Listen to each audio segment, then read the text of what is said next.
In the world of fights breaks fear, Xiao Zhe traverses into this realm, becoming the fourth young master of the Xiao clan. He acquires a binding feedback system that allows him to amplify his strength tenfold with each enhancement of his bound companions. Successfully binding Xiao Xun'er, her strength increases. Congratulations to the host for receiving a tenfold feedback, elevating his power to a 9-star fighter. Xiao Xun'er consumes the Sacred Heart glazed pill, significantly enhancing her aptitude. Congratulations to the host for receiving a tenfold feedback, elevating his aptitude to the level of an unparalleled genius. Xiao Xun'er successfully refines the Golden Emperor's burning heaven flame, resulting in a substantial increase in her strength. Congratulations to the host for receiving a tenfold feedback, successfully refining the Emperor Flame 20. Xiao Zhe initially believed this was the culmination of his journey, only to realize that as Xiao Xun'er's power grew, so too did the number of individuals he could bind. The bloodline of Queen Medusa's 7-colored devouring python, the cursed poison body of the little doctor, and the 3 flower eyes of the azure scale, all yielding tenfold feedback. Years later, as the Soul Heaven Emperor incited chaos, Xiao Zhe effortlessly subdued him. It was then that Xiao Zhe recognized he had reached the pinnacle of the Duki continent, prompting him to gaze towards the vast world beyond. Chapter 1. Binding Xiao Xun'er, tenfold feedback. At the Xiao clan's routine testing assembly, a middle-aged man presiding over the tests found himself momentarily stunned, his gaze filled with astonishment as he looked at Xiao Yan. His words sent ripples through the gathered crowd. The Xiao clan members awaiting their turn to test displayed expressions of shock, disbelief, and bewilderment. Such reactions were warranted, for Xiao Yan was a rare talent within the clan, a genius not seen in a century. Just a year prior, during the same test, the magic stone had gleamed with 4 golden words: 1-star fighter. This revelation had reverberated throughout the Xiao family and even gained notoriety in Wutan City. An 11-year-old 1-star fighter, undeniably a prodigy, with limitless potential for the future. The entire clan had envisioned Xiao Yan growing into a figure who would lead them to glory. Over the past year, Xiao Yan had not disappointed. He dedicated himself relentlessly to his training, severing ties with the outside world. Most of the Xiao clan's younger generation rarely encountered him, as he often rushed past them, immersed in his own pursuits. At the tea times, days or even weeks would pass without a glimpse of him, as he sequestered himself within his room, honing his skills. The only individual with whom he shared significant interaction was his younger brother, Xiao Zhe, the 4th young master of the Xiao clan. Xiao Yan's dedication garnered the praise of the clan's elders, who often used him as a benchmark to spur their own children. Look at how talented Xiao Yan is and how hard he works. Can't you strive a bit harder in your training? This became the most frequently heard admonition among the younger generation over the past year. Even the clan's eldest elder, who had his disagreements with the clan leader, had urged his grandson Xiao Ning to emulate Xiao Yan's diligence and avoid idleness.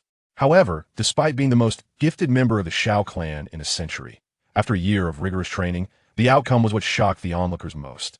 Following their astonishment, murmurs of speculation filled the air on the testing platform. Xiao Yan clenched his fists tightly. The astonished gazes of the crowd, filled with disbelief and skeptical murmurs, pierced his heart deeply. Although he had mentally prepared for such an occurrence since the fall of the contender, the reality of it still caused him immense discomfort. Silently, Xiao Yan descended from the stage, disregarding the discussions around him, and made his way straight out. On a small hillside outside the plaza, Xiao Zhe leaned against a tree, resting his head on his hands, his expression relaxed. Finally, it is 3 years before the plot begins. As the 3rd brother, I shall now endure 3 years of cold mockery and scorn. Xiao Zhe, also a time traveler, discovered his binding feedback system upon beginning cultivation at the age of 4. When a bound individual grew stronger, he would receive a tenfold return. Faced with 2 choices, one being Xiao Yan, the future renowned Flame Emperor, and the other being the extraordinary Xiao Xun'er, with her formidable talent and profound background, Xiao Zhe pondered deeply before deciding to bind with Xiao Xun'er. While Xiao Yan's future was promising, his path was fraught with peril. His success was nearly impossible to replicate. A single misstep or a moment of wavering could lead to his demise. Particularly, during Xiao Yan's final acceptance of the ancient emperor's legacy, his physical body had been shattered countless times. His survival relied entirely on his unwavering mental fortitude. Conversely, Xiao Xun'er's path to growth was remarkably smooth. With her exceptional talent and astonishing background, her cultivation often rivaled that of Xiao Yan, and she even surpassed him in combat prowess at times. Accompanied by a high-ranking Do Huang guard, there was scarcely anyone in the Gamma Empire capable of threatening her life. Additionally, As a scion of an ancient clan, she was virtually guaranteed to reach the pinnacle of Dosheng. Two prosperous paths lay before Xiao Zhe. Ultimately, he chose Xiao Xun'er for her reliability. After all, Xiao Yan was always at risk of unforeseen calamities, and the impact of his presence on Xiao Yan was uncertain. With his external aid and Xiao Xun'er ensuring a solid foundation at Dosheng Peak, achieving Do Di should pose no issue for him. Thus, Xiao Zhe resolutely selected Xiao Xun'er as his binding partner. Congratulations, host. Your strength has risen to 9-star Doja. Xiao Zhe beamed at the notification that appeared that morning. After claiming his reward, he would break through from 8-star to 9-star Doja. Are you enjoying yourself all alone here, brother Xiao Zhe? A delicate, youthful voice suddenly chimed in. Xiao Xun'er stood with her hands clasped behind her back, leaning forward playfully to peek at Xiao Zhe, her head tilted downwards. Though from Xiao Zhe's perspective, the sight of the beautiful girl before him was mesmerizing, it did nothing to diminish her already breathtaking beauty. Xiao Zhe was the same age as Xiao Xun'er, being merely a few months her senior, and 1 year older than Xiao Yan. They both cultivated during the same period. Xiao Zhe, having formed a bond with Xiao Xun'er, experienced a remarkable acceleration in his training due to a tenfold feedback effect. He frequently guided Xiao Xun'er and even assisted her in nurturing her meridians. Naturally, due to the influence of his system, his strength surged, and his mastery over fighting energy reached an impressive level. Thus, nurturing her meridians merely required the connection of their hands, enabling him to assist Xiao Xun'er in nurturing her entire body's meridians. Although the utility of this wasn't particularly significant, Xiao Zhe's assistance brought warmth to Xiao Xun'er at that time. Their relationship flourished, evolving from childhood friends to something deeper. I'm certainly delighted. I lie here thinking of someone, Xiao Xun'er remarked, a smile gracing her face, though it quickly faltered, revealing a hint of subtle displeasure in her tone. Brother Xiao Zhe, are you thinking of some beauty?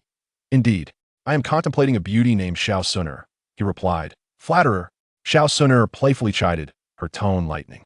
The earlier discontent vanished without a trace, and her smile returned. It seems that cousin Xiao, you might be in trouble. Xiao Xun'er sat down, gazing thoughtfully at the towering testing stone tablet in the distance, speaking to Xiao Zhe with a contemplative expression. Chapter 2. Xiao Yan's humiliation. My third brother. I have long seen through him. However, he is strong-willed. Despite our frequent encounters over the past year, he has not confided in me about this matter.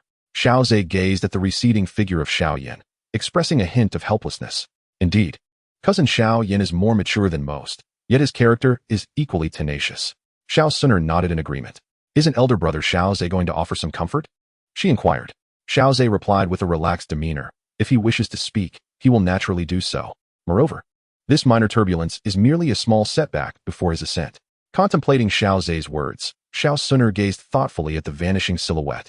Having grown up together, she had long realized that Xiao Zhe possessed an extraordinary confidence in cousin Xiao Yan. He seemed to firmly believe that Xiao Yan could soar from the shallow waters, transforming into a true dragon, breaking free from the confines of this small city of Wutan, and soaring through the vast expanse of the world. Initially, Xiao Xun'er attributed Xiao Zhe's unwavering faith to Xiao Yan's displayed talents.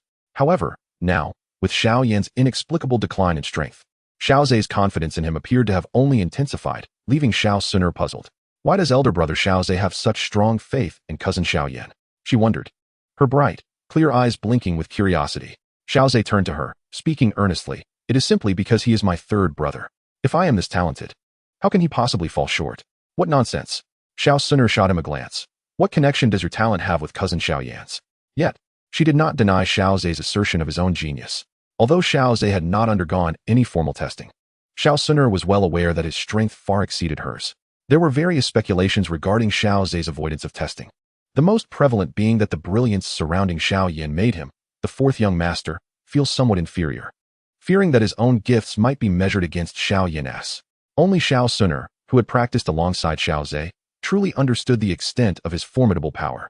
His innate abilities and talents were nothing short of astonishing. Although they began their training together, Xiao Zhe's insights and realizations far surpassed hers by multiple folds. In fact, when Xiao Xun'er shared these insights with her protector, Ling Ying, a high-ranking Do Huang, even he was left in awe. Ling Ying candidly stated that he could never attain such understanding and perception. The ability to astonish a Do Huang speaks volumes about Xiao Zhe's extraordinary gifts. Even in a land teeming with prodigies, Xiao Zhe's talents could undoubtedly be deemed exceptional. Little did Xiao Xun'er know, Xiao Zhe's remarkable abilities were entirely self-derived. She herself was a pinnacle talent of the ancient clan, possessing a divine bloodline, ranking among the elite even when compared to other ancient families. The fact that Xiao Zhe could achieve tenfold progress from Xiao Xun'er is a testament to the terror of his potential. This prompted Xiao Zhe to reflect countless times that his choice was indeed not erroneous. Since brother Xiao Zhe is unwilling to speak, then so be it. Why bother using such words to amuse me? Xiao Xun'er feigned anger, crossing her arms and turning her head away. No, I genuinely feel this way. Xiao Zhe hastily replied, for he could not confess to knowing the future plot. He could only attribute it to his own feelings. Hearing Xiao Zhe's urgent explanation, Xiao Xun'er, who had turned away, couldn't help but smile slightly. However, she still did not turn back, hesitating for a moment before asking, really? Absolutely true. Ever since childhood, I've felt that my third brother is a dragon among men, destined to transform into a true dragon and soar into the heavens. Upon hearing Xiao Zhe's resolute words, Xiao Xun'er felt a twinge of curiosity. What special qualities did Xiao Yan possess that she had failed to discern, which warranted such trust from Xiao Zhe? Yet, it was evident that Xiao Zhe could not articulate a reason, as it was merely his own intuition. The two exchanged words without feeling awkward, relishing the time spent in each other's company. Suddenly, two young members of the Xiao family rushed toward the distance, chattering excitedly. Hurry! Young Master Xiao Yan and cousin Xiao Ning are fighting. Is it true? Let us go and see if the genius has truly fallen. On the hillside, Xiao Zhe abruptly sat up, prompting Xiao Xun'er beside him to exclaim, Brother Xiao Zhe, shall we take a look? Of course, Xiao Zhe replied, swiftly rising to follow the two individuals toward the scene of the incident. Xiao Xun'er smiled slightly and followed closely behind. After completing his test, Xiao Ning also promptly departed from the plaza. Although Xiao Ning was a few years older than Xiao Yan, with Xiao Yan's formidable rise, his grandfather often used Xiao Yan as a benchmark to urge him to strive harder in his cultivation. This made it quite difficult for Xiao Ning to accept. The long-standing resentment erupted completely when he happened to confront Xiao Yan. Previously, when faced with the esteemed one-star Do fighter Xiao Yan, Xiao Ning had been notably subservient. Their battle quickly attracted the attention of onlookers, including the elders of the family. By the time the clan leader, Xiao Zhan, hurriedly arrived, the situation on the scene had already shifted. Xiao Yan lay on the ground, covered in dirt, with blood trickling from his mouth. Xiao Ning stood triumphantly beside him, brimming with arrogance. Had it not been for Xiao Zhan's arrival, Xiao Ning would have likely added further taunts. Xiao Zhan frowned, about to assist Xiao Yan when a voice interjected, Father, allow me to take care of it. Upon seeing Xiao Zhe help Xiao Yan, Xiao Zhan's expression softened slightly. Xiao Zhe examined Xiao Yan, noting that his injuries were not severe. The two had clashed, yet they remained mindful of their familial ties. Xiao Ning had not fought to the death, merely knocking Xiao Yan down before stopping. Xiao Ning, why did you treat Xiao Yan, a fellow member of the Xiao clan, so harshly? Xiao Zhan questioned, suppressing his anger. Oh, Xiao Zhan, this is merely a sparring match between juniors. Why take offense? An elderly voice suddenly interjected, drawing the attention of everyone present to the newcomer. It was none other than the elder of the Xiao family, wielding power comparable to that of the clan leader. Sparring? In the face of a fellow clansman, one should not strike with such severity. Elder, your audacity is indeed remarkable. A fleeting flash of anger crossed Xiao Zhan's face, yet he maintained his composure. He had just perceived the signal conveyed by Xiao Zhe, assuring him that Xiao Yan was unharmed. Haha, Xiao Ning was blissfully unaware. Believing he was contending with the family's prodigy, the one-star Do fighter Xiao Yan, and thus exerted his utmost effort. Little did he anticipate that Xiao Ning's full-force strike would send Xiao Yan sprawling to the ground. This could indeed be deemed an inadvertent misstep. Moreover, matters among the younger generation of the clan are best left untouched by us. Do you not agree? The elder subtly derided Xiao Yan, who had now diminished in power and status, even overshadowed by his own grandson, Xiao Ning. Just as Xiao Zhan was about to speak further, Xiao Yan's voice resonated unexpectedly. Father, I concede this bout was due to my inadequacies. Xiao Yan understood that prolonging this matter would only result in a futile dispute between the clan leader and the elder.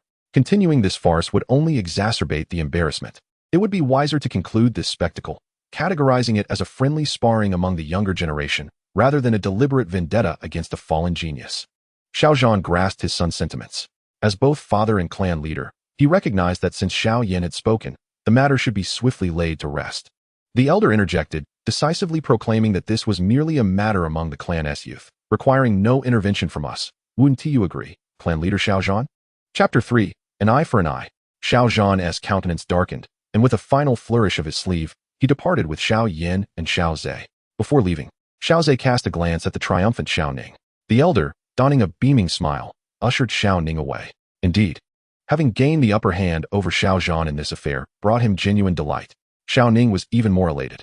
Having bested a once-revered genius with just a few blows, his satisfaction was palpable. The events that transpired here spread rapidly throughout the Xiao clan, solidifying the reputation of the fallen genius. Father, I am unscathed. If need be, I can simply avoid them in the future. Xiao Yan said with a wry smile to Xiao Zhan, who was visibly troubled. My son, you have suffered. It is my inadequacy as a father that, after all this time, I have yet to uncover the cause of your waning dou qi. Xiao Yan was taken aback. He had not disclosed to Xiao Zhan the decline of his dou qi. Xiao Zhe, supporting Xiao Yan, elaborated. Father noticed it long ago. Yet out of respect for your wishes, he refrained from inquiring, instead discreetly seeking the truth. Xiao Zhe spoke with calm assurance, acknowledging that Xiao Zhan was indeed a commendable father, treating all his children equally. In the original narrative, Xiao Zhan was able to earn Xiao Yan's heartfelt call of father, and naturally, he could do the same for Xiao Zhe. Fourth brother, you two are aware? Xiao Yan suddenly felt that his year-long secrecy had become a farce. Third brother, we see each other frequently, and besides, we are brothers.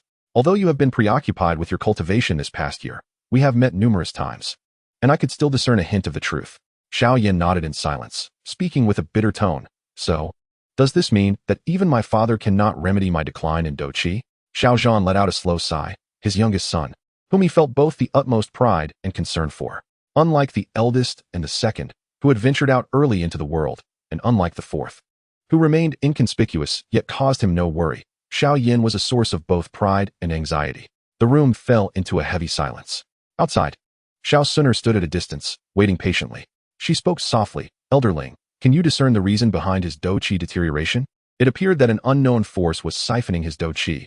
Every time he cultivated and stored it within his body, it would be absorbed. Though Ling Ying could not perceive the presence of Yao Lao, he was attuned to Xiao Yan's internal condition. Xiao Xun'er nodded, her curiosity piqued, though she had no intention of intervening. However, should Brother Xiao Zhe request her assistance, she would not decline. Yet, she feared that Brother Xiao Zhe still regarded her as merely an ordinary member of the Xiao family. A gentle smile graced her face at the thought of Xiao Zhe. Ling Ying, hidden in the shadows, felt a tumult of emotions as he observed the relationship between the young lady and that Xiao boy. He was acutely aware of the disparity in their standings. The gulf between them was indeed vast. The likelihood of their union was exceedingly low, and even if the young lady were to insist, she would likely face opposition from the elders of the family. Thus, he could only remain silently vigilant by her side. Moments later, the patriarch of the Xiao clan, Xiao Zhan, emerged, his face etched with worry.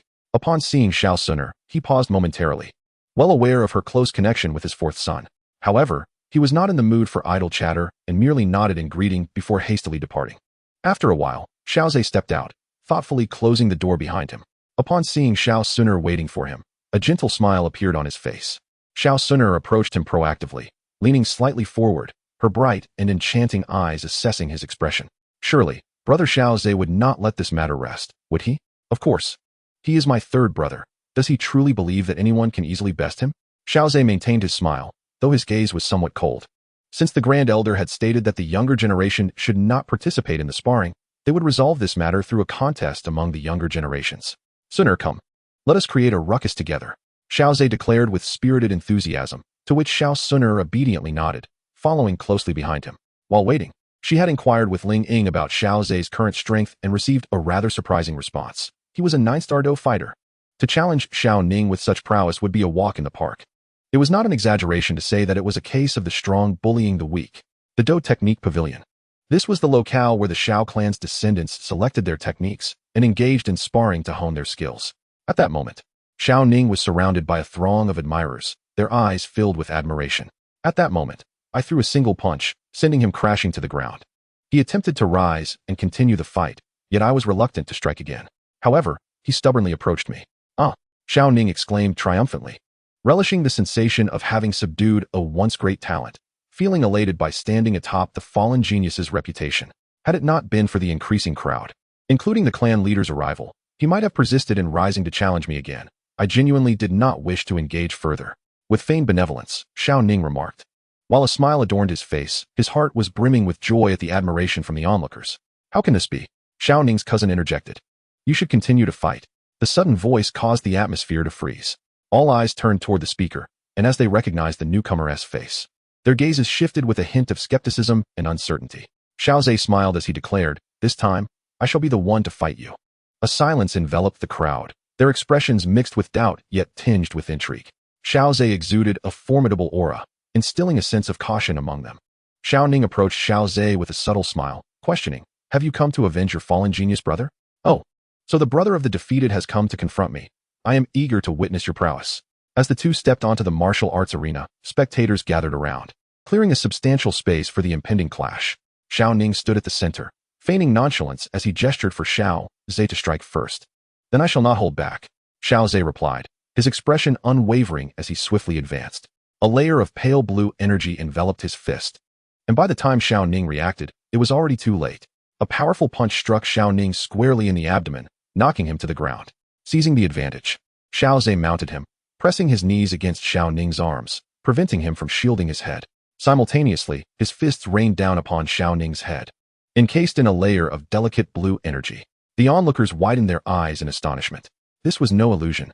It was indeed the radiance of elemental energy. Upon becoming a fighter, one selects their corresponding attribute techniques, transforming the formless white energy into elemental energy, thus creating such a spectacle. In other words, what they witnessed was a bona fide fighter mercilessly assaulting a martial arts practitioner. Chapter 4. The Enraged Lion. As the Grand Elder hurried toward the combat techniques pavilion, he inquired of his attendant, "What is transpiring?" "Yes, young Master Xiao Zhe has come to confront young Master Xiao Ning. Young Master Xiao Zhe possesses formidable strength and has subdued young Master Xiao Ning," the attendant explained hurriedly, his brow furrowed in concern. Xiao Zhe had always kept a low profile, never revealing his capabilities, and even abstained from participating in the testing event. It was unexpected to discover that he had been concealing such strength. The Grand Elder had previously held disdain for Xiao Zhe's refusal to partake in the testing event, aligning with the mainstream belief that Xiao Zhe feared comparison to Xiao Yin and the ridicule of being deemed inferior. He had not given much thought to Xiao Zhe's absence from the event, believing that one could evade scrutiny temporarily, but not indefinitely. The coming adulthood ceremony mandated participation from every member of the Xiao clan, at which point the testing would inevitably occur. Simultaneously, he was assigned to manage the ordinary enterprises of the Xiao family, adhering to the family's regulations, which even the patriarch could not contravene. However, the attendant informed him that Xiao Zhe's lack of cultivation talent was a misconception. On the contrary, he possessed formidable strength, capable of overpowering Xiao Ning, at least at the advanced level of combat energy. The thoughts swirling in the Grand Elder's mind did not hinder his swift progress as he hurried forward. Upon arriving at the combat technique pavilion, he witnessed Xiao Zhe in the midst of a violent altercation. Xiao Zhe was atop a man, relentlessly striking the fallen figure's head. The unfortunate soul appeared woefully disheveled, screaming in agony, his face swollen to the likeness of a pig's head. Had the attendant not revealed that the one being assaulted was Xiao Ning, the Grand Elder would scarcely have recognized him. After a brief moment of astonishment, a wave of compassion surged within the Grand Elder, swiftly followed by a torrent of indignation. Overcome by anger, he disregarded the family's edict against striking juniors without cause. His combat energy surged forth, propelling him toward the center of the fray. The overwhelming pressure of his energy caused the onlookers to blanch visibly. The Grand Elder approached Xiao Zhe with haste, his palm charged with combat energy, poised to strike in fury. Xiao Zhe had long anticipated the Grand Elder's approach. His perceptive abilities were not to be underestimated. The combat energy within him spiraled furiously, extracting a substantial amount of power and converging upon his palms along a specific trajectory. Utilizing the advanced combat technique, Swallow's Return, his pale blue energy erupted brilliantly, meeting the Grand Elder's palm in a clash. Rather than contesting directly with the Grand Elder, Xiao Zhe adeptly utilized the momentum, executing a graceful maneuver akin to a dragonfly skimming the water, landing lightly at the edge of the training ground. The onlookers, their faces ashen, gazed at Xiao Zhe with wide eyes, disbelief etched upon their features. If the attributes of Xiao Zhe's combat energy had previously astonished them, this moment rendered them utterly incredulous. Xiao Zhe had managed to deflect the Grand Elder's attack solely with his combatant's prowess. The Grand Elder, taken aback, registered the ease with which Xiao Zhe had neutralized his assault, a flicker of absurdity crossing his mind. Though consumed by rage, he retained a semblance of rationality, refraining from employing advanced techniques. Nevertheless, he channeled a portion of his combat energy, intending to impart a lesson to Xiao Zhe. The mere fact that Xiao Zhe could mitigate the might of a grand combat master left him astounded. Before the spectators could fully process the unfolding events, a thunderous roar resonated from outside the combat technique pavilion, reminiscent of a lion's roar. "You insolent old fool. accompanied by a surge of pale blue combat energy. A figure rushed in like a tempest. The entire pavilion seemed to be swept by an 8th-level gale, causing the onlookers to sway precariously, their faces paling in terror. The oppressive presence of the Grand Combat Master induced a sense of suffocation among the crowd. The potent energy enveloped Xiao Xun'er, ultimately coalescing into an illusory lion's head upon his visage. The lion's face, filled with fury, appeared poised to devour, exuding a chilling aura. It was none other than the Xiao family's premier technique, a mid-level mystical art reserved solely for the patriarch, the furious lion's wrath.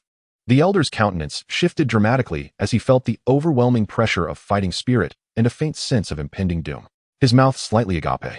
He attempted to articulate an explanation, yet the enraged lion would not entertain such notions, charging at him like a tempest.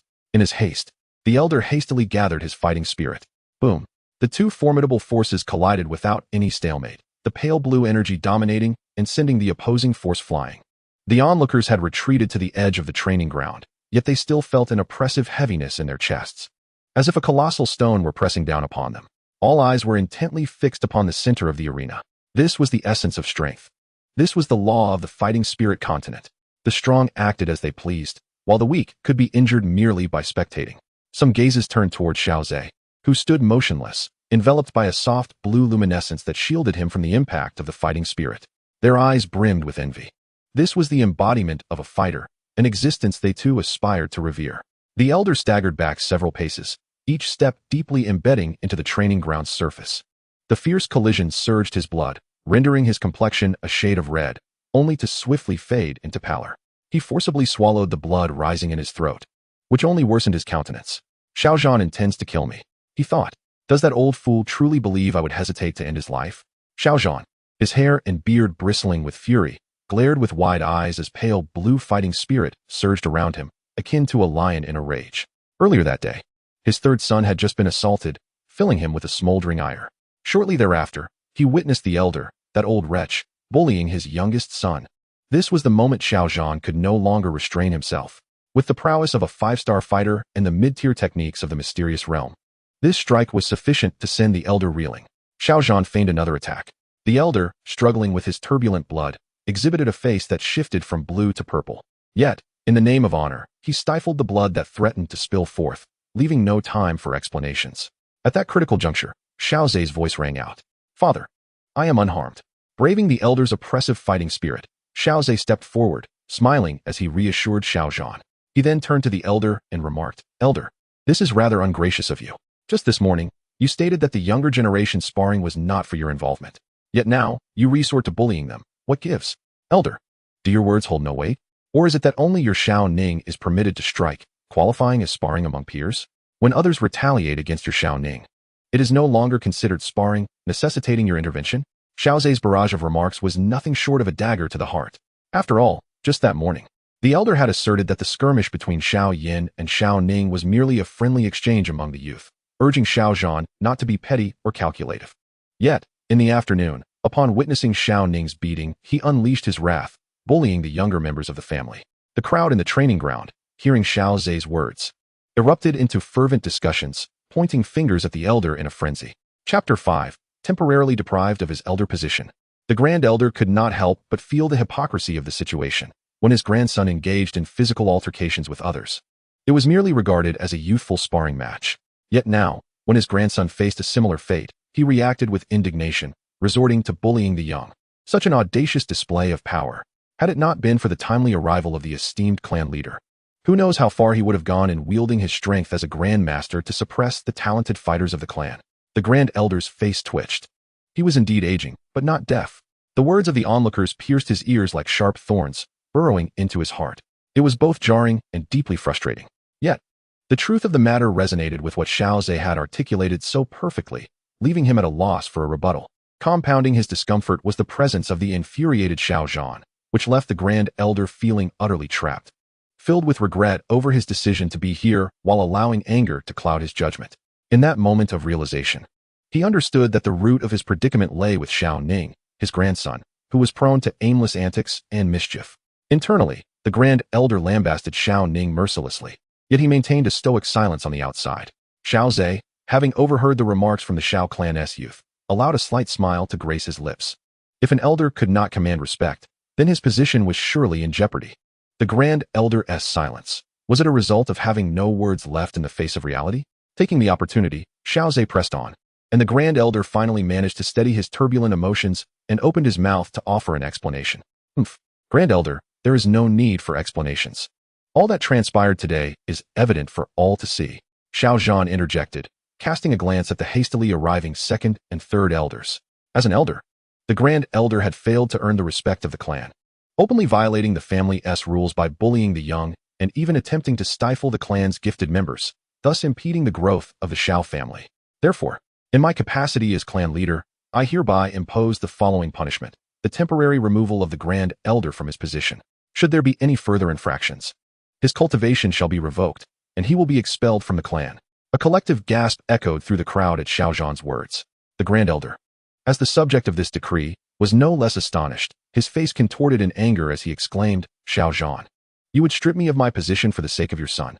The two other elders exchanged bewildered glances, having arrived last. They had only witnessed Xiao Zhan's fury directed at the Grand Elder. What could the Grand Elder have possibly done to merit such a severe punishment from Xiao Zhan? The surrounding members of the Xiao clan began to murmur among themselves. Was this punishment not excessively harsh? Though bullying the young was indeed disgraceful, the Grand Elder was still an elder. Indeed, to remove an elder from his position for the sake of an unproven genius seemed to flout the established norms. The severity of the clan leader's punishment was disproportionate. Who would dare to devote themselves to the Xiao family knowing that an elder's position could be revoked due to a minor mistake? As the murmurs swirled around him, the Grand Elder found an unexpected calm. While he acknowledged his initial fault, he believed Xiao Zhan's response was equally unjust, punishing a minor transgression with an excessive reprimand, thus failing to earn the respect of those present. Indeed, the other two elders also began to persuade Xiao Zhan. "Xiao Zhan, your punishment is excessively severe. Although the Grand Elder has erred, it does not warrant the removal of his position. Such an action would dishearten many within the Xiao clan. Indeed, you are seizing upon a minor fault to impose a harsh penalty. This punishment is profoundly unjust." In the face of the crowd's skepticism and the elders' pleas, Xiao Zhan merely smiled coldly. "Do you all consider my punishment to be excessive?" As he surveyed the surroundings, those who met Xiao Zhan's gaze instinctively averted their eyes, unwilling to confront the fury of this enraged lion. "Zaire, showcase your current prowess." Xiao Zhan suddenly turned to Xiao Zhe. Without hesitation, Xiao Zhe revealed his true strength. Soon, the perceptive among them keenly discerned that the aura of a fighter emanating from Xiao Zhe was overwhelmingly potent. He was far from a novice. At the very least, he was a high-tier fighter, and among them, he was indeed exceptional. The two elders were left dumbfounded. They could certainly identify that Xiao Zhe's cultivation level was an astonishing 9-star fighter. The Grand Elder's mind was in turmoil. Xiao Zhe was merely 11 years old. In the past, when Xiao Yin advanced to a 1-star fighter at 11, he was hailed as the most gifted individual of the Xiao clan in a century. So what title should be bestowed upon Xiao Zhe, who at the same age is a 9-star fighter? The most extraordinary talent in a millennium? Have you all witnessed this? An 11-year-old high-tier fighter. Xiao Zhan's voice brimmed with pride. If he were to thrive without interruption, he would undoubtedly reach the level of a fighter king in the future. With a high likelihood of becoming a fighter emperor, and even the legendary fighter zone is not beyond possibility. Should the Xiao clan boast a fighter king at its helm, it would be considered a first-rate power throughout the entire Jiama Empire. The small city of Wutan would no longer require a tripartite balance, but would instead see the Xiao clan's dominance. If a fighter emperor were to arise, the clan could ascend to the pinnacle of power within the Jiama Empire, flourishing and gaining an abundance of resources for your cultivation. As for the fighter zone, that is far too ethereal. I harbor no extravagant hopes. Yet even so, Xiao Zhe remains the beacon of hope for the Xiao clan's prosperous future. At this juncture, Xiao Zhan's tone shifted dramatically, mingling fervor with indignation. Yet now, the Grand Elder dares to strike at the hope of the Xiao clan's future. To wield the strength of a great fighter against a mere fighter. What else could this be but a ruthless assault? A lesson from an elder, perhaps. The crowd erupted in an uproar. Upon hearing Xiao Zhan's explanation, every gaze directed at the Grand Elder was laden with resentment and fury. This was no ordinary genius. This was the future fighter king, even the fighter emperor. If they had previously maintained an indifferent attitude, they now began to empathize. People only truly feel pain when their own interests are jeopardized. They were acutely aware of the benefits of having a powerful protector. Not only does it provide a profound sense of security, but it also signifies an abundance of cultivation resources. Advanced combat techniques, medicinal pills to aid in cultivation, and guidance from stronger individuals. All these advantages were enough to stir their hearts. The other two elders were equally aware of the allure of having high-ranking powerhouses within the family, the resources for cultivation they yearned for, as well as the elixirs necessary to break through critical bottlenecks, could be obtained through the presence of such formidable figures. Greater cultivation not only promised longer lifespans, but also secured their place in the family hierarchy.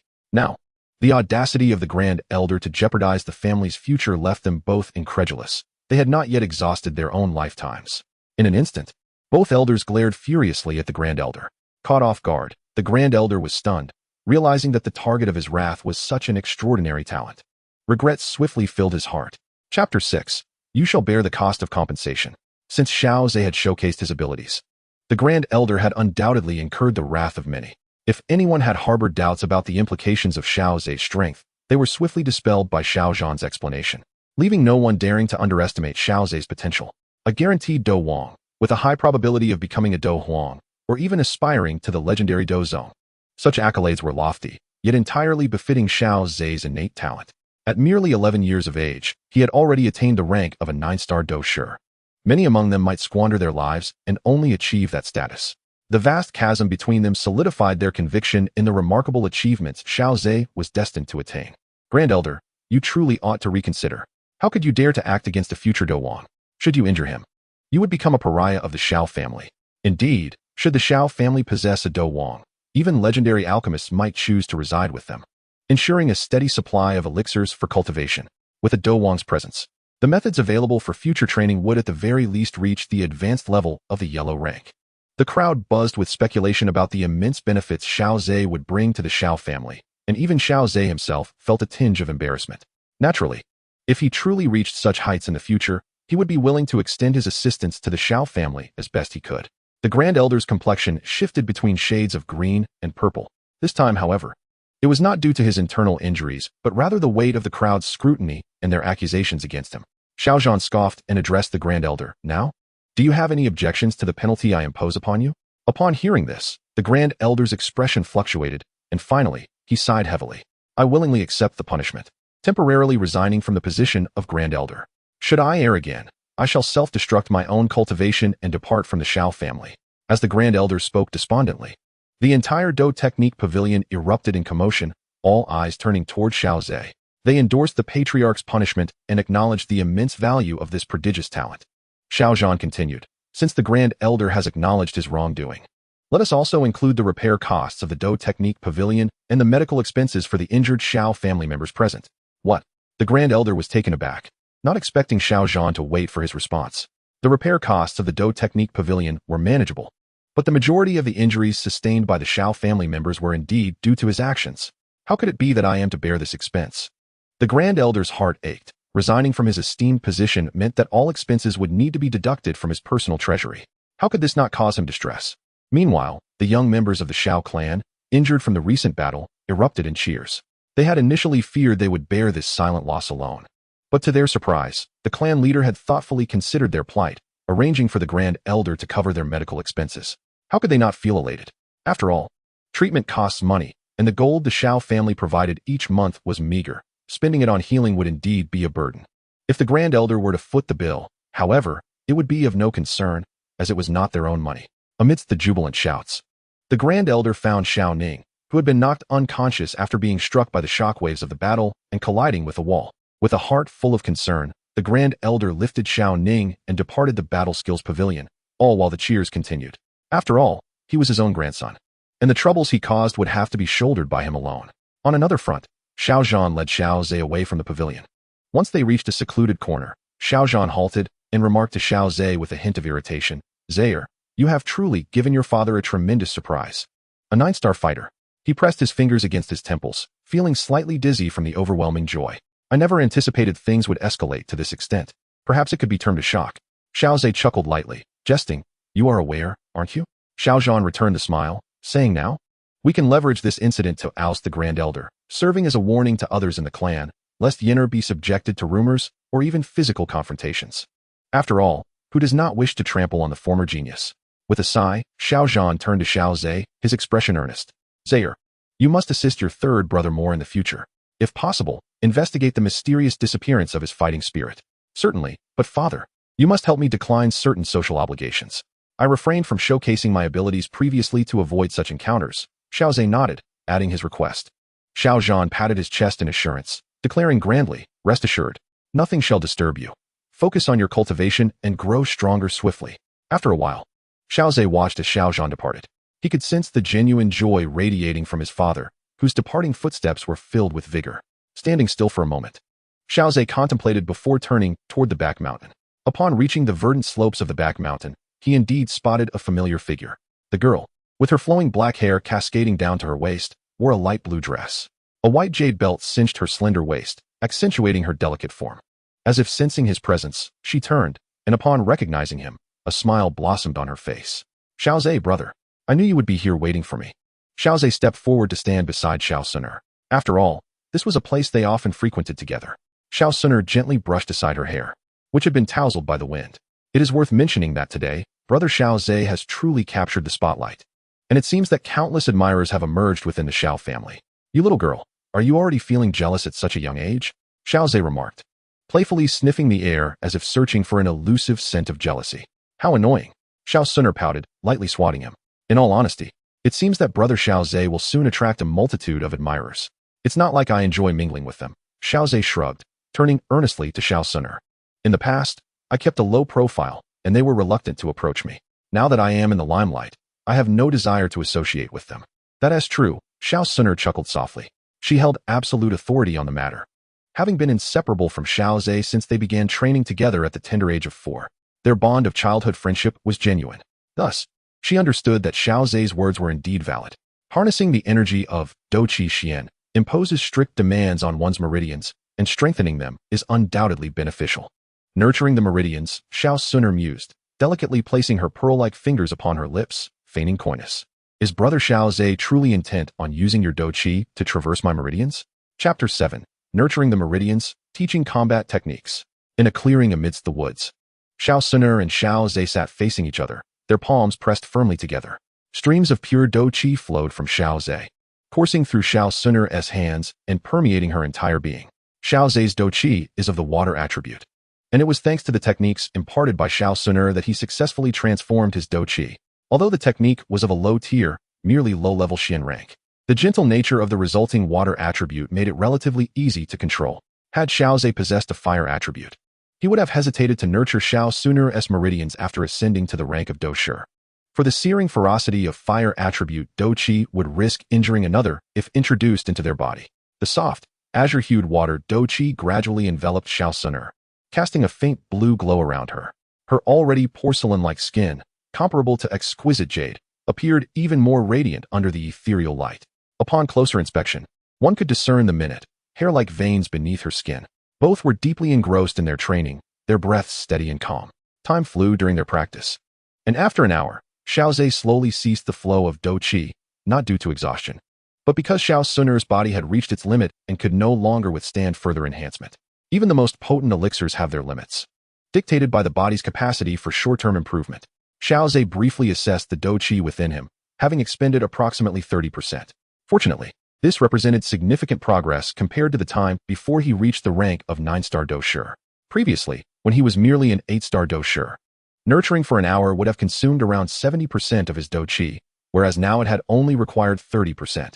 Not only has Xiao Zhe's quantity of fighting spirit significantly increased, but its quality has also seen a remarkable enhancement. He has established a more formidable foundation for Xiao Xun'er, ensuring that her future growth and strength will reciprocate tenfold. This has culminated in Xiao Zhe's fighting spirit vortex being dozens of times more potent than that of an ordinary individual. Moreover, his vortex possesses an extraordinarily terrifying capacity for absorbing fighting spirit. Previously, when he withstood the Elder's attack, he had actually gathered all of his fighting spirit and executed the Yin Fan strike, which allowed him to block the blow unscathed. Following that moment, his vortex rapidly absorbed fighting spirit, enabling him to restore his own energy. This was crucial for him to withstand the pressure of fighting spirit released by a great fighter. This was merely the absorption rate after Xiao Zhe had suppressed it. If he were to unleash his full potential, he could even create a phenomenon where fighting spirit would gather around him and flow into his body. Such feats are achievable only by advanced practitioners. Naturally, Xiao Zhe would refrain from employing such abilities unless in dire circumstances, as the influx of vast amounts of fighting spirit poses a significant challenge to his meridians. The first time he attempted this, he felt a sharp pain in the meridians responsible for transporting the fighting spirit. A fleeting thought crossed Xiao Zhe's mind as he turned his gaze to Xiao Xun'er. Due to his water attribute fighting spirit, a faint layer of mist enveloped her, as if she had just emerged from a bath, the moisture still lingering like a gem radiating youthful vitality. Xiao Xun'er's eyelashes fluttered slightly as she slowly opened her eyes. At that moment, the pale blue glow surrounding her had receded, yet the brilliance emanating from her gaze surpassed any physical light. It was a perfect embodiment of innate beauty. Upon opening her eyes, she found Xiao Zhe gazing at her motionlessly, causing a blush to bloom on her cheeks. "Have you had your fill of watching, brother Xiao Zhe?" she teased, simultaneously channeling her fighting spirit to evaporate the mist around her. "Of course not. If I could, I would gaze at you indefinitely," Xiao Zhe responded with a hearty laugh, rising to stretch his limbs. Unbeknownst to him, a fleeting glance from Xiao Xun'er revealed a smile of pure happiness. "Indefinitely? I too wish to journey alongside brother Xiao Zhe forever." Xiao Xun'er stood and inquired about the Yin Fan strike, expressing her desire to understand it better. She had clearly witnessed Xiao Zhe, as a 9-star fighter, withstand the blow of a great fighter, with the Yin Fan strike playing a crucial role.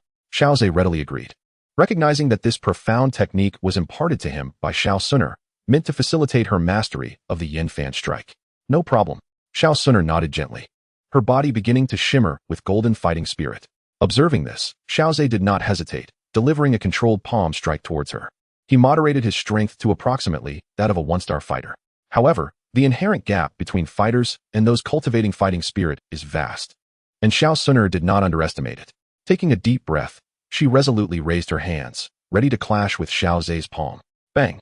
As Xiao Xun'er retreated further back, her body resembled a golden butterfly, gracefully fluttering away before gently landing several paces distant. They had been controlling their strength earlier, so neither sustained any injuries. "Brother Xiao Zhe, how did I do? Are there any shortcomings?" she inquired, her realization beginning to dawn. Xiao Zhe nodded and remarked, "You have grasped it quite well. However, to advance further, one must comprehend the essence of the Yin Fan strike." "The essence of the Yin Fan strike?" Xiao Xun'er tilted her head, a hint of confusion in her eyes. "Essentially, it involves using strength against strength, which comprises two crucial aspects, borrowing force and delivering force. You have balanced these two aspects admirably. But have you considered why you have only been able to return about 30% of the exerted strength?" A flicker of understanding sparked in Xiao Xun'er's eyes, as she contemplated her brother's implication that she ought to adjust the balance between borrowing and delivering force more appropriately. "Precisely. When facing opponents of comparable strength or those weaker than yourself, you can perfectly leverage their force to counterattack, as their strength does not exceed the limits of what you can borrow. However, when confronted with someone significantly more powerful, their strength surpasses your borrowing capacity, which not only risks injury but also diminishes the efficacy of your counterattack." Xiao Zhe illustrated his point with an example, saying, "For instance, when I faced the Grand Elder, I knew he was a grand battle master, and there was a vast disparity in our levels. Even a casual strike from him would be beyond my ability to withstand. Thus, I employed the Yin Fan strike, maximizing my borrowing technique without any intention of countering. Consequently, I was able to effortlessly absorb the Grand Elder's strike, emerging unscathed. If you can achieve a perfect harmony between borrowing and delivering force, then your mastery of the Yin Fan strike will reach a remarkable level." Xiao Xun'er listened, her eyes sparkling with excitement. As she gazed at her brother, who imparted his wisdom with such fervor, a glimmer of admiration crossed her features. In her eyes, Xiao Zhe seemed omnipotent, effortlessly resolving numerous challenges. It was precisely his extraordinary talents that captivated Xiao Xun'er, who hailed from an ancient clan. "Do you understand?" Xiao Zhe's voice, warm as a spring breeze, resonated. Xiao Xun'er nodded vigorously. "I understand. I must grasp the nuances." Soon, the two figures danced through the forest, their movements intertwining. With each clash, they swiftly separated, pausing briefly before charging at one another once more. Chapter 8. Do not provoke him again. In the Grand Elder's courtyard, Xiao Ning awakened in pain. "Ah!" he gasped, sitting up in bewilderment, surveying his surroundings. His memory was fragmented. The last scene etched in his mind was of someone atop him, relentlessly striking. The subsequent images were so horrifying that they felt surreal, as if he were trapped in a dream. Creak.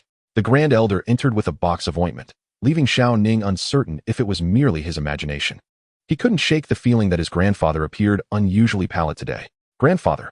As Xiao Ning began to speak, the movement aggravated the injury on his head, causing him to involuntarily gasp in pain, tears nearly welling up in his eyes. "Do not speak for now. It may exacerbate your injury." the elder said as he applied ointment to Xiao Ning's head, providing him with a modicum of relief. Although Xiao Zhe had struck Xiao Ning mercilessly with his martial energy, he had no intention of truly harming him. A mere lesson in discipline was deemed necessary. Xiao Zhe had intentionally used his martial energy to inflict painful welts upon Xiao Ning's head. Painful and lingering, they would torment him for several days, rendering him to live with his head resembling that of a pig. Once the elder had finished applying the ointment, Xiao Ning could barely contain his curiosity. What transpired in the combat technique pavilion? The elder's gaze turned peculiar as he regarded Xiao Ning. Do you not recall the events that unfolded there? Xiao Ning paused, delving into the recesses of his memory. I remember being pinned down and beaten. Perhaps it was the pain that conjured an illusion. But I thought I saw you battling the clan leader. It was no illusion. The elder interjected, and Xiao Ning's eyes widened with a mix of astonishment and concern. Grandfather, you weren't injured, were you? The clan leader is a 5-star dome master. I am quite all right, the elder reassured him with a shake of his head. But you have yet to inform me. Did Xiao Zhe face any repercussions? Xiao Ning remained fixated on Xiao Zhe. Despite the soothing balm on his head, the pain still palpable. Without needing a mirror, he was acutely aware that his head had transformed into a grotesque sight. It would be impossible for Xiao Ning to harbor no resentment toward Xiao Zhe. Upon hearing this, the elder straightened, looking earnestly at Xiao Ning. He did not receive any punishment, and you should refrain from provoking him in the future. What? Why? Grandfather, you are the elder, you must avenge me. Xiao Ning exclaimed incredulously, having always felt the elder's protective affection. Why, then, was he now advising restraint against Xiao Zhe? I have temporarily stepped down from my position as elder, the elder sighed, imparting his wisdom to Xiao Ning. It is time for you to mature. He had come to understand that with Xiao Zhe, the exceptional son of Xiao Zhan, holding significant influence within the clan, any aspirations to contest authority were futile. Now stripped of his position, it was prudent to adopt a more docile demeanor and avoid further conflict. Should he continue to oppose Xiao Zhan, the consequences of being stripped of his cultivation and exiled from the Xiao family would be the least of his worries. Unbeknownst to Xiao Ning, the elder's mental shift was profound. When he heard that his grandfather was no longer the elder, it felt as if lightning had struck, leaving him utterly stunned. How could this be? The clan leader would not easily strip the elder of his title. Xiao Ning exclaimed in disbelief. The elder gently patted Xiao Ning's shoulder, urging him to regain his composure. He then slowly recounted the events that transpired in the combat technique pavilion after Xiao Ning had lost consciousness. Xiao Zhe is a 9-star dome master. Xiao Ning let out a startled cry, unable to resist the urge to touch his head. Remarkably, he had survived under the fist of a 9-star fighter. It was not that Xiao Zhe could not have done more harm, but rather that he had merely intended to impart a lesson, sparing Xiao Ning's life. A wave of relief washed over Xiao Ning. Xiao Zhe still considered the bonds of kinship. Otherwise, he might never have seen his grandfather again. The resentment he felt for being beaten into a pulp by Xiao Zhe dissipated swiftly. How could he dare provoke such power? Xiao Ning murmured to himself, and the Grand Elder's eyes reflected a sense of comfort upon hearing this. The Grand Elder feared that his grandson, in a moment of folly, might choose to oppose Xiao Zhe. Indeed, Xiao Zhe was not someone to be trifled with. The Grand Elder had merely temporarily lost his position. With a weighty tone, he counseled, as long as Xiao Zhe continues to grow, our Xiao family will surely flourish. In time, with my standing, I shall be able to secure more resources for your cultivation. You must strive diligently and abandon your idle ways. Xiao Ning gazed at the Grand Elder's face, which seemed to have aged a few years, his eyes moistening with emotion as he felt a pang in his nose. His grandfather had sacrificed so much, enduring humiliation and even seeking to appease Xiao Zhe. He could not afford to be willful. He must heed his grandfather's words. I understand, Grandpa. I will never provoke Xiao Zhe again. When the opportunity arises, I will apologize to Xiao Yan, he affirmed earnestly, nodding his head, having been enlightened by his grandfather. Xiao Ning now recognized that Xiao Zhe was indeed the hope for the Xiao family's future. Clinging to this support was undoubtedly wise. Very well, rest a while longer. You are not to venture out until your head heals, instructed the Grand Elder, gently assisting Xiao Ning to lie down. In this process, Xiao Ning seemed to mature. He obediently nodded and settled down upon the bed. In the back mountain, Xiao Zhe swiftly dodged an attack from Xiao Xun'er. Let's call it a day. Too much of anything is counterproductive. Hearing Xiao Zhe's words, Xiao Xun'er let out a sigh of relief. After an intense bout, she was now covered in a sheen of perspiration. Brother Xiao Zhe, I feel that my mastery of the swallow counter has significantly improved. Indeed, strive to perfect it. Mastering the swallow counter to its fullest will yield far greater results than mere proficiency. As a high-level mystic technique, it is sufficient to challenge opponents of a higher tier. Xiao Zhe replied before retrieving a box from a hidden corner, revealing an assortment of essentials for barbecuing. Are we having roast meat today? Xiao Xun'er quipped playfully, her movements akin to a nimble butterfly as she darted towards the edge of the forest. Xiao Zhe remained behind, preparing to roast a rabbit. The rabbit population in the back mountain often surged, sometimes necessitating the dispatch of Xiao family members to manage the overabundance. Given their rapid reproduction, without natural predators, their numbers could easily spiral out of control. Xiao Zhe frequently took Xiao Xun'er to catch rabbits for roasting, alleviating the burden on the Xiao family. Before long, Xiao Xun'er returned, each hand grasping a rabbit by its ears. A rabbit's foot danced playfully, while another rabbit gazed with a dreamy expression. Observing this scene, Xiao Zhe couldn't help but chuckle, recalling the familiar lines from a poem. The male rabbit's foot dances, the female rabbit's eyes are dreamy. Of course, both male and female rabbits could exhibit such behavior, rendering gender distinction impossible. Upon closer examination, Xiao Zhe confirmed that both rabbits were indeed female. His movements in handling the rabbits were remarkably adept. Soon, the two skinned rabbits were skewered over the fire. As the flames licked at them, a layer of golden fat oozed from their skin, sizzling as it dripped onto the flames, producing a delightful crackling sound. As dusk approached, the light in the forest dimmed, leaving only the flickering flames to illuminate the faces of the two individuals. Xiao Zhe focused intently on roasting the rabbits, while Xiao Xun'er sat quietly beside him. Her eyes slightly squinted as she watched him. The surrounding sounds, aside from the chirping of insects and the calls of birds, were dominated by the occasional crackling of the burning firewood. This slight cacophony, rather than detracting, enveloped them in a sense of warmth and comfort. Chapter 9. Xiao Yan's Reaction. The next morning, Xiao Yan slowly exhaled a breath of stale air, acutely aware that his internal fighting energy had yet to increase. And a bitter smile crept across his face. Heaven, why must I be granted talent only to have it so cruelly stripped away? Xiao Yan lamented. At this moment, he had yet to attain the calmness and maturity that often follow ridicule, his mindset still somewhat unstable. Well, today is the day to collect the subsidy, he mused, ultimately deciding to go in person. After all, there would be plenty of disdain to endure in the future. Avoiding it this time would not guarantee evasion in the long run. It would be wiser to start adapting and learn to disregard the scorn of others. The Xiao family provides gold coin subsidies for their underage members, a fixed amount each month. Additionally, to encourage diligent cultivation, the family offers extra gold coins based on the level of cultivation achieved. Previously, when Xiao Yan was at the rank of a one-star Do fighter, he received a substantial 50 gold coins monthly. In the Do-Chi continent, for an ordinary peasant family, a yearly expenditure of merely 20 gold coins sufficed for basic sustenance. Xiao Yan pondered, the subsidy I am about to collect will likely amount to just over 20 coins. As he walked along the path, Xiao Yan suddenly noticed two Xiao family youths nearby and instinctively lowered his head, quickening his pace. It wasn't until he had passed by them that he realized he had not overheard any whispers from the pair. Once he was a distance away, he found himself perplexed. He had noted that the two Xiao family members not only refrained from casting him disdainful glances, but seemed rather intimidated. Particularly, when they caught sight of him, the two conversing youths abruptly fell silent, as if fearful that their words might provoke him. Xiao Yan certainly did not believe his Do fighter aura still lingered. After all, he had just been knocked to the ground by Xiao Ning the previous day. The name of the fallen genius had likely spread throughout the Xiao family by now. Yet, he couldn't shake the feeling that he had not misinterpreted the fear reflected in the eyes of those two Xiao family youths. Xiao Yan found himself enveloped in a fog of confusion as he encountered several members of the Xiao clan. Without exception, their gazes toward him were tinged with a hint of trepidation. Upon seeing him, they promptly sealed their lips, refraining from uttering a word. This only served to amplify the perplexity that resided within Xiao Yan. Could it be that his father had issued some form of edict? Yet, even as the clan leader, it seemed unlikely that his father would exhibit such favoritism toward him, particularly as it could easily incite discontent among the clan members. Not to mention, there were 3 esteemed elders within the family whose authority was on par with the clan leader. As these thoughts swirled in his mind, Xiao Yan felt a tinge of apprehension alongside his confusion, fearing that his father might act impulsively on his behalf. At that moment, a delicate call broke through his thoughts, prompting Xiao Yan to glance in the direction of the sound. It was Xiao Mei, who had always trailed behind him during his days of brilliance, affectionately calling him cousin. Encountering someone somewhat familiar, Xiao Yan seized the opportunity to inquire about the unfolding events. Xiao Mei, what transpired within the family? It seems that everyone's attitude toward me has shifted.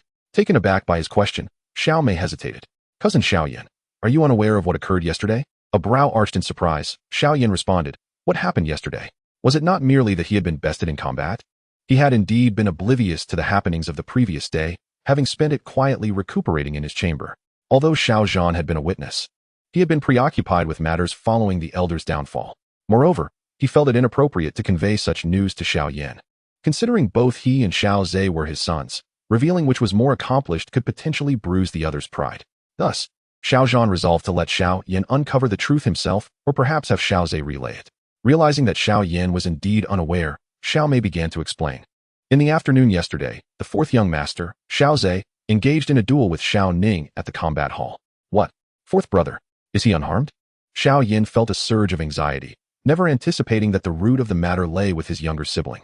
Contrary to what Xiao Yan imagined, however, Xiao Zhe had not only emerged unscathed, but had even withstood an onslaught from the elder who had hurried to intervene. Gasping in astonishment as the details unfolded, Xiao Yan felt a wave of shock wash over him. Fourth brother has already reached the rank of a 9-star fighter? How extraordinary! The gravity of the revelation left Xiao Yan astounded. He had once attained the rank of a 1-star fighter himself and understood all too well the arduous journey from the age of 4 to 11, a mere 7 years, required to achieve even that. The notion of Xiao Zhe attaining the status of a 9-star fighter was nothing short of remarkable. After absorbing the events of the previous day, Xiao Yan remained somewhat puzzled. Even if such an incident had transpired, it shouldn't have instilled such fear among the Xiao clan members, should it? He had crossed paths with several clan members along the way, and each time they beheld him, their eyes reflected a mixture of dread, and they seemed too intimidated to converse in his presence. Xiao Mei nodded, her gaze shimmering with admiration as she replied. It is because cousin Xiao Zhe has made a declaration. Xiao Yan paused, realizing that this must pertain to the words spoken by his younger brother. He also noted a subtle shift in Xiao Mei's demeanor, a blend of admiration and respect. Once, Xiao Mei had also displayed such an expression towards him. Oblivious to Xiao Yan's slightly complex gaze, Xiao Mei cleared her throat, straightened her posture, and raised her chin slightly. Xiao Yan could discern that Xiao Mei was mimicking someone. It was the exact words of her cousin, Xiao Zhe. Xiao Yan is my third brother. He is not someone whom anyone can easily bully. You all should manage your hands and feet, and keep your mouths tightly shut. If I hear even a whisper of gossip, or if it reaches my third brother, do not blame me for being impolite. We are of the same generation, and according to the Grand Elder, matters among peers are not to be meddled with. Instead of spreading rumors, why not focus on your own cultivation? Rather than belittling others, strive to elevate yourselves. Xiao Mei, feigning a deep voice, appeared charmingly adorable, eliciting a faint smile from Xiao Yan. Could this truly be the words of his usually unassuming fourth brother? Nevertheless, Xiao Yan felt a warm glow in his heart. With such a prodigious talent as his fourth brother speaking out, the family members would undoubtedly refrain from casting aspersions or scorn in his direction. They might even hesitate to converse with him, fearing their disparaging remarks would be overheard. Did you know, cousin Xiao Yan? Many in the family now regard Xiao Zhe's words as a motto to inspire themselves. Xiao Mei's eyes sparkled as she reverently repeated the last phrase, rather than belittling others. Strive to elevate yourselves. It was evident. Xiao Yan nodded with a smile, for Xiao Mei was a living example of this principle. No longer subjected to the derision of others, Xiao Yan felt a profound sense of joy. The attitude of the family towards him had even grown more apprehensive than before, which brought him a sense of relief. He resolved to double his efforts. Being surpassed by his own fourth brother left Xiao Yan with a bittersweet feeling. He was strong-willed and wished to be a protective older brother. With determination, Xiao Yan vowed, as long as I can continue to absorb fighting energy and cultivate, I shall never give up. Chapter 10. The return of Yan achieves great success. Tenfold feedback. In the wooded hills behind the Xiao residence, sunlight filtered through the lush leaves, casting dappled shadows on the ground. As two figures moved swiftly, they stirred a gentle breeze that sent tiny particles of dust swirling, shaping the sunlight into beams. The forest was illuminated with golden shafts of light, gathering brilliance for the duel unfolding between them. Xiao Zhe's palm radiated a soft blue glow of fighting energy as he leisurely struck toward Xiao Xun'er. In contrast, Xiao Xun'er's hands shimmered with golden fighting energy, resembling streams of golden light dancing at her fingertips. Amidst the verdant woods, the golden brilliance from Xiao Xun'er's fingers outshone the sun itself. With a resounding impact, the two figures separated instantly. Xiao Xun'er's petite form spun gracefully in the air before gently landing on the fallen leaves, akin to a beautiful golden butterfly. Anyone who had observed the duel techniques at the training pavilion days earlier would surely find this scene strikingly familiar. Xiao Xun'er's movements mirrored those of Xiao Zhe from earlier, characterized by an effortless elegance as she deftly countered her opponent's strikes. Xiao Zhe felt as though his palm had struck a layer of cotton, with no power released whatsoever. Just days prior, he found himself occasionally offering guidance, but as time progressed, his input became unnecessary. Xiao Xun'er had grasped all that she needed to understand. In that recent exchange, it was evident that she had comprehended the essence of the Yin Fan strike. A fleeting golden glimmer danced in her eyes, and a delicate smile graced her soft pink lips. Approaching Xiao Zhe, her fingertips shimmered with golden energy. Despite her fair and tender hands, they exuded formidable strength. This time, the outcome of their contact was completely different. Xiao Zhe was sent hurtling away. A tingling sensation coursed through his palm, and a smile spread across his face. As Xiao Xun'er's opponent, he was keenly aware of what had transpired. Initially, it felt as if he struck cotton. But soon he realized that beneath that softness lay a layer of unyielding steel.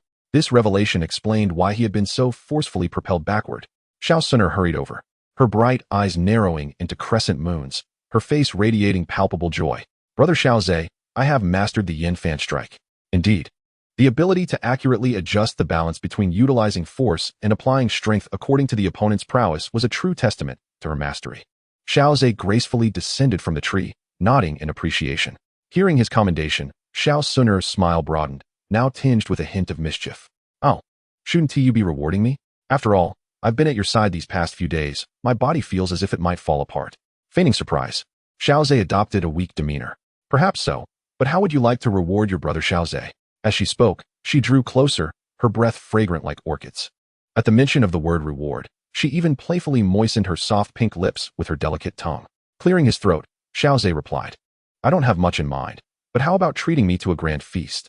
Pondering for a moment, Xiao Xun'er suggested, the finest restaurant in Wutan City. A lavish spread awaits. Wouldn't you say I am quite sincere? Indeed, I've long heard that the beast feast there is utterly exquisite, leaving one yearning for more. Xiao Zhe clapped his hands in admiration. Let us meet at the Xiao family gate in half an hour. An hour from now, Xiao Xun'er proposed, stepping back slightly. After all, this is my first outing with brother Xiao Zhe. I wish to have ample time to prepare and indulge in a proper bath. Just look at me. I'm drenched in sweat. Drenched in sweat. Xiao Zhe echoed, inching closer and sniffing the air deliberately. I don't detect any odor of sweat, only a delightful fragrance. Uft. Brother Xiao Zhe, you speak nonsense. Who would smell fragrant while soaked in sweat? Xiao Xun'er burst into laughter, showing no resistance to his playful examination, instead feeling a flicker of joy at the attention. Indeed, my dear sister Xun'er is just like that. Xiao Zhe, with his rustic yet charming words of affection, believes that emotions must be nurtured from a young age. Nonetheless, he has never engaged in any inappropriate behavior. Both of them are still quite young, and Xiao Zhe exercises great restraint, refraining from any misconduct toward Xiao Xun'er. He understands that the ancient bloodline within her remains unstable. It is essential for her growth to remain pure before her ascension. Enough of these embarrassing remarks. Xiao Xun'er lightly tapped Xiao Zhe and then scampered back a few steps like a startled little rabbit. Xiao Xun'er has mastered the great, enhancing her strength. Congratulations to the host for receiving a tenfold reward, insight, utilizing strength against strength, beginner. After choosing to accept this reward, Xiao Zhe quickly comprehended the essence of this so-called insight. It resembles a philosophy. By integrating various combat techniques, he can create entirely new ones. In the future, Xiao Zhe might even derive numerous combat techniques based on this principle of utilizing strength against strength. He has grasped the key to the creation of combat techniques. Pondering this, Xiao Zhe was pleasantly surprised by the tenfold reward. Initially, he had anticipated receiving a more advanced combat technique. To his astonishment, the very essence of Yin Fanji was unveiled before him. It is not impossible for Xiao Zhe to master this insight, but it may require decades of relentless practice to truly grasp the principle of utilizing strength against strength. The tenfold reward has spared him many years of labor, and naturally, he felt quite satisfied. It was time to prepare. After all, this was the first time he would venture out with Xun'er. An hour of preparation was ample time. As Xiao Zhe stepped out of the woods, he spotted a figure and raised an eyebrow, walking toward it. Third brother, were you waiting for me? This was their first meeting in days, yet it felt entirely different. Perhaps it was the dazzling aura of genius that now enveloped Xiao Zhe, even more radiant than before. Yes, I came specifically to express my gratitude, Xiao Yan replied with a smile, though a hint of distance lingered in his demeanor. Sensing this, Xiao Zhe approached without hesitation, clasping Xiao Yan's shoulder and giving a gentle pat on his chest. Third brother, we are brothers. Why speak so formally? But isn't it my fault that you can no longer remain low-key? Xiao Yan responded hesitantly. Seeing my brother being highlighted yet still maintaining a low profile, does that make me human? Xiao Zhe said nonchalantly. Previously, my low profile was merely to avoid unnecessary distractions and focus on my cultivation. Now that I have showcased my talent, with father shielding me from those matters, it feels no different to me than before. With Xiao Zhe's explanation, Xiao Yan finally felt relieved and embraced him tightly, stating earnestly, Fourth brother, thank you. Chapter 11. the super wealthy little girl. After conversing with Xiao Yan for a while, Xiao Zhe remarked, I have an appointment with Xun'er, third brother, so I must take my leave. Xiao Yan nodded in understanding, a smile of contentment gracing his features. His younger brother was indeed a winner in life, a fact that filled him with envy. Not only was his talent extraordinary, but he also had a beautiful companion by his side. Go ahead, prepare well. And I wish you a delightful date. Xiao Yan sincerely blessed, for after all, he was his own younger brother. This time, as Xiao Zhe and Xiao Xun'er were training together, their relationship blossomed rapidly. Even though Xiao Yan entertained thoughts of using Do Qi, he did not set his sights on Xiao Xun'er, as their relationship was not particularly close. Intruding into her room uninvited could very well result in a swift expulsion. Subsequently, unable to find a suitable subject for experimentation, Xiao Yan's aspirations regarding Do Qi dissipated. He immersed himself wholly in his training until the Do Qi eventually vanished. Oh, third brother. After taking a few steps, Xiao Zhe suddenly turned back to call out to Xiao Yan. What is it? Do you need my assistance, third brother? A smile graced Xiao Zhe's face as he spoke earnestly. I have always believed that you are a dragon among men, destined to transcend these minor setbacks and transform into a true dragon soaring across the Do Qi continent. Upon hearing such words, Xiao Yan was momentarily taken aback. Never had anyone believed in him quite like Xiao Zhe did. He believed in his potential, in his future. Even Xiao Zhan had never bestowed upon him such remarkable trust. Third brother, do not give up. A temporary downturn does not signify a future shrouded in darkness. After uttering these encouraging words, Xiao Zhe said no more, merely waving goodbye and departing swiftly. Standing there, Xiao Yan pressed his lips together, feeling as though sand had entered his eyes. Unbeknownst to him, they began to glisten with unshed tears. Throughout the past year, he had been diligently training alone in his room. Yet, Do Qi continued to elude him, culminating in the testing event where it was laid bare for all to see. What met Xiao Yan was nothing but mockery and disdain. Those who once closely followed him now maintained a silent distance. Though his father treated him with the same care as before, tirelessly seeking a remedy for his plight, Xiao Yan could sense that Xiao Zhan had lost much hope in him. It was as if the last remaining lifeline was being clutched tightly by Xiao Zhan, who longed to uncover the reason behind Xiao Yan's loss of Do Qi. Yet, the family's most sought-after genius, his own fourth brother, exhibited unparalleled trust in him. How could this not touch Xiao Yan's heart? Indeed, the challenges before him were but minor ripples on the vast ocean of his life. How could he remain stagnant here? Training. I must train. He donned his most elegant attire, styling his hair in a manner befitting an adult. Gazing into the bronze mirror at the striking young man reflected back at him, a broad smile spread across Xiao Zhe's face. He rummaged through his bedside and unearthed a black card, a standard gold storage card capable of holding a maximum of 5,000 gold coins. Cards of higher value required not only financial resources, but also strength. Although it was suggested that the young lady should treat, it was never truly intended for her to bear the expense. This black card was bestowed upon Xiao Zhe by an elder during the distribution of subsidies. His monthly subsidy had surged to 100 gold coins. Furthermore, any requests for cultivation resources could be directed to the Xiao family. At this moment, the black card displayed a remarkable 2,000 gold coins. According to the elder's explanation, this was compensation for the subsidies Xiao Zhe had previously neglected to claim. Having prepared sufficiently, it was time to await Xun'er at the entrance. As Xiao Zhe stepped outside, he glanced at the time, noting that it had only taken him half an hour, leaving him with ample opportunity. Inside Xiao Xun'er's room, a plethora of garments lay strewn across the bed. Dressed in a nightgown, Xiao Xun'er incessantly held up various outfits against herself for comparison. Elder Ling, what do you think of this one? And this one? Ling Ying, concealed in the shadows, observed his young mistress's earnest efforts to adorn herself, feeling a mix of emotions. My lady, your natural beauty renders everything you wear enchanting.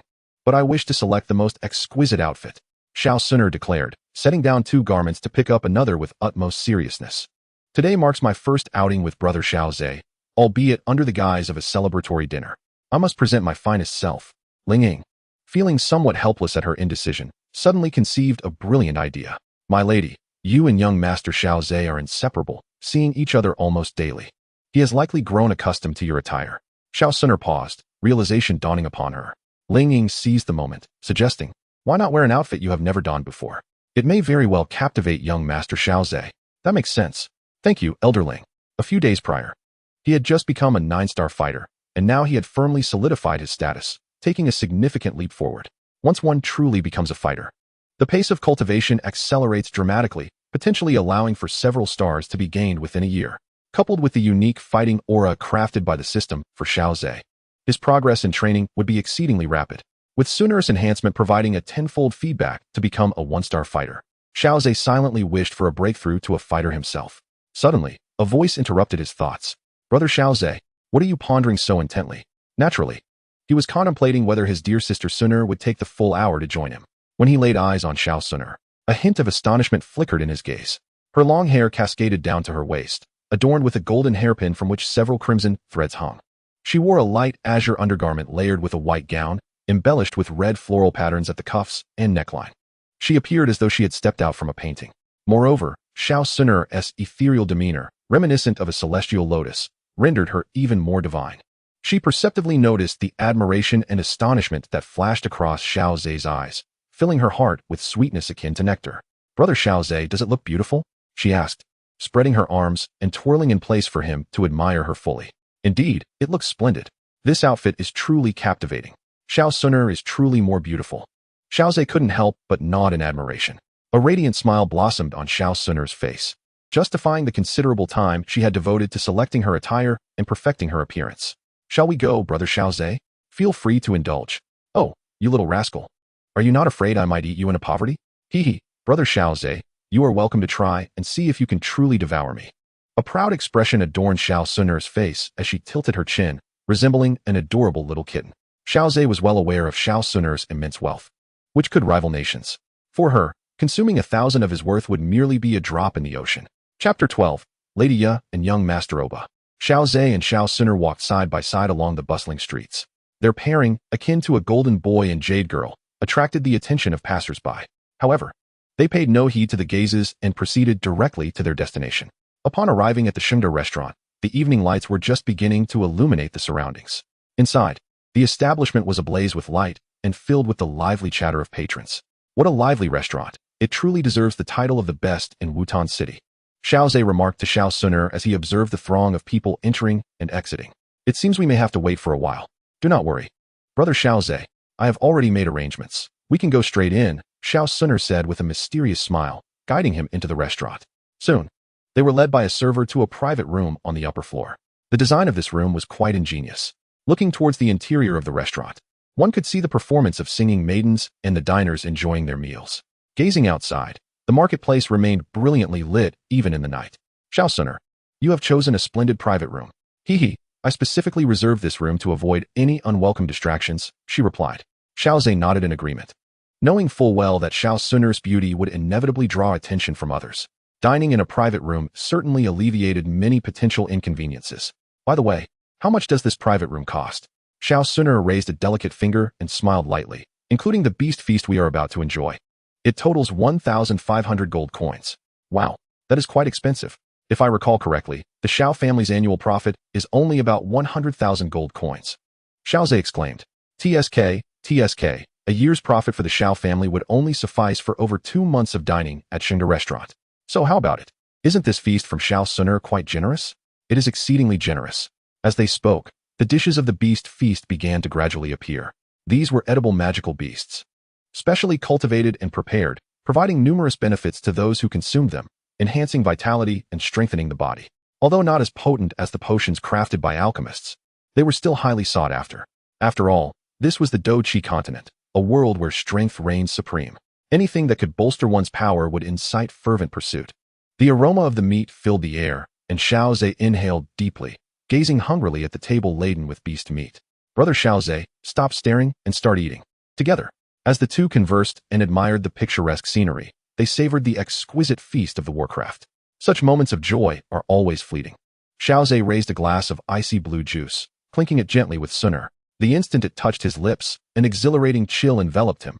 Yet, as he swallowed, he felt a fiery warmth igniting within. This novel sensation compelled Xiao Zhe to examine the peculiar drink in his hand. Xun'er explained, "This is a low-grade potion cultivated by the Xingde Tavern. Regular consumption can enhance one's meager fighting spirit."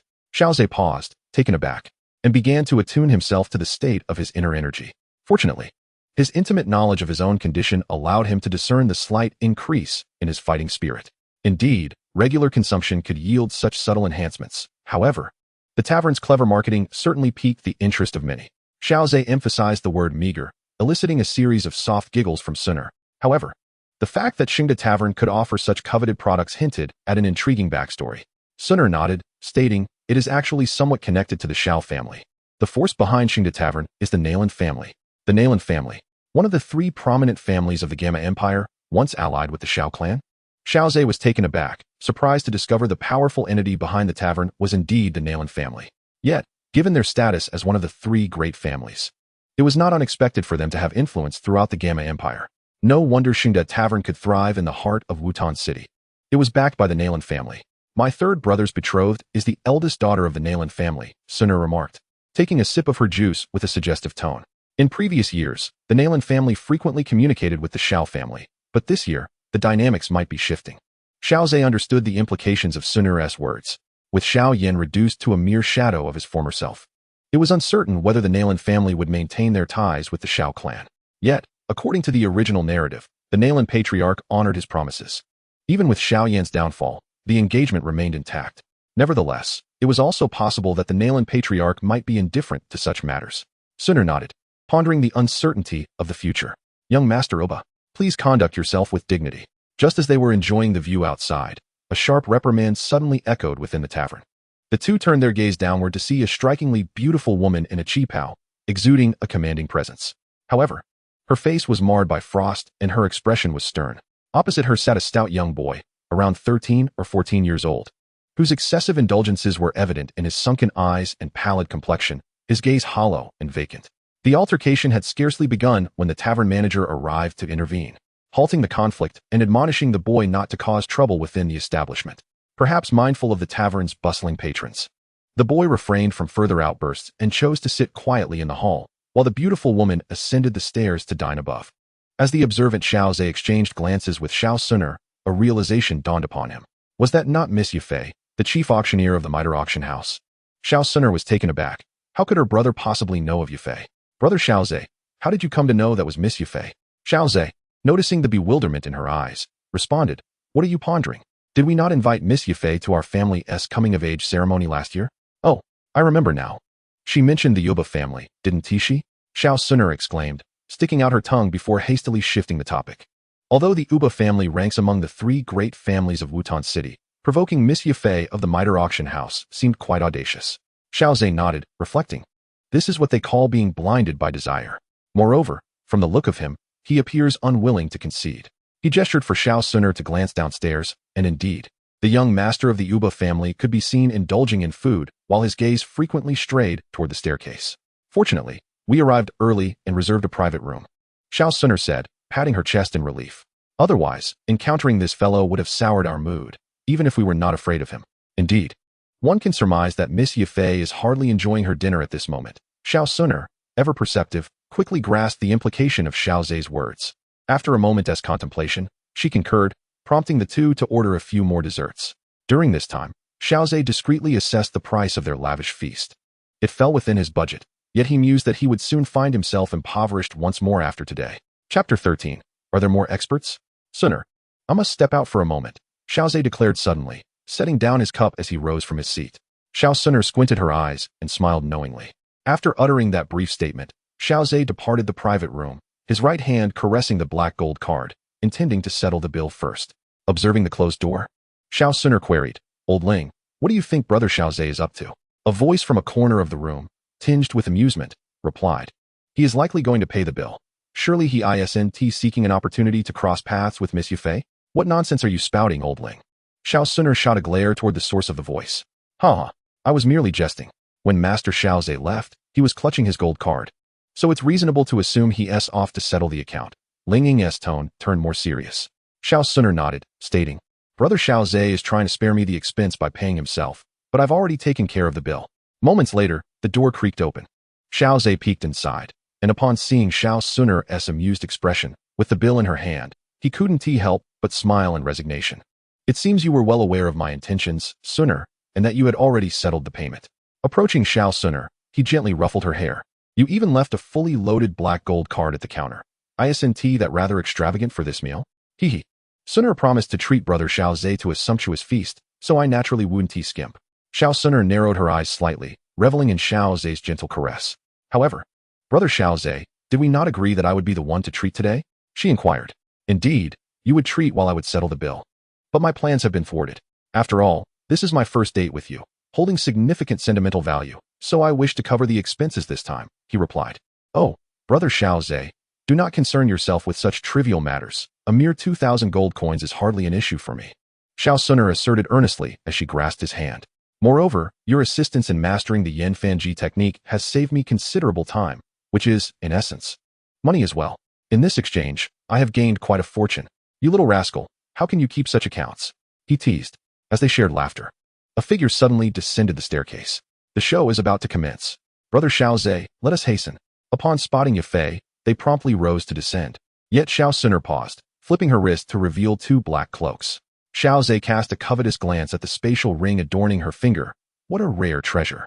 Brother Xiao, don the cloak. It will facilitate our movements, she urged. Very well. As they traversed the corridor, the attendants were unfazed.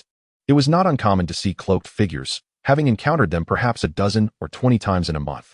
Those cloaked individuals might have various reasons, be it disfigurement, being wanted criminals, or clandestine lovers. Such matters were of no concern to the Xingde Tavern. As long as patrons dined without causing trouble and paid their dues, the establishment would remain indifferent to them. In fact, there existed a subtle competitive spirit among taverns in Yuten City. If individuals without cloaks came to dine, it implied that the tavern lacked allure, resulting in poor business. After all, if numerous such patrons frequented the tavern, some might indeed be fugitives. Their willingness to risk exposure merely to dine there illustrated the tavern's magnetic appeal. Of course, this scenario harbored many risks. Only taverns with substantial influence were inclined to accommodate such guests. Upon descending, they found Yafei had already exited the tavern. The short, portly young master from the Uba family discreetly trailed behind her. Xiao noted that this rotund young master was accompanied by a fighter as a bodyguard. Thus, they followed the young master, who wore an evident look of desire, flanked by his guardian as they pursued Yafei. The young master from the Uba family was clearly indulging excessively and had likely engaged in numerous misdeeds within Yuten City. Yet, rather than curbing his excesses, the family's leaders had instead dispatched additional guards, further enabling his nefarious behavior. Xiao whispered to Xiao Xun'er, who nodded in agreement, seemingly having made a discovery. Brother Xiao, do you notice how the path we tread grows increasingly secluded? She remarked. It seems so. Miss Yafei appears intent on leading the Uba young master to a deserted location to teach him a lesson. That fellow truly is as Brother Xiao described, blinded by lust, completely oblivious to the obvious trap laid before him. The two followed closely, unperturbed by any potential peril. Xiao Xun'er was accompanied by Elder Ling, and Xiao was aware of the formidable Dou Emperor guarding her. Thus he felt utterly reassured. In the entirety of Wuten City, where could be safer than beside Xun'er? At last, they arrived at a secluded alley, where the young Master Uba could no longer contain himself, a wicked grin spreading across his face. Miss Yafei, what a twist of fate that we should encounter one another in such a remote place. It must surely be heaven's design. Yield to me, he declared. In the alley, Yafei maintained her composure, though a hint of disappointment flickered in her gaze. She had anticipated that this young Master Uba would exhibit greater patience, waiting until they were in a completely deserted lane before making his move. This is not a match made in heaven. It is I who lured you here, young Master Uba, Yafei replied with a smile that did not reach her eyes, her tone tinged with frost. Regrettably, Uba was oblivious, his grin growing more brazen. So Miss Yafei also harbors feelings for me. Then I shall not hold back. With unsteady steps, Uba advanced toward Yafei, his lecherous gaze almost palpable. A wave of revulsion washed over Yafei. His stare was as tangible as a physical force, raising goosebumps across her skin. Suddenly, she noticed her Dou Master guard lying on the ground, bloodied and unconscious. No, you cannot harm me. I am the young master of the Uba family. If you lay a hand on me, my father will surely seek vengeance, Uba exclaimed, his bravado faltering as he saw the fierce young man approaching. With a single strike, the Dou Master had been dispatched effortlessly. What chance did a mere practitioner of Douqi stand? Yafei exhaled a sigh of relief. Hidden in the shadows, Xiao and Xiao Xun'er had witnessed the unfolding drama and were preparing to depart when circumstances took a sudden turn. Yafei's expression shifted as she furrowed her brow, confronting the fierce young man. The diminutive Uba, blood oozing from a large dent in his skull, was clearly beyond saving. Did I not instruct you to merely teach him a lesson? She demanded. That is indeed what you conveyed to me, but regrettably, I have no desire to comply. Miss Yafei, the fierce young man chuckled, advancing step by step toward her, his menacing expression rapidly transforming into one of lust. I have taken a liking to you as well, Miss Yafei? Outside the alley, Xiao exchanged glances with Xiao Xun'er, shock reverberating in his heart. Another formidable opponent? Chapter 14. capturing hearts with deception. Yafei's countenance shifted dramatically. Her own guard was revolting. Do you comprehend the gravity of your actions? Yafei feigned calmness, her voice icy as she sought to intimidate him with words. Humph, the fierce young man scoffed, kicking the young master oboe aside. Miss Yafei, surely you do not believe me to be so easily deceived?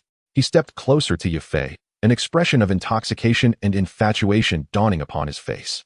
Upon hearing Miss Yafei's intention to lead this fellow to a desolate place for a lesson, I immediately recognized that my opportunity had arrived, a once-in-a-lifetime chance. Yafei, upon hearing this, discerned that the fierce young man was prepared to flee, and a flicker of panic crossed her countenance. She took a step back, only for the brazen youth to advance further. There is no need for such reckless desperation. There are countless virtuous women in this world. As Yafei backed against the wall, retreating to the limits of her escape, her anxiety became unmistakable, prompting her to hastily add, if you release me, I assure you, I will introduce you to a suitable match. With your status as a fighter, many women would be eager. Haha. It seems Miss Yafei remains oblivious to her own allure, her exquisite beauty, her striking figure, complemented by an air of unattainable grace. The fierce young man, contemplating the secluded location, appeared unperturbed by the prospect of conversing with Yafei a little longer. Typically, his interactions with her as a guard consisted solely of commands and compliance, devoid of any casual discourse. Having lingered in the company of a beauty such as yourself, how could I possibly find interest in mere painted faces? He continued, his tone growing urgent as he confided. Do you know what occupies my thoughts most each day? It is how to possess you, how to ravage you. His breath quickened involuntarily as he spoke. Yafei, witnessing the young man's fervent state, recognized that the allure of beauty was futile against him. After all, as he had stated, she herself was the most significant temptation. Biting her silver teeth, she hesitated momentarily before deciding to reveal her true identity. I am of the Meitel family, and I have come to Yuten City solely for training. You must consider this carefully. Should you lay a hand on me, you will incur the wrath of the Meitel family. The fierce young man was taken aback. As a guard, he was unaware of Yafei's genuine identity. He had not anticipated that she belonged to the Meitel family, merely visiting Yuten City for her own development. This revelation left him in a state of uncertainty. After all, the Meitel family stands as one of the three great families of the Gamma Empire, wielding significant influence throughout the realm. If he had previously felt confident in dealing with Yafei and escaping afterward, that confidence had now waned considerably. The consequences of a common auction house chief's demise were starkly different from those of a member of the Meitel family. His heart raced, thoughts racing as he grasped the gravity of the situation. As a guard for the Meitel auction house, he was all too aware of the power they held within the Gamma Empire. If a full-scale pursuit were to ensue, his escape would be impossible, for he was merely a one-star fighter.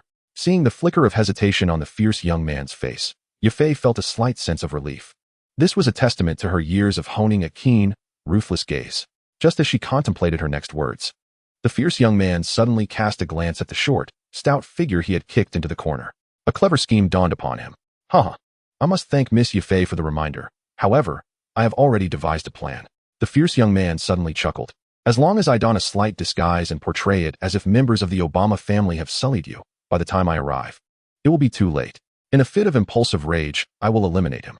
Then, I shall leave behind a letter lamenting my inadequate protection, fearing punishment, thus severing all ties and embroiling the middle auction house in disputes with the Obama family. Even if I am ultimately unmasked, I will have secured ample time to escape. Miss Yafei, what do you think of my plan? The fierce young man grinned wickedly, his keen eyes capturing the flicker of panic across Yafei's face, which delighted him immensely. The thought of finally dominating the lofty Miss Yafei, of possessing and ravaging her, sent waves of excitement coursing through him. Outside the alley, Xiao Zhe and Xiao Xun'er exchanged glances. Xiao Zhe remarked, this fellow possesses not only lustful intentions, but also the audacity to match. Brother Xiao Zhe, shall we intervene? It seems this remote place is truly devoid of passers-by. The two continued to wait, observing that Yafei had yet to be harmed, hoping for another to come to her rescue. They were reluctant to reveal themselves unless absolutely necessary. Indeed, the fierce young man had been merely boasting thus far.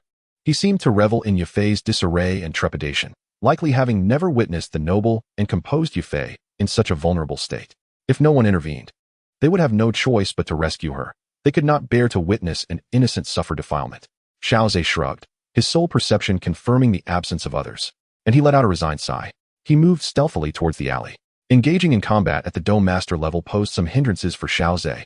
Yet Xiao Xun'er was untroubled by this. Although Xiao Zhe was merely a 9-star Do practitioner, his displayed combat prowess transcended his rank.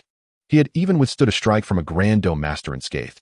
If necessary, Xiao Xun'er could summon Elder Ling for assistance. Within the alley, the fierce young man reveled in Yafei's visible distress. He was intent on peeling away her calm and noble facade, revealing her panic and vulnerability before him. The moment of indulgence had finally arrived. With a sinister grin, the young man extended his hand, causing Yafei to tremble slightly, as if envisioning her grim fate. Her eyes glistening with unshed tears. Simultaneously, a wave of regret washed over her. Why had she chosen to wait until this secluded place? Had she exposed the young Master Obama's pursuit earlier, perhaps a savior would have passed by now. In despair, Yafei closed her eyes, only to stubbornly reopen them. Even if she were to perish, she would not succumb to such cowardice. Yes, keep your eyes open. Closing them would diminish the thrill of the moment. The fierce young man gazed into Yafei's eyes, speaking with feigned affection. Yafei's eyes widened in surprise as she detected a shadowy figure cloaked in a cape suddenly materializing behind the fierce young man. Just as he reached for Yafei's arm, a chilling sense of impending doom gripped his heart, accompanied by a surge of violent qi emanating from behind him. The fierce young man had not yet comprehended the situation when he felt a crushing blow to his neck, causing him to collapse to the ground. Almost immediately, a searing pain surged through his head, and in the next moment, his consciousness was engulfed in darkness. I suppose I am a bit shorter. Only able to strike at the neck. After toppling the fierce young man, Xiao Zhe delivered an additional kick to his head. Noticing that he lay still, he finally breathed a sigh of relief. Xiao Zhe raised his gaze to Mei Fei and said, "Miss Mei Fei, you are safe now." Upon seeing the youthful and handsome visage before her, the tension in Mei Fei's heart finally eased, and her legs weakened, causing her to lurch forward. Xiao Zhe was momentarily taken aback. While the trope of a hero saving a damsel often leads to romantic entanglements, this level of enthusiasm was unexpected. After a moment's contemplation, he chose not to evade her, for given her velocity, avoiding her might result in his face meeting the ground instead. Chapter 15. Revelations and Turmoil. Gasping for breath, Xiao Zhe gently patted Mei Fei on the shoulder. Once she regained her composure, her cheeks flushed, and she straightened herself. "I'm sorry, I didn't mean to," she said, noticing the discomfort etched across Xiao Zhe's face. Although it appeared as though she had taken advantage of him, he was, after all, her savior, and she did not wish to dwell on it further. Moreover, she had been the one to leap forward. Who could she blame? Thus, she sincerely expressed her apologies. "It's nothing, merely a bit unexpected," Xiao Zhe replied, waving his hand dismissively. Just then, another figure quietly appeared beside him. Xiao Xun'er's tone was laced with ambiguity.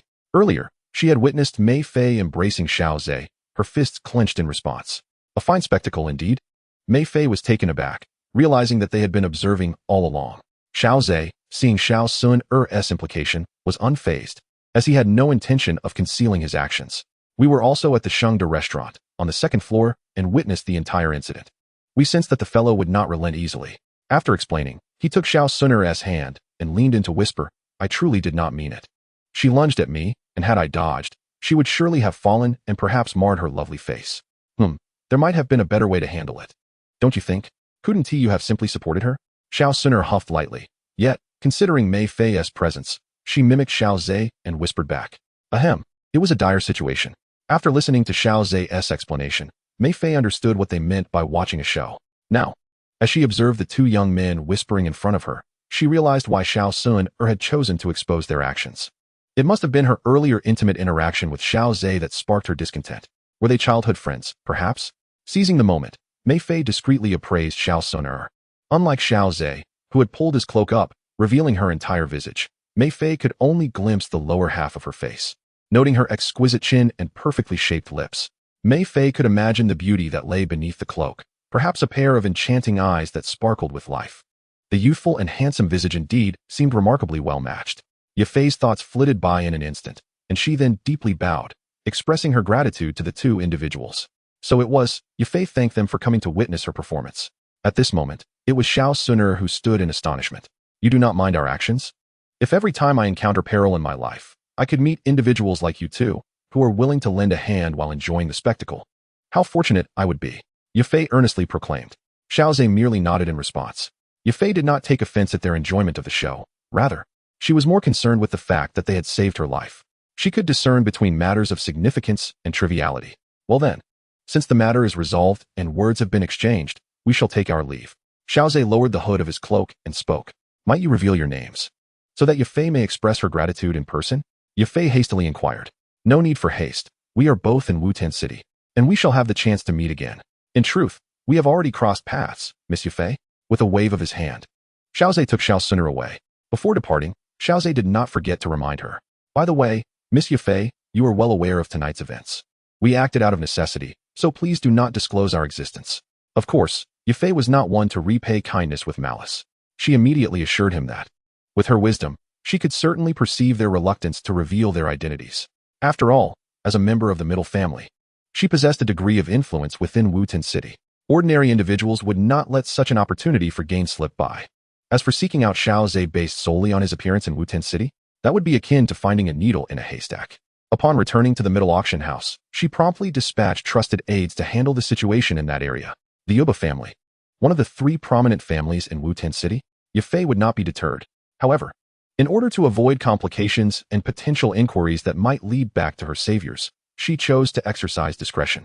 The following day, the Uba family issued a sensational bounty throughout the city. The youngest son of the family head had been slain in a secluded alley the previous night, alongside a fighter bodyguard, leaving the scene in disarray. No clues could be found, or perhaps the head of the Uba family had indeed discovered a lead, which ultimately pointed to Miss Yufei, the chief auctioneer of the middle auction house. The middle auction house was not something they could provoke. Yufei remained oblivious to the subsequent actions of the young master of the Uba family. Seizing the opportunity, she demanded compensation from the Uba family head. The young master had attempted to harm her and tarnish her reputation, and she sought an explanation from the Uba patriarch. Yufei's arguments were indeed impeccable. After all, apart from Xiao Zhe and Xiao Xun'er, the only other person privy to the matter was her trusted aide. In the absence of evidence linking her to the incident, the Uba patriarch found himself at a disadvantage. When it came to influence, the Uba family could not compete with the middle auction house. Currently, there exists no evidence. Rather, it is his son who has been harassing Yufei, with intentions of committing acts of defilement, a fact corroborated by numerous witnesses. This affair has left the patriarch of the Oba clan utterly appalled.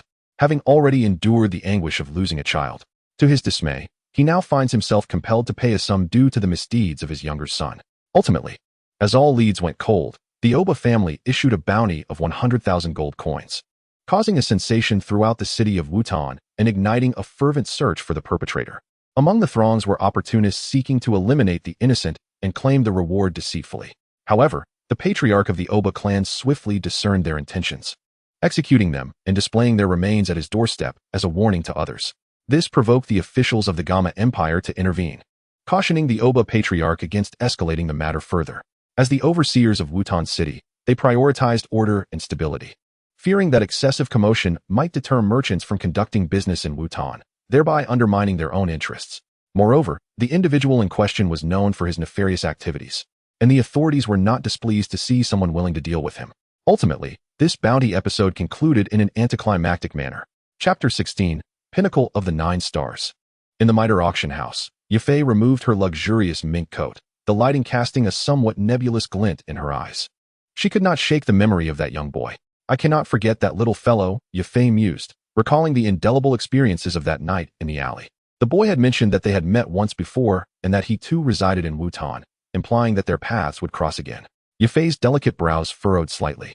She presided over countless auctions daily, encountering innumerable individuals. Even if a young man had indeed gazed upon her from the audience, she was likely unaware of it. As she glanced at the invitation on the table, Yufei suddenly paused. She seemed to have fallen into a mental impasse, as she typically spent most of her time at the Mitre auction house. Thus, she subconsciously assumed that her encounter with the young man had taken place there. Yet, in reality, her activities extended beyond the confines of the auction house. As one of the foremost powers in Wutan, the Mitre auction house frequently received invitations from various families. During occasions of celebration, these families would invite other factions to showcase their prosperity and strength. Upon reflection, it appeared that the young man, possessing the remarkable ability to vanquish a 1-star fighter at such a tender age, was undoubtedly a prodigious talent. If they had not met at the auction house, then it must have been within the circles of the prominent families, suggesting that he hailed from one of the 3 great clans. Witnessing the assassination of the young Master Oba without intervening likely indicated that he was not affiliated with the Oba family, leaving only the Xiao and Gailey families as possibilities. Following this line of reasoning, Yufei meticulously pondered, her eyes growing increasingly luminous. She felt she was treading a path towards uncovering the young man's true identity. In recent years, the Gailey family had not produced any notable talents, while the Xiao family seemed to have recently birthed a genius, reputed to be the youngest fighter in a century. Upon contemplating this, Yifei hastily approached the cabinet to rummage through her documents, swiftly locating information on the youngest combatant. Xiao Yan, the third son of the Xiao clan's patriarch. Indeed. I attended the family's ceremony last year. Could it be him? Perhaps I should gather some intelligence on the Xiao family to ascertain if any significant events have transpired recently. Yifei had to depart hastily last year due to pressing matters, and thus had never encountered Xiao Yan in person. She summoned her trusted aide and instructed her to investigate any recent developments concerning the Xiao family. Following prior incidents, she requested a change of guards to female personnel, as she wished to avoid similar experiences in the future. Meanwhile, while Yifei diligently sought to uncover the identity of Xiao Zhe, he remained within the confines of the Xiao estate, not venturing outside. Atop the rear mountain, beneath the shade of trees, a solitary figure sat cross-legged upon a meticulously smoothed stone. This figure was in deep meditation, as surrounding combat energy surged towards him like fledglings returning to their nest, coalescing into a small energy vortex around his form. Xiao Zhe slightly relaxed the gravitational pull of his combat energy vortex, allowing a substantial flow of energy to circulate through his meridians and ultimately converge within the vortex. He felt a slight swelling within his meridians, accompanied by a faint, tingling pain. Since his first full exertion of the combat energy vortex, he had realized that this phenomenon was beyond his current capacity. The feedback from the system indicated that the vortex's intensity was misaligned with his physical strength. Prolonged exertion could lead to his meridians fracturing under the immense pressure of the combat energy. Nevertheless, through subsequent training, Xiao Zhe discerned the advantages of the combat energy vortex. Specifically, he learned to regulate the absorption capacity, keeping it within the tolerable limits of his meridians. Once his meridians adapted, he could then increase the absorption rate. This approach would gradually enhance the strength of his meridians, enabling him to fully withstand energy absorption in the future. Consequently, his training speed could potentially accelerate exponentially. As the shadows lengthened, the energy vortex beside Xiao Zhe gradually dissipated. He opened his eyes, releasing a puff of turbid air into the atmosphere. The growth of his combat energy had reached its zenith. He was merely a step away from achieving the liquefaction of combat energy, officially becoming a combat master. Internally, he scrutinized his combat energy vortex, observing the pale blue energy swirling gently, reminiscent of crashing waves. Vast.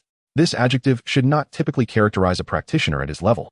However, should other practitioners of the same tier behold the magnitude of Xiao Zhe's combat energy, they would undoubtedly question whether their years of training had been in vain. I can confidently claim to have reached the pinnacle of a 9-star combatant, Xiao Zhe mused with a chuckle, reminiscing about the absurd classifications he had encountered previously. At that moment, he turned to glance down the mountain, where a graceful figure flitted between the trees like a delicate butterfly, swiftly approaching his side. Brother Xiao Zhe, have you completed your training? Xiao Xun'er inquired with a bright smile. Xiao Zhe's most admirable trait lies not only in his unparalleled talent and intelligence, but also in his exceptional dedication to his craft.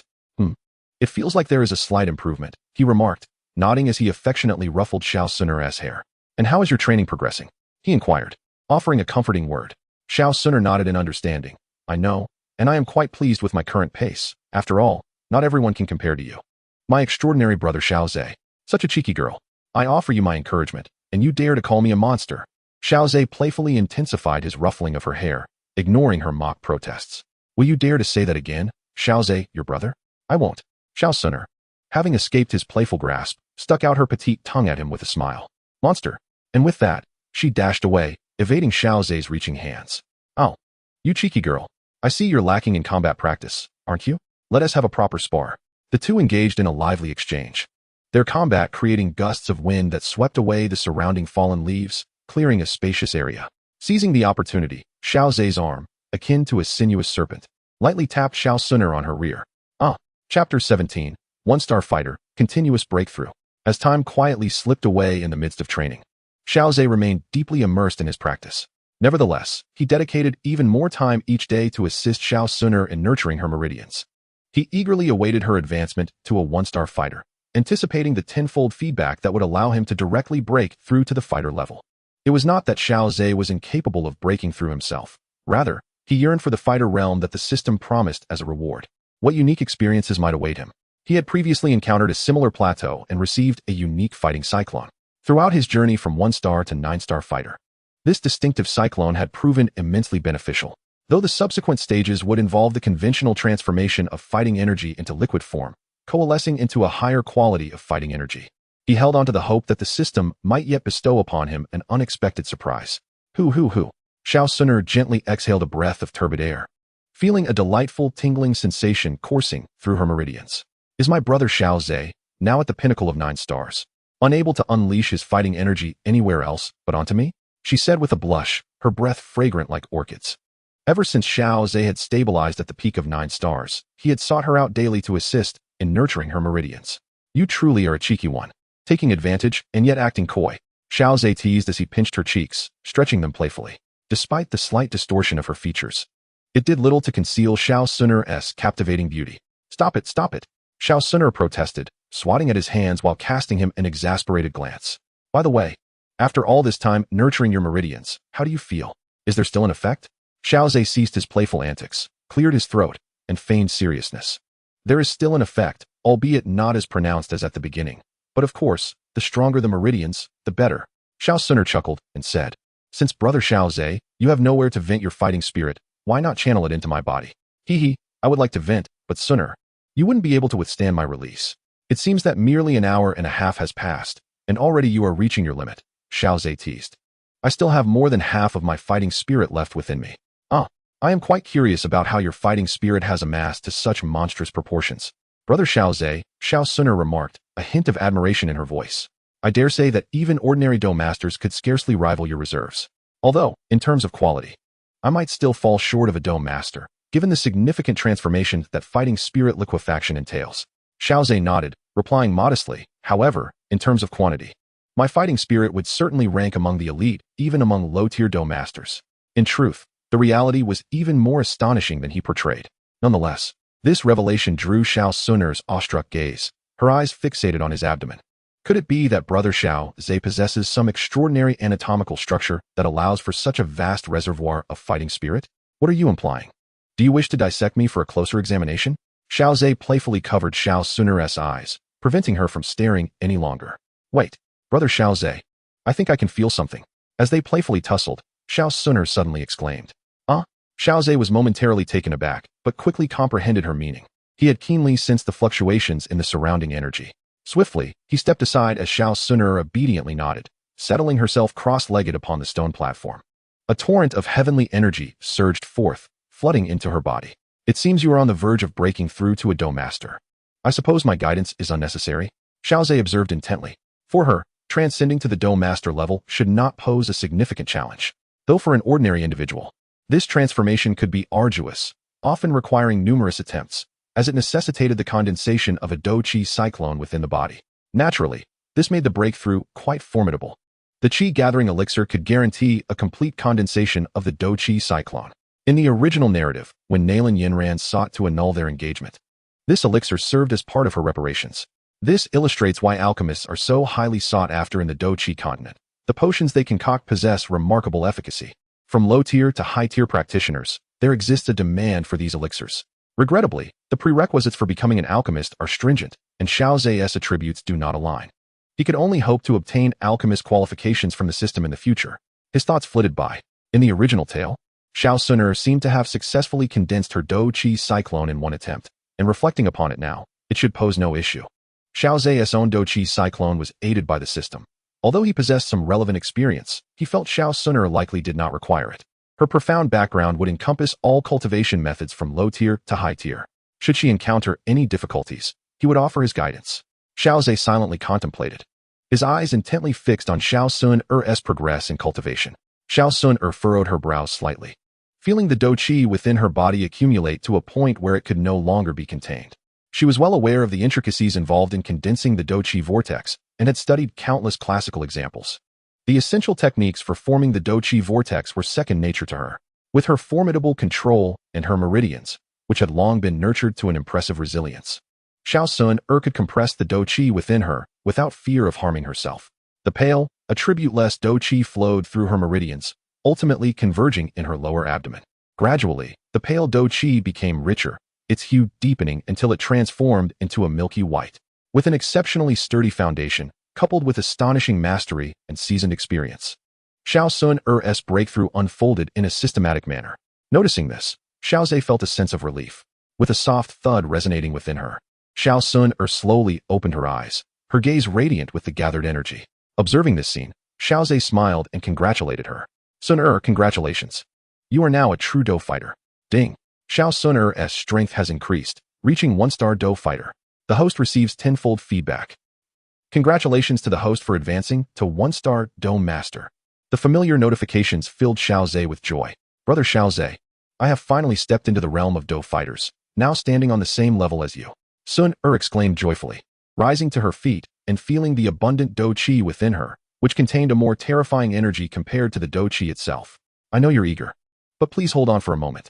Xiao chuckled, raising his hand to halt Xiao Xun'er's approach, urging her to be patient. In response to her puzzled gaze, he chose to claim his reward as a vast amount of heavenly and earthly energy began to converge towards him. Sensing this familiar breakthrough fluctuation, Xiao Xun'er's mouth slowly opened in astonishment. Seeing you break through inspires me. I shall also attempt to advance to Do master. A smile graced Xiao's face, while Xiao Xun'er wore an expression of helplessness. I've only just entered the Do fighter level. And you're about to become a Do master? Chapter 18. Breaking through to Do master. Hope for revival. At the peak of the back mountain, on a stone platform, Xiao's breakthrough occurred as naturally as flowing water. He voraciously absorbed the immense heavenly and earthly energy, as modeled Do Qi circulated through his meridians, surging into his lower abdomen. This unrefined Do Qi, when mixed with his refined Do Qi, posed the risk of tainting his own energy. The influx of such vast amounts of Do Qi also carried significant dangers. Severe cases could even lead to the destruction of one's Do Qi vortex, causing a fall from the Do fighter realm. However, facing the modeled Do Qi, Xiao's internal Do Qi vortex unhesitatingly devoured it all. The pale blue Do Qi vortex spun rapidly, resembling a whirlpool, exuding an incredibly terrifying gravitational pull. All the Do Qi entering the vortex, whether refined or modeled, was compressed uniformly, purging impurities and refining the essence. With each rotation, impurities are expelled and released through the body's pores and breath. Drip. A droplet of liquid fighting energy gradually materializes, ultimately descending into the vortex. Its hue markedly deeper than the light blue fighting energy surrounding it. As the first droplet of liquid fighting energy emerges, more droplets follow suit, cascading like gentle rain within the vortex. These droplets, upon reaching a certain volume, begin to circulate spontaneously throughout Xiao's body, nourishing his blood, meridians, and bones. His physical prowess ascends at an astonishing pace, as if he is undergoing a sublime transformation, an overwhelming sense of euphoria enveloping him. Xiao even perceives a subtle enhancement in his soul, as if it too has been revitalized. Moreover, he keenly senses that the texture of this liquid fighting energy is somewhat unique. Although it is liquid, it possesses a density akin to that of a solid, incredibly rich and substantial. As time progresses, Xiao notices the rain within the fighting energy vortex gradually diminishes. The light blue fighting energy vortex continues to whirl rapidly, exuding a sense of insatiability. Is it still unsatisfied? Xiao muses to himself. After feeling a significant enhancement in the strength of his meridians, he relinquishes his restraint on the fighting energy vortex. A more terrifying allure erupts from the vortex, as the energies of heaven and earth converge around his form, creating a colossal whirlpool. An overwhelming influx of worldly energy surges through every pore of Xiao's body. Unperturbed, he utilizes breath control as his foundation, meticulously organizing and integrating the incoming energies, ultimately funneling them back into the fighting energy vortex. The previously diminishing rainfall within the vortex intensifies once more. Xiao Xun'er gazes at the whirlpool of heavenly energy forming around Xiao, her eyes filled with astonishment. Beside her, a shadowy figure materializes, concealed in darkness, rendering its essence indistinct, as if merely a phantom. Master Xiao's talent is likely exceedingly rare even among the ancient clans. To achieve such prowess merely by breaking through to the Do master realm is unprecedented in my experience, Ling Ying remarks, his gaze awestruck. As a high-ranking Do Huang, he has witnessed grand spectacles, yet this scene is unlike anything he has encountered before. Indeed, Brother Xiao's extraordinary talent may very well be unparalleled. He could perhaps ascend to the status of a revered sage in the future, or even catch a glimpse of the path to sanctification. Xiao Xun'er gazes at Xiao in the vortex with hopeful anticipation. Ling Ying, hearing such high praise from Xiao Xun'er, is equally taken aback. The Do Zun represents an exalted existence within the Do Qi continent, while the Do Sheng encompasses the terrifying ability to forge small worlds from the boundless void. However, unlike his previous silence, Ling Ying now nods in agreement. Perhaps Master Xiao truly possesses the potential to transcend numerous obstacles and constraints, garnering the favor of the ancient clan's cherished jewel. It seems that the extraordinary phenomenon accompanying Brother Xiao's breakthrough has also drawn the attention of the Xiao family. I shall descend to clarify the situation. Xiao Xun'er expresses her concern to Ling Ying. Master Ling, I kindly ask you to keep an eye on Brother Xiaoza to prevent any mishaps during his breakthrough. The old man nodded in understanding. I comprehend, miss. With that, Ling Ying melded back into the shadows, attentively monitoring Xiaoza's progress. Meanwhile, Xiao Xun'er descended to the foot of the mountain, where she fortuitously encountered Xiao Zhan, who had come to check on matters. Xun'er, what brings you here? Is it that Xiaoza is above? Upon seeing Xiao Xun'er, Xiao Zhan immediately connected her presence with that of his son. Although Xiaoza was quite discreet as a father, he remained concerned about his son's affairs. Typically, wherever Xiaoza appeared, Xiao Xun'er was sure to follow closely, thus prompting Xiao Zhan's inquiry. Indeed, Uncle Xiao Zhan. Brother Xiaoza is at a critical juncture in his breakthrough, so I kindly ask that you refrain from disturbing him to avoid any unforeseen interruptions. Xiao Zhan was momentarily taken aback. Breakthrough? Isn't Xiaoza a 9-star fighter? Suddenly, realization dawned upon him, and he inquired with some difficulty. Is he breaking through to become a fighter? Yes, Xiao Xun'er replied with a smile and a nod. Xiao Zhan gasped in astonishment. Should this breakthrough succeed, it would signify an 11-year-old fighter. Ha ha ha, splendid. The Xiao family truly stands on the brink of revival. After overcoming his initial shock, Xiao Zhan burst into hearty laughter, repeatedly exclaiming, Revival is imminent. Revival is imminent. Xun'er, I implore you to help watch over Xiaoza, and should anything go awry, please inform me at once. Of course, Uncle Xiao Zhan. Xiao Xun'er responded with a warm smile. This was the father of Brother Xiaoza, a title she might need to alter in the future. At the crucial juncture leading to the back mountain, he barred other clan members from approaching out of curiosity. A breakthrough to the fighter realm indeed manifests such phenomena. Xiaoza truly possesses extraordinary talent. Xiao Zhan envisioned a few years hence, when Xiaoza would surpass him, guiding the Xiao family towards a more illustrious future. He patted his chest with a sense of reassurance, vowing silently, before Xiaoza matures, I must protect him well. The turbulent energies of heaven and earth gradually calmed, and Xiaoza slowly opened his eyes. He felt the diminutive blue vortex of fighting energy within him, now reduced by half, and within that vortex, a pool of liquid fighting energy that possessed a texture akin to solid matter. A wave of satisfaction surged through Xiaoza. This was the indication that appeared after Xiao Xun'er had broken through to a 1-star fighter. Now, it was time to share his joy with Xun'er. Chapter 19, Affiliated Binding. Xun'er, I must apologize. We have once again widened the gap. Xiaoza jested, eliciting an elegant roll of her eyes from Xiao Xun'er, who huffed in retort. Huh. I have only just reached the fighter realm. How could I assist you in your cultivation at the fighter level? Xiaoza was somewhat taken aback. Humph. Then pray tell. Brother Xiaoza, how did you manage to create such a spectacle upon breaking through to the fighter realm? Xiao Xun'er inquired, leaning in curiously, her eyes sparkling with intrigue as they fixated on Xiaoza's countenance, as if seeking to unravel the mystery. To be honest, I am uncertain how to impart this knowledge. A natural breakthrough, perhaps? He chuckled, just kidding. Brother Xiaoza, how does it feel to have achieved this breakthrough to the fighter realm? Xiao Xun'er chuckled softly. Her curiosity piqued about Xiaoza's current combat prowess. After all, what kind of strength could such an unprecedented phenomenon cultivate? It left her feeling restless with anticipation. A sensation of unparalleled comfort enveloped her, elevating both her body and soul. Merely based on physical capabilities, I could easily defeat 10 versions of my former self. Xiaoze remarked earnestly, acknowledging his significant advancement in power alongside the myriad of combat skills at his disposal.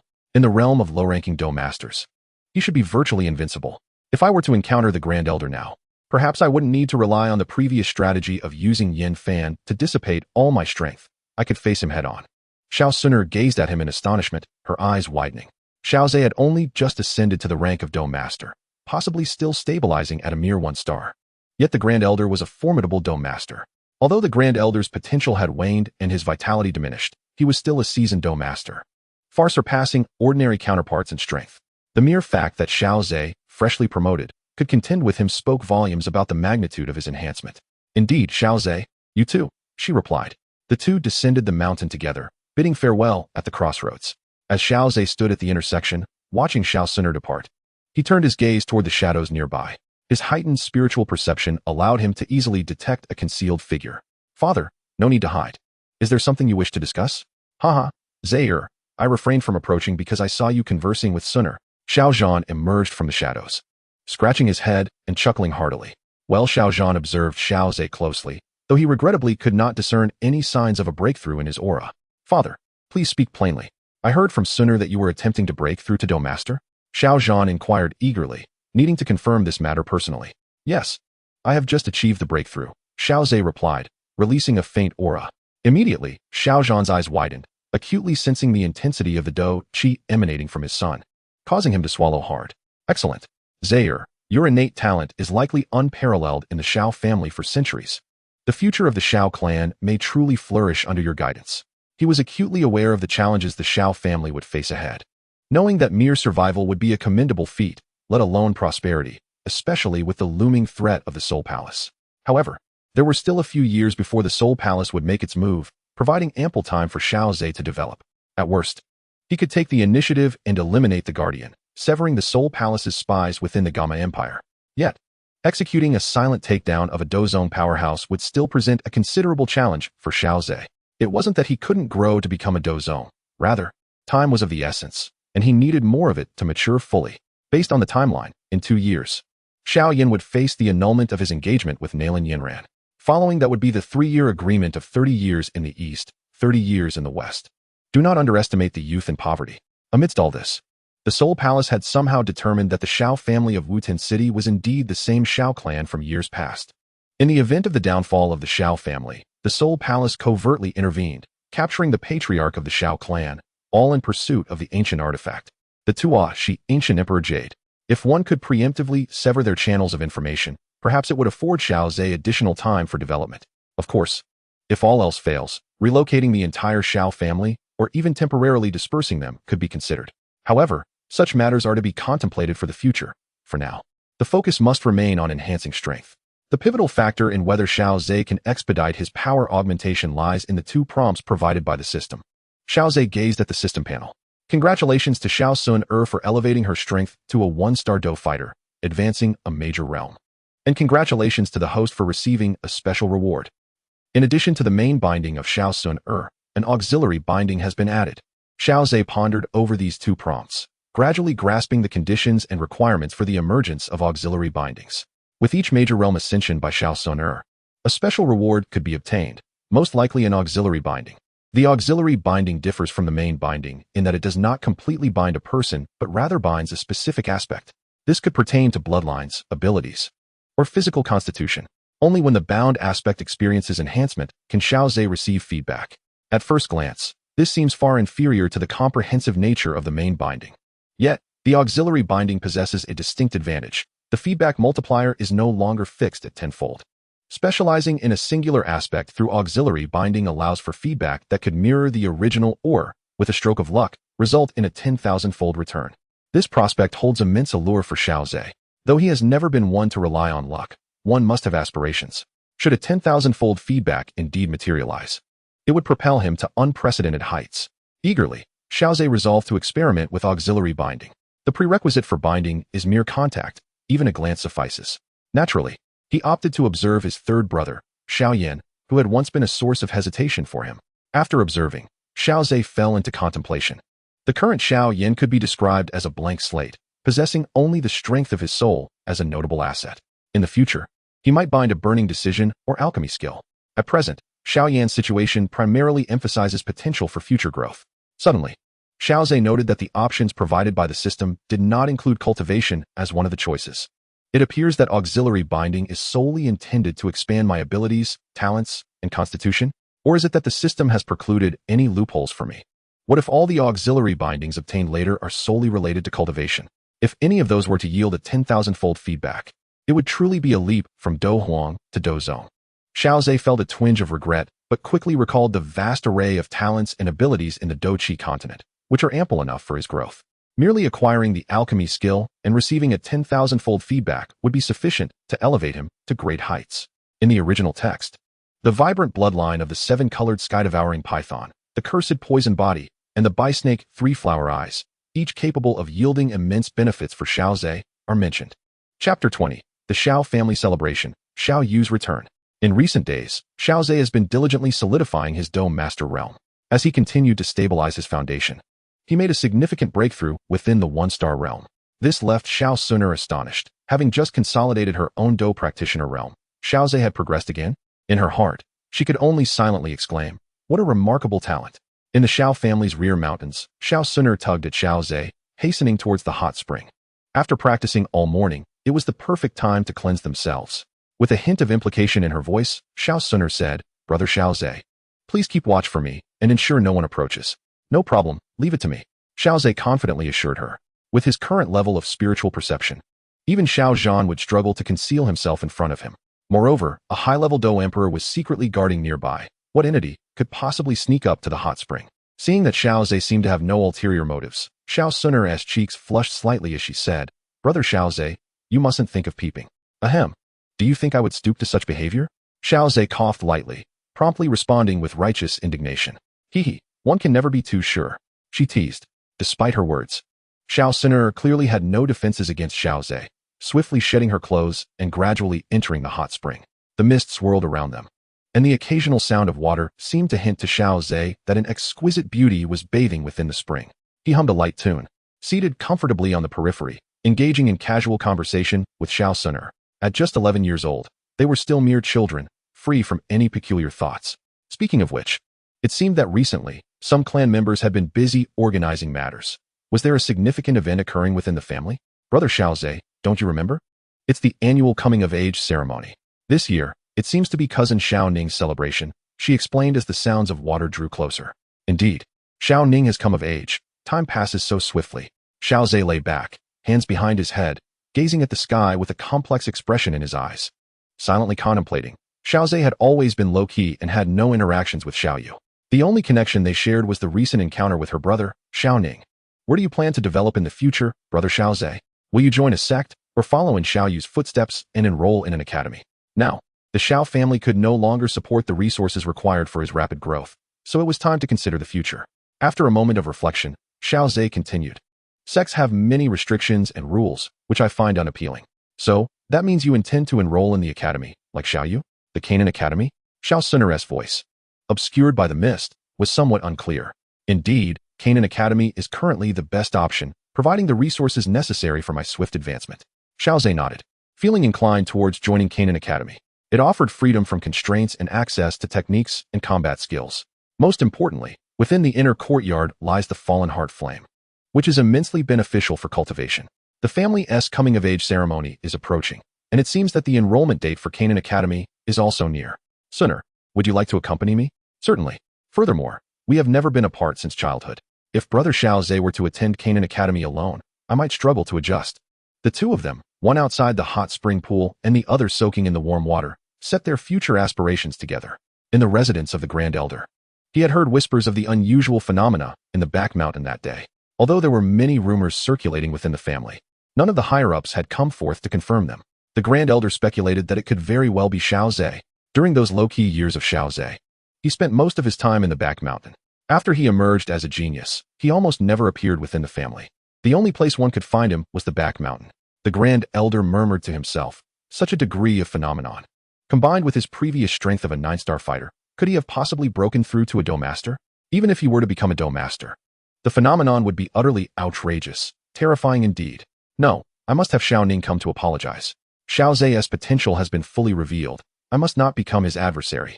For even fostering animosity would bring forth great detriment." The Grand Elder suddenly rose to his feet, only to hear exclamations from outside the door. Upon stepping out, he beheld a tall, graceful figure clad in the uniform of Canaan Academy, adorned with a golden star on the chest.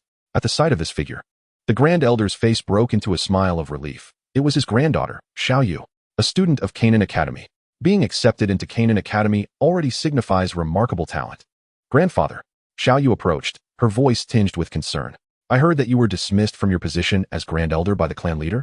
The Grand Elder nodded, saying, "I have no objections regarding the handling of this matter." Noticing that Xiao Yu seemed eager to speak further, he interjected, "Are you aware of the entire situation?" Xiao Yu shook her head, explaining that she had only learned from the clansmen that the position of Grand Elder had been temporarily revoked. Xiao Zhe is not Xiao Yan. Back then, Xiao Yan was merely a 1-star fighter, yet his presence amplified the clan leader's authority. Xiao Zhe's strength is even more formidable, only 11 years old, and already a 9-star fighter. The Grand Elder spoke slowly. Upon hearing this, Xiao Yu was momentarily stunned, followed by a sharp intake of breath, her ample chest trembling slightly. A 9-star fighter. Xiao Yu couldn't help but glance down at her own chest. where a solitary golden star was embroidered on her attire. Suddenly, she felt that the disparity between individuals was more pronounced than the gap between man and dog. Xiaoyu did not question this, for it was her grandfather's words that led him to resign from the position of Grand Elder. A bitter smile crept onto her lips as she helplessly remarked, "An 11-year-old 9-star fighter is indeed someone we cannot provoke. Moreover, just a few days ago, unusual phenomena were reported in the back mountain, and I seriously suspect that Xiao Zhe may have broken through to the Dome Master level." The Grand Elder said gravely, "I was just planning to find Xiao Ning," urging him to personally apologize and resolve the conflict with Xiao Zhe. "Alas, I never expected that cousin Xiao Zhe would possess such terrifying talent," Xiaoyu sighed. Meanwhile, within the depths of Xiaoyu's heart, a sense of curiosity regarding Xiao Zhe began to stir. According to her grandfather's words, Xiao Zhe had likely transcended the realm of combatants quite some time ago, yet he remained remarkably unassuming. Soon, as Xiaoyu's imagination took flight, an image of a humble, devoted cultivator, utterly absorbed in his practice, materialized in her mind. "Grandfather, may I accompany you?" Xiaoyu suddenly exclaimed, eager to witness Xiao Zhe for herself. The Grand Elder scrutinized Xiaoyu intently, and it was only when he perceived a hint of confusion in her expression that he chuckled softly. "Very well. You two can be considered peers. Perhaps you can engage in some meaningful exchange." Chapter 21. A glorious reunion with Yafei. In a flurry, the Grand Elder sought out Xiao Ning, hastily ushering him along with Xiaoyu towards Xiao Zhe's residence. "Grandfather, what is the purpose of this?" Xiao Ning asked, bewildered as he looked up at his grandfather. "Did I not instruct you to apologize to Xiao Yin?" "Indeed, I did apologize. And Xiao Yin mentioned that we had resolved our differences amicably," Xiao Ning replied, perplexed by the sudden urgency surrounding the matter. "Why are we revisiting this today? Did you request Xiao Yin to speak favorably of you in front of Xiao Zhe?" The Grand Elder pressed on. "Not at all. Xiao Yin stated that he was unable to assist and advised me to handle it myself." Xiao Ning scratched his head in thought. It made sense, after all. As the aggrieved party, Xiao Yin would likely not wish to be seen as favoring Xiao Ning in front of Xiao Zhe. Upon hearing this, the Grand Elder felt a surge of frustration, his voice rising in urgency. "So, have you even attempted to locate Xiao Zhe?" "Yes, but I cannot find him," Xiao Ning responded, feeling somewhat aggrieved by his grandfather's relentless questioning. The Grand Elder emitted a sound of confusion. "Grandfather, we have arrived at Xiao Zhe's residence. You may verify it for yourself," Xiao Ning indicated, sensing his grandfather's uncertainty. The Grand Elder cast a dubious glance at Xiao Ning, struggling to comprehend his grandson's predicament. Straightening his attire, he approached the door and knocked. After a considerable wait, silence prevailed. "He is not at home." Xiao Ning leaned in, a hint of grievance coloring his tone. "Xiao Zhe hardly ever stays in his house. I have sought him multiple times, yet I have not even caught a glimpse of him. I even searched in the back mountains, but to no avail. They are simply too vast." After listening to Xiao Ning's explanation, the Grand Elder felt a wave of despondency wash over him. Nevertheless, it was clear that Xiao Zhe was the antithesis of Xiao Yin. While Xiao Yin was almost perpetually confined to his quarters, diligently cultivating, Xiao Zhe seemed to eschew the confines of home, preferring to roam freely outside. At that moment, Xiao Yu, who had been observing quietly, interjected, "Isn't the coming-of-age ceremony approaching? He is likely to attend, if only to make an appearance. We can seize that opportunity to extend our apologies." The Grand Elder contemplated this and deemed it a reasonable course of action. Soon, the family's coming-of-age ceremony commenced, the atmosphere resounding with the vibrant sounds of drums and festivities. A multitude of esteemed guests, graciously invited by the Xiao family, were guided to their seats in the VIP section. Among them, a strikingly tall figure stood out, captivating attention with her enchanting demeanor that inevitably drew ardent glances from those pretending to be indifferent. Miss Yafei wore an impeccable smile, effortlessly engaging with the prominent figures of Wu-Ten City while simultaneously surveying the surroundings. Her gaze lingered particularly on the younger members of the Xiao family, imbued with a hint of anticipation. Unfortunately, despite the presence of most significant individuals from the Xiao family, the young man she longed to see remained absent. Yafei gently beckoned a young member of the Xiao family. "Could you please inform me how much longer until the ceremony begins?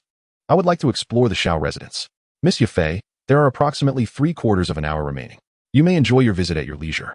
There's no need to trouble yourself. I prefer to explore alone," she replied with a smile that felt as refreshing as a spring breeze, leaving no room for offense. Meanwhile, Xiao Zhe sat cross-legged on a stone platform, gradually ceasing his cultivation. Feeling a surge of strength within, he clenched his fist in satisfaction, having finally advanced to a 2-star dosher. Beside him, Xiao Xun'er rolled her eyes. "How is it that after such a short time, you've already made a breakthrough? With that tone, one might think you had been stuck at 1-star dosher for years." "Haha, Do not be too harsh on me. We broke through on the same day, yet you are already a 3-star, while I remain at 2. Can we truly compare? Enough of your banter. Hurry and freshen up. Xiao Xun'er urged, pulling Xiao Zhe towards the hot spring. Quickly wash up. I have prepared a formal outfit for you. Today is the ceremony marking your coming of age, and you must at least make an appearance. Xiao Zhe nodded, swiftly cleansing himself in the hot spring. Approaching the edge of the pool, he found a formal outfit laid out for him. Xiao Xun'er stood outside the pool, wearing a gentle smile. As the sound of the splashing water ceased, her anticipation grew. At the entrance, a figure emerged, adorned in embroidered boots and a white and gold formal robe, accentuating his tall stature and strikingly handsome features, making him the focal point of the crowd's gaze. Xiao Xun'er's eyes sparkled as she watched Xiao Zhe. After donning this outfit, he appeared utterly transformed.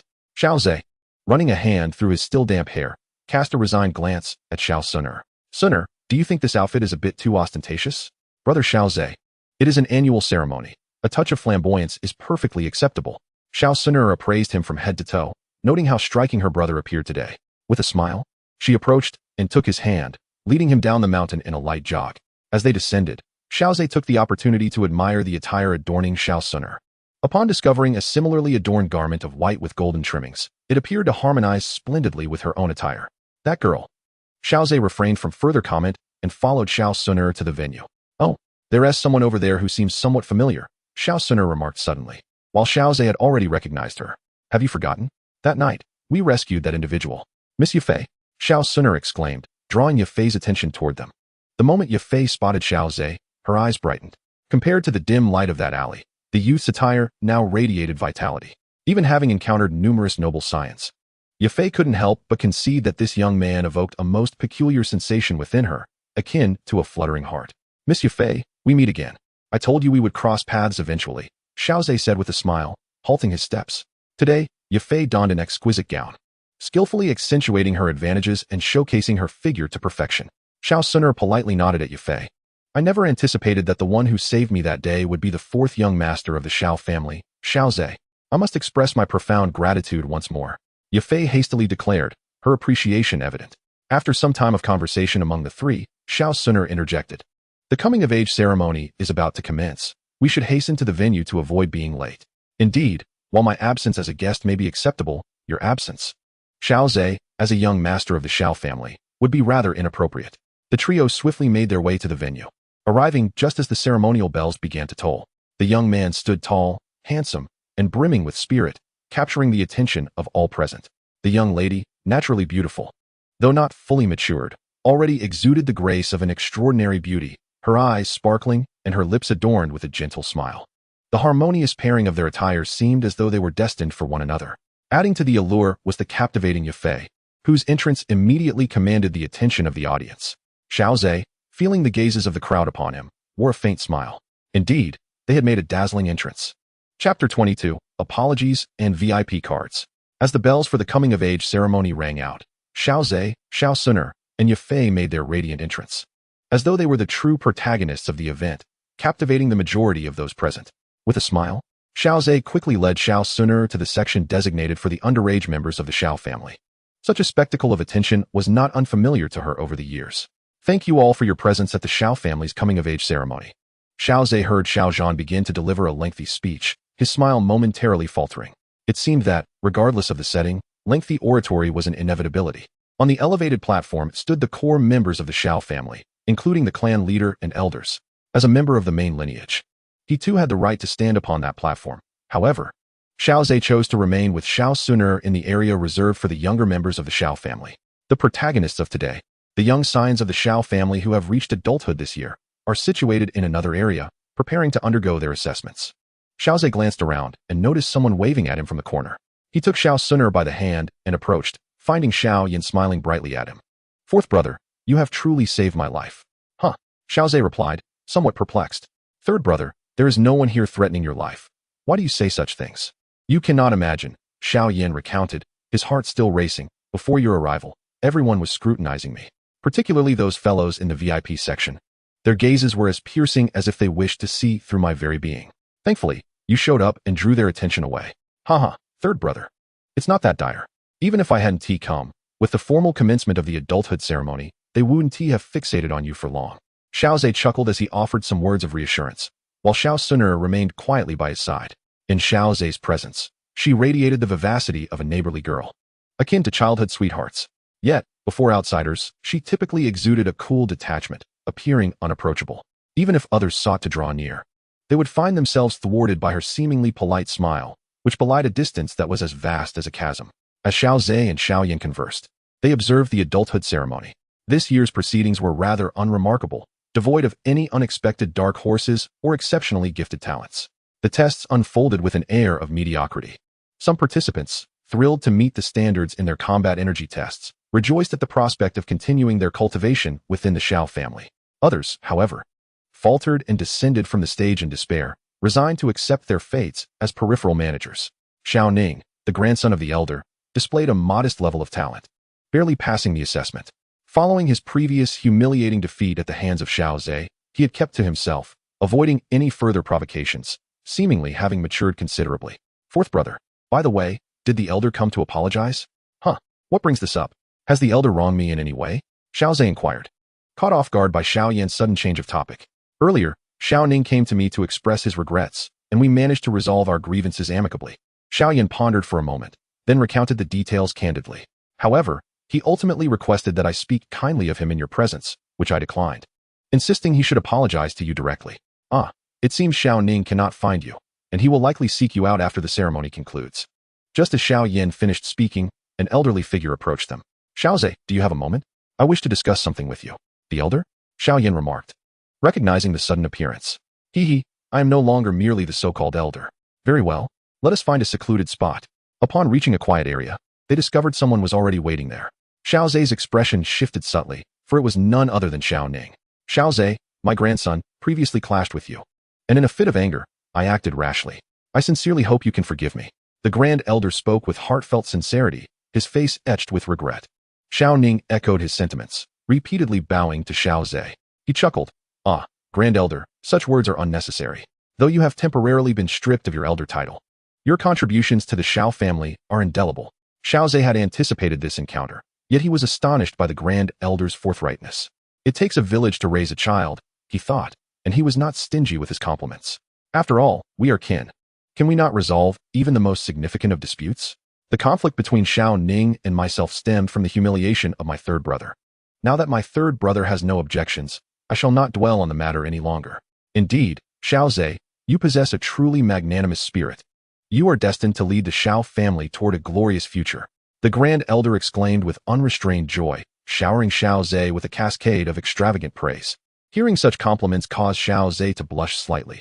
The grand elder, usually so stern, surprised him with his flair for flattery. Very well, grand elder. Since we have resolved this matter, I have other affairs to attend to and must take my leave. Xiao Zhe could no longer bear to engage in this verbal sparring with the old fox. It was an unequal contest. The grand elder had a remarkable talent for weaving flowery language from every angle. Were it not for the grand elder, Xiao Zhe would be oblivious to his own virtues. As Xiao Zhe departed, the grand elder exhaled a sigh of relief, while Xiao Ning gazed at him with admiration. Grandfather, why was I not aware of your talent for flattery before? Why have you never praised me? Upon hearing his grandson's question, a fleeting look of annoyance passed over the grand elder's face as he playfully tapped Xiao Ning on the head. If you possessed even a tenth of Xiao Zhe's diligence and accomplishments, I would sing your praises to the heavens. The problem is, you do not measure up. When given the opportunity, you prove inadequate. Oh, grandfather, please stop. I am not a genius, and if you continue, I shall become a mediocrity, Xiao Ning exclaimed, shielding his head and retreating hastily. The grand elder halted at this remark. He truly could not bear to see his grandson reduced to mediocrity. Xiao Ning, you must strive to excel, he urged. Meanwhile, the young members of the clan were facing challenges posed by others. Where's my third brother? Perhaps cousin Xiao Yan could no longer bear the scrutiny of others and has already taken his leave? Xiao Zhe mused, glancing around to find that no one was paying attention to this corner. Xun'er, did you remain silent after my departure? He inquired. Indeed. I am not well acquainted with cousin Xiao Yan, and we had no common topics to discuss, Xun'er replied matter-of-factly. Now I understand why my third brother left. While I was present, the atmosphere was warm enough for conversation, but once Xiao Yan found himself alone with Xun'er, her icy demeanor drove him away. Xun'er, with a beaming smile, was aware of the reason for his departure. It was the outcome she desired. Previously, Xiao Zhe had monopolized the conversation with cousin Xiao Yan, leaving her no opportunity to interject. As Xiao Xun'er pondered, She leaned closer to Xiao Zhe, grasping his hand. Brother Xiao Zhe, do you have any plans for today? After the adulthood ceremony concludes, I intend to seek out Xiao Yu to inquire about the specific enrollment dates for the Canaan Academy. Following that, shall we indulge in a meal together? Xiao Xun'er suggested. Alternatively, let this occasion be on me. Absolutely. Xun'er is determined to thoroughly treat Brother Xiao Zhe. She added with a playful grin. As the two engaged in conversation, they observed the battles among the Xiao family disciples. Frankly speaking, it was rather tedious for both Xiao Zhe and Xiao Xun'er. Having frequently sparred with one another, their combat skills were quite exceptional. To them, the engagements of the Xiao family disciples appeared to be mere amateur skirmishes. Seizing the moment, Xiao Zhe tested Xiao Xun'er by asking her to identify the flaws in their fighting techniques. Utilizing her keen understanding of combat, Xiao Xun'er swiftly analyzed their tactical shortcomings and timing. Fortunately, they were situated in a secluded corner. Otherwise, their discussions would have certainly astonished and bewildered any onlookers. For these two youths possessed a grasp of battle that might surpass even some seasoned mercenaries. It has finally come to an end. If not for Brother Xiao Zhe's request for my analysis during the fights, I might have been bored enough to leave, Xiao Xun'er expressed, stretching her limbs as the adulthood ceremony officially concluded with Xiao Zhan's announcement. At that moment, a graceful figure approached. Upon seeing Xiao Zhe, Yafei beamed with a radiant smile. In this secluded corner, void of any witnesses, Yafei boldly spoke, "Young Master Xiao Zhe, I wish to express my gratitude for your timely assistance earlier." She produced a crystalline card adorned with the exquisite emblem of the Mitre family from her inner garment. This is a VIP card for the Mitre family, which grants discounts on purchases at the Mitre auction house. Xiao Zhe accepted the card, feeling a lingering warmth emanating from it. If the need arises, I shall certainly visit the Mitre auction house, he replied. Then I shall await your esteemed presence. Young Master Xiao Zhe, I will take my leave now and not intrude upon your private moment, Yafei said with a smile, waving farewell to the two. As Xiao Zhe watched Yafei depart, he prepared to take Xiao Xun'er to find Xiao Yu. Let us go seek out cousin Xiao Yu. Not so fast. Brother Xiao Zhe, please hand me that card first, Xiao Xun'er suddenly requested. Without a second thought, Xiao Zhe placed the card into her fair palm. Oh, Miss Yafei truly understands men. This card still retains warmth, Xiao Xun'er remarked with a teasing smile while gazing at Xiao Zhe. He shrugged nonchalantly. What are you looking at? It's merely a card infused with warmth. Am I supposed to be lost in thought over it? Xiao Zhe rolled his eyes and added. Let us go. After we ascertain the dates, I have matters to attend to. What matters? She inquired. I plan to embark on a journey. Brother Xiao Zhe, you are going on a trip? The unexpected news prompted a gasp from Xiao Xun'er. Where are you headed? Why this sudden thought? I cannot say for certain. Ever since my promotion to Dome Master, this idea has lingered in my mind, refusing to dissipate. Xiao Zhe offered a vague explanation. And upon seeing Xiao Xun'er's puzzled expression, he gently ruffled her hair. Do not worry, with my current strength. As long as I exercise caution and refrain from getting entangled in certain matters, ordinary people cannot harm me. Yet, this seems rather abrupt. Xiao Xun'er quickly interjected, moreover. The enrollment date for the Canaan Academy is approaching, isn't it? Planning to embark on a journey at this juncture seems ill-timed. Thus, she intended to consult cousin Xiao Yu regarding the specific dates. Otherwise, this thought would continue to haunt her, and her focus on cultivation would wane. Xiao Zhe's reasoning rendered Xiao Xun'er silent. Regarding her cultivation, he would not jest. Very well, does Brother Xiao Zhe require my company? No need, he replied. I merely wish to fulfill my ambition, and I am uncertain of my destination. Xiao Zhe shook his head, fully aware that his destination was Qingshan town. Bringing Xun'er along would be quite inconvenient, and the conditions of travel, lacking the comforts of the Xiao residence, would be less favorable. Hence, Xun'er should remain at the Xiao family estate for her safety. Noticing that Xiao Xun'er was about to speak, Xiao Zhe hastily added, and she finally nodded in silence. Following him while tightly clutching his hand, Xiao Zhe sighed inwardly. The little medical sage was the designated subordinate he had chosen. This journey to Qingshan town was truly indispensable. After acquiring the binding, Xiao Zhe meticulously examined the Xiao family's status. To put it plainly, currently, only Xiao Xun'er among the Xiao family could be considered a golden legend. With the assistance of Medicine Elder, Xiao Yin might regain his talent and master alchemy, potentially becoming a golden legend as well. However, at present, he was merely an ordinary white-level individual. Essentially, the entire Xiao family remained within the realm of the white ordinary. His acquisition of Xiao Xun'er's feedback could barely qualify as a golden legend, considering the formidable talents available in the early stages. The little medical sage's calamity poison body was undoubtedly top tier and possessed a remarkably low acquisition difficulty. In a certain small town in the eastern region of the Monster Beast Mountains, the Medusa Queen's colorful swallowing python bloodline had yet to be refined with and evolved. Furthermore, Based on the original text description, the ultimate evolution of the Medusa Queen was highly unpredictable, not to mention the inherent dangers she posed. As he was merely a fledgling dome master, daring to venture deep into the desert would be foolhardy, as a single finger from the Medusa Queen could crush him. The azure-scaled beast was also a viable option, but its distance was too great, potentially hindering his arrival in time for the Canaan Academy's enrollment. In summary, among those in the Jayamar Empire with golden legend-level talents, the little medical sage's acquisition difficulty was the lowest. As the two were about to proceed to the residence of the Grand Elder, they encountered Xiao Yu at the corner. She was engaged in cheerful conversation with Xiao Mei, evidently heading towards the back mountain. "Cousin Xiao Yu, please hold on a moment," Xiao Zhe called out, prompting the two ahead to halt.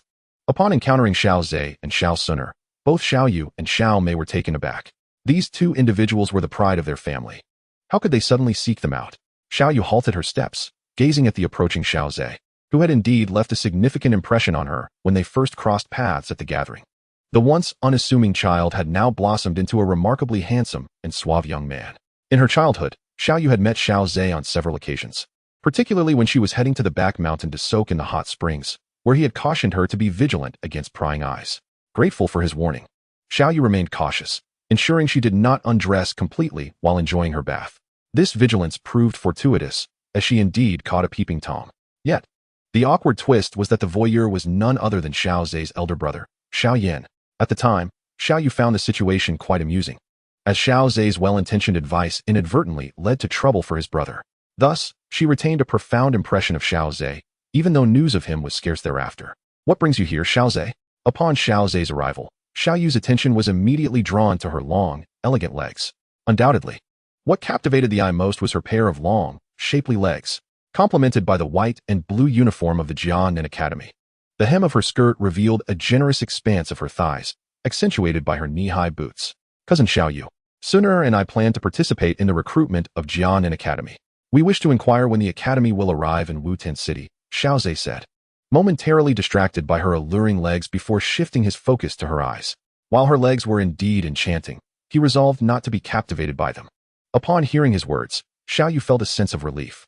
Although she had learned from her grandfather that Xiao Zhe and Xiao Ning had reconciled, a part of her still worried about Xiao Zhe possibly seeking trouble with her. Yet, just as her grandfather had described, Xiao Zhe possessed a magnanimous spirit. The recruitment date for Jianan Academy is approximately a month from now. If you and Cousin Xun'er wish to participate, I can assist you, alleviating many inconveniences.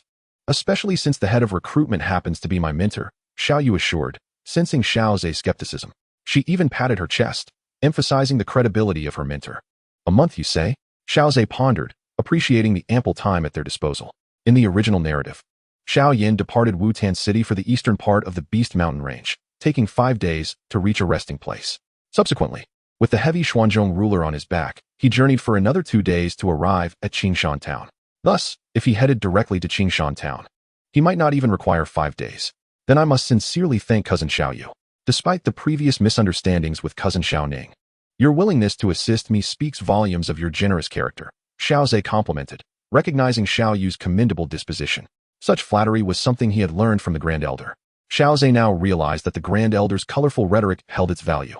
Indeed, life is a continuous learning experience, one that is never truly exhausted. Upon hearing Xiao Zhe's heartfelt praise, Xiao Yu's smile became significantly more vibrant. After all, what woman does not yearn to hear that she possesses a generous spirit? The relationships among the group had initially been somewhat distant, but Xiao Zhe's words acted as a lubricant, swiftly drawing them closer together. Xiao Yu even took the initiative to approach and discuss numerous matters regarding recruitment with the two. Xiao Mei, standing nearby, listened attentively. As she also planned to develop her future at Canaan Academy, there was no harm in gathering more information. Before long, the group harmoniously agreed to venture to the back mountain together, preparing to indulge in a bath at the hot springs, an adult ceremony that left them feeling sticky. Naturally, Xiao Zhe remained vigilant outside. Chapter 24. The Masquerade, Sister Yafei. The following morning, Xiao Zhe awoke to an overwhelming soreness in his arms. The previous day, the three women had bathed together, their laughter and playful banter echoing from the hot spring, tantalizing the ears and stirring the heart. Xiao Zhe struggled to quell the restlessness within. After parting from the three, he had spent half the night practicing his punches in the back mountain. While Xun'er and Xiao Mei were merely young girls, Xiao Yu was a different story, sensual, mature, and full of allure. Shaking his head, Xiao Zhe attempted to dispel the distracting thoughts. He had already informed his father of his impending journey. He planned to visit the middle auction house to procure some essentials before setting off. The only individuals privy to his travel plans were Xiao Zhan and Xiao Xun'er. Even Xiao Yu and Xiao Mei, with whom he had enjoyed such pleasant conversation the previous day, remained uninformed. Xiao Zhe retrieved a storage ring from his pocket, a gift from Xiao Zhan upon learning of his expedition. It was said to be one he had used in his youth, now replaced but still functional, perfectly suited for Xiao Zhe's use. Inside the ring lay a gold storage card, an abundance of healing potions, and various adventuring supplies. His father's thoughtfulness was truly commendable. Upon realizing his resolute intent to depart, he had managed to prepare a storage ring and its contents in just one afternoon. As Xiao Zhe gazed at the pale gray ring, a warm current flowed through his heart. Such a feeling of being cared for was truly delightful. Although it was the lowest grade of storage ring, it was worth at least 70 to 80,000 gold coins, approximately the annual profit of the Xiao family. Grateful, Xiao Zhe tucked the ring into his pocket. Wearing it openly might incite unnecessary complications and attract unwanted attention. As he opened the door, he was greeted by the sight of Xiao Xun'er standing at the entrance, graceful and poised like a budding lotus. "Brother Xiao Zhe, are you leaving so early?" she inquired. Having made his decision, he felt it prudent to act swiftly to avoid departing from Wutan City under the cover of night. "Very well then. Xun'er shall accompany you a little further," she replied, and together they strolled along the path, chatting and laughing, completely devoid of the somberness and sorrow typically associated with farewells. Upon reaching the Xiao family gate, Xiao Zhe affectionately ruffled Xiao Xun'er's hair. She pouted playfully, though she did not resist his gesture. "All right, it is best not to linger. I must take my leave now," he said, waving goodbye to Xiao Xun'er as he turned to depart.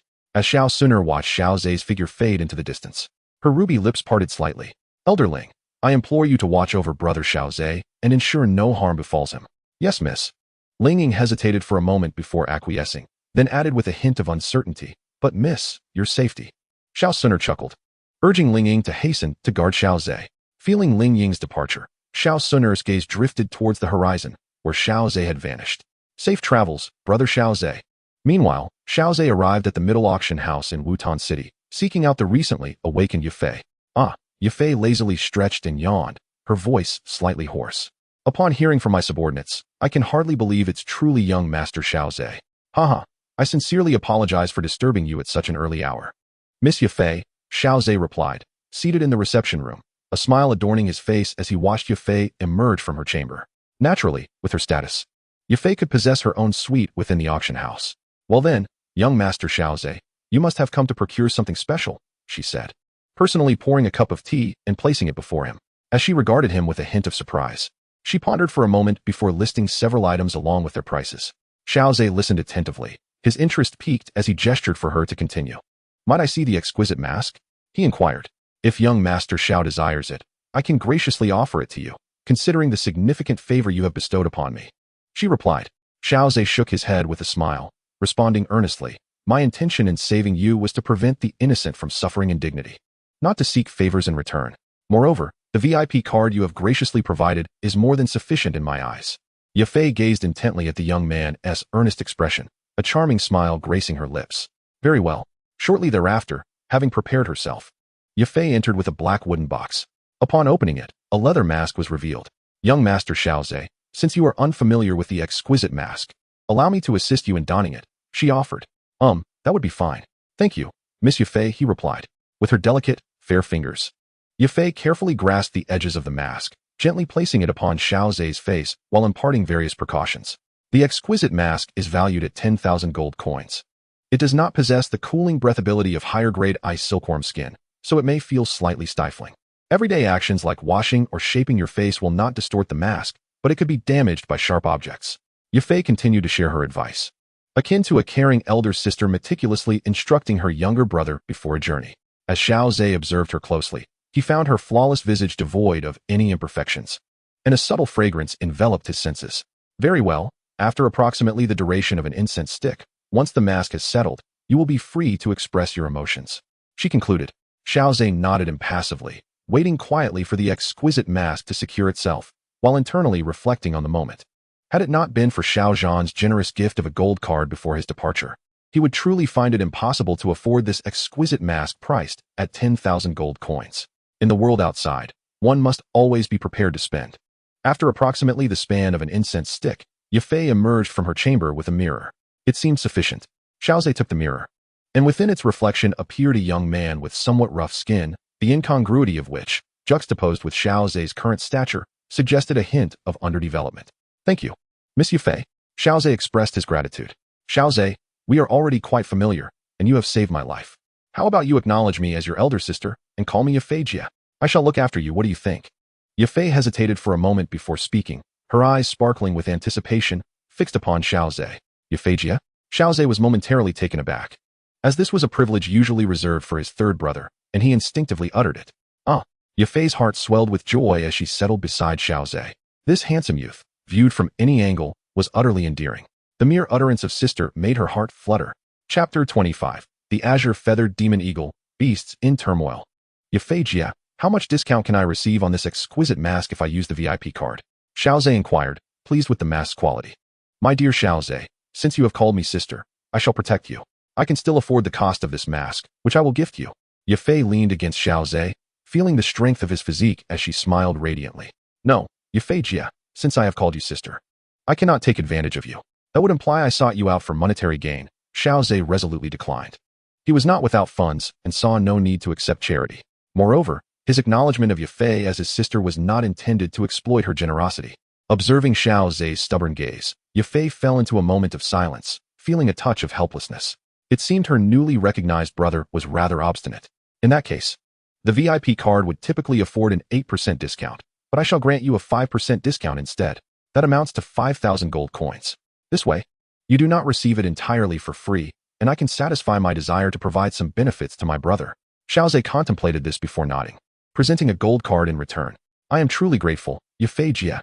With a smile, Yufei accepted the card and handed it to her subordinate for payment. Xiaozhe engaged in light conversation with Yufei for a while. After all, one must be cautious when receiving favors. By merely calling her sister, he secured a discount of 3,000 gold coins, equivalent to 2 lavish feasts of magical beasts. Those few utterances of sister were indeed quite valuable. Yufei Jia, I kindly ask you to keep my recent travels a secret. Rest assured, trust in your sister's discretion. Yufei replied earnestly, surveying Xiaozhe with a smile as she opened her delicate arms. Before you depart, won't you give your sister a farewell embrace? Xiaozhe found himself momentarily speechless, at a loss for words. But without hesitation, Yufei stepped forward and enveloped him in a warm embrace. Regrettably, it was Xiaozhe's mask that truly felt the warmth of her generous heart. In the eastern region of the Monster Mountain Range, Xiaozhe swiftly navigated through the dense forest, the piercing cry of a blue-feathered magic eagle echoing ominously behind him. Ever since departing from Wutan City, he understood all too well that where crowds gathered, troubles ensued. Thus, he endeavored to traverse less populated areas. After all, he possessed a rudimentary map, which vaguely marked several locations in the eastern region of the Beast Mountain Range. By following it, he could surely find Qingshan Town. Even in a world brimming with extraordinary martial prowess, the unauthorized creation of detailed topographical maps constituted a capital offense. The simplified map he had acquired was thanks to the heartfelt assistance of his newly recognized sister, Yufei. However, opting for solitude also meant confronting the myriad challenges of the wild, the foremost of which were the various beasts and magical creatures lurking in the wilderness. As Xiaozhe ventured near the Beast Mountain Range, he inadvertently provoked a second-tier, flying magical beast, the blue-feathered magic eagle. With a swift motion, a faint azure energy attack descended from above, severing all branches in its path. Xiaozhe surged forward with newfound vigor, narrowly escaping the devastation that had obliterated his previous position. TCH, this mangy creature truly believes it can overpower me, he thought as he glanced at the eagles soaring above, then hastened deeper into the forest. As anticipated, the blue-feathered magic eagle circled above before swooping down in pursuit. Xiaozhe deliberately slowed his pace, feigning exhaustion and a lack of fighting spirit. The eagle, having previously hunted creatures of this caliber, found it somewhat astonishing that its prey had endured for so long without succumbing to fatigue. It gradually descended further, unleashing another azure energy attack. Xiaozhe pretended to narrowly evade it, rolling clumsily on the ground. The magic eagle suddenly pounced, its razor-sharp claws poised to strike at Xiaozhe's head. For an ordinary person, such an attack would surely result in a catastrophic fate. Yet, feeling the intense pressure of the wind, Xiaozhe remained composed, a faint smile gracing his lips. When the distance was just right, he swiftly rolled over, conjuring a water mirror with his right hand. Force dispelling water mirror. The oval-shaped water mirror stood before the lethal claws, which pierced through it with ease. However, the azure energy enveloping the claws was entirely dissipated in the process. The force-dispelling water mirror was a defensive martial technique employed by the mentor, Jiren, in the original narrative, though only of advanced yellow rank. It was a widely utilized defensive technique among water attribute practitioners. As Xiao Zhe gazed at the claws mere inches from him, his heart raced slightly. Yet his hands never faltered. Azure Sea Vortex. A significant amount of his energy was expended as the water mirror shattered explosively, creating a massive vortex that spanned several yards. Simultaneously, Xiao Zhe's body was repelled like a cork from the depths of the ocean, flung away with great force. Meanwhile, the blue-feathered magic eagle, remaining stationary, found itself far less fortunate. The whirlpool spun with a furious velocity, interrupting its ascent, while within its rapid rotation lay concealed blades of water. As time progressed, the wounds on the azure-feathered magic eagle multiplied, and the cerulean whirlpool became tinged with a faint crimson hue. The magic eagle gaped in terror, only to be mercilessly inundated by the sea. Its eyes were filled with dread as it gazed at its prey, several yards away. Had it not exhausted its energy and stamina in the struggle? Xiao Zhe rose leisurely, dismissing the notion of depletion. Exhausted energy? What a jest! The energy consumed during his flight was far outweighed by what he had regained. After his promotion to Do Master, the Do-Chi vortex within him had strengthened, enhancing his recovery capabilities. Under normal circumstances, his rate of recovery surpassed his energy expenditure. The Azure Whirlpool was a low-level Xian-tier combat technique. It might not particularly formidable. Yet, Xiao Zhe's Do-Chi quality was extraordinarily high, and his mastery over it was exceptional. Before long, the azure-feathered magic eagle met a gruesome demise within the whirlpool. Its body reduced to a mass of shredded flesh, mingling with countless feathers in the flowing waters. With my current strength, facing a second-tier magical beast would be more than sufficient. A single burst of power could obliterate it. However, encountering a third-tier beast would present a different challenge. Surpassing ranks was always the most arduous endeavor. Xiao Zhe retrieved a pale blue magic core from the currents, having successfully acquired a second-tier core. The procurement of magic cores from magical beasts was not guaranteed. It was a matter of probability. For his first hunt to yield a core was quite fortunate, indeed. This singular core was worth several thousand gold coins. He produced a map and ascended to the treetops to survey the surrounding terrain. To his astonishment, he realized he was nearing Qingshan town. Suddenly, a rumble reverberated through the ground, and he gazed into the distance, spotting a horde of magical beasts rushing towards him. They were drawn here by the tumult of battle, but it seemed more like a frantic escape. Seeing the panicked beasts, Xiao Zhe opted for caution, choosing to observe the unfolding events. Though they were merely first-tier magical beasts, the reason for their flight remained uncertain. Could it be a higher-tier beast? If that were the case, he would need to join their exodus. Chapter 26, 100-fold feedback. The perfect ebon poison body. Xiao Zhe concealed his presence amidst the foliage, remaining undetected by the fleeing magical beasts. This was merely the periphery of the Beast Mountain range, populated by the lowest tier of first-tier magical beasts, even wild animals. Even if they surged forth, they posed no threat to him. What truly concerned him was the cause of their frantic retreat. Beasts were cunning and had a keen perception of danger. What could instill such fear in them? Could it be that a higher-tier magical beast from within the depths of the mountain range had ventured out to hunt? Generally, higher-tier beasts seldom ventured to the outskirts, as the creatures there offered no substantial benefit to their level.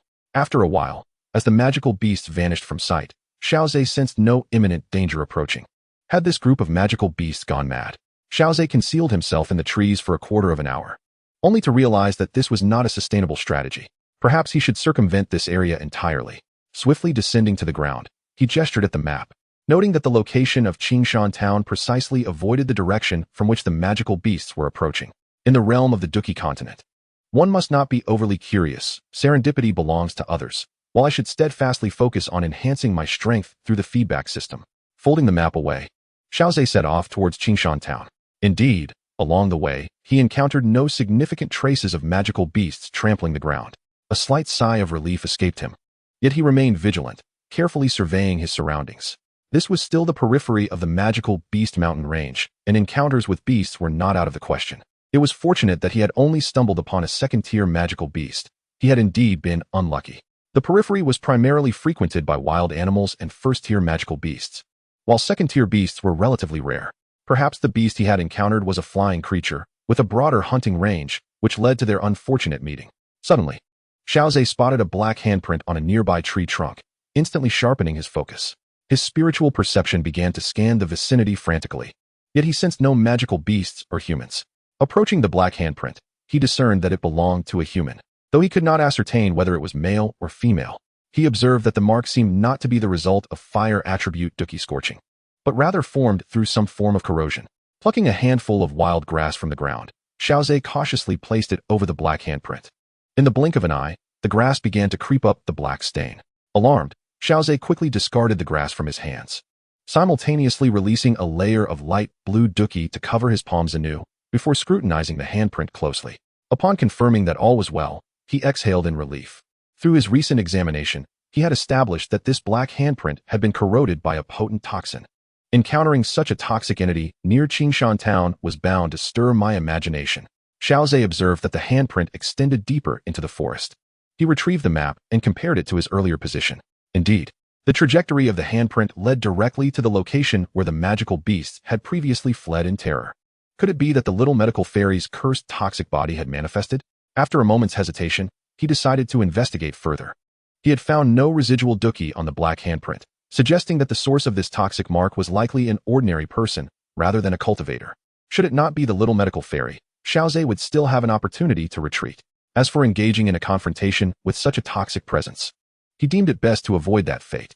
Following the trail of the toxic handprint, Xiao advanced, noticing that some wild grass along the way had also been contaminated, now withered into a heap of dry foliage. He meticulously sidestepped these dead plants, his body enveloped in an impenetrable cloak of Duki to prevent any ashes from settling upon him. Before him, a new system prompt materialized. Little medical fairy, can bind to the cursed toxic body, medical arts, beast mastery. Upon encountering the system notification, Xiao realized that his situation had stabilized. The entity within the valley was none other than the small healer afflicted by the calamity poison. Among the several binding options available, only the calamity poison was a pale golden hue, while the others appeared in white. The criteria by which the system categorizes abilities remained a mystery to Bai Zhe.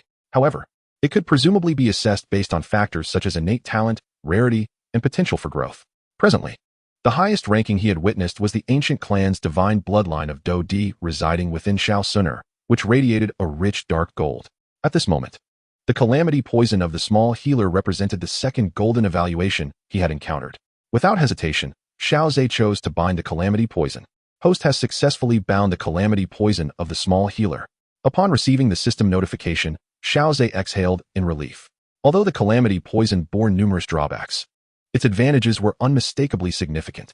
In the original narrative, even after many years, the small healer was able to surpass Xiao Yan's progress upon their reunion. One could only imagine the formidable nature of the calamity poison. At that time, Xiao Yan had devoured 2 types of, propelling his cultivation to meteoric heights, far outpacing his peers at the Jia Nen Academy. In such circumstances, the small healer still managed to outpace Xiao Yan. Moreover, he possessed the system's multiplicative feedback, which might enable him to eliminate those drawbacks through the rewards received. Xiao gazed at the small healer, who lay unconscious in the valley. Typically, the calamity poison would not erupt unless she ingested poison, which would amplify its potency. However, prior to the events in the Yun Empire, the small healer had exhibited a strong aversion to consuming poison, likely due to past catastrophic experiences resulting from such actions. Xiao contemplated this while eagerly anticipating the forthcoming feedback. Generally, once the calamity poison erupted, its inherent toxicity would escalate, ultimately overwhelming even the poison itself, leading the bearer to endure the torment of myriad toxins consuming their very being. In such a dire state, one would be slowly poisoned to death. Consequently, following the conclusion of this outbreak, the calamity poison would enhance. Xiao patiently awaited the outcome, and soon enough, the system notification reappeared. The small healer ingests poison. Toxicity increases, calamity poison enhances. Congratulations, host has received 100-fold feedback. Perfect calamity poison. Gasp. Xiao eyes widened in astonishment. Was this an unprecedented benefit? It had directly triggered 100-fold feedback. He glanced at the small healer, noting no signs of awakening, and promptly opted to claim the reward. If the system dared to designate it as perfect calamity poison, it surely meant that many of the drawbacks had been eliminated. Thus, Xiao felt emboldened to accept the reward. Boom. In an instant, Xiao felt as though he had experienced the cataclysmic explosion of the universe, his body undergoing countless cycles of destruction and rebirth. Xiao eyes widened in shock, his entire being drenched in cold sweat. The anguish of annihilation etched into his very soul, and the ecstasy of revival. All of this vividly conveyed to him that the experience he had just undergone was indeed real. The calamity poison body truly lives up to its reputation. Even the process of receiving rewards is exhilarating. Fortunately, this entire experience was compressed into a fleeting moment. Otherwise, I truly cannot ascertain whether I would have endured. Xiao remarked with a sense of relief. Upon regaining his composure, he discovered that his fighting spirit had surged by 6 stars, elevating him to the rank of an 8-star fighter. The Calamity Poison Body is indeed formidable. In Chapter 27, Little Medical Sage, come with me. Xiao, having acquired the perfect Calamity Poison Body, experienced an immediate elevation in his cultivation level by 6 stars, attaining the status of an 8-star fighter. However, compared to the portrayal of the Calamity Poison Body in the original text, this is not exaggerated. In the original narrative, the Little Medical Sage perfectly condensed the Calamity Poison Body, elevating her cultivation by 3 stars, thus becoming a 7-star fighting sovereign. In contrast, Xiao's enhancement appears somewhat modest. Of course, this is also related to the fact that he currently harbors little calamity poison within him. After all, he has yet to ingest any poison, and his cultivation ascending by 6 stars is largely thanks to the feedback from the Little Medical Sage. Speaking of poison, here lies a consummate master. Xiao's eyes brightened as he gazed at the Little Medical Sage, who lay unconscious in the small valley. I wonder what kind of sparks would ignite when 2 possessors of the Calamity Poison Body converge. Could they mutually devour the poison they generate, thereby achieving a spiraling ascension in cultivation? However, even if such a phenomenon were possible, the possessors of the Calamity Poison Body would hesitate to attempt it. Should the poison within their bodies grow to a level that even the Calamity Poison Body cannot suppress, they would endure the excruciating pain of a myriad of poisons ravaging their being, ultimately leading to a slow demise in agony. Yet, Xiao has no cause for concern. He possesses the perfect Calamity Poison Body. Regardless of how potent the poison within him becomes, the Calamity Poison Body can perfectly suppress it. With this thought in mind, Xiao swiftly approached the Little Medical Sage. Observing her closely, he noted her exquisite beauty, accompanied by an ethereal and refreshing aura, as she lay unconscious on the ground. The white gown she wore was now stained, yet it could not conceal her delicate waist, slender and fragile. The darkened appearance of her hands diminished the overall beauty, likely a result of her having grasped tree trunks along her path, leaving behind traces of decay. Xiao pressed his lips together, gently placing his fingers upon the Little Medical Sage's hand. A surge of potent poison transmitted through his fingers.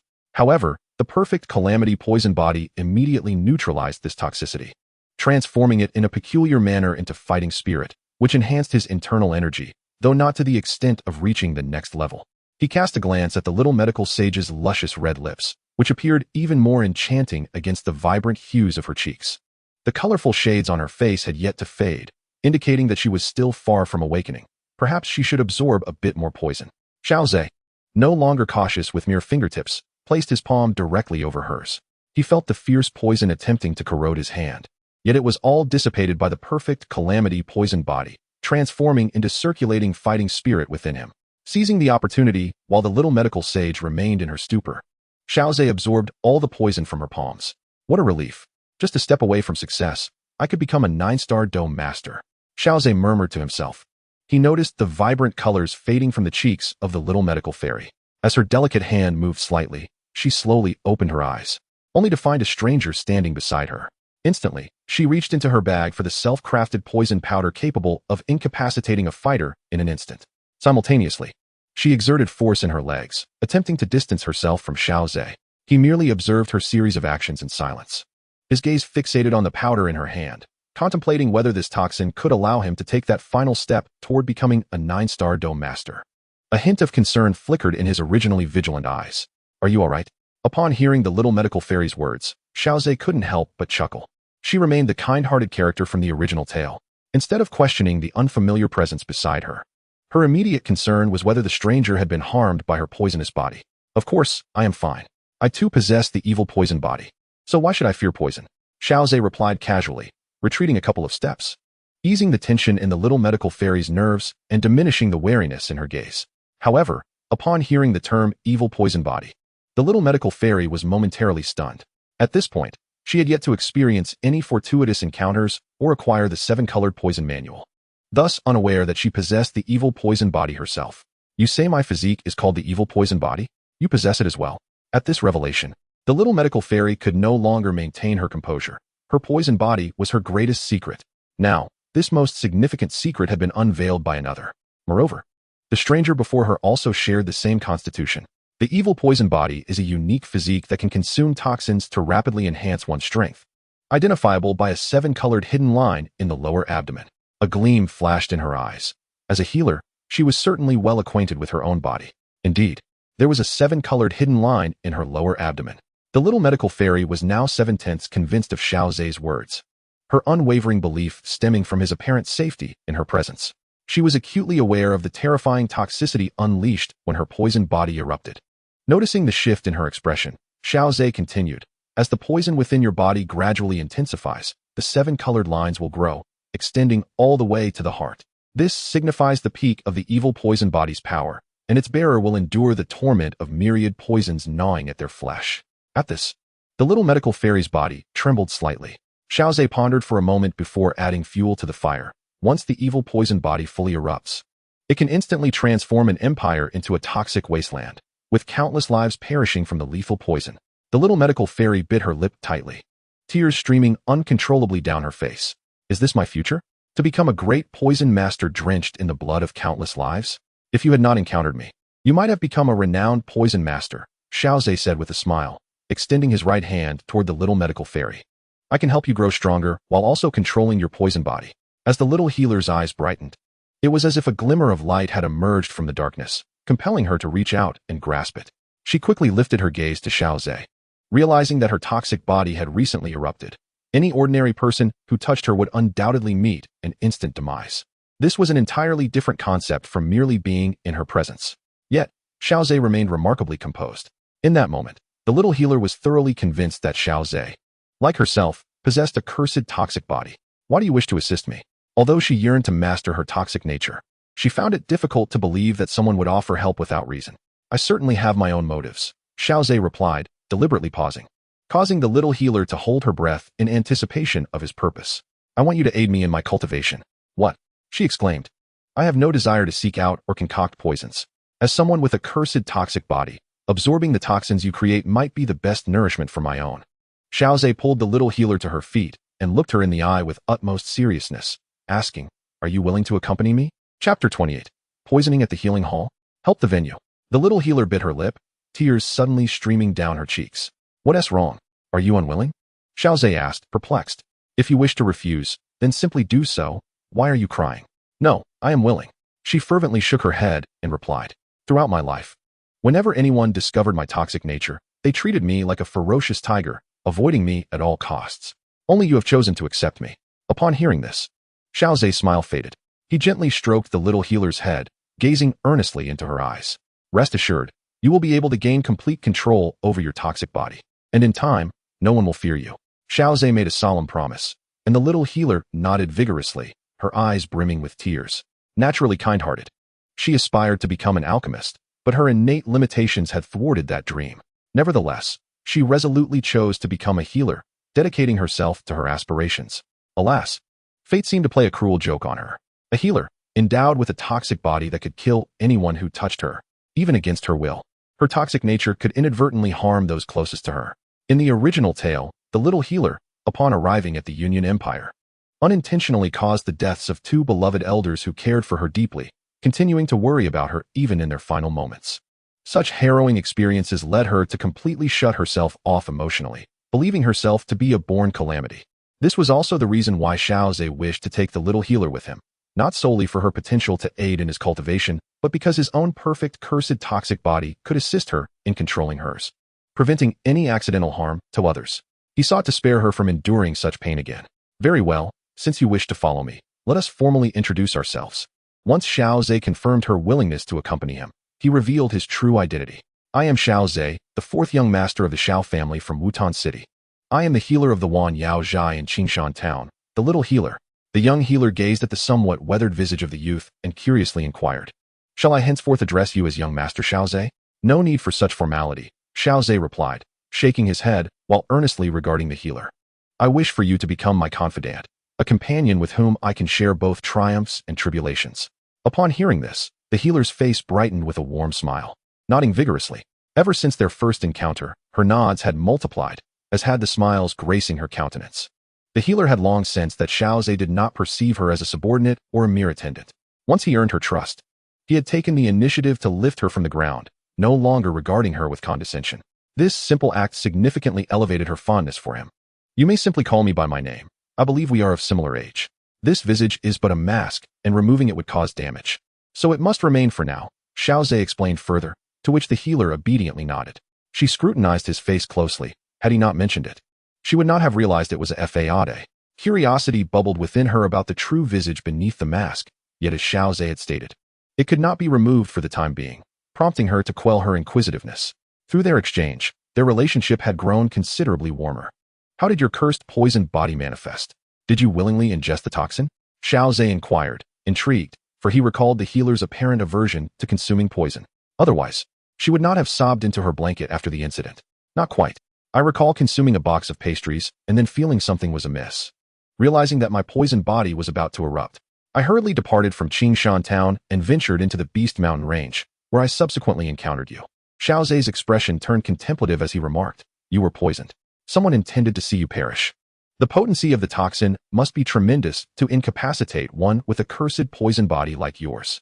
The healer nodded, her eyes betraying a simmering resentment. Who could be so malicious as to wish my demise? I believed I had offended no one in Qingshan town. Sometimes, trouble finds you even when you seek to avoid it, Xiao replied, shaking his head. This was precisely why he had distanced himself from others. Even a benevolent healer like her could attract the ire of those willing to administer lethal poison. Do you desire to make those who poisoned you pay for their transgressions? Xiao inquired, and the healer's eyes lit up, nodding fervently. Though inherently kind-hearted, she was not the type to dismiss those who sought to take her life. Xiao produced 2 cloaks, offering one to the healer. Your clothes are soiled, and I have no women's attire available. For now, don this cloak to conceal your identity. The healer accepted the cloak obediently, wrapping herself tightly within it. Furthermore, refrain from using my real name in public. It may attract unwanted trouble and implicate my family. So it is prudent to keep my true identity hidden. The little healer nodded, then posed a question. How should I address you? Feel free to choose any code name. How about young master? That works. The two engaged in conversation as they journeyed towards Qingshan town. Through the little healer's narration, Xiao swiftly discerned their target, Jishir Hall, the rival of Wanyao Pharmacy. After employing the little healer, Wanyao Pharmacy's business flourished, encroaching upon Jishir Hall's clientele. To sever one's financial lifeline is akin to slaying one's kin. It was no surprise that Jishir Hall sought to eliminate the little healer. Upon arriving in Qingshan town, Xiao realized that verification was unnecessary. The owner of Wanyao Pharmacy had blocked the entrance of Jishir Hall with his men, while a young man knelt nearby amidst a crowd seething with righteous indignation. After listening for a while, Xiao grasped the situation.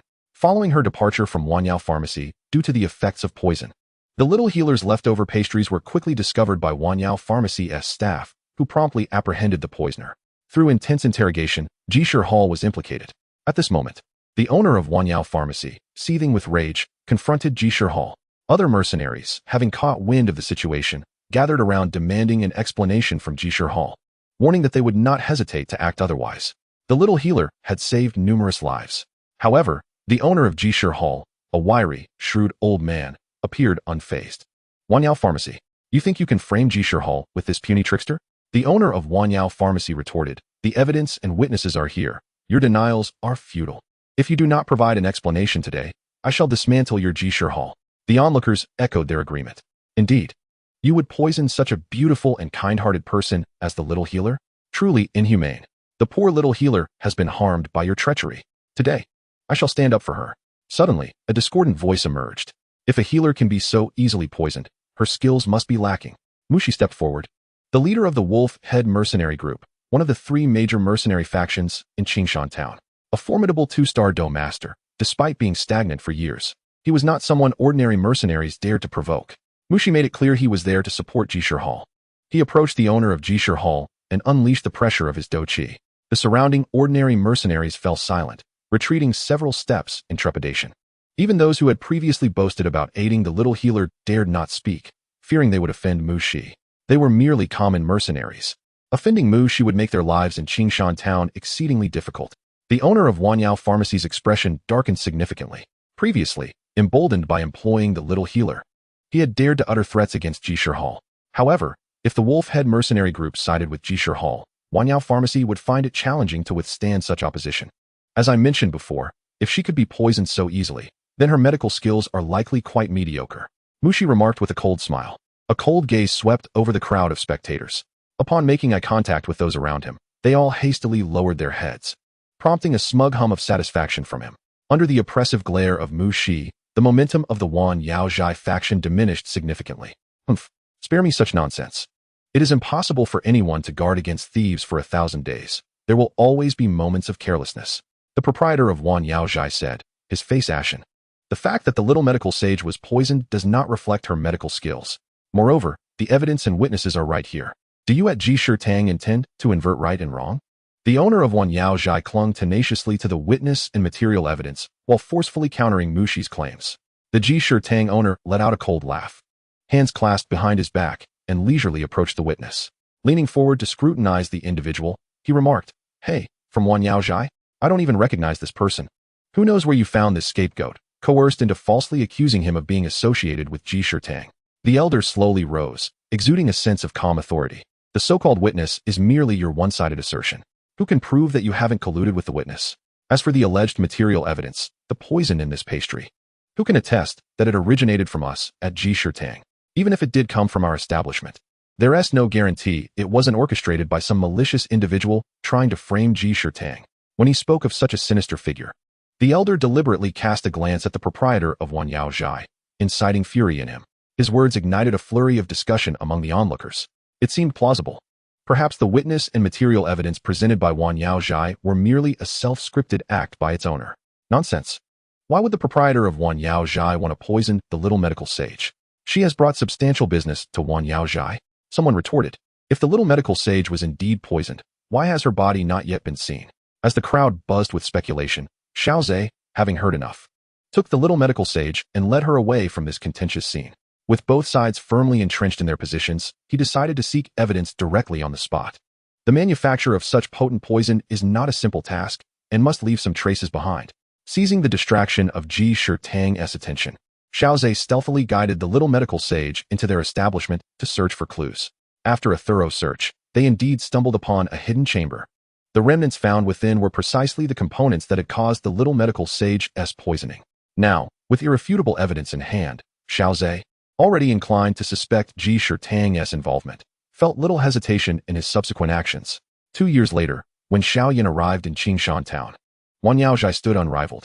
It seemed that according to the originally intended trajectory, the little medical sage had not perished from poisoning, and the matter had ended inconclusively. With her assistance, Wan Yaozhai continued to thrive, swiftly engulfing or dismantling Ji Shitang. As for why the Wolf Head Mercenary Corps supported Ji Shitang, Xiao Xun'er speculated it was likely due to Ji Shitang's precarious situation, prompting them to resort to desperate measures. Summoning a vast array of benefits to entice the Wolf Head Mercenary Corps, one could have them resolve the aftermath of the poisoning of the little healing sage. This could involve some rare medicinal herb or perhaps a share of profits for the next decade. Faced with such substantial gains, the Wolf Head Mercenary Corps would inevitably be tempted, for mercenaries are inherently driven by profit. The flourishing Wan Yaozhai would not bestow such tremendous benefits upon them. Xiao Xun'er wished to remain uninvolved in the machinations behind this. His sole desire was to deal with the principal culprit and accomplices responsible for the poisoning of the little healing sage. He planned to leave Qingshan town with her, severing all ties with the place henceforth. Upon reaching the entrance of Jishir Hall, a heated argument ensued between the parties involved. Enough of the bickering. I have discovered the poison used to harm the little healing sage within Jishir Hall. A hoarse, ominous voice emerged from Xiao Xun'er's lips, revealing the distinct yet unsettling laughter of the Soul Palace elder. Xiao Xun'er's words immediately silenced both sides, drawing the attention of all present towards this unforeseen third party. 2 figures cloaked in black emerged from the crowd. Xiao Xun'er cast the evidence he had gathered onto the ground. A flicker of panic crossed the face of the Jishir Hall owner, while the proprietor of Wan Yaozhai appeared somewhat pleased, sensing that this mysterious individual was aligned with his interests. The elder, still attempting to create confusion and deny his involvement, was interrupted by Xiao Xun'er. There is no need for further deceit. I am merely here to avenge the little healing sage who saved my life. Now that she has succumbed to poison, I seek retribution. As he spoke, Xiao Xun'er advanced towards the elder, who, upon witnessing the mysterious figure approach, retreated in fear. It was as if a scholar had encountered a soldier, rendered speechless. Humph, when words fail, you resort to brute force? The elder retorted, turning to Mu Shi, who stood by watching the unfolding drama. Captain Mu Shi, you promised to intervene. Understood. How strong could a lurking coward truly be? Mu Shi replied confidently. unleashing the aura of a Xiao Xun'er. A sinister grin plastered across his face as he charged forward. For one who hides in the shadows, consider carefully your ability to seek vengeance in your next life. The surrounding crowd recoiled under the oppressive force of his overwhelming Dou Qi, eyes wide with astonishment directed at Mu Shi. This is the might of a Xiao Xun'er. Haha, I return that sentiment to you unaltered. Xiao halted, a smile gracing his features. Arrogant, Mu Shi roared, lunging toward Xiao, eager to unveil his true identity beneath the cloak. The onlookers held their breath. Feeling pity for Xiao, why provoke a formidable Xiao Xun'er? Xiao summoned the water attribute Dou Qi within him, intermingled with a hint of poison attribute Dou Qi, transforming his originally light blue aura into a deep azure. With a swift motion, he struck first. In the eyes of the crowd, his fingers seemed to move in slow motion, yet landed swiftly upon Mu Shi's forehead. Thud! The scene appeared frozen at that moment. When Xiao withdrew his finger, it remained pristine as ever. However, Mu Shi now bore a gaping wound at his brow. The crowd stood in stunned silence. A 2-star Xiao Xun'er, vanquished by a mere finger. Chapter 30, Directed Opportunity. An intimate embrace. The onlookers were left utterly dumbfounded, until the body of the serpent fell to the ground. It was as if a clarion call had been sounded, awakening everyone present. The surrounding mercenaries instinctively stepped back, distancing themselves from Xiao, fearing that this enigmatic figure might take offense and extinguish their lives with a mere flick of a finger. After all, even the leader of the Wolf Head Mercenary Corps, one of the 3 major mercenary factions, had met his demise from but a single poke. The old man let out a startled cry, driven by instinct to flee. A glance from Xiao was enough to halt him, as he kicked a stone at his feet. The old man felt a rush of wind behind him, followed by an excruciating pain in his skull, plunging him into darkness. Rest assured, I am not one to indiscriminately spill blood. I merely seek vengeance for the little medicine sage. The mastermind and his accomplices have been dealt with, and this matter concludes here. However, should anyone wish to exact their own retribution for the two, you may voice it now. Xiao's chilling laughter resonated, reminiscent of a sinister specter. The mercenaries fell into a heavy silence. After all, they were not related to the victims. Who would take up their cause? The two had indeed poisoned the little medicine sage, and they had met their just desserts. It was a fitting end. Though the actions of this mysterious individual brought a sense of relief, the mercenaries dared not overstep. Just as they had cautiously retreated from the enigmatic figure, they now refrained from speaking out, wary of the potential consequences of a mere finger pointing at their foreheads. Well then, I shall take my leave, Xiao declared, leading the little medicine sage by the hand as they departed from Qingshan town under the watchful eyes of the crowd. Once they had distanced themselves from the town, the little medicine sage finally broke the silence. Xiao, you truly are quite cautious, wearing a mask, draping a cloak, and assuming the guise of an old man. She chuckled lightly. One must be prudent when venturing into the world. Caution is the surest means of survival, Xiao replied with a shrug, inquiring. Is there anything else you wish to take with you? No, I am unencumbered. For the time being, I am temporarily employed by the Wanyaozhai. It is a mutually beneficial arrangement, she said, removing her cloak and shaking her head. Noticing her deliberate inquiry, Xiao sensed that she might have other intentions.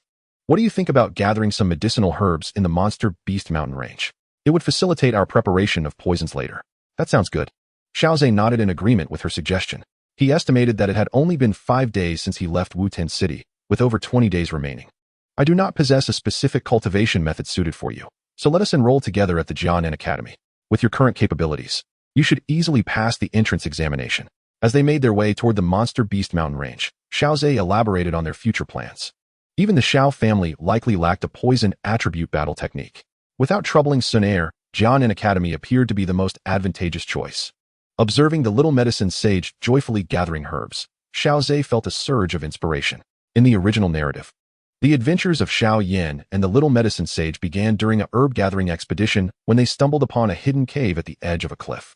Presently, the little medicine sage had yet to uncover the cave. Their herb-gathering excursion indicated that they were not too far from Qingshan town. In a land abundant with medicinal herbs, where cliffs and caves abound, one might think such a setting would be scarce around the periphery of the Beast Mountain range. Is this not the essence of a directed adventure? With a clear path to follow, the young healer sought suitable herbs and brought Xiao along to gather them in this very region. Dear healer, let us venture to areas rich in medicinal flora, preferably where cliffs are present, Xiao suggested. Hearing this, the young healer tilted her head in contemplation. Xiao, do you intend to seek fortune within the Beast Mountain range? Since they were to linger in this vicinity for several days, why not indulge in a bit of amusement? According to your request, There are 2 locations near Qingshan town that meet your criteria. Let us set forth. Half a day later, they arrived at a cliff teeming with herbs. Alas, despite Xiao Zhe's prolonged efforts to sense hidden caves with his spiritual awareness, none were to be found. Xiao Zhe, I believe it's prudent not to harbor overly ambitious hopes, the young healer remarked as she harvested the herbs. Though tales of fortuitous encounters abound in the Duki continent, one cannot solely rely on such whims. Fear not, for I understand the wisdom that fortune favors the fortunate, he replied with a chuckle. Once the young healer had gathered the necessary herbs, they proceeded to their second destination. Upon nearing another cliff, Xiao Zhe's eyes sparkled with realization. The advantage of foresight was manifest at that moment. Even without precise knowledge of the location, he could discern enough characteristics to uncover a treasure. Young healer. She inquired, pausing her task. When luck arrives, it cannot be thwarted. Have you discovered a fortuitous encounter? She exclaimed, her curiosity piqued as, under Xiao Zhe's guidance, she too glimpsed the elusive cave. What incredible luck! There truly is a serendipitous find. With joyous exuberance, she leaped and grasped Xiao Zhe's hand, shaking it enthusiastically while pointing at the cave. This discovery was a shared adventure for them. Xiao Zhe, ever since I've been by your side, my life seems to have become infinitely more interesting. The young healer hinted, her tone suggestive. How delightful. However, it must not only be entertaining, but we should also strive to enhance our lives. Xiao Zhe responded with laughter, affectionately ruffling her hair to help her regain composure. They then devised a plan to reach the cave situated below the cliff. Securing a sturdy vine, they bound themselves closely together. Xiao Zhe wrapped his arms around the young healer's slim waist, drawing her into a warm embrace. We are about to leap. Hold on tightly. A muffled sound of shyness escaped her lips as she lowered her head. Once their feet found solid ground, the young healer's cheeks flushed crimson, and she swiftly distanced herself from Xiao Zhe. Her face felt as though it were ablaze, a sensation both exhilarating and disconcerting. While she harbored affection for him, such intimate contact ignited a wave of bashfulness within her. Surprisingly, she found no trace of resentment in her heart. Outwardly composed, Xiao Zhe felt a stir of emotions within himself. After a moment of quieting his thoughts, he approached the cave's entrance. The cliff here is shrouded in a delicate mist, with sunlight scarce. Consequently, only the entrance is clearly visible, while the depths are engulfed in utter darkness. Xiao Zhe fashioned a rudimentary torch and addressed the little medicine fairy. Come, let us venture inside together. I fear leaving you outside might result in you being taken away by some unknown beast. I am not so feeble. I carry defensive poison powder. The little medicine fairy retorted, displaying her pouch of toxins, yet she obediently approached him. Observing her bravado and words contrasted with her compliant demeanor, Xiao Zhe couldn't help but smile. Better to be cautious than to face unforeseen dangers. As they drew closer together, they entered the cave, one in front of the other. Chapter 31. The Colorful Poison Scripture. Purple Cloud Wings. The cave was silent, a chill permeating the darkness. The little medicine fairy rubbed her arms, feeling the biting cold. Glancing at Xiao Zhe's robust figure ahead, she instinctively quickened her pace to draw nearer to him. The makeshift torch provided little illumination, merely enough to discern their surroundings. The little medicine fairy's gaze was fixed on Xiao Zhe, her mind adrift in contemplation, pondering the visage concealed beneath his sturdy exterior. Just as she became lost in thought, Xiao Zhe abruptly halted. The little medicine fairy, unable to stop in time, collided with him. Their bodies pressed against each other, the sensation unfamiliar yet electric. Xiao Zhe remained still, while the little medicine fairy, flustered, stepped back from him. The force of their encounter could have reshaped mountains. Surely, Xiao Zhe sensed it. A blush crept onto her cheeks, but after their intimate embrace during the descent, she quickly regained her composure. What is the matter, Xiao Zhe? Why did you stop so suddenly? Cough, cough. We have reached the end of the cave. Are you lost in thought? I did offer a warning earlier. Xiao Zhe explained with an awkward cough. Though his voice had been soft, in the stillness of the cave, it was clear enough to be heard as long as one was not too distracted. Yes, I was somewhat preoccupied, the little medicine fairy admitted, her cheeks flushed. Noticing that Xiao Zhe did not mention their earlier awkwardness, she followed his lead. She directed her gaze towards the end of the cave, where a stone door emanated a faint yellow glow. It appears we have indeed stumbled upon a fortuitous encounter. She hastened to the stone door, recognizing it as a relic left behind by some ancient predecessors. Xiao Zhe approached her side, recalling that this was a mechanism door, with its switch likely hidden nearby. Expanding his spiritual perception, he swiftly located the mechanism. As the little medicine fairy furrowed her brow, attempting to decipher the stone door, Xiao Zhe kicked against a protruding section. The door creaked open slowly. Xiao Zhe, you are remarkable. How did you find the mechanism so quickly? She exclaimed, astonished, turning to him as the door opened.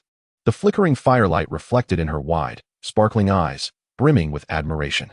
Haha, it merely requires keen perception, he replied modestly. Do not be so modest. I sense that you, Xiao, possess an almost limitless capability. The little medical fairy remarked with a serious demeanor, counting off on her fingers as if sharing a treasured knowledge. My constitution, the events in Qingshan town, and this stone door before us seem to indicate that any challenge can be effortlessly surmounted in your presence. Well, if I continue to extol your virtues, I may become conceited. Let us proceed. The stone door has already swung open, and we must discover what treasures our predecessor has left behind. As the two entered the stone chamber, they beheld a considerable accumulation of gold and silver haphazardly piled to one side. It appears that this esteemed figure held little regard for such wealth.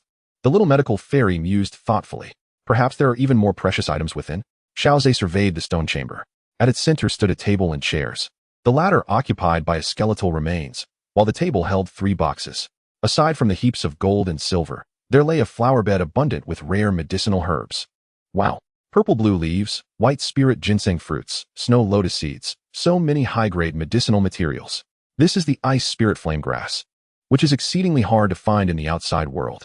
The little medical fairy exclaimed gleefully as she rushed over, reciting each rare herb's name with precision.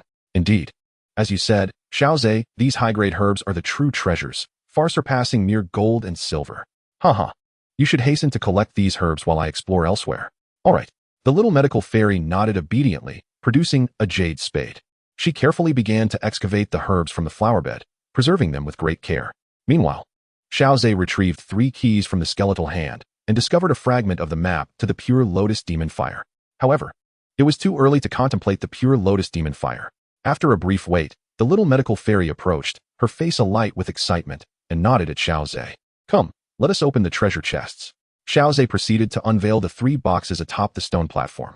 Inside were the 7-colored poison manual, the advanced flying skill, purple cloud wings, and the advanced combat skill, roaring lion's song. Little medical fairy, you should take the 7-colored poison manual. I have previously stated my disinterest in concocting poisons. Very well, I shall forego the other 2 techniques, as they do not align with my attributes. The little medical fairy happily accepted the 7-colored poison manual and began to peruse its contents. Xiao, on the other hand, examined the purple cloud wings and roaring lion's song. With no immediate danger present, they could linger a while longer in the stone chamber. This place is both concealed and secure. Ordinary individuals would struggle to locate it, provided they remained wary of flying magical beasts. The two found separate corners of the chamber to commence their cultivation. Xiao unfurled the black scroll, revealing a pair of vividly lifelike wings.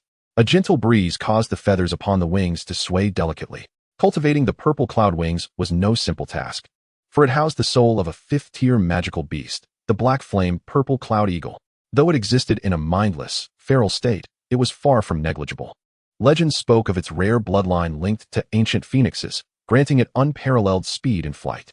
In the original tale, Xiao Yin was able to withstand the residual impact of the lingering soul due to his robust soul strength. With the assistance of the medicine elder, he maintained his true self, averting the fate of becoming a mere beast driven by bloodlust. Xiao held great confidence in his own soul strength, certain it surpassed that of his peers. Moreover, during his previous ascension to the rank of Dome Master, the feedback from the system had once again elevated the strength of his soul. Now, confronting the unconscious assault of souls should be relatively straightforward. After meticulously studying the scroll, Xiao summoned the little medical sage, who was engrossed in her research on the 7-colored poison scripture. Xiao, is there something you need? She inquired. I discovered that the 7-colored poison scripture contains records of the calamity poison body, which aligns closely with what you mentioned, he replied. As the little medical sage approached, she suddenly realized she might have misspoken. Xiao, I do not doubt your words. Well, although the calamity poison body is rare, it is indeed documented. I called you here to assist me in safeguarding my practice as I endeavor to master this flight do technique. Understood. The little medical sage tucked away the 7-colored poison scripture and stood vigilantly beside him. Xiao's fingertips grazed the wings depicted on the scroll, and a surge of soul impact emanated from them. Just as he prepared for a protracted battle, he discerned that this soul assault was not as formidable as he had anticipated. Previously, when he had endured the 100-fold feedback from the calamity poison body, he had experienced countless moments of devastating agony. Consequently, his resistance to such attacks had significantly heightened. Now, faced with the violent onslaught of souls, it felt akin to a gentle breeze against his face. Without hesitation, he continued his training. The energy expended to withstand this assault was minimal. He was determined to complete his practice in one vigorous effort. Azure blue Do-Chi enveloped the wings on the scroll. The wings radiated a mesmerizing blend of purple and black light, growing increasingly intense. Ultimately, like a bolt of lightning, it coursed through Xiao Zhe's palm and into his body, initiating the creation of two slender meridians within him. A powerful pain surged forth, akin to an overwhelming tide. Chapter 32. Take off from the ground. Return to Wutan City. The challenges faced by Xiao in his training stemmed primarily from his qualifications. He had to withstand the remnants of the souls of fifth-tier magical beasts. Secondly, he needed immense fortitude, as the Xiao wings would carve out two entirely new meridians within him. In the original text, even the formidable Xiao Yan, with his powerful soul strength and will, had succumbed to unconsciousness from the pain. However, Xiao Zhe found himself capable of enduring it. The pain surged towards him like a relentless tide, relentlessly battering against the rock that was Xiao Zhe. No matter how tumultuous the waves, the rock remained steadfast. Time flowed gradually, and the two new meridians began to form along his spine. At that moment, the pain began to dissipate slowly. Xiao Zhe opened his eyes to find the little medical sage gazing at him with concern. Xiao Zhe, are you alright? You seem to be in great agony. Did you succeed in your Do technique training? The characters and wings on the scroll have vanished. Xiao Zhe rose to his feet, stretching his body, which had felt somewhat numbed from the pain. The training is complete. This flight Do technique is rather peculiar. It can accommodate only one person during practice, and once mastered, it simply disappears. Is that so? The little medical sage nodded, intrigued. This was her first encounter with a flight Do technique, and she hadn't anticipated its extraordinary nature. So, Xiao Zhe, does this mean you can now fly? She realized belatedly, that is a feat achievable only by those above the Do Ling level. You have truly accomplished it. In the realm of Do Chi, hierarchy is strictly enforced, with only Do Ling powerhouses capable of momentarily suspending themselves in midair. To truly soar through the skies, one must attain the strength of a Do Wang. With wings of Do Chi, one can glide majestically above. Let me give it a try. If successful, I shall take you flying, Xiao Zhe said with a smile as he removed his upper garment, exposing his bare torso. What are you doing? Xiao Xun'er exclaimed, hastily covering her eyes at Xiao Zhe's sudden display of skin. Did you not say you were going to attempt a flying technique? Why are you taking off your clothes? She asked, a mixture of embarrassment and indignation evident in her voice. Although they had shared intimate moments before, such an abrupt act of undressing still felt inappropriate. What are you thinking? I am merely trying to prevent my clothes from being damaged. I possess but two outfits. Xiao Zhe clarified, turning his back to her. The immense Do Chi within him surged, flowing into the two newly formed meridians.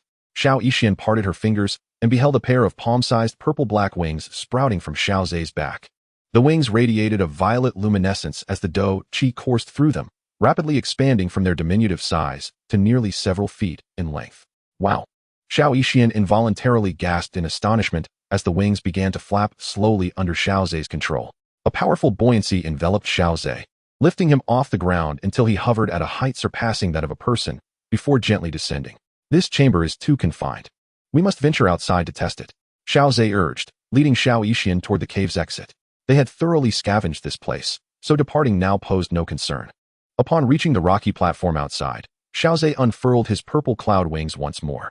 With Xiao Xun'er's startled exclamation, he leapt boldly into the valley below. Xiao Zhe!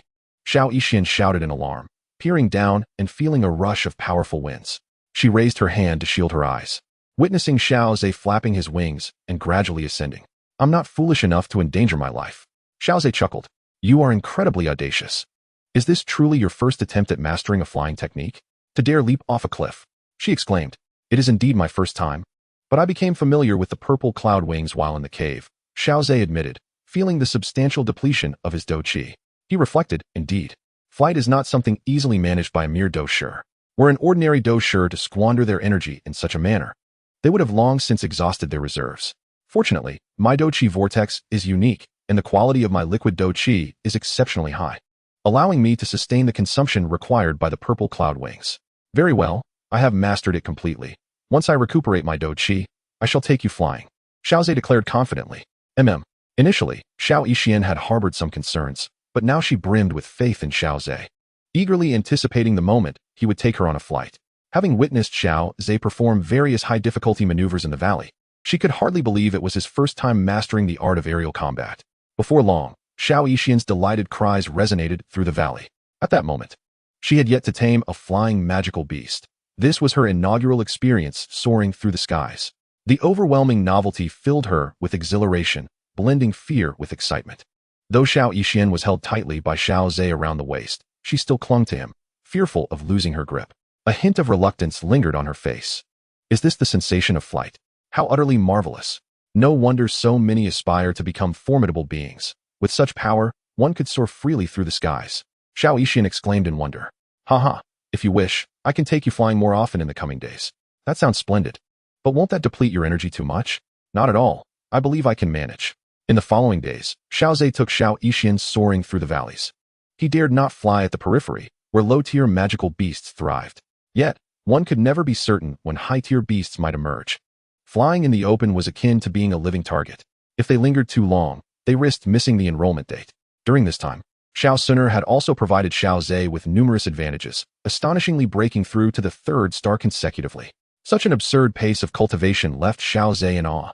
However, he refrained from claiming any rewards, intending to wait until he prepared to break through to the Great Fighter level. He pondered whether this non-advancement reward would yield any special effects upon claiming it, just before his ascent. As they observed the bustling mercenaries and merchants, Xiao Yixin's eyes sparkled with curiosity. Is this what a large city looks like? Indeed, it surpassed Qingshan Town's vibrancy. By the way, Xiao Zhe, you should reveal your true face now, shouldn't you? After knowing you for so long, I still haven't glimpsed your genuine appearance. Xiao Yixin's eyes brimmed with curiosity, her heart fluttering as if ants were crawling within. On their way back to Wutan City, she couldn't help but speculate about Xiao Zhe's looks. Alas, it was a pity to part with such a refined visage. It cost a staggering 10,000 gold coins, and removing it would lead to its ruin. What a shame.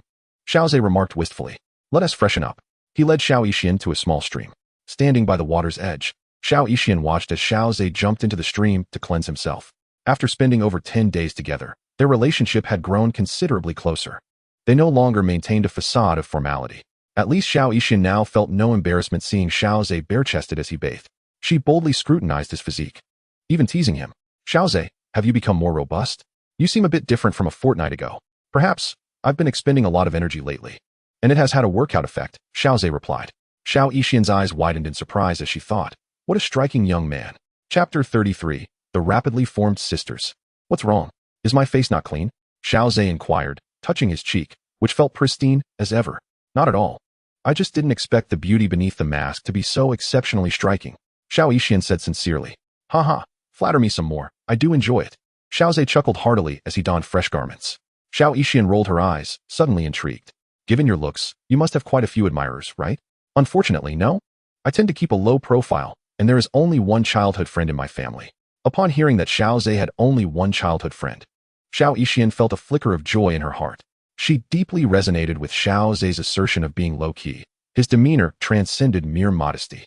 Throughout their journey back to Wutan City, whenever they encountered a town where they could rest, Xiao Zhe would invariably don a cloak.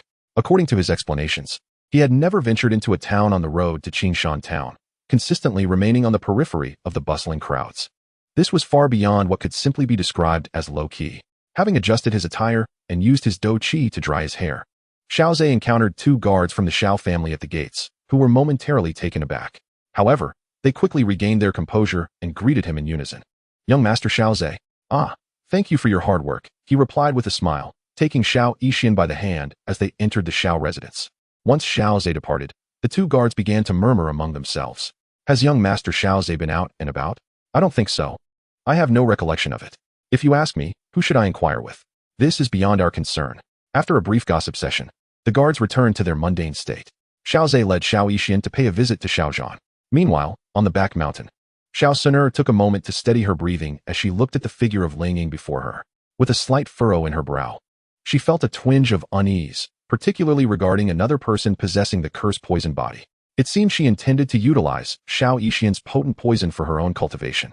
Yet something about it left Xiao Xun'er feeling unsettled.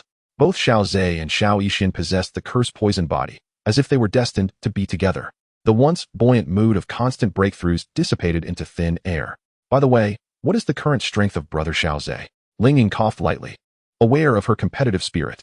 Noticing Ling Ying's hesitation, Xiao Xun'er felt a sense of foreboding. Could he have already reached the great Dou Master level? Not quite. Ling Ying hurriedly clarified, but before Xiao Xun'er could breathe a sigh of relief, Ling Ying's next revelation widened her eyes in astonishment. Young Master Xiao Zhe has already attained the 9-star Dome Master level, and it appears he has been suppressing further breakthroughs. Old Ling, it would have been better had you not explained, she retorted. Well, I am merely speaking the truth, he replied with a chuckle. However, the speed of improvement for the cursed poison body in its early stages is indeed extraordinary. After awakening his physique, young Master Xiao Zhe achieved 6 consecutive breakthroughs. Yet, in the later stages, he may not surpass you, my lady, as you are the possessor of a divine bloodline from the ancient clan. After a moment of silence, Xiao Xun'er suddenly inquired, is it true that in the later stages of the cursed poison body, one cannot contain the toxic power and would suffer the torment of myriad poisons? My lady, rest assured, although the cursed poison body is rare, the ancient clan has methods to address it, Ling Ying explained. Hearing this, Xiao Xun'er felt a wave of relief wash over her. She hoped that brother Xiao Zhe would not be overwhelmed by power and recklessly consume potent toxins. Xiao Xun'er murmured to herself, although the ancient clan possesses solutions for the cursed poison body, acquiring them is not as simple as one might think. At least until adulthood, she wished to continue accompanying brother Xiao Zhe. My lady, young Master Xiao Zhe has arrived, and he is accompanied by that young girl. As Ling Ying uttered her final words, her figure melded into the shadows, vanishing without a trace. After assuring Xiao Zhou of his safety, Xiao Zhe promptly ventured to the back mountain with Xiao Xun'er. Xun'er, it has been far too long. I have missed you dearly, Xiao Zhe exclaimed as he hastened to Xun'er, who responded with a radiant smile. The Xiao Xun'er, standing behind Xiao Zhe, was momentarily taken aback by Xun'er's beauty. This was the childhood companion Xiao Zhe had mentioned, though not yet fully matured. She already possessed the nascent beauty of an unparalleled goddess, exuding an air of mysterious nobility. For any man, this was an irresistible allure. This single childhood friend could rival a multitude of enchanting confidants. Initially, Xiao Xun'er felt a sense of relief at Xiao Zhe's singular childhood bond, believing it reduced her competition. However, she soon realized that she might find herself at a disadvantage. After exchanging pleasantries with Xun'er, Xiao Zhe introduced the two to one another. This is my dear friend Xiao Xun'er, whom I encountered during my adventures. She is beautiful of heart and form, a healer dedicated to saving lives. And this is my childhood companion, Xiao Xun'er, a natural beauty and a prodigy in cultivation. Following Xiao Zhe's brief introduction, the atmosphere between them lightened somewhat, at least on the surface. Xun'er was well aware of Xiao Xun'er's background, having had a high-ranking Do Huang scout for information. Although she felt a twinge of jealousy regarding Xiao Zhe's actions, she understood that such opportunities for growth and strength were invaluable. Any ambitious individual would seize upon such a chance. Since she could not alter the circumstances, she resolved to accept them. Xiao Xun'er's first impression of Xun'er was her slender waist, barely fitting within a gentle embrace, combined with her delicate features, evoking the image of a frail beauty. Yet, this delicate figure harbored the formidable evil poison body, feared across the Do Qi continent. Xiao Xun'er knew little of Xun'er beyond her breathtaking appearance, but the latter's noble and enigmatic aura captivated even her. Despite their myriad thoughts, both women maintained a facade of joy in Xiao Zhe's presence. Seeing you both harmoniously interact brings me great comfort, Xiao Zhe remarked with a smile, oblivious to the underlying complexities of their relationship. To him, their outward camaraderie was sufficient. Sister Xiao Xun'er, why do you appear so weary? Shall I assist you in freshening up? Xun'er offered. Oh, how troublesome of you, dear Xun'er. Xiao Xun'er replied, as they both simultaneously ignored Xiao Zhe and strolled toward the hot spring. Xiao Zhe shrugged, silently trailing behind them. Their bond had swiftly evolved to the point of sisterhood. He could only marvel at the intricacies of female relationships. Chapter 34, Ascending to Great Dome Master. Boom. The long-suppressed Do Qi vortex within Xiao Zhe began to whirl violently, drawing in an immense influx of natural energy, as if the ocean itself had opened its gates to him. Not far away, the young healer had changed into a beautiful new outfit, appearing exceptionally lovely. She stood beside Xiao Xun'er, their hands intertwined, resembling a pair of inseparable sisters. The two ladies, each possessing their own distinctive charm, radiated elegance. Is there always such a commotion when Xiao Zhe breaks through? Remarked the young healer, observing the energy vortex that had formed around Xiao Zhe. Had he not mentioned his intention to ascend to the great fighter level, she would have assumed it was a higher-tier cultivator's breakthrough. Xiao Zhe's extraordinary talent was indeed among the finest in the Gamma Empire. Such a spectacle was only to be expected. Xiao Xun'er explained with an air of nonchalance, completely forgetting her own astonishment during Xiao Zhe's last breakthrough. Upon hearing Xiao Xun'er's explanation, the young healer turned her gaze toward Xiao Zhe. For a genius, this must be considered normal, she mused. This time, Xiao Xun'er had informed Xiao Zhan in advance about Xiao Zhe's breakthrough, ensuring that the Xiao family members would not be overly alarmed. when Xiao Zhan received the news. He was utterly astounded. At the crucial juncture leading to the back mountain, he stood with his hands clasped behind him, gazing in wonder at the energy vortex forming at the mountaintop. Xiao Zhan's talent truly is unparalleled, he thought. At just about 12 years of age, he was already poised to break through to the great fighter level. In comparison to himself, Xiao Zhan suddenly felt that his own status as a 5-star great fighter seemed rather insignificant. Am I truly aging? Perhaps when Xiao Zhu ascends to dueling, I should pass the clan leader position to him. With the dueling powerhouse as the leader, no one in the family would dare oppose. As he pondered this, Xiao Zhan envisioned a future wherein Xiao Zhu would assume the clan leadership, allowing him to enjoy his twilight years. Meanwhile, Xiao Zhu, who was diligently striving for his breakthrough, remained oblivious to Xiao Zhan's intention of placing such a significant burden upon him. He could only perceive the tenfold feedback reward from Xiao Xun'er's ordinary advancement as markedly different from previous breakthroughs. It appeared that only Xiao Xun'er's progression came with unique rewards. Nevertheless, the solid foundation established through the previous energy vortex and Duki liquefaction facilitated Xiao Zhu's breakthrough remarkably. Vast torrents of natural energy surged into Xiao Zhu through every pore of his body, swirling chaotically within. Unlike Xiao Yan's reliance on medicinal pills for his breakthroughs, Xiao Zhu's ascent was predominantly fueled by the natural energies of the world, alongside the system's energy feedback. This necessitated a higher level of resilience from his meridians, as he needed to meticulously channel and infuse the natural energies into his body. These natural energies were not as gentle as the effects of medicinal pills. They were exceedingly violent and tumultuous. Drawing from his previous breakthrough experience, Xiao Zhu understood that the quantity of natural energy required was immense. Thus, he refrained from suppressing the allure of the energy vortex. Using his breath as a guide, he navigated the influx of natural energy, directing it along the established pathways of his cultivation technique, ultimately funneling this tremendous energy into the Duki vortex. The peculiar vortex within him welcomed the energy with open arms, spinning wildly at high speed, compressing the vast and chaotic natural energies through its rapid rotation. A torrent of mottled energy was expelled, leaving only the essence condensed into a mist. Under the tremendous pressure of the cyclone, it transformed into an even higher quality of fighting spirit. A creaking sound seemed to echo in Xiao Zhu's ears, as if something was buckling under the overwhelming strain. Beneath the terrifying pressure of the fighting cyclone, the liquid fighting spirit, which once filled the entire cyclone, began to compress dramatically. As the volume of the liquid fighting spirit decreased at an alarming rate, Xiao Zhu felt his energy multiplying exponentially. The sound of liquid flowing around him abruptly morphed into the clatter of solid collisions. Hastily, Xiao Zhu directed his focus inward to examine the fighting cyclone within him, only to find it eerily empty, save for a singular, spinning, deep blue crystal. This crystal, perfectly round and no larger than an ordinary pearl, emanated an overwhelming aura of boundless energy. The fighting crystal. Many formidable warriors from the fighting spirit continent believe that the creation of a fighting crystal signifies the true entry into the realm of fighting spirit cultivation. This seemingly insignificant crystal is a manifestation of a cultivator's internal energy. Though it appears diminutive, the energy it harbors is astonishing. Xiao Zhu continued to absorb the energies of heaven and earth, yet a flicker of confusion surfaced in his mind. He was well aware of the cultivation path of a great fighter. The breakthrough to becoming a great fighter involves condensing the fighting spirit within into a higher form of energy. This is the very foundation that enables great fighters to manifest fighting spirit armor and project their energy outward. However, typically, the condensed crystal within should take the shape of a diamond. Why, then, did his manifestation appear as a smooth orb? Unable to comprehend, he could only attribute it to the system's influence. As long as the fighting crystal was genuine, that was enough. Slowly, Xiao Zhu opened his eyes, a kaleidoscope of colors flashing momentarily. This was the emblem of his perfect poison body.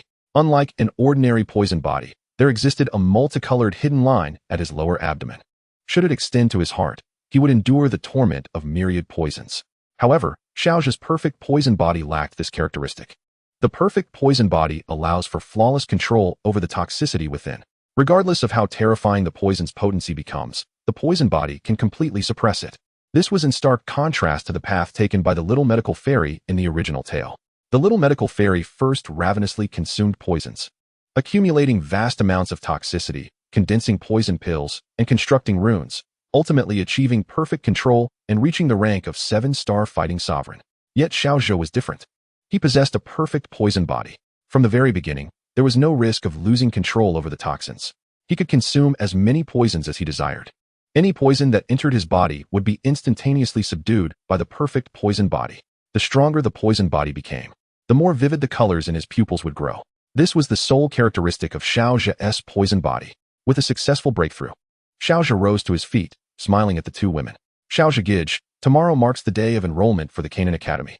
I've heard that the instructor coming to Wutan City is your cousin Xiao Yu's mentor, a stunning beauty. Xiao Xun'er remarked playfully as she approached.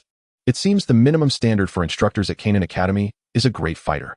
Xiao Zhe attended the enrollment ceremony, and one could only imagine how astonished the beautiful mentor would be. The little healer expressed her surprise, exclaiming, "Ah? Does that mean Xiao Zhe could become a mentor at the academy?" No. Being a mentor is quite troublesome. Although it's not like taking care of children. Students will still seek out their mentors when they have issues.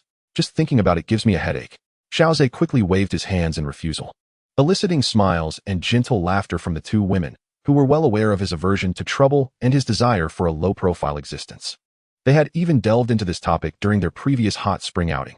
Ignoring Xiao Xun'er and the little healer's teasing, Xiao Zhe stretched his body and inquired, "Are you both going with me?" Upon receiving unanimous refusals from Xun'er and the little healer, he felt a tinge of disappointment. Chapter 35. The Wealthy Lady's Hunger. The Gathering Chi Pearl. Despite her weariness, the thought of the person she was about to meet quickened her pace. As she opened the door, the youth's visage seemed unchanged since yesterday, yet imbued with a hint of maturity and the weariness of experience. Could it be that the nearly month-long journey had yielded such remarkable results? Xiao Zhe rose, smiling as he spoke. In response, Yafei shot him a playful glare, her tone mockingly reproachful. "Do you really think of me as merely an auctioneer? It seems you've forgotten about your elder sister amidst your reunion with your childhood sweetheart."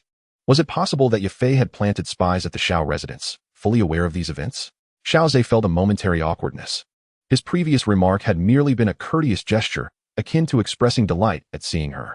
A hint of discomfort flitted across Yafei's face as she sank into a chair, discarding her mink scarf to the side. "Ah, after a day of busyness. How exhausting. I wonder if anyone could offer me a massage?" Xiao Zhe suppressed a chuckle at her abrupt change of subject. Recognizing her reluctance to pursue that topic, he tactfully shifted gears. "You've worked hard, dear sister. Allow me to assist you with a massage." Yafei relaxed her body, half closing her eyes, clearly signaling her intent to let Xiao Zhe take charge. Seizing the moment, Xiao Zhe approached her without hesitation. As he lowered his gaze, he realized that her beauty was unparalleled. The few girls he had been close to were either his age or slightly older. Yet none could compare to Yafei's exquisite allure. Taking a deep breath, Xiao Zhe placed his hands on her shoulders, carefully controlling his strength, which elicited a look of sheer contentment from her. She unconsciously emitted soft sounds of approval.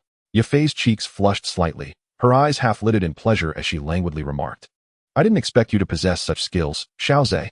Would you believe me if I said this is my first time receiving a massage from you?" "Of course I believe you, elder sister." After a moment of relaxation, she straightened her posture, her demeanor still languorous. She noticed that her internal energy felt invigorated, as if Xiao Zhe's massage held the power to soothe her muscles and invigorate her blood flow. Yafei suddenly felt a familiar connection with her brother, as if he were a treasure trove, frequently surprising her with delightful discoveries. "This is the magic core I acquired during my training in the Beast Mountains. I would appreciate it if you could assess its value." "Dear sister Yafei," Xiao Zhe said, waving his hand to reveal a pile of magic cores on the table. Previously, he had ventured into the outskirts of the Beast Mountains with the little healer to gather herbs. Typically, valuable herbs were guarded by magical beasts, which inevitably led to encounters with them. On one occasion, they unexpectedly faced a small wave of magical beasts. Xiao Zhe courageously slew dozens, leaving the remaining beasts utterly terrified. From that singular experience, he amassed nearly 20 magic cores. Although they were all first-tier cores, calculating at 500 gold coins each, he had effortlessly accrued close to 20,000 gold coins. Coupled with various other gains, his expedition yielded tens of thousands of gold coins. Once the enrollment at the Canaan Academy concluded, he intended to depart from Wutan City. When venturing into the world, a well-filled wallet offers a sense of security. Yafei gazed at the abundance of magic cores before her, her mouth agape, stammering, "Did you truly hunt all of these?" Upon receiving Xiao Zhe's affirmative nod, she couldn't help but exclaim, "Xiao Zhe, what is your current strength? I find it increasingly difficult to perceive you." Sister Yafei, have you truly ever discerned my strength?" Xiao Zhe remarked, scrutinizing Yafei. Having personally interacted with her, he was aware that her prowess had yet to reach the level of a fighter. Observing her somewhat indignant expression, Xiao Zhe quickly raised his hand in a gesture of reassurance. "All right, I was a fighter before, but now I am a great fighter." "Ah," Yafei gasped. her almond eyes widening in astonishment, her expression bordering on disbelief as she inhaled sharply. A great fighter under the age of 12. It is likely that no one in the entire Gamma Empire could match that. In this moment, Yafei truly recognized how fortunate she was to have accepted this brother. In the future, Xiaoza would undoubtedly soar to great heights, standing at the pinnacle of the Gamma Empire. After a while, Yafei managed to compose herself from the shock and began counting the magic cores on the table. Magic cores are perpetually in demand and can be easily sold. Do you wish to receive your gold coins now, or would you prefer to wait until after the sale? I would prefer to receive them now. A rough estimate will suffice. No need to be overly meticulous, Xiaoza replied nonchalantly. That simply won't do. How could I allow my brother to suffer a loss? Yafei pondered for a moment before rising and entering her bedroom. After a short while, she emerged with a pale gold card. This card contains 100,000 gold coins. Now that you are a great fighter, your training will undoubtedly require even more resources. Yafei presented the card with a radiant smile, her eyes glinting with an undeniable authority. Xiaoza paused, accepting it with a heart full of gratitude. Sister Yafei, your kindness today shall surely be repaid in the future. The pile of magic cores on the table was worth at most 50,000 gold coins, yet Yafei bestowed upon him a card containing 100,000 gold coins. I gather from your words that you are planning another journey? Yafei discerned the implication in Xiaoza's tone. Yes. I intend to apply to the Canaan Academy to explore broader horizons. Ah, I see. Yafei, seemingly lost in thought, spoke with a hint of barely perceptible melancholy in her eyes. By the way, Sister Yafei, I wish to purchase some items from you as gifts for my family. Very well. I shall fetch the list of goods for you shortly. Yafei rummaged through the table and handed the list to Xiao Zhe. A moment of silence enveloped them as Xiao Zhe focused on the items, while Yafei quietly observed him. On this journey, Xiao Zhe intended to prepare gifts for all his acquaintances. Having selected gifts for everyone else, he found himself hesitating over the present for his third brother. Suddenly, he spotted an item in the clearance section called the Gathering Chi Pearl. Sister Yafei, what is this Gathering Chi Pearl? Ah, that one. It is said to have been discovered by mercenaries while exploring ruins in the Monster Mountain range. Yafei's expression turned contemplative as she quickly recalled the origins of the pearl. The individual had intended to auction it off, hoping someone would recognize its value, but after 3 consecutive failures, he sold it to the auction house at a low price. Xiao Zhe continued listening, realizing that the pearl's repeated inability to sell indicated it must be rather disappointing in efficacy. However, the description stated that it could automatically absorb Do Qi. This was perplexing. The reason it had become a slow-moving item must lie in its unique properties. Although the pearl could automatically absorb Do Qi, extracting that energy proved exceedingly difficult for others. Even the Grand Do Masters at the auction house could only manage to extract a mere trace of Do Qi, rendering it rather lackluster. After hearing Yafei's explanation, Xiao Zhe's eyes sparkled with realization. This was precisely suitable for Xiao Yan's current predicament. In Yafei's room, Xiao Zhe toyed with a thumb-sized jade orb, the Gathering Chi Pearl. This peculiar item possessed a reasonable capacity. Once an outsider absorbed Do Qi, it would automatically store the energy. In the realm of Do Qi, apart from mainstream weapons, such extraordinary items were ever present, likely the result of accidental creations by blacksmiths. Xiao Zhe attempted to absorb the Do Qi within the pearl and found it indeed exceedingly difficult. Yet, this posed no issue. The remnants of Yao Lao's soul could silently absorb the Do Qi from Xiao Yan's body. Absorbing the Do Qi within the Gathering Chi Pearl should also pose no challenge. Once the Do Qi within was depleted, it would automatically replenish its store. This way, the progress of Yao Lao's awakening could be significantly expedited, allowing Xiao Yan to reclaim his status as a prodigy sooner. Besides hoping for Xiao Yan's restoration, Xiao Zhe had his own ulterior motives. He intended to bind Xiao Yan's alchemical skills. While binding Yao Lao's alchemy skills was commendable, Xiao Zhe was ambitious. The future alchemical accomplishments of Xiao Yan would undoubtedly surpass those of his predecessor. The extent of Xiao Yan's growth and potential far eclipsed that of Yao Lao. This was the fundamental reason behind Xiao Zhe's choice to bind Xiao Yan's alchemical prowess. Of course, as the future Flame Emperor, Xiao Yan surely possessed more than just alchemical skills worthy of acquisition. However, the system's binding mechanism allowed for only one ability to be bound to an individual. Ultimately, Xiao Zhe chose the most practical pursuit, the art of alchemy. Well then, this Qi Gathering Pearl will prove useful to me. I extend my heartfelt thanks to Sister Yafei. Xiao Zhe contentedly stowed it away, along with the other items he had previously purchased. Yes, dear brother Xiao Zhe. Keep up the good work. Yafei rose to see him off. Is this a gift for your family? Am I no longer considered a sister? She sighed, as she sat back down in her chair. Suddenly, her gaze fell upon a beautifully crafted gift box resting on a chair across the room. The box bore elegant silver embroidery, inscribed with a few delicate words, For Sister Yafei. Humph, at least this fellow has a conscience. My efforts on his behalf have not been in vain, and his handwriting is quite commendable. Yafei joyfully lifted the gift box, examining it closely for a moment. The gifts prepared this time were, in fact, few in number. Xiao Zhan, Xiao Yin, Xiao Xun'er, the little doctor, and Xiao Yu could barely be included. Although presented as parting gifts, in reality, only Xiao Zhan and Xiao Yin would be bidding farewell to Xiao Zhe. It would seem somewhat unfair to gift just the two of them, so she decided to distribute gifts to all. After all, these presents were not particularly expensive. That evening, Xiao Zhe enjoyed a long-awaited family banquet with Xiao Zhan and Xiao Yin. After the meal, he presented his carefully chosen gifts to Xiao Zhan. Given Xiao Zhe's prowess, it was certain he would be accepted into the Jianan Academy, confirming his imminent departure from the Xiao family. Xiao Zhan, happily clutching Xiao Zhe's gift, departed with a smile, leaving the space for his two sons. Third brother, I trust you have no pressing troubles at the moment? Xiao Yin inquired, forcing a smile. Nothing much, just the usual difficulties with cultivation, came the reply. Those fellows haven't been bothering you, have they?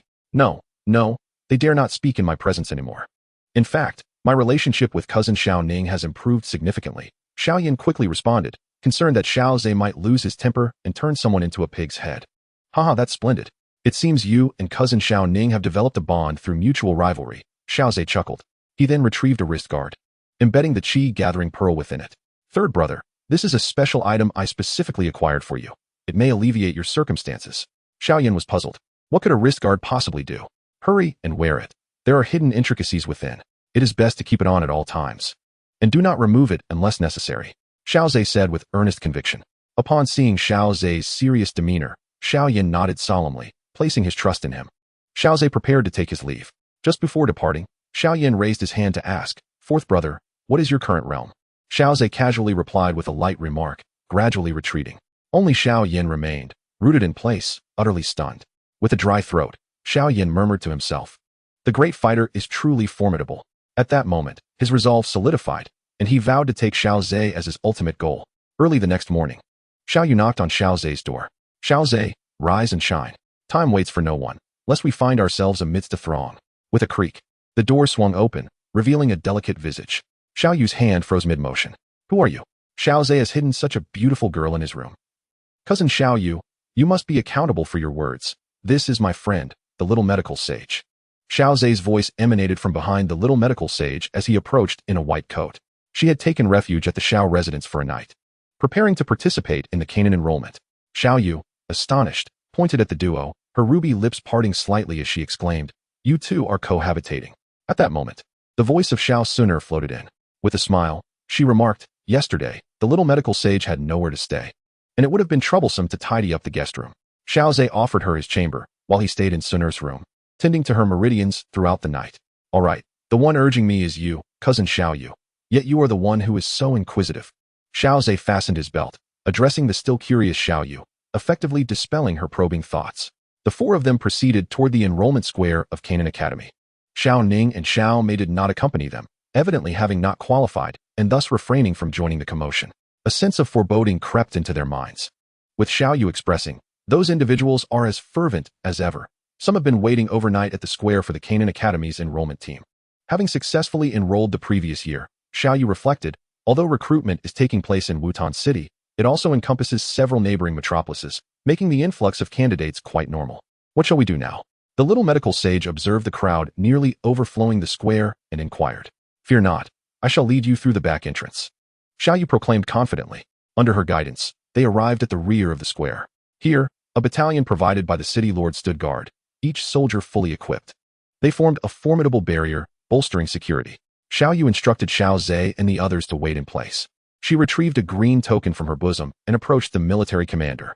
The resolute-faced commander cast a glance at Xiao Zhe's trio, his brow furrowing slightly. Junior sister Xiao. It is not that I doubt you, but the youth of these three is rather striking. Rest assured, senior brother, I would not bring them here if their capabilities did not meet the standards. In fact, the strongest among them might even surpass you, she asserted. The commander, taken aback, regarded Xiao Yu with newfound respect. Since she was so assured, he decided to grant them passage. After all, should they fail the final assessment, it would be their own embarrassment. The commander dismissed her last comment, thinking, at such a tender age, no matter how gifted, they cannot possibly rival me. However, as he scrutinized them, their calm demeanor caused him to inwardly nod in acknowledgement. Upon encountering the gaze of an ordinary individual, one cannot help but avert their eyes. He is a true veteran of the battlefield, his eyes brimming with a murderous aura. "Let them pass," commanded the general with a wave of his hand, standing aside. The densely packed steel army gradually shifted, unveiling a narrow path wide enough for two. Xiao Yu brandished the jade token in her hand before Xiao Zhe and the others, beckoning them to follow. However, as she stepped onto the path, the triumphant smile on her face faltered, and a chill coursed through her body. This army had undeniably seen combat. The fully armed soldiers were not mere decorations. A faint scent of blood emanated from them, and traversing their midst evoked an indescribable sense of oppression. Xiao Zhe, on the other hand, felt unperturbed, his eyes glancing at the general standing nearby. He sensed that it was the general who exuded this oppressive presence. Having once battled through a minor beast tide, even the fiercest of beasts had quailed before him. In the face of such a formation, he felt at ease. Moreover, Xiao Zhe's greatest confidence stemmed from his own prowess. As a one-star great fighter, he was fully capable of piercing through this army. When one's strength is insufficient, the oppression one exerts is merely a fade, a paper tiger in the eyes of the strong. Beside him, Xiao Xun'er remained composed, with high-ranking Do Huangs guarding her daily. It was inconceivable that she would be intimidated by this array of soldiers. At first, little medical sage was startled, but she soon regained her composure. Having followed Xiao Zhe through a minor beast tide, she had witnessed the aftermath, a scene where blood flowed like rivers. The valley where the battle took place had collected a small pool of blood in its low-lying area. Though she had been nauseous for quite some time after the battle, her tolerance for the scent of blood and the accompanying pressure had significantly improved.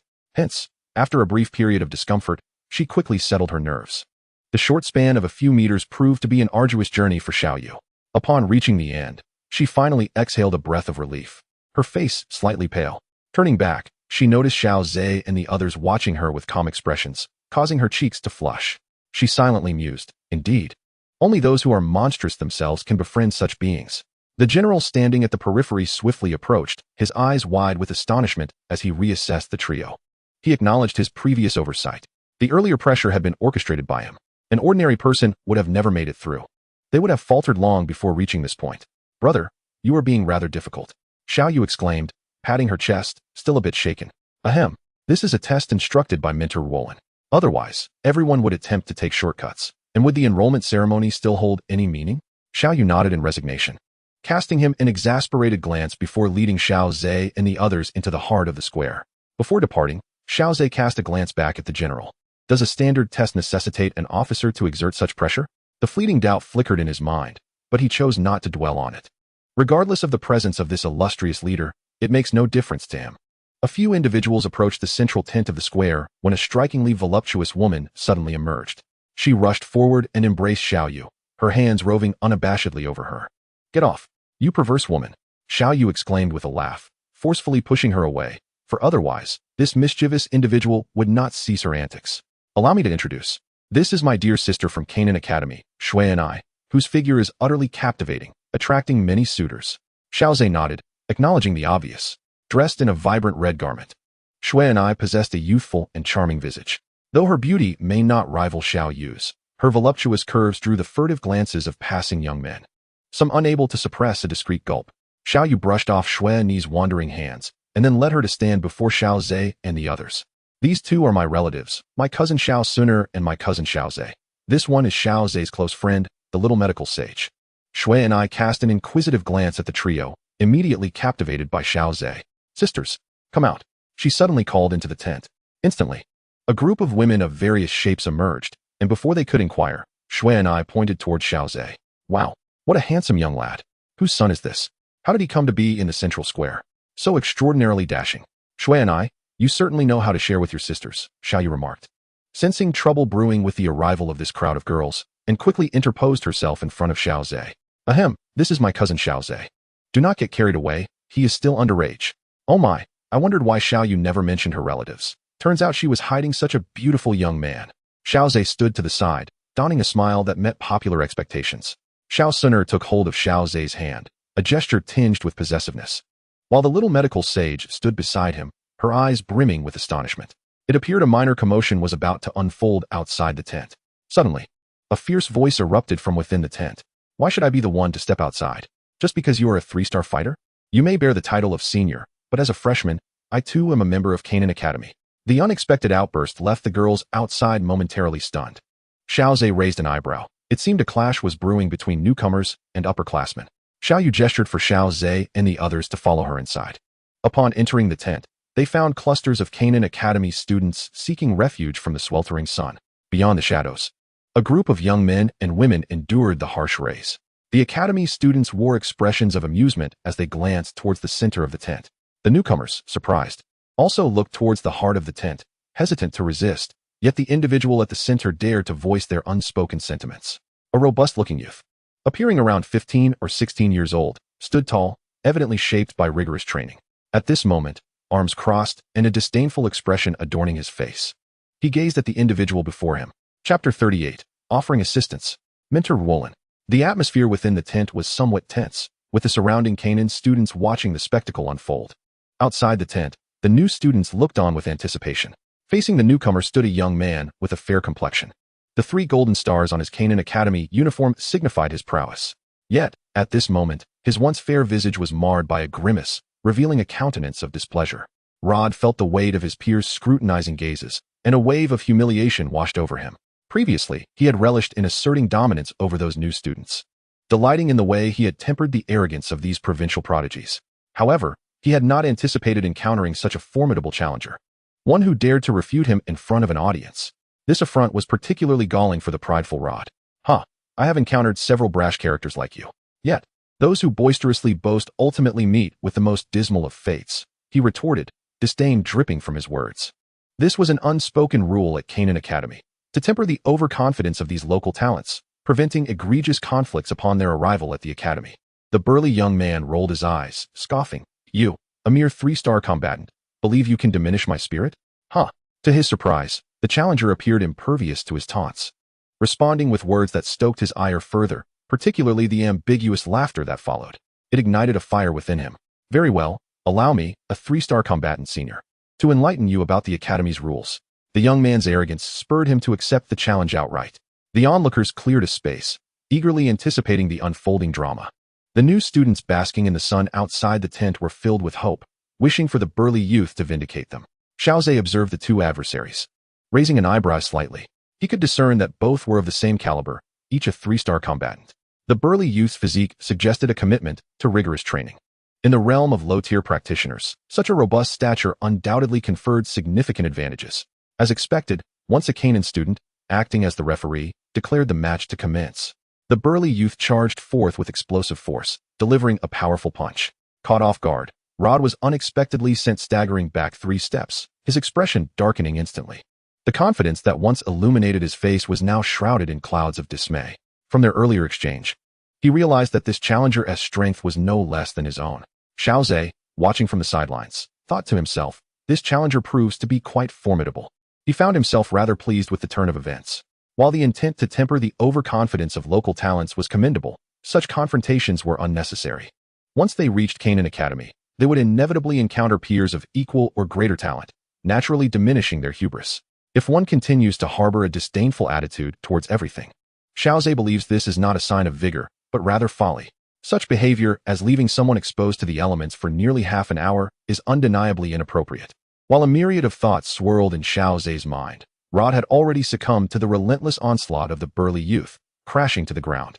The heat of embarrassment flushed his face as if he had been struck repeatedly. The astonished gazes of those around him only deepened his humiliation. The newcomers, witnessing this scene, felt a surge of exhilaration, finally avenging their grievances. Upon seeing Rod on the ground, the burly youth displayed a hint of disappointment but refrained from kicking a man when he was down. At that moment, Xiao suddenly noticed that Rod seemed to be tossing something into his mouth. Xiao narrowed his eyes, pondering whether this was an attempt to cheat in the face of defeat. Indeed, Rod swiftly flipped himself over, his demeanor transforming dramatically, eyes glowing crimson as he charged at the burly youth. The latter sensed something amiss, yet Rod had already launched himself forward, his fists radiating a fierce aura, evidently employing some form of combat technique. With a resounding impact, the burly youth was caught off guard and sent flying. He staggered back several steps before half-kneeling on the ground, spitting out a mouthful of blood. Rod pressed down hard, leaving a faint imprint on the ground, and surged toward the burly youth, a flicker of murderous intent gleaming in his eyes. The onlooking girls gasped in shock. Other students from Canaan Academy frowned, contemplating intervening. as a life could be at stake. The newcomers, left exposed to the sun, were filled with concern. The burly youth raised his head, gazing at Rod's fist glowing with fighting spirit, his heart racing uncontrollably. Yet, his injuries left him immobile, forced to watch helplessly as the fist drew nearer. In that critical moment, he saw a hand enveloped in pale blue fighting spirit extend from the side, grasping Rod's wrist. Spare him where you can. This is an attack that could prove fatal. Must it be so? Xiao Zhe's calm voice resonated nearby, prompting both Rod and the burly youth to turn their attention. The crowd directed their astonished gazes toward Xiao Zhe, completely unaware of when he had approached. Little brat, do you intend to defend him? Rod's eyes were bloodshot, clearly in a state of confusion. What have you ingested? Your strength may not have increased significantly, yet the effects seem to have clouded your mind. As Xiao Zhe spoke, he exerted force with his arm. With a crack, Rod's arm was brutally broken. Rod bent at an awkward angle, and Xiao Zhe raised his foot, delivering a kick to Rod's chest. He sent Rod flying, rolling several times outside the tent. Hiss! Who is this boy? So ferocious. It was astounding that he could overpower Rod, who had temporarily enhanced his strength with a pill. This youth's prowess was likely extraordinary. The atmosphere within the tent became utterly tense, with countless gazes fixed upon Xiao Zhe, the students from Canaan Academy wearing expressions of grave concern. The women who had learned of Xiao Zhe's identity were utterly astonished. Among the new students, some young ladies gazed at Xiao Zhe's figure, their eyes shimmering with admiration. In the midst of this silence, a gentle voice resonated. Oh dear, I was only gone for a brief moment, and you've caused such a commotion. Accompanying this voice, a figure clad in green appeared quietly. With a serene smile gracing her face, she exuded an aura akin to a crystal-clear spring flowing through one's heart. Her unique charm and grace were palpable, for she was none other than the instructor for this recruitment, Mentor Ruolin. Concerned for Xiao Zhe's well-being, Xiao Yu hurriedly approached, her expression brightening as she wrapped her arms around Ruolin's ample waist. Hee, Mentor Ruolin, I missed you so much. The one who intervened just now is my cousin, Xiao Zhe. He may have acted rashly. Please don't hold it against him. Oh, he is your cousin and is here to participate in this recruitment? Ruolin's eyes flickered with surprise and delight. It seemed she had indeed stumbled upon a treasure this time. At that moment, Xiao Zhe was helping the robust youth to his feet. The youth expressed his gratitude, nodding toward Xiao Zhe. Thank you for your timely rescue. My name is Lei Luo. Xiao Zhe, Chapter 39, Punishment and Classification. Bring Rod in here. And let the new students come in as well. Her voice flowed like gentle water, soothing the hearts of those present. As if the summer heat had dissipated with her arrival, Mentor Ruolin instructed two students to carry the unconscious Rod inside. After assessing Rod's injuries, Ruolin furrowed her brow slightly and shot a disapproving glance at Xiao Zhe. You little rascal, you truly go all out when you strike. This enchanting glance made the surrounding boys blush, yet Xiao Zhe remained composed, shrugging as he replied, I held back. Compared to this fellow who aimed to kill Lei Luo, I can be considered merciful. The students around them were left speechless, but Xiao Zhe spoke the truth. Rod had indeed attacked Lei Luo's vital areas with lethal intent. Alas, Rod was also blinded by anger. Acting without restraint, Ruolin sighed, placing her hand on Rod's chest. She utilized her water attribute energy to restore the disordered aura within him, mending his injuries. Both water and wood attribute energies possess healing properties, and mercenary groups often recruit individuals with corresponding attributes, as it is significantly cheaper than healing potions. Xiao Zhe observed the envious gazes of the nearby boys, their expressions reflecting a yearning to receive Ruolin's treatment, as if it were the greatest fortune. Earlier, when Ruolin had cast a glance at him, it was indeed captivating, likely overwhelming for an ordinary man. However, Xiao Zhe remained unaffected. Having endured countless cycles of destruction and rebirth during his trials with the cursed poison body, he had developed an extraordinary resilience to such temptations and pleasures. Now, unless he allowed his heart to wander, ordinary allurements and delights scarcely stirred his spirit. The system's feedback rewards, aside from enhancing one's abilities, also bestow significant hidden benefits. Soon after, Ruolin gradually withdrew, standing up with an expressionless face. Rod's eyelids snapped open, and upon seeing Ruolin's visage, a flicker of admiration and longing glimmered in his eyes. Ignoring Rod, Ruolin turned to Xiaoza, a smile playing at her lips as she inquired, Little one, how do you think I should handle you? Shouldn't I be generously rewarded? Xiaoza feigned surprise in his tone, prompting the crowd to widen their eyes in astonishment. You are quite the amusing little fellow. Pray tell, why should I lavish you with such rewards? Ruolin chuckled lightly, pressing for an answer. I have just aided Canaan Academy in preventing a fatal conflict among peers. Xiaoza responded, disregarding the astonished gazes of the others. This particular upperclassman from Canaan Academy was ruthless, taking advantage of the guise of sparring, yet striking with lethal intent. If Canaan Academy's students could freely kill the new recruits they attracted, it would not be long before no one would wish to enroll in Canaan Academy. Humph. Rod retorted darkly. That was merely a lesson for this fellow's disregard for the rules. Is that so? Xiao replied with a peculiar laugh. A mere lesson necessitates such lethal force? Besides, I did intervene and afforded you a chance. My chest still aches fiercely. Moreover, the rules you speak of are nothing but rotten conventions. At this moment, a hint of interest flickered in Roland's eyes, beyond the prowess Xiao exhibited, which eluded her comprehension. Other aspects had not captured her attention until now, but Xiao's query piqued her curiosity. Humph, this is merely an unwritten rule of Canaan Academy, one that many instructors tacitly endorse. On what grounds do you dismiss it outright? Rod forced out, sneaking a glance at Roland. Noticing her calm demeanor, he let out a sigh of relief. After all, he was leveraging the authority of other instructors. Roland, however, held disdain for such rules. But it remains a rotten rule. Xiao disregarded Rod's fiery glare and continued. Your so-called rules merely seek to diminish the pride of local geniuses, coercing them into submission. Yet, having joined Canaan Academy, they will soon realize that those around them are comparable, if not superior, to themselves. In such a context, if one still harbors arrogance, it is not pride, but sheer folly. Nevertheless, the number of foolish individuals in this world is ultimately scarce. The vast majority possess self-awareness. Yet to prevent the few foolish ones from erring, the majority with self-awareness must endure punishment. Is this not a rotten rule? Xiao's final inquiry cast a heavy silence over the tent. The students of Canaan Academy had once faced similar circumstances. Unable to resist, they chose to join. In hindsight, it indeed seemed to be a rotten rule. Those newcomers who have already tasted the bitter fruits of this rule harbor a profound disdain for it. They resonate deeply with the words spoken by Xiao. The previously composed Ruolin suddenly broke into a smile. You have convinced me, my eloquent little friend. Rod's eyes widened in astonishment as he turned to glance at Ruolin. I initially held a neutral stance regarding this rule, but you have successfully persuaded me. From this moment forth, such occurrences shall not transpire among my students. Ruolin cast a sweeping gaze over the students of Canaan Academy, her eyes radiating a clear warning. The students straightened up, no longer daring to laugh. They collectively vowed never to engage in any form of bullying against newcomers again. As for you, Rod, for every half hour a newcomer stands outside, you shall stand for the same duration. If 10 newcomers stand for half an hour, you shall stand for 5 hours. Do the math and determine how long you shall be standing. Rod opened his mouth, glancing toward Mentor Ruolin, seeking mercy. However, the typically gentle Ruolin exhibited a rare flicker of anger in her eyes, prompting him to lower his head in acknowledgement of his misdeeds. Rod resigned himself to his punishment. He cast one last look at Xiao before stepping out of the tent to accept his fate. The newcomers exchanged glances, their eyes glimmering with a hint of delight. Ruolin turned to them and said, While I have forbidden this behavior, do not provoke me into further action. The fact that this has become an unwritten rule at Canaan Academy speaks volumes about your difficulty in being managed. Ruolin then took her seat behind a desk, producing a parchment and ink with a smile. Dear students, you are all now part of Canaan Academy. The institution requires the classification of potential.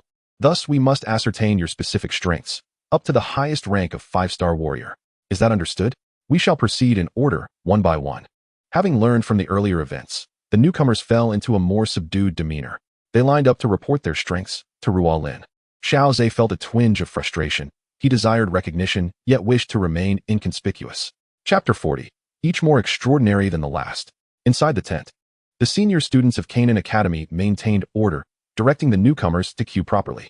However, all eyes subtly gravitated towards the end of the line. What might be the true strength of Xiao, who could effortlessly annihilate a 3-star warrior? This was a significant question looming in their minds. As the potential registration commenced, Xiao was pulled aside by a few of her close friends to relax. After all, Xiao and his companions needed to queue, and she felt somewhat out of place among them. By the way, just what is your cousin's strength?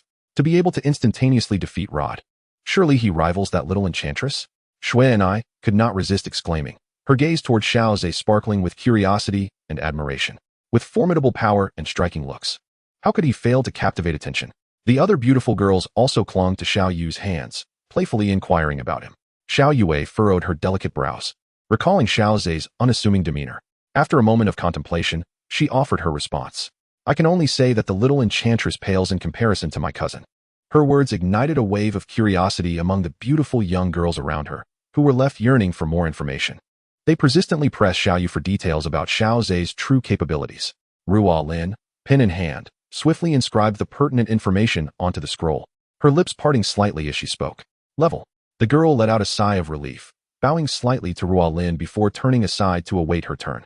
The registration proceeded in an orderly manner, with the line advancing gradually. In the wake of the earlier altercation, Lei Luo lingered in front of Xiao Zhe, occasionally engaging him in conversation. He was not a local of Wutan City, but had traveled from another city to participate in the enrollment ceremony. In his hometown, he was regarded as a top-tier genius. The prior conflict had enlightened him to the notion that there are always greater talents beyond one's own. Of course, the external force that had defeated him, Luo Da, was not included in this category. The true embodiment of there are always people beyond people was Xiao Zhe. Their exchanges were far from fervent.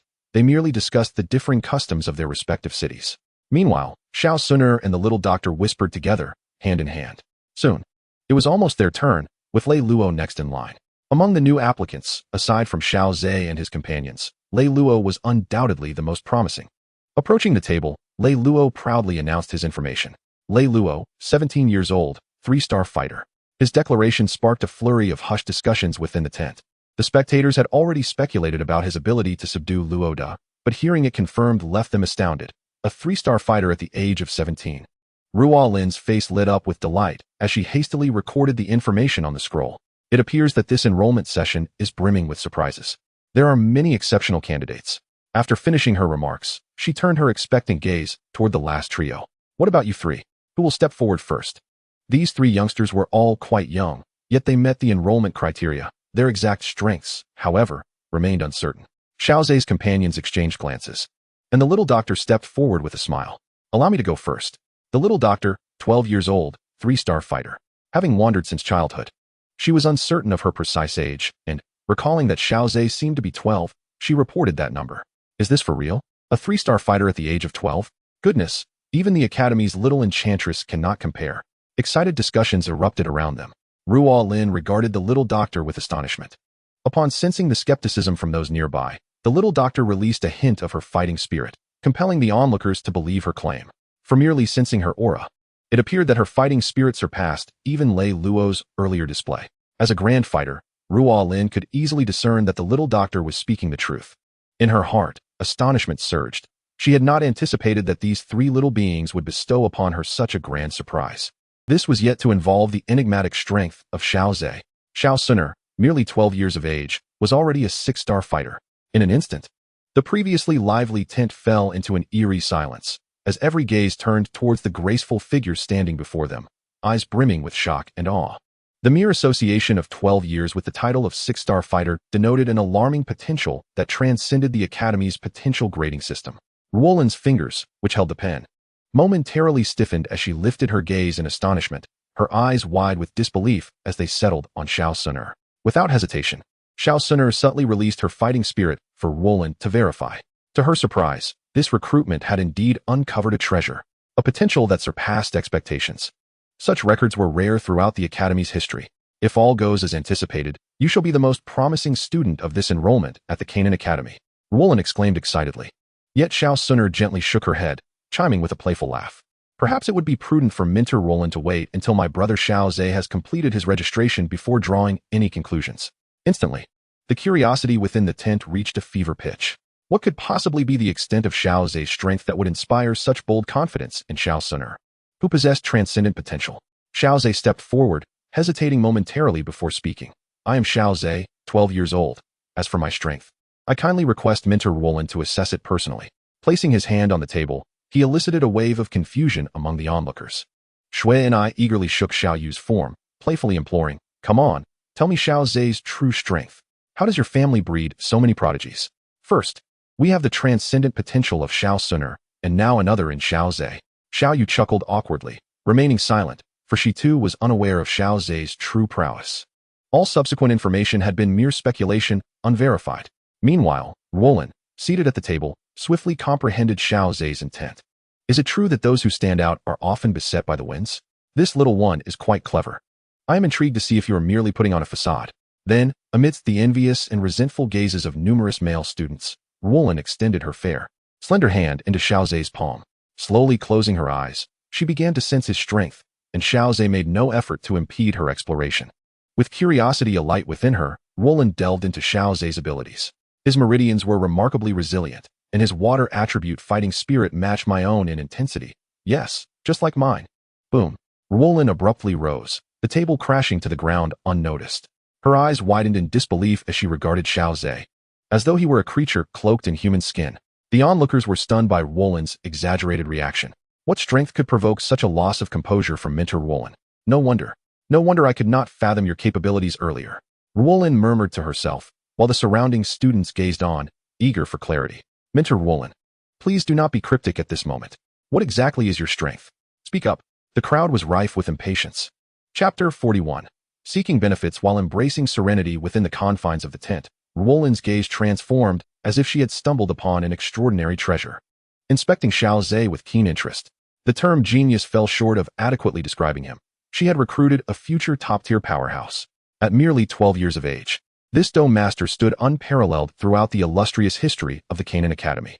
While other prodigies might have a chance at becoming formidable, Xiao Zhe was destined for greatness. Such an enviable talent promised a smooth ascent to the pinnacle of power.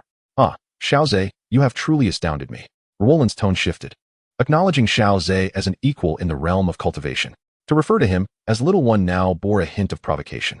Xiao Zhe smiled in silence, and Ruolin understood his sentiment. She then addressed the others, instructing them to register the new students and maintain order without causing any disturbances. Having finalized her directives to her students, Ruolin turned her attention to Xiao Zhe. Come, Xiao Zhe, let us find a secluded spot for a private conversation. Xiao Zhe gestured to Xiao Xun'er, the little healer, reassuring her not to worry. Amidst the envious and jealous gazes of the crowd, Xiao Zhe hastily followed his mentor, trailing slightly behind her as they departed. Once Ruolin and Xiao Zhe's figures vanished, the tent erupted in a cacophony of astonishment and discourse. The main inquiry resonating throughout was the true extent of Xiao Zhe's formidable prowess. Remaining within the tent, Xiao Xun'er and the little healer became the focal point of attention. Xiao Yu's close companions flocked over, bombarding the two with questions about Xiao Zhe's capabilities. Yet, both maintained a veil of secrecy, responding only with smiles despite the girl's charming attempts to extract information. Ultimately, it was Xiao Yu who rushed in to rescue Xiao Xun'er and the little healer, physically separating them from the throng. Once in a quiet corner, Xiao Yu could no longer contain her curiosity. Cousin Xun'er, just how powerful is Xiao Zhe? What could possibly provoke such a reaction from Mentor Ruolin? With a proud smile, Xiao Xun'er shook her head under Xiao Yu's eager gaze. Cousin Yu, it would be best for you to inquire directly with brother Xiao Zhe. Hearing it from him would lend greater significance to the revelation, wouldn't it? Xiao Yu rolled her eyes, realizing that she would glean little from her cousin. However, asking Xiao Zhe directly might lead to evasion. The commotion within the tent even caused some newly arrived students to feel apprehensive. Was this truly the registration site for the enrollment ceremony? Yet, upon learning of the events transpiring within, the newcomers were left in a state of shock. Particularly, Xiao Xun'er garnered the most attention, especially with the enigmatic Xiao Zhe absent from the tent. In his absence, the remarkably talented Xiao Xun'er became the center of intrigue, a genius with surpassing potential. However, surrounded solely by girls, none dared to approach and strike up a conversation. On the other side, Xiao Zhe followed Ruolin to a desolate area. Ruolin, with her arms crossed, continued to scrutinize Xiao Zhe with an inquisitive gaze. How had he cultivated to such a level? A grand fighter at the tender age of 12, Ruolin felt as though all her years of training had been but a jest in comparison. Ruolin, could you perhaps temper your peculiar gaze? I did not come here merely to be regarded as a monster, she remarked with a hint of irony. If I were to divulge this, everyone would indeed perceive you as a freak. Ruolin exclaimed dramatically, a grand fighter at 12. It's simply unbelievable. It was precisely for this reason that she was reluctant to reveal her true capabilities. Xiao Zhe shrugged and replied, I would appreciate it if you, Ruolin, could keep my true strength under wraps. I can assure you that I will not disclose it to unrelated parties, but the Academy's principal must be informed. Ruolin pondered for a moment before clarifying. After all, as the most gifted student in the history of Canaan Academy, your training methods must be determined by the principal. Xiao Zhe nodded in understanding, smiling as he said, I am well aware of that. I simply wish to avoid drawing too much attention. I am quite intrigued by the Academy's training opportunities. Ruolin seemed to have gained insight into Xiao Zhe's intentions. It appears you, little one, desire the Academy as highest level of training while avoiding unnecessary trouble. Otherwise, she mused, Xiao Zhe could easily have claimed to be a 3-star fighter, and she wouldn't have bothered to investigate further. Yet, by disclosing his grand fighter prowess, he clearly sought substantial support from Canaan Academy. The two continued their conversation, and their rapport visibly deepened. Xiao Zhe felt a bit overwhelmed.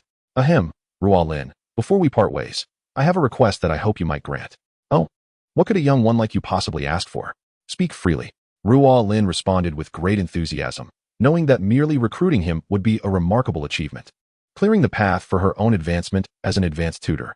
Seeing Ruolin's generous demeanor, Xiao quickly made his request. I would like Ruolin to stay at the Xiao residence during the enrollment period. Before you leave, I wish to secure some advantages for my family. Xiao articulated his intentions clearly, and Ruolin immediately comprehended.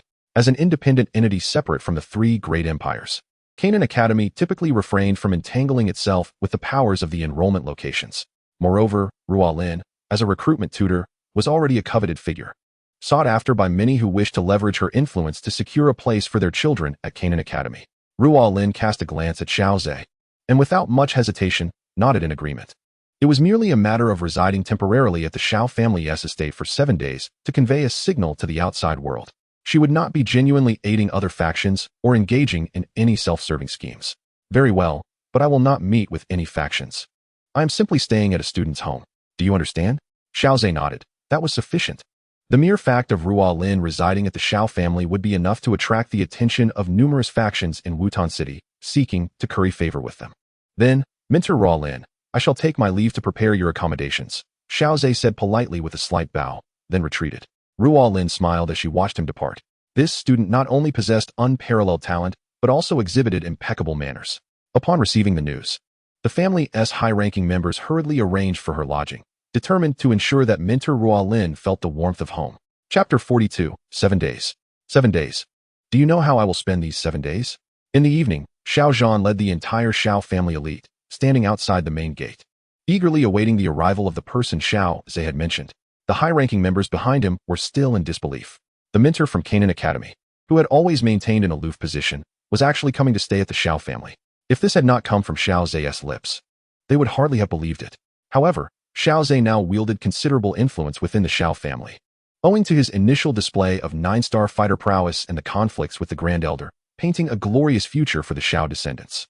This had successfully solidified Xiao Zhan's position as the family patriarch, while significantly diminishing the power of the other elders and high-ranking members. Witnessing Xiao Zhe's 2 breakthroughs into higher realms, Xiao Zhan's resolve to pass on the patriarchal title to him grew stronger. Unbeknownst to Xiao Zhe, his authority had even surpassed that of all the elders. Xiao Zhan's anxiousness finally subsided as he approached with a joyful smile. You must be Mentor Ruolin. I am Xiao Zhan, the patriarch of the Xiao family. Ah, so you are the patriarch. It is a pleasure to meet you. Your son's talent is truly admirable. Ruolin replied with a gentle smile, addressing Xiao Zhe's father. I hope my large group of students will not be a burden to the Xiao family. Of course not.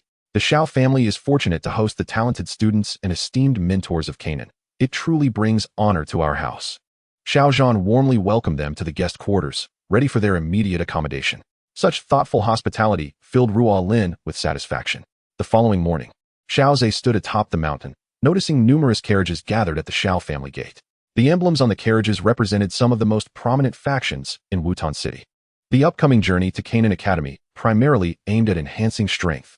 Having established a brief goal, Xiao Zhe became even more reclusive, as if he had already departed from the Xiao family for Canaan Academy. Regrettably, Canaan Academy necessitates a week-long sojourn in Wutan City. Time swiftly passed, and the 7 days elapsed. Xiao Zhe sat cross-legged upon a stone platform, radiating a cerulean luminescence reminiscent of the boundless ocean. Ah, a 3rd-star dosher. My progress is commendable. Xiao Zhe perceived the crystals within the Do-Chi vortex expanding further, nodding in satisfaction. Over the course of a week, I ascended 2 stars. At the dosher level, unless one resorts to medicinal pills, it is exceedingly challenging to achieve such advancement through ordinary cultivation. Xiao Zhe occasionally harnessed the potency of the little medical sage's toxins, utilizing the adversity poison body to enhance his Do-Chi cultivation. Brother Xiao Zhe, are you prepared? Today is the day of departure. Xiao Xun'er arrived at the mountaintop with the little medical sage, feeling the lingering aura of Xiao Zhe and marveling inwardly. With his already extraordinary talent, combined with the rapid cultivation afforded by the adversity poison body, a mere day's training could equate to several years of effort for others. I am ready. There is little to take from the Xiao residence. I have already bid my farewells, and returning now would seem rather sentimental. Xiao Zhe stretched his limbs, completely retracting his aura, appearing as an ordinary youth. Let us go. We shall join Mentor Ruolin. The trio made their way to the entrance, only to find Xiao Yu waiting there. Upon spotting Xiao Zhe and the others, she approached with long strides. At last, I can see the three of you. For these 7 days, it seemed as though you had vanished entirely. Xiao Yu exclaimed, feigning exaggeration, although locating them was as simple as heading to the back mountain. Yet, Xiao Yu was not so idle as to seek out Xiao Zhe and the others. Immersed in cultivation, I hope cousin Xiao Yu will not take offense. You three have enjoyed your seclusion, while I have been conscripted by Minter Roland, busy with the new student registrations for the past 3 days. The quartet proceeded to the square, with Xiao Yu lamenting her plight. Xiao Zhe smiled gently, silently listening to her grievances. As they neared the square, Xiao Yu wisely fell silent. I thought cousin Xiao Yu intended to voice your grievances all the way to the square. Xiao Xun'er chuckled. Xiao Yu rolled her eyes and retorted, though Minter Roland is gentle, I cannot bemoan my troubles in her presence. Otherwise, I would suffer the consequences. Upon arriving at the square, they encountered the enrollment team of Canaan Academy, engaged in final preparations. Upon seeing the three finally appear, Roland sighed in relief. You three have finally shown yourselves. I was beginning to fear you would stand me up. Apologies, Minter Roland. We have been at the back mountain of the Xiao residence all along. How could we possibly stand you up at Canaan Academy, the hallowed ground for learning? Hearing Xiao Zhe's words, Roland's expression eased somewhat. At that moment, Roland comprehended the profound tranquility Xiao Zhe had alluded to. I hope once we arrive at the academy. He does not skip classes. Roland instructed the group to assist in the final tasks. As Xiao Zhe approached a certain area to lend a hand, a figure emerged, a dark-skinned individual clad in the academy uniform, calling out to him. Xiao Zhe. Xiao Zhe could not help but ask, Senior, do we know each other? He gazed at the dark-skinned figure before him, wondering if this individual was a student recruited from the Tagore Desert. Upon hearing his words, the dark-skinned man's face visibly contorted with anger. 7 days. 7 days. Do you know how I have spent these 7 days? It dawned on Xiao Zhe that this was indeed Senior Rod. He scrutinized Rod, noting his sun-kissed skin, which had transformed remarkably in comparison to the Rod from 7 days prior.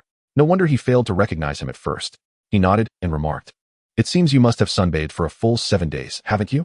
Rod clenched his fists, gritting his teeth as he replied, You know what I have endured during these 7 days. Xiao Zhe shrugged nonchalantly, recalling Rod's inability to accept defeat, even resorting to lethal force during their sparring session. He felt he had previously gone too easy on him. Upon hearing Xiao Zhe's indifferent words, Rod lifted his fist in a moment of tension. The mention of Xiao Zhe's words caused Rod to freeze, swallowing hard. It was as if Xiao Zhe's words had rekindled the pain of his injuries.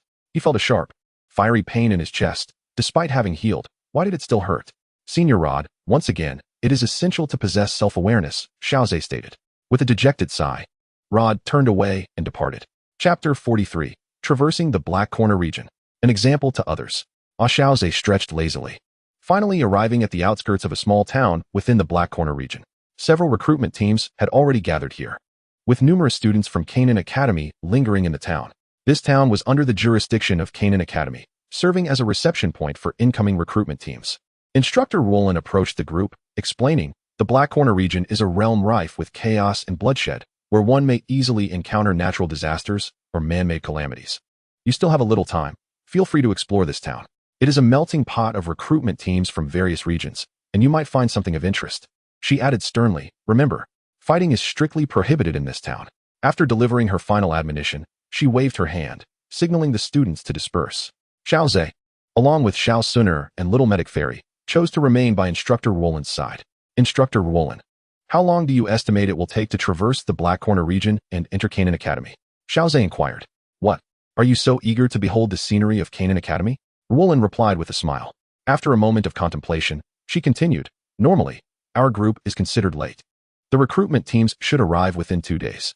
Despite being escorted by powerful individuals from the academy, traversing the Black Corner region is no simple task. Natural disasters are manageable, but encountering hundreds of bandits would present a real challenge. A conservative estimate would be around 10 days.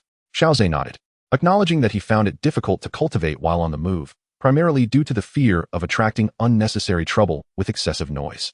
Upon arriving at Canaan Academy, he would be free to devote himself to cultivation. He recalled that the academy seemed to possess an expansive, seemingly infinite mountain range at its rear. The inner courtyard, renowned as the heart of Canaan Academy, lay hidden within that boundless expanse.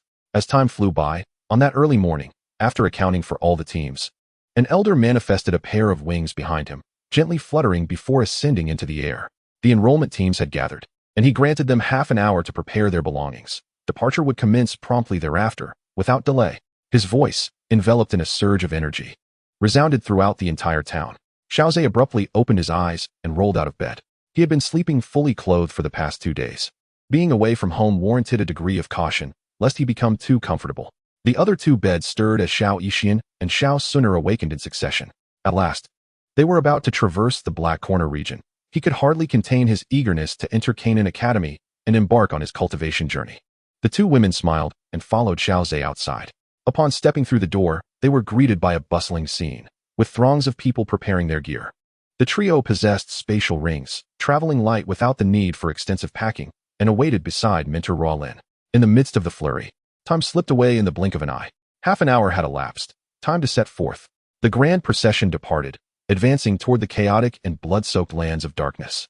Each year, the enrollment ceremony at Canaan Academy attracts the envy of various factions. After all, such a massive gathering inevitably entices audacious individuals eager to take a bite. Particularly notorious within the Black Corner region are the infamous bandits, known for their bloodlust. Countless desperate souls flock to the region annually, yearning to join the ranks of these brigands. With each new generation, lessons remain unlearned. On the 5th day of their journey, a powerful energy fluctuation emerged from the rear of the procession. A formidable presence from the academy had intervened. At the very least, it was at the level of a Dowan. Shortly thereafter, an elder manipulated dozens of severed heads, displaying them on the flags of the procession, an ominous warning indeed. The banners were soon laden with the heads of those who had attempted to assault the convoy, seeking to plunder whatever they could from the academy's party. As they delved deeper into the Black Corner region, the number of heads on the flagpoles increased, amplifying their intimidation factor significantly. Many bandits would reconsider their actions, weighing the possibility of becoming a trophy upon those very poles. The once enthusiastic new recruits, gazing up at the gruesome, bloodied heads, turned pale. However, the mentors said nothing. Canaan Academy aimed to cultivate not mere flowers, but true warriors. If one could not endure the brutality of bloodshed, it would be prudent to abandon the path of cultivation altogether. Leaning against a flagpole, Xiao inhaled the faintly metallic scent of blood, his expression serene. Even as his mind concocted new abilities. Ever since he had acquired the Calamity Poison Body, he had consciously endeavored to merge the poison's potency with the water attribute energy within him. Previously, initial successes have been observed. Yet a more profound development is required to ensure that both energies can fully manifest their inherent might. Especially the fusion of the perfect Calamity Toxin with water attribute combat energy may yield an entirely novel special attribute. Is it the venomous water or the toxic water attribute? Xiao dismissed the notion of naming it for the time being. It is not yet fully realized, and the matter of nomenclature can be contemplated later. Moreover, this unique attribute is likely unparalleled in the continent of combat energy. The name holds little significance as long as he understands the situation. In the following days, disturbances noticeably diminished. After all, the heads hanging from the flagpole were once vibrant lives. The price of daring to provoke the Canaan Academy is starkly evident. As Xiao rose to his feet, 2 majestic mountains appeared before him, with a quaint town nestled between them. He gazed at the gradually clarifying town and a sign bearing its name, Peace Town. This is indeed Peace Town, along with that peculiar death tree. Xiao looked toward the extraordinary tree, which has witnessed the historical struggle between Canaan Academy and the forces of the Black Corner domain. To seek a semblance of peace in this chaos and bloodshed of the Black Corner domain requires efforts far beyond the ordinary imagination. The death tree bore the remains of a Dou emperor and 2 Dou kings, serving as irrefutable evidence. Finally, they were nearing the outskirts of Canaan Academy. Traversing a primitive forest would lead them officially to Canaan City. Mentor Roland spoke to Xiao. He nodded, his eyes glimmering with anticipation. Following this, no unforeseen incidents occurred, and they safely passed through the primitive forest. A magnificent city emerged before the many new students. Canaan City. Canaan Academy is situated at the very heart of the city. Upon entering Canaan City, Xiao could distinctly sense that Mentor Roland had relaxed considerably. You must feel relieved now, Mentor Roland, Xiao remarked with a smile. Roland rolled her eyes, responding with a hint of exasperation. Now is the time for busyness, as we must arrange all matters concerning the new students' enrollment. With a pained expression, Roland grasped Xiao's hand. Please do not vanish from the mortal realm again. I will do my utmost, he replied. No utmost. At least wait until I have organized the new students' affairs. Roland glared at Xiao, her usual gentle demeanor evaporating entirely. All right. Chapter 44. The opportunity to enter the library. In the end, Xiao did not break his promise. He dutifully cooperated with Mentor Roland to complete the enrollment procedures for the new students. with 3 days remaining until the formal commencement of the cultivation courses. This offered the newcomers a chance to acclimatize to the academy. That morning, under Mentor Roland's guidance, Xiao arrived at a library. This is the place. Once inside, make sure to perform well. Currently, the dean is absent from the academy, and many external matters are decreed by the vice dean, Roland advised earnestly. Whether you can secure the highest level of training hinges on this opportunity to impress the vice dean. I understand, Mentor Roland. Xiao nodded slightly, stepping forward alone. Before he could knock, the door to the library swung open. An elderly voice emanated from within. Is that you, Xiao? Please, come in. Mentor Ruolin smiled and nodded. Observing Xiao's retreating silhouette, she made a gesture of encouragement. Once the door closed behind him, Ruolin turned to attend to matters concerning the new students. As Xiao entered the library, he was greeted not by the anticipated darkness, but by an abundance of bright light. The space was filled with books, illuminated not by open flames, but by large luminous pearls serving as sources of light. Following the directions, he arrived at a spacious and well-lit room. An elderly man, his hair and beard completely white, sat at a table, perusing some documents. Student Xiao, I have the pleasure of meeting you. Vice Dean. Xiao approached to pay his respects, yet the Vice Dean offered no immediate reaction. Xiao maintained his composure, his demeanor unchanged. After a leisurely 10 minutes of flipping through the documents, the Vice Dean finally closed the pages and lifted his gaze to the still bowing Xiao, revealing a hint of satisfaction in his eyes. Calm and collected, humble and respectful, quite unlike what the documents suggested. Merely a 12-year-old boy. Enough, young man. Maintaining that posture must be tiring. I am Hu Qian, the Vice Dean of Canaan Academy. The elderly gentleman's voice resonated with warmth. Only then did Xiao straighten up, his gaze calm as he regarded the Vice Dean. Do you realize the stir your dossier has caused within the academy? The upper echelons have been fervently debating how best to nurture you, the Vice Dean remarked, gesturing to the documents he had been reviewing. This very dossier had already been scrutinized by all the senior members of the external faculty, leading to intense discussions aimed at determining Xiao's training. It had been over a decade since the dean left Canaan Academy, and the guardians of the institution would not intervene unless the academy's survival was at stake. There was a pressing need to cultivate top-tier warriors to exert deterrence externally, and Xiao was seen as an exceptional investment opportunity. The training proposal regarding Xiao was finalized only yesterday, prompting the vice dean to hastily arrange this meeting. However, as age brings wisdom, it also incites a desire for testing. The previous minutes had served as a test of Xiao's character, and the results were quite promising. May I inquire about what the vice dean wishes to convey? Xiao asked, neither obsequious nor arrogant. This is a training proposal tailored for you.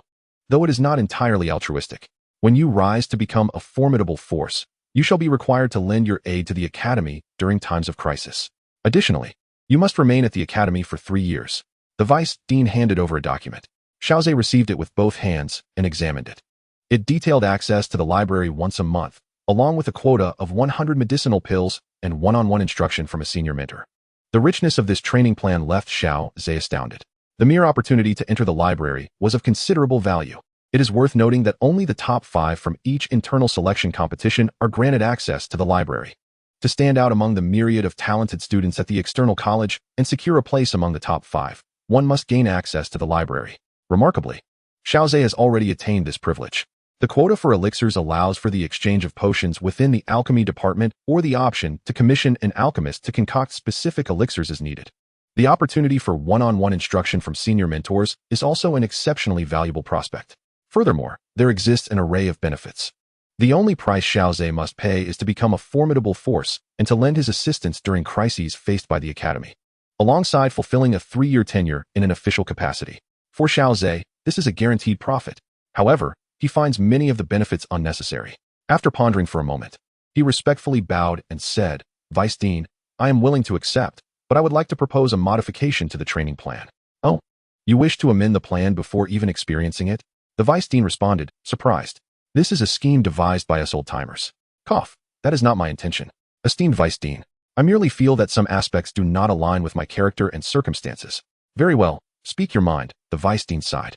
Recognizing that the proposal had been meticulously crafted over an extended period, I would like to increase my chances of accessing the library. I am willing to forego other training plans to achieve this. Haha, you clever little rascal. You are indeed aware that the most precious aspect of this training plan is the opportunity to enter the library. The Vice Dean could not help but laugh heartily upon hearing Xiao's words. Xiao's astuteness pleased him greatly. Understanding how to advocate for oneself is key to rapid growth. I shall permit your suggestion, but other benefits will be significantly reduced, or may even be entirely eliminated. After all, within the library, should fortune favor you, you could acquire Earth-tier techniques and combat skills, which are invaluable treasures outside these walls. I understand, Xiao replied. Bowing again, he had strategically recognized the library's worth, prompting his request.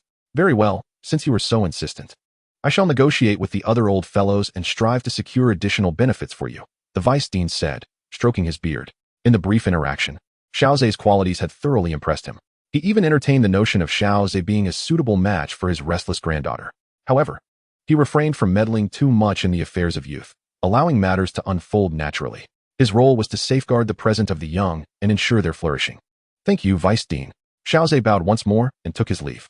Watching him depart, the Vice Dean glanced at the training plan in hand. He was about to engage in another round of negotiations with the Academy's senior members. Xiao insistence on securing an additional opportunity to enter the library was not solely for his own advancement. It also aimed to procure a high-level poison-based technique for the little medical sage, who currently relied on a method provided by Xiao Xun'er. Otherwise, she would remain stagnated at the fighter level, unable to progress. Aside from techniques, Xiao had little need for anything else. In the realm of martial prowess, Chapter 45 unfolds with the aspirations of Xiao Xun'er. The following day, Xiao accompanied by an envoy from the vice president, arrived at the library. After dismissing onlookers, the vice president cheerfully addressed Xiao, stating that his proposal had been approved, granting him 2 opportunities to enter the library. However, other training benefits would be reduced or even rescinded. Xiao calmly nodded, accepting the documents presented by the vice president, realizing that the outcome exceeded his expectations. Notably, the allocation for the second most precious elixir had not been revoked. Do you wish to enter the library now? The vice president inquired. Indeed, I require advanced techniques. Xiao affirmed. The vice president, comprehending his resolve, rose and approached the wall behind him, casually striking it several times. With a resonant rumble, a dark opening materialized before Xiao. Follow me, the vice president beckoned, observing Xiao's composed demeanor with satisfaction. Such unflappability is a rare trait. As they traversed the corridor, illuminated by large luminous pearls embedded in the walls, the vice president imparted essential guidelines and regulations regarding the library. Gradually, a light appeared ahead, and as Xiao stepped forward, the blinding brilliance caused him to squint. Before him lay an enclosed valley, reaching skyward infinitely, as if the mountain itself were boundless. Amidst the steep cliffs, a grand and ancient pavilion stood, exuding an aura of profound antiquity. Above the entrance, a weathered plaque bore the words Library of Tomes, inscribed in a vigorous script. The vice president led Xiao to the entrance of the library, bowing respectfully to the void. The personnel from the Outer Academy's training program have arrived. I implore the esteemed elders to grant entry. Xiao gazed at the entrance, where 2 elderly figures in gray robes sat, having seemingly materialized from thin air. He lowered his gaze and stood still. After a brief wait of around 10 minutes, the eyelids of the gray-robed elders twitched slightly, revealing their somewhat clouded eyes.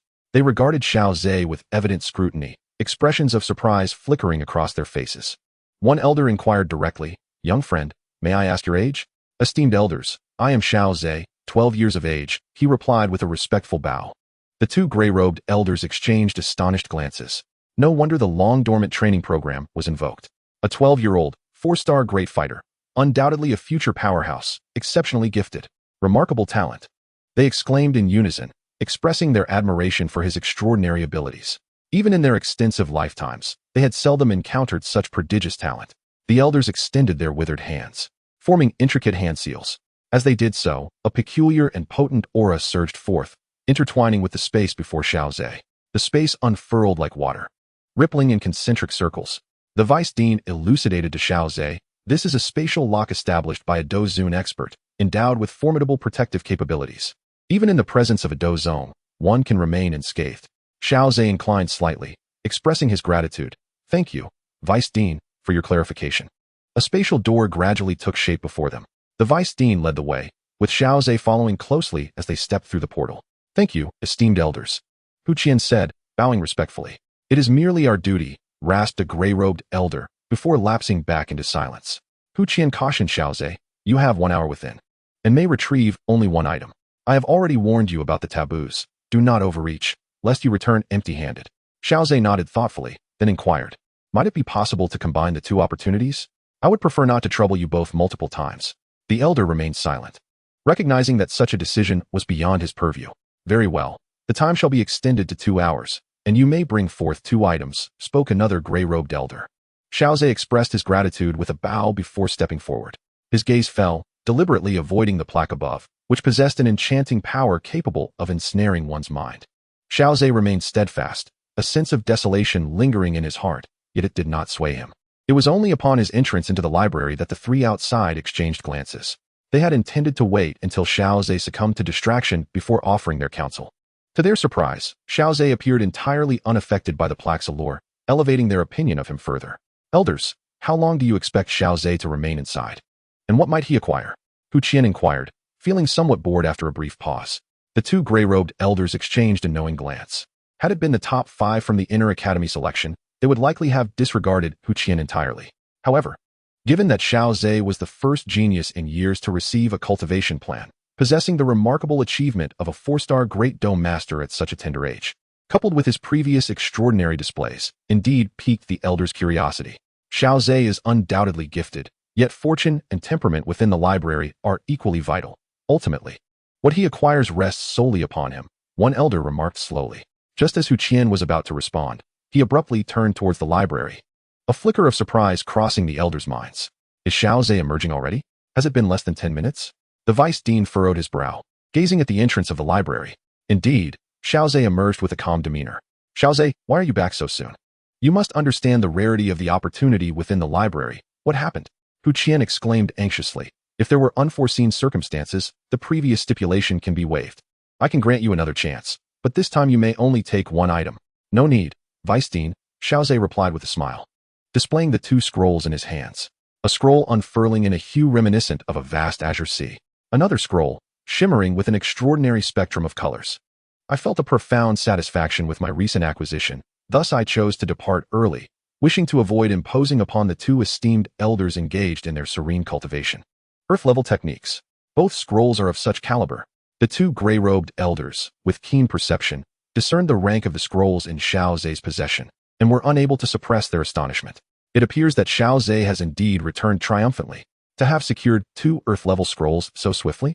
Hu Qian could not help but express his amazement. Upon entering the chamber, several streams of radiant energy surged forth from the energy barrier, all gravitating towards me. Upon inspection, I discovered they were all earth-level techniques, precisely what I required. Thus I refrained from further deliberation. Xiao provided an explanation, rendering the 3 present in contemplative silence. The news would undoubtedly astound those who had previously ranked among the top 5 in the inner academy selection. Chapter 46, Sparring Guidance. Class Evaluation. Before the library pavilion, the 2 gray-robed elders observed the retreating silhouette of Xiao. This young man possesses extraordinary talent and unparalleled fortune. Had he not faced an untimely demise, he would undoubtedly rise as a formidable powerhouse in the continent of Douqi. The space rippled, enveloping the library pavilion back into the realm of isolation, and the sound ceased.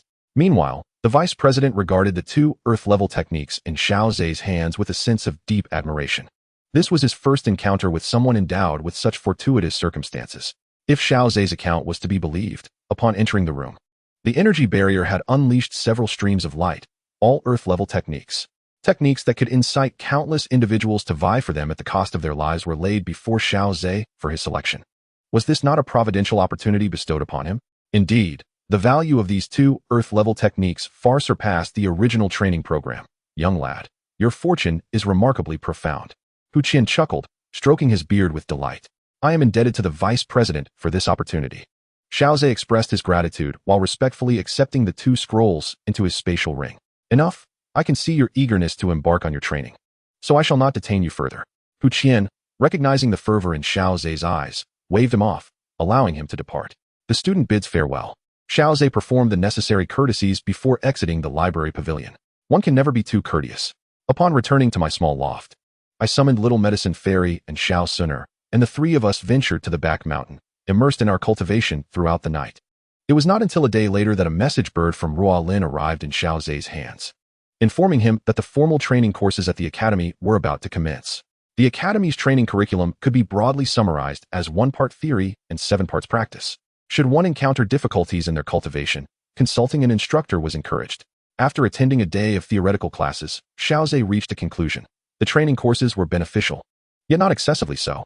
The practical courses were even more critical, as they required the transformation of theoretical knowledge into tangible mastery. In the practical sessions, Ruo Lin arranged for students to pair up for sparring exercises. Xiao Xun'er and Little Medicine Fairy formed one team, while Xiao Zhe was paired with a girl possessing striking red hair. Classmate Xiao Zhe, I look forward to your guidance. The red-haired girl boldly initiated the exchange of pleasantries. Xiao Zhe tilted his head, raising his hand to swat away her approaching palm. Your strength is insufficient. He attempted to condense his fighting spirit in his palm, demonstrating it as he spoke.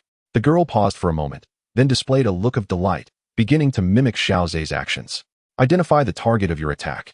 Even in practice, one must strike swiftly, accurately, and decisively, targeting the vital points. With a swift motion, Xiao Zhe struck the girl's wrist with the edge of his hand, causing it to redden instantly. Yet, the girl did not cry out in pain, nor did she complain. She merely bit her lip and, following Xiao Zhe's guidance, launched an assault on the critical areas. After 10 minutes, the girl opposite Xiao Zhe had made remarkable progress. The surrounding students gathered, their mouths slightly agape, eyes filled with astonishment. On the platform, Ruo Lin could not help but shake her head, a wry smile gracing her lips. Being a mentor to this young individual truly bore immense pressure. As the 15-minute mark arrived, Xiao Zhe ceased his movements, while the long-haired girl panted heavily, her face flushed. You should take a break. Moderation is key, Xiao Zhe advised. At that moment, a female classmate among the onlookers suddenly spoke up. Classmate Xiao Zhe, could you practice with me? I fear no pain. Please, feel free to instruct me. This girl had observed clearly that, under Xiao Zhe's tutelage, others' combat abilities had skyrocketed. This was likely more effective than Ruo Lin's one-on-one practical teaching. With the first voice raised, the surrounding students, wary of being left out, clamored forth. Classmate Xiao Zhe, I implore you to train with me. My resilience is unmatched. I am sturdy and ready to endure, so please instruct me without hesitation. Classmate Xiao Zhe, should you be willing to guide me, I can offer you certain advantages. As the discourse grew increasingly peculiar, an ethereal figure gracefully descended beside Xiao Zhe. The lively scene fell into a hush. With a smile, Xiao Xun'er addressed the crowd. I understand everyone's eagerness to enhance their strength, but there is only one Xiao Zhe. To simultaneously instruct so many classmates would be overwhelming, so I kindly ask everyone to heed the mentor's arrangements. Her presence quelled the commotion. For Xiao Xun'er was widely acknowledged as the strongest among this year's freshmen, an individual of extraordinary potential. Regarding Xiao Zhe's circumstances, Ruo Lin reported directly to the vice dean, leaving other students unaware of his true capabilities. However, Xiao Xun'er's exceptional potential was proclaimed throughout the academy. Consequently, her prestige within the class was exceedingly high. The expressions of the other students reflected their disappointment, and Ruo Lin seized the moment to step forward. Thus, in the future, classmate Xiao Zhe shall take turns guiding everyone. Xiao Zhe, do you have any objections? Xiao Zhe shook his head, as he was to attend classes regardless. Moreover, mentoring others would afford him some enhancement as well. By the way, in 10 days, a class competition will be held, with each class sending forth their strongest student to represent them. The victorious class will receive resource support for the following year. In previous years, it was the students of the Mystic class who claimed victory. Yet this year promises a different outcome. I aspire for the Yellow class to achieve triumph as well. Roland declared, her gaze directed toward Xiao Zhe and Xiao Xun'er, with an unspoken understanding evident in her eyes. The other students shared her sentiments, elated by their fortuitous circumstances. To be in the same class as Xiao Zhe and Xiao Xun'er was indeed a matter of great pride. Xun'er, do you have any thoughts? Xiao Zhe inquired, turning his attention to Xiao Xun'er, who, among her peers, stood as his strongest contender. I shall heed my brother Xiao Zhe's opinion, she replied gracefully. Roland rolled her eyes at the sight of the two engaging in mutual deference. In response, she proposed an additional incentive. The victor of this class competition will be rewarded with a 5th-grade elixir, reputed to enhance one's innate abilities. Roland, I am willing to represent our class in this contest, not out of any ulterior motive, but purely out of a desire to bring honor to our class. Xiao Zhe suddenly raised his hand. Such a 5th-grade elixir, capable of improving one's talent, was extraordinarily precious. If utilized on Xiao Xun'er and then returned to him, the effects would undoubtedly be formidable. Relying on Xiao Xun'er alone seemed somewhat precarious. If he took matters into his own hands, victory would be assured. The thought of a 4-star battle master facing off against mere novice fighters seemed almost cruel. The other students erupted in cheers. Xiao Zhe's earlier demonstration of skill had already revealed a terrifying prowess that placed him on an entirely different level. With Xiao Zhe in their corner, victory appeared to be a foregone conclusion, granting them access to the invaluable resources and assistance reserved for the winning class. In that moment, All eyes turned toward Xiao Zhe, filled with gratitude and admiration. As for Xiao Zhe's earlier remarks, they dismissed them as mere jest. Ruolin shot a disapproving glare at Xiao Zhe. All right, the break is over. Let us resume our practice. The red-haired instructor cherished this opportunity, for the next session would not feature her sparring with Xiao Zhe. Chapter 47. The Vast Sea of Illusions. The Fusion of Water and Poison. In the rear mountains of Canaan Academy, Xiao Zhe sat cross-legged on the ground, his breaths deep and prolonged. While significant changes unfolded within him, he had successfully transformed his martial arts technique into a low-level earth-grade skill, the Vast Sea of Illusions. He chose this technique precisely for its capacity to cultivate a fighting spirit as expansive as the sea, characterized by an ethereal quality that seemed to defy physical form. Under his control, the malevolent poisonous energy within him merged seamlessly with his fighting spirit. With a gentle wave of his hand, a wisp of fighting energy drifted like ephemeral smoke, slowly descending upon a stone several meters away. In an instant, the stone was utterly corroded. He had succeeded in achieving a complete fusion of fighting spirit and poison, rendering it imperceptible to the naked eye, thus providing a significant advantage in combat. With the class competition imminent, he deemed it an opportune moment to test these new abilities against the incoming novices. Rising to his feet, Xiao Zhe made his way toward the competition arena. The class competition marked a significant event for the new students, drawing considerable attention, even from some seasoned students eager to observe. After all, those representing their classes were the strongest among them. This implies that they are likely to be formidable contenders in the upcoming selection trials. Consequently, they have garnered considerable attention. Upon arriving at the venue of the competition, Xiao Zhe found his class. Upon seeing Xiao Zhe's appearance, Ruolin breathed a sigh of relief. Although Xiao Zhe may often be elusive, he remains reliable in critical moments. Today, we are kicking off with a bang, being the first to compete. Your opponent is Bai Li from the Xian Stage Class 3. After Ruolin provided Xiao Zhe with information about Bai Li, the referee's voice announced the match. Bai Li from Xian Stage Class 3 versus Xiao Zhe from Huang Stage Class 2. As Xiao Zhe stepped onto the arena, he glanced at his opponent. A 4-star fighter. It seems I must temper my strength a bit, lest I inadvertently cause his demise. Humph. So you are the enigmatic student, Xiao Zhe, who has been the subject of much intrigue. Bai Li sauntered onto the stage, wielding a silver spear, dressed in white, exuding an air of elegance. If there are no name duplications, then it must indeed be me. Let me witness just how mysterious you truly are. As soon as the referee signaled the start, Bai Li lunged forward with his spear. A glimmer of cold light preceded him, and then the spear struck like a dragon. I must say, this spear technique is evidently the result of rigorous training. The bright yellow glow flickered at the spear's tip, and noticing Xiao Zhe remaining stationary, Bai Li couldn't help but feel a flicker of unease. Suddenly, as he thrust his foot down forcefully, his heart raced. The world before him blurred, and he perceived 3 figures of Xiao Zhe instead of one. The spear that was once steadfast in its aim became wildly erratic. With a swift motion, Xiao Zhe seized the spear's shaft, exerting a slight pressure to wrest it from Bai Li's grasp. A sweeping strike. Bang! The onlookers watched in bewilderment as Bai Li tumbled off the arena. Was this a staged match? Surely, this performance is excessively contrived, devoid of any pretense. Mid-strike, he suddenly seemed as if under the influence of some enchantment, his steps faltering and his strikes askew. The middle-aged referee stood stunned. It was only when Xiao Zhe directed his gaze toward him that the referee hastily declared, "The victor is Xiao Zhe from Huang Stage Class 2. Xiao Zhe casually tossed the spear aside, which landed point first beside Bai Li. He had attempted to harness the combined attributes of water and poison in his fighting spirit, achieving remarkable results. However, due to the nature of the Academy's competition, Xiao Zhe refrained from delivering a lethal blow, merely enhancing the effect to induce temporary unconsciousness.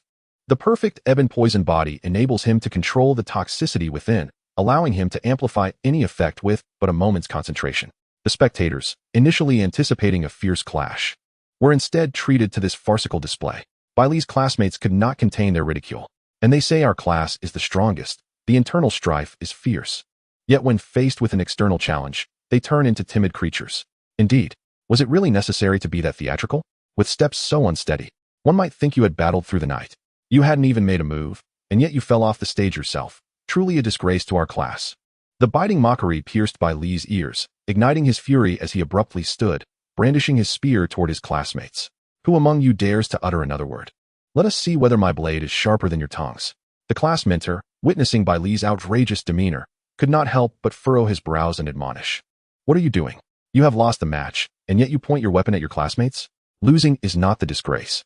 It is the inability to accept defeat That is truly shameful." With that, the mentor, filled with disappointment, turned away. He had once believed Bai Li to be the most gifted student in his class, but now he found himself disillusioned. Several elders, intrigued by the freshman evaluations, were expected to make an appearance. To their surprise, the very first match featured the contentious young man they had previously debated.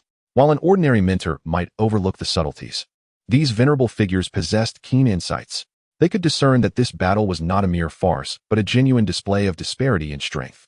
The gap was so considerable that even the mentor could not fathom the actions taken by Xiao Zhe. One elder, his face set in a rigid expression, stroked his beard, revealing a rather unsightly smile. The peculiar attribute of his combat aura was imperceptible to the naked eye, intangible and ethereal, yet it possessed a mesmerizing effect. It appeared that this class evaluation would not elicit his true capabilities. The elder had previously harbored great interest in gauging Xiao Zhe's authentic strength, but it seemed he would have to await the forthcoming match. Muttering to himself, the elder turned and departed. If someone familiar with the academy were present, they would surely recognize that the elder was heading toward the law enforcement team's quarters.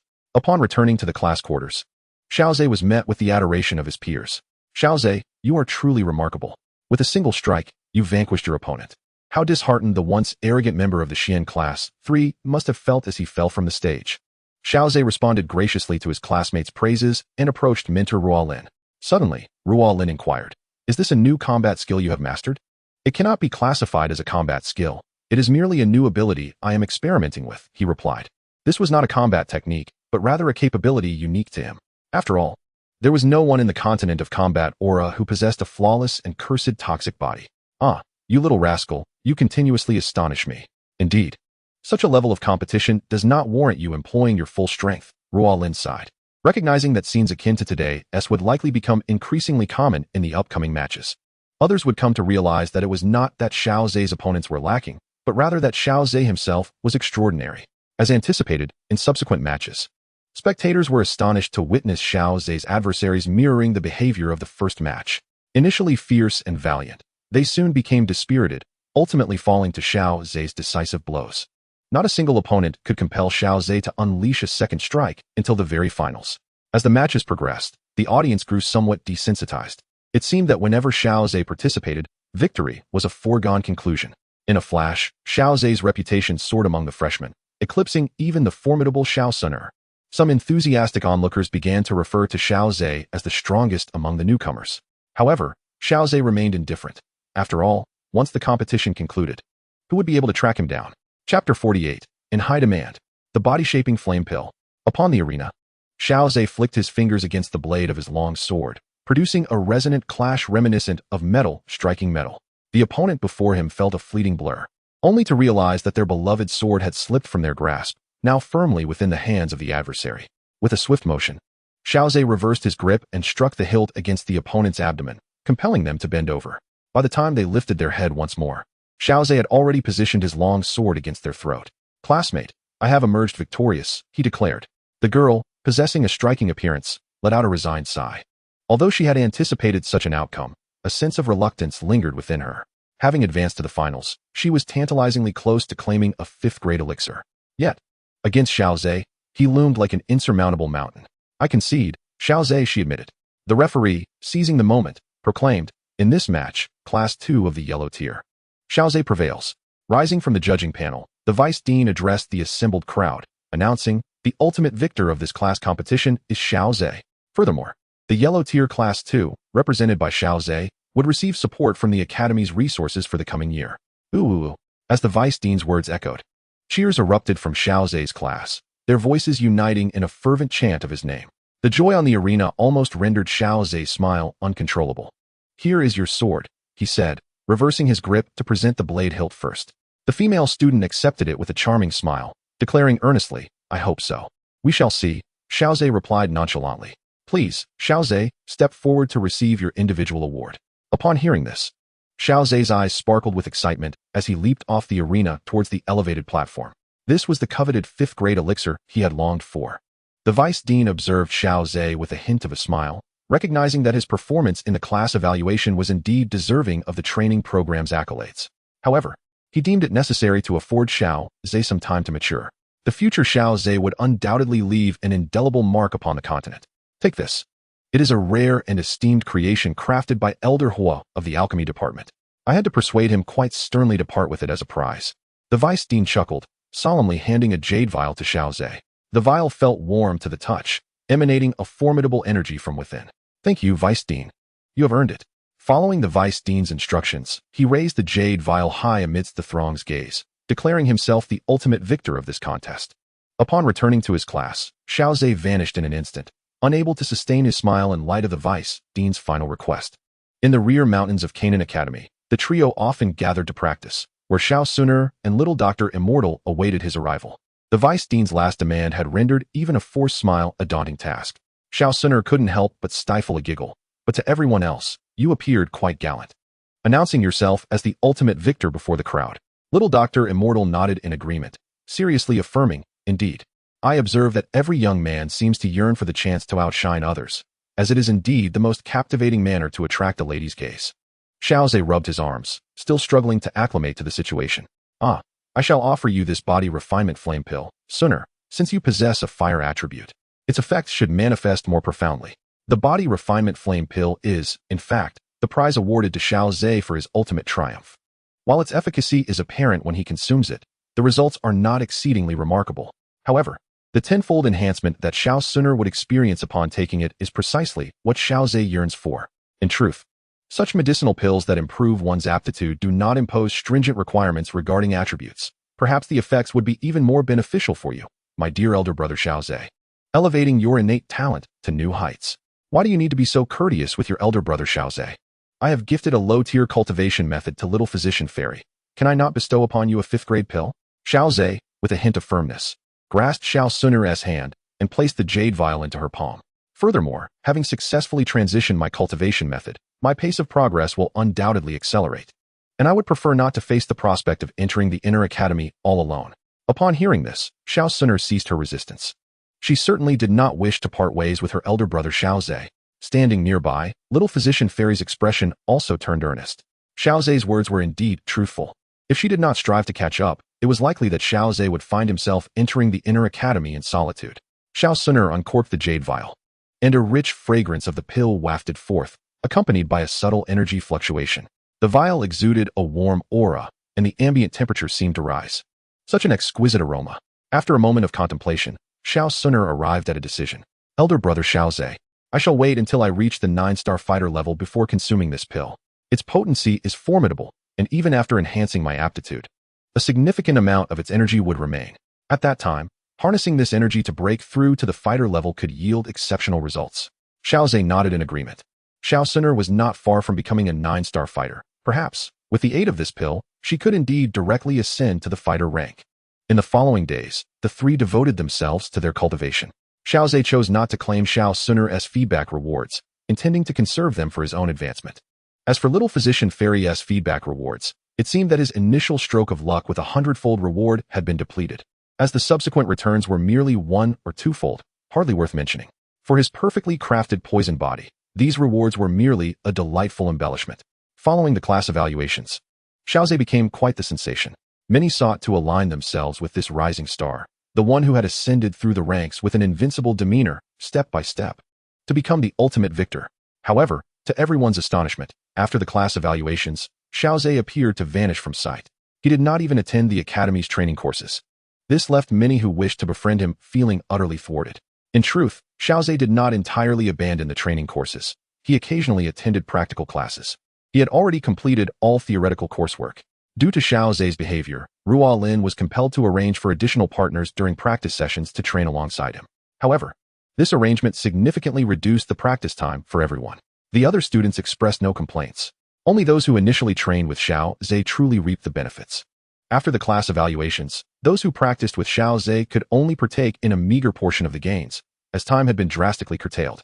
Nonetheless, those students cherished the opportunity, fully aware that with Xiao Zhe's exceptional talent, their time together was fleeting, as he would soon ascend to higher realms of cultivation, such as the inner academy. Xiao Zhe would gradually distance himself from them in terms of prowess. Their only recourse was to make the most of this limited time and seek Xiao Zhe's assistance. Time passed swiftly in their cultivation, and soon Xiao Xun'er encountered a critical bottleneck. She was on the verge of becoming a 9-star fighter. Chapter 49, a significant enhancement in qualities. On a somewhat desolate mountaintop in the back mountains, the three had deliberately chosen this sunlit location for Xiao Xun'er's breakthrough, where the fire element was notably vibrant. Xiao Zhe and the little medical sage stood nearby, their gazes encouraging as Xiao Xun'er opened a jade vial and poured out a fiery red pill. A rich fragrance enveloped the surroundings, and around the pill, faint red energy ripples formed, showcasing the grandeur of a fifth-grade elixir. Casting a glance at Xiao Zhe, and receiving a reassuring smile in return, Xiao Xun'er parted her lips slightly and swallowed the fiery red pill. She then closed her eyes, focusing intently on refining the elixir. The medicinal power of a fifth-grade pill was extraordinary. Even one that primarily aimed to enhance one's innate qualities could elevate her cultivation level. Furthermore, during the advancement phase, it equally possessed the effect of refining her physique. The combination of both might yield even greater efficacy. Xiao Xun'er felt as though she had swallowed a ball of flame, as the potent energy surged violently within her body. However, before the energy could erupt, an even more formidable force suddenly emerged within her. Effortlessly, it subdued the scorching medicinal power. A faint red glow emanated from her skin as it began to undergo enhancement from the fifth-grade pill. Simultaneously, Xiao Zhe acutely sensed the fluctuations of the surrounding energy, which started to converge towards Xiao Xun'er. Was she about to break through? The red light gradually faded, replaced by an unparalleled golden radiance. As Xiao Xun'er's fair skin radiated this golden glow, it seemed that the very energies of heaven and earth were drawn to her, wildly gathering and forming a faintly discernible energy vortex around her. Sister Xun'er should be able to break through, the little medical sage remarked, her voice tinged with concern. For the cultivation of Do Qi was never a simple endeavor. Often, a failed attempt could lead to a regression in rank. Have faith, Xiao Zhe assured. Given Xun'er's innate talent, coupled with the residual potency of the fifth-grade pill, breaking through to a dome master should be effortless. With confidence in Xiao Xun'er, he knew they merely had to wait patiently. Indeed, as time flowed on, the aura exuding from Xiao Xun'er grew increasingly robust and potent, her golden radiance becoming ever more resplendent.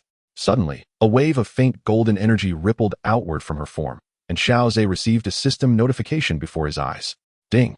Xiao Xun'er consumed a fifth-grade medicinal pill, the body refinement flame elixir, resulting in a slight enhancement of her innate abilities, elevating her strength to the level of a fighter.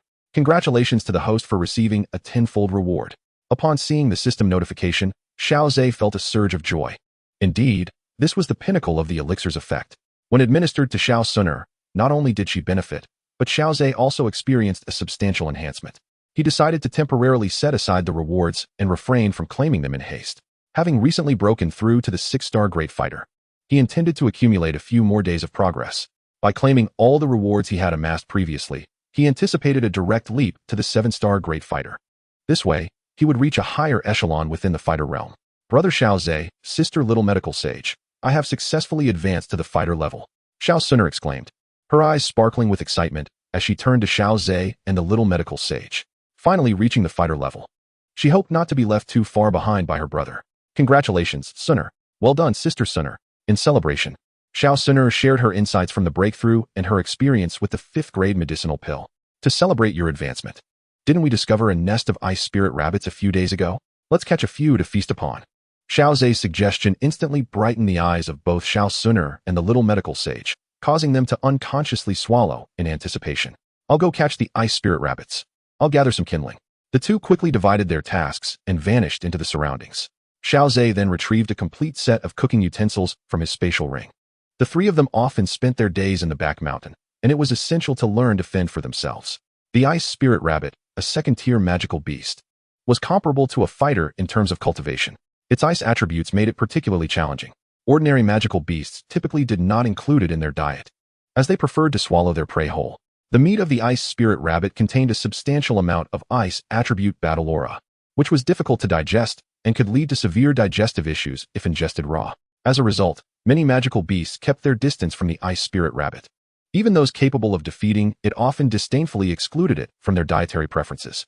However, once appropriately processed to eliminate the effects of the ice attribute battle aura, it transformed into a rare and exquisite delicacy. After savoring it once, both Xiao Xun'er and the little medical sage could not help but crave the ice spirit rabbit. They had even marked the nest they discovered a few days prior, planning to catch a few when the craving struck. Before long, the mountaintop was filled with an enticing aroma. Unlike the previous scent of medicinal herbs, this fragrance awakened primal instincts for sustenance. making it impossible to resist salivating at the mere whiff. After each enjoying a portion of the ice spirit rabbit, the trio resumed their cultivation. Cultivation was like rowing against the current. One must keep progressing, lest they fall behind. The monotony of training was inevitable, and the only recourse was to find small joys along the way. The delectable ice spirit rabbit they had just enjoyed became the source of that joy for Xiao Zhe and his companions, warmly welcomed by many fellow students. In the eyes of his classmates, Xiao Zhe is indeed a coveted figure.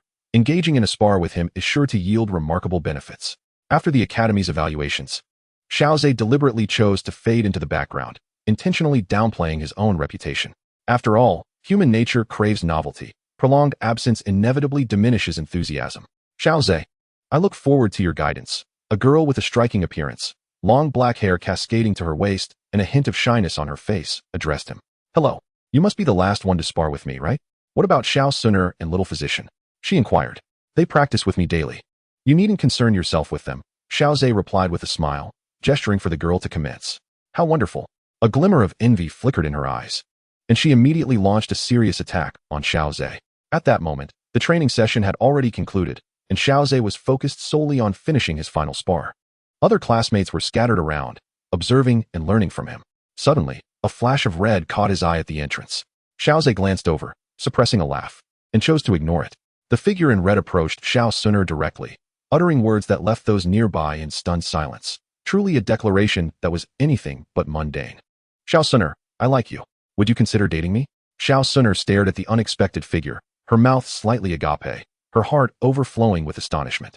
Before her stood a remarkably beautiful girl, clad in a flowing red dress, a vividly colored flower held delicately between her teeth. The words spilling from her lips rendered Xiao Xun'er momentarily speechless. In the training room, the atmosphere grew heavy following a remark from Hu Jia, plunging everyone into silence. Some girls even envisioned the spectacle of Hu Jia and Xiao Xun'er together, two stunning beauties side by side, a feast for the eyes. Xiao Zhe swiftly delivered a light chop to the head of the black-haired girl, causing her to yelp and clutch her head. Even in practice, we must strive to simulate real combat. Distractions can be perilous. Yes, Xiao Zhe, the black-haired girl responded promptly, but hesitated before adding. Aren't you concerned about Xiao Xun'er? Such trivial matters. Xiao Xun'er can handle herself. Xiao Zhe remarked, slightly furrowing his brow at the girl's intense curiosity, launching an immediate counterattack. Ah! The girl quickly crossed her arms to shield her chest. Bang! She staggered back, unable to suppress a rub at her chest. Would her otherwise unremarkable physique truly be dented by such a blow? Tears welled in her eyes as she glared at Xiao Zhe, a mix of shame and indignation on her face. My previous strike was executed at a far slower pace than before. Had you not been distracted, you would surely have evaded it instead of enduring the impact. Xiao Zhe explained, his tone flat and unconcerned by her tears. Once outside the Academy's confines, tranquility swiftly dissipates. The adversaries frequently resort to every conceivable means. As a young woman, there are numerous considerations you must take into account, and your foes will undoubtedly exploit this vulnerability. What you are required to do is to fortify your defenses and adapt with greater diligence, rather than weeping in battle and beseeching your enemies for clemency. Upon hearing Xiao Zhe's words, the girl with raven hair pressed her lips together, wiped her tears, and charged once more at Xiao Zhe. While the combat on this side was riveting, the unfolding narrative of the two stunning beauties on the other side was equally captivating. This left the other students in a state of indecision, pondering which spectacle warranted their attention. A portion of the students opted to focus on Xiao Zhe's sparring session, as it was likely to be his final practice match within the class. However, a greater number chose to observe the developments between the two enchanting ladies. Would it culminate in a transcendent union, defying the norms of the mundane world? Or would one face a heartless rejection from the other? Such possibilities deeply engrossed the majority of the students. After a brief moment of astonishment, Xiao Xun'er regained her composure, a subtle smile gracing her features. We have yet to be introduced. May I inquire your name? I am Hu Jia, a newcomer this year, she replied, chewing on a flower, her words somewhat garbled. In truth, Hu Jia's grandfather had not intended for her to enroll this year. Due to her innate talent, combined with her grandfather's esteemed position as vice principal, she garnered the attention of certain individuals within Canaan Academy. Among a small circle, she had even acquired the nickname Little Demoness. Hu Jia's grandfather served as the vice principal of the Outer Academy, which afforded her the liberty to navigate the halls of Canaan Academy. During the recent class evaluations, the Little Demoness unexpectedly encountered Xiao Xun'er, instantly captivated by her beauty, falling head over heels. To facilitate her proximity to Xiao Xun'er, Hu Jia pestered her grandfather to allow her enrollment this year. Ultimately, Hu Qian, thoroughly exasperated by Hu Jia's persistence, consented to her admission. This was not considered a breach of protocol, as Hu Jia's abilities met the Academy's admission criteria. Besides the annual enrollment dates, there are individuals who traverse great distances to present their children to Canaan Academy. Provided they meet the requirements, the Academy welcomes their admission. Xiao Xun'er mentally sifted through her recollections and found no information pertaining to Hu Jia. The moniker Little Demoness had only circulated within a limited scope, and she had engaged very little with her contemporaries.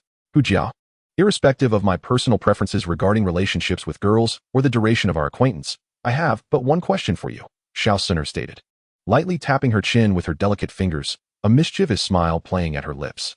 At that moment, Hu Jia remained blissfully unaware of the gravity of the inquiry and promptly replied, Xun'er, feel free to ask.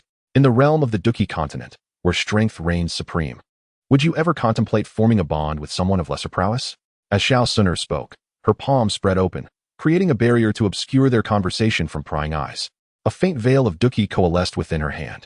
Hu Jia's eyes widened in astonishment, having grown up in Canaan Academy. She was no stranger to the signs of a dome master.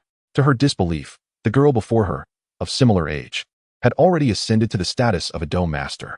Her mouth unconsciously gaped open, oblivious to the flowers falling between her teeth.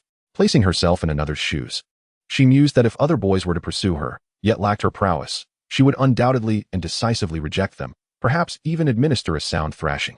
I understand now. I shall strive to catch up with you. Xun'er, await me. With that, Hu Jia spun around and dashed out of the training room. Xiao Xun'er picked up the fallen flowers from the ground, storing them within her storage ring, for these blooms were indeed quite rare. At last, she began to appreciate the joy of ascending to a higher realm of cultivation. However, this joy was completely overshadowed by her proximity to Xiao Zhe. Despite her own exceptional talent, she could not experience such delight. Naturally, Xiao Xun'er had other considerations. By employing this rationale for rejection, she could effectively curtail Hu Jia's persistent pursuits. Should she resort to the previously mentioned two reasons, it could lead to incessant troubles. Disinterest in women? Hu Jia would surely devise ways to alter Xiao Xun'er's perspective, a prospect that seemed endlessly troublesome. Limited time spent together? For Hu Jia, this would pose even less of a challenge, as he might very well follow Xiao Xun'er daily. Nevertheless, if Xiao Xun'er cited the disparity in their cultivation levels as her reason for rejection, it would not only deter Hu Jia's incessant advances, but also serve as a catalyst for him to double his efforts in training. Xiao Xun'er felt quite pleased with her maneuvering. As for the notion that Hu Jia might genuinely catch up with her in terms of cultivation, the mere thought made her chuckle inwardly. Xiao Zhe delivered a decisive palm strike to the chest of the girl with black hair, effortlessly neutralizing her and sending her reeling back. All right, we shall conclude today's sparring here. The black-haired girl, albeit somewhat unsatisfied, sincerely expressed her gratitude. Thank you, Xiao Zhe, for your guidance. Xiao Zhe waved his hand dismissively, signaling her not to mention it. Xiao Xun'er and the little healing sage awaited nearby as their classmates bid farewell to the trio. During the skirmish, Xiao Zhe had been aware of how Xiao Xun'er handled the situation. He found her reasoning for rejection rather intriguing. They had not ventured far when Mentor Ruolin hurriedly caught up with them. You three, wait a moment. Since you are here for class today, I might as well inform you about the upcoming monster hunting competition. Ruolin paused, scrutinizing the trio with a hint of exasperation. We wouldn't want to lose track of you later. Xiao Zhe halted, perplexed. The monster hunting competition? Indeed, the monster hunting competition, Ruolin affirmed, nodding at Xiao Zhe's inquiry. You three often traverse to the back mountain, so you must be aware of the vastness of Canaan Academy's rear terrain, correct? Indeed. It is vast, and the number of beasts residing within is considerable, Xiao Zhe replied thoughtfully, beginning to grasp the rationale behind the competition's organization. Precisely. Due to the unique environment, the monsters here breed at an alarming rate, and Canaan Academy is situated closest to the back mountain. If left unchecked, it could very well lead to an onslaught of beasts assaulting the Academy. Simultaneously, the Academy aims to hone the practical skills of its students, steering them away from becoming mere blossoms. Under the assurance of safety, it will periodically host grand beast hunting competitions, inviting participation from the entire student body. Upon hearing Mentor Ruolin's words, Xiao Zhe could not help but feel a sense of astonishment. He had not anticipated that Canaan Academy would possess such audacity, allowing all students to partake. Initially, he assumed that the Academy would only organize hunts for elite students. After all, with such a multitude of students from external departments, the number of formidable individuals required to oversee the entire hunting ground was considerable. The sporadic nature of these events likely correlates with the reproductive cycles of the beasts, determining the dates for the competitions. Before the beast population reaches a critical threshold, such a hunting contest will be held to significantly reduce their numbers. Isn't it astonishing? This is a competition at the academy level, distinctly different from the class evaluations you previously participated in, which were merely trivial skirmishes among freshmen. Here, in the realm of Canaan Academy, the safety of the students can be ensured, and it is this comprehensive consideration that has led to the decision that all students must participate in the activity. Rowland elaborated, recalling another matter. The training in the Black Corner region following the beast hunting competition is a matter of personal choice. Given the chaotic nature of the Black Corner region, the academy cannot fully guarantee the safety of its students. Thus, it is left to individual discretion. Should a student wish to refine their abilities, they may apply to the academy, which will then make a decision based on the circumstances. However, it is generally the case that senior students from the inner academy accompany them, thus providing a measure of safety. As the topic of the Black Corner region training arose, I would like to inquire about your thoughts, the three of you. Xiao glanced at Xiao Xun'er and Xiao Xun'er and was the first to shake his head. I think I'll pass. I do not require the training in the Black Corner region to enhance my practical skills. Xiao held no particular inclination towards the Black Corner region. Why risk it when he could develop steadily? The Black Corner region is not Canaan Academy. It is all too easy to provoke trouble with formidable beings. Bringing Xiao Xun'er and Xiao Xun'er along would undoubtedly lead to incessant complications. The Black Corner region is synonymous with chaos. Encountering beauties of Xiao Xun'er and Xiao Xun'er's caliber, those at the Do Wang and Do Huang levels would not hesitate to disregard the dignity of the strong and seize them outright. Although Do Wang and Do Huang are not frequently encountered in the Black Corner region, one cannot guarantee that they cross paths. Moreover, Xiao's own combat capabilities are far from lacking. In fact, it could be said that the likelihood of finding someone with superior practical skills among the entire external academy is exceedingly low. While Xiao rarely engages in combat with humans, his experience in battling beasts is extensive. Previously in the Beast Mountain range and now on the back mountain of Canaan Academy, the beasts he personally vanquished could form a small hill when piled together. It is worth noting that these are ferocious and cunning beasts. To achieve such a record places him above his peers without question. Upon seeing Xiao shake his head, Xiao Xun'er and Xiao Xun'er followed suit in their refusals. Rowland was not taken aback. She merely sought to gauge the opinions of Xiao and the others. Henceforth, there would be no need to exert herself in seeking Xiao's counsel. Very well, there is no need to seek you out specifically in the future. As for the upcoming beast hunting competition, it is scheduled to take place 3 days hence. Participants may enter as individuals or in teams, with a maximum team size of 5. Generally, it is advisable to form a team for mutual support. Rowland briefly introduced the event to them. The detailed competition rules will be announced the day before the event, though the fundamental rules remain largely similar, with the only distinction being the criteria for determining the victor. In one particular iteration of the beast hunting competition, the determining factor was the number of magic cores obtained. It is worth noting that not every magical beast necessarily produces a magic core within its body. Some participants, despite their formidable strength, may find themselves unfortunate. For instance, they could hunt 10 magical beasts yet only procure a single magic core. Typically, it is quite challenging for novice teams to secure a position within the top 10. However, in that specific year, due to remarkable fortune, a novice team astonishingly achieved 7th place, reaping abundant rewards. Indeed, the Academy has invested considerable resources into this hunting competition. Unlike the minor skirmishes of the novice class evaluations, this is a grand event at the Academy level, and the rewards offered by Canaan Academy are exceptionally generous. Any team that reaches the top 10 will receive high-grade elixirs, combat skills, and techniques. For the students, participating in the beast hunting competition is a surefire opportunity for gain. The Academy ensures safety, provides a platform for skill development, and ultimately offers rewards. Those with exceptional prowess may even earn accolades from the Academy. Xiao immediately resolved to participate and to form a trio team. He requested the assistance of Mentor Rowland for the registration. Meanwhile, he intended to use the next 2 days to strive for a breakthrough to the 7-star Battle Master rank. 2 days later, at a certain waterfall on the back mountain, this was their most frequented training ground. The waterfall provided an advantageous environment for Xiao's cultivation. At the top of the waterfall, the sun shone abundantly, facilitating the training of Xiao Xun'er. Surrounding the waterfall were numerous medicinal herbs, ideal for the little medicine sage to concoct potions.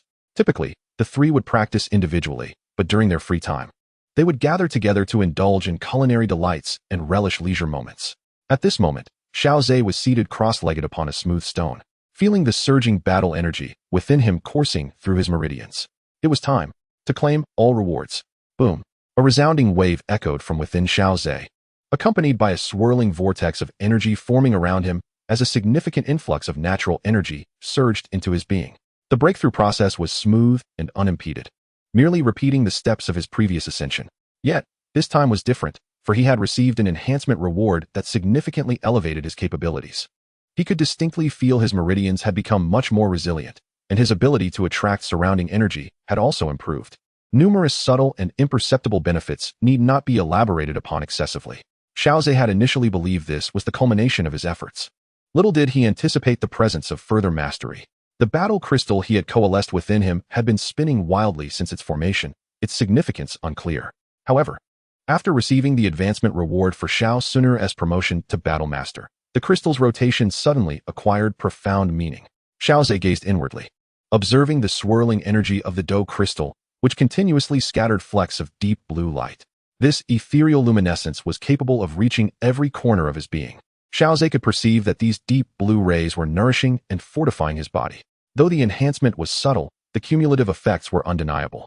The human body, inherently fragile, was being mended and strengthened through the nurturing of these deep blue lights. Gradually and imperceptibly, the potency of these effects would intensify over time. Chapter 52, Divergent Paths. The hunt begins.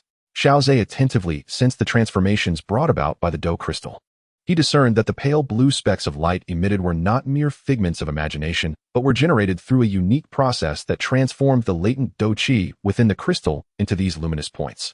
This energy was employed to nourish and augment Xiao Xun'er's physical form. Exchanging Do Qi for bodily strength was indeed a most advantageous endeavor. He merely needed to slightly relax the absorption capacity of the energy vortex, and any consumed Do Qi would be replenished almost instantaneously. However, a crucial issue loomed. Persistent enhancement would invariably lead to a continuous depletion of his Do Qi. Xiao Xun'er conducted an experiment, loosening the absorption capacity of the energy vortex to replenish the Do Qi within the crystal. The pale blue specks continued to transform Do Qi at the same previous rate. While the function was commendable, excessive conversion could potentially jeopardize his cultivation realm. Akin to how Xiao Yan had his Do Qi absorbed by Yao Lao without deriving any benefit himself. Yet, Xiao Xun'er's situation was different. Despite the consumption of his Do Qi, his physical prowess was indeed increasing. It appeared that even without utilizing the advancement rewards from Xun'er to break through significant realms, he could still receive progression rewards that would complement the unique benefits. This time, the advancement reward from Xiao Xun'er would enable his Do crystal to convert Do Qi and, in turn, strengthen his body. It seemed that his cultivation system had diverged from the traditional practices of the Do Qi continent. Xiao Xun'er pondered to himself, recalling how, in the original narrative, Do crystals were typically rhomboid in shape, only transforming into spheres adorned with 9 spikes upon breaking through to the Do Ling level. The transition from rhomboid Do crystal to sea urchin Do crystal occurred as each star of the Do Ling level was achieved, with one spike retracting into the crystal until all 9 were absorbed, marking the peak of Do Ling. At the Do Wang level, the Do crystal and energy vortex ceased to exist. Do Qi would seamlessly integrate with the body, manifesting at will without the arduous process of extracting it from the crystal through meridians. However, Xiao Xun'er's internal Do crystal already exhibited characteristics of the pinnacle Do Ling level. Thus, he asserted that his cultivation system was fundamentally distinct from the traditional one. He mused about what the culmination of this unique path might reveal. As he silently contemplated, he opened his eyes to the soft light of dawn filtering through the gaps in the leaves, casting beams of light around him. Had he truly practiced through the night? Indeed, dear brother Xiao Xun'er, the commotion from your breakthrough yesterday was quite notable. Xiao Xun'er's voice resonated from the side, as she stood gracefully nearby. A faint fragrance wafted from a distance, revealing the little medicinal fairy entering with a pot of meat porridge. Xiao Xun'er, have you completed your training? Just in time. I've prepared a pot of meat porridge. After we finish, we must head to the site of the beast hunting competition. Excellent. The 3 of them, basking in the morning sunlight, enjoyed the warm porridge. During their meal, Xiao Xun'er shared his cultivation experiences, a customary activity among them. It is unwise to work in isolation.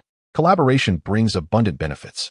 As the trio hurried to the competition venue, Ruo Lin hastily beckoned them over. We haven't seen you for days. I'm relieved you've made it.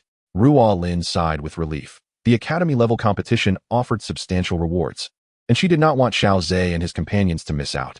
Given Xiao Zhe's capabilities, he could at least secure a position in the top 10, undoubtedly earning a reward. There is still a little time. Let me explain the rules of the beast hunting competition. It spans 10 days, and the judging criterion is the number of magic cores obtained from the hunt. There are two important points to note. First, the entry points for newcomers and veterans differ, so there is no need to worry about encountering veterans. Secondly, the Academy prohibits students from snatching each other's spoils. Any violation will result in immediate disqualification. Ruo Lin's hurried introduction was interrupted by the arrival of an elder, whose magnificent battle aura manifested as wings behind him, showcasing his power. The time has come. The beast hunting competition officially begins. As the elder's words echoed, a throng of newcomers surged into the mountains behind.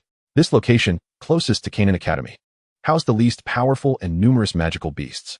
Currently, the strength of the newcomers vastly paled in comparison to that of the veterans in such academy-level competitions. Newcomers typically play a minor role. Rarely does a newcomer team manage to secure a top 10 finish and earn rewards. However, this year's competition, based on the acquisition of magic cores, might permit a stroke of luck to elevate them into the top 10. Xiao exchanged glances with his companions. Thankfully, the entry point for newcomers was on the outskirts. Xiao stood still for a moment, waiting for the crowd to disperse before he led Xiao Xun'er and the little medicinal fairy into the mountains. With 10 days for the hunting competition, there was no need to rush. Xiao had no intention of competing with the newcomers for magical beasts. He aimed to delve deeper into the mountains. Here, the presence of magical beasts was noticeably greater, with groups of beasts becoming increasingly common. The ice spirit rabbit, a second-tier magical beast, appeared in flocks.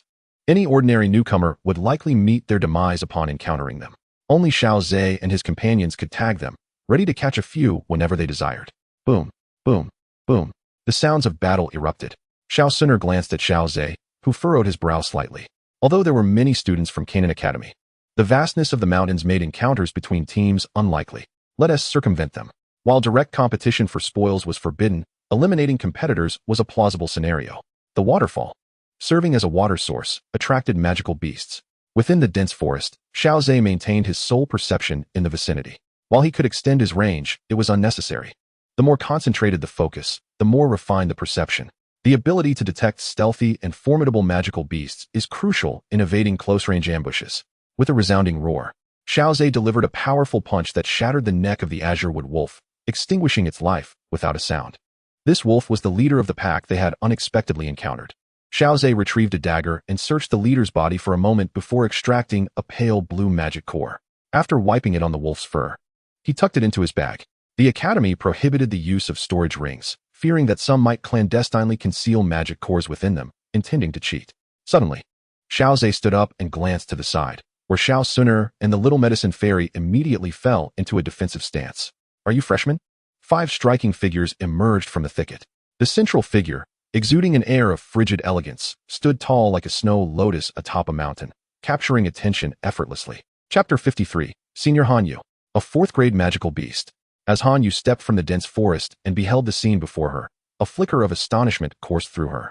Typically, azurewood wolves of the 2nd grade moved in packs. Observing the youthful faces of the 3 students, she discerned their status as newcomers. Yet, this place was strewn with fallen azurewood wolves, and remarkably, none of the 3 freshmen appeared injured, save for some disarray in their attire. One must understand that even seasoned students would pay a price when besieged by a dozen 2nd-grade magical beasts. Only teams of senior students with superior strength and the presence of a grand fighter could emerge unscathed. The mere fact that 3 freshmen had accomplished this feat left Hanyu in astonishment, compelling her to reveal herself. Xiao's gaze fell upon the 5 suddenly appearing young women, and a sense of tension gripped him. He was not keen on engaging with senior students. However, having encountered them, there was no recourse. Greetings, seniors.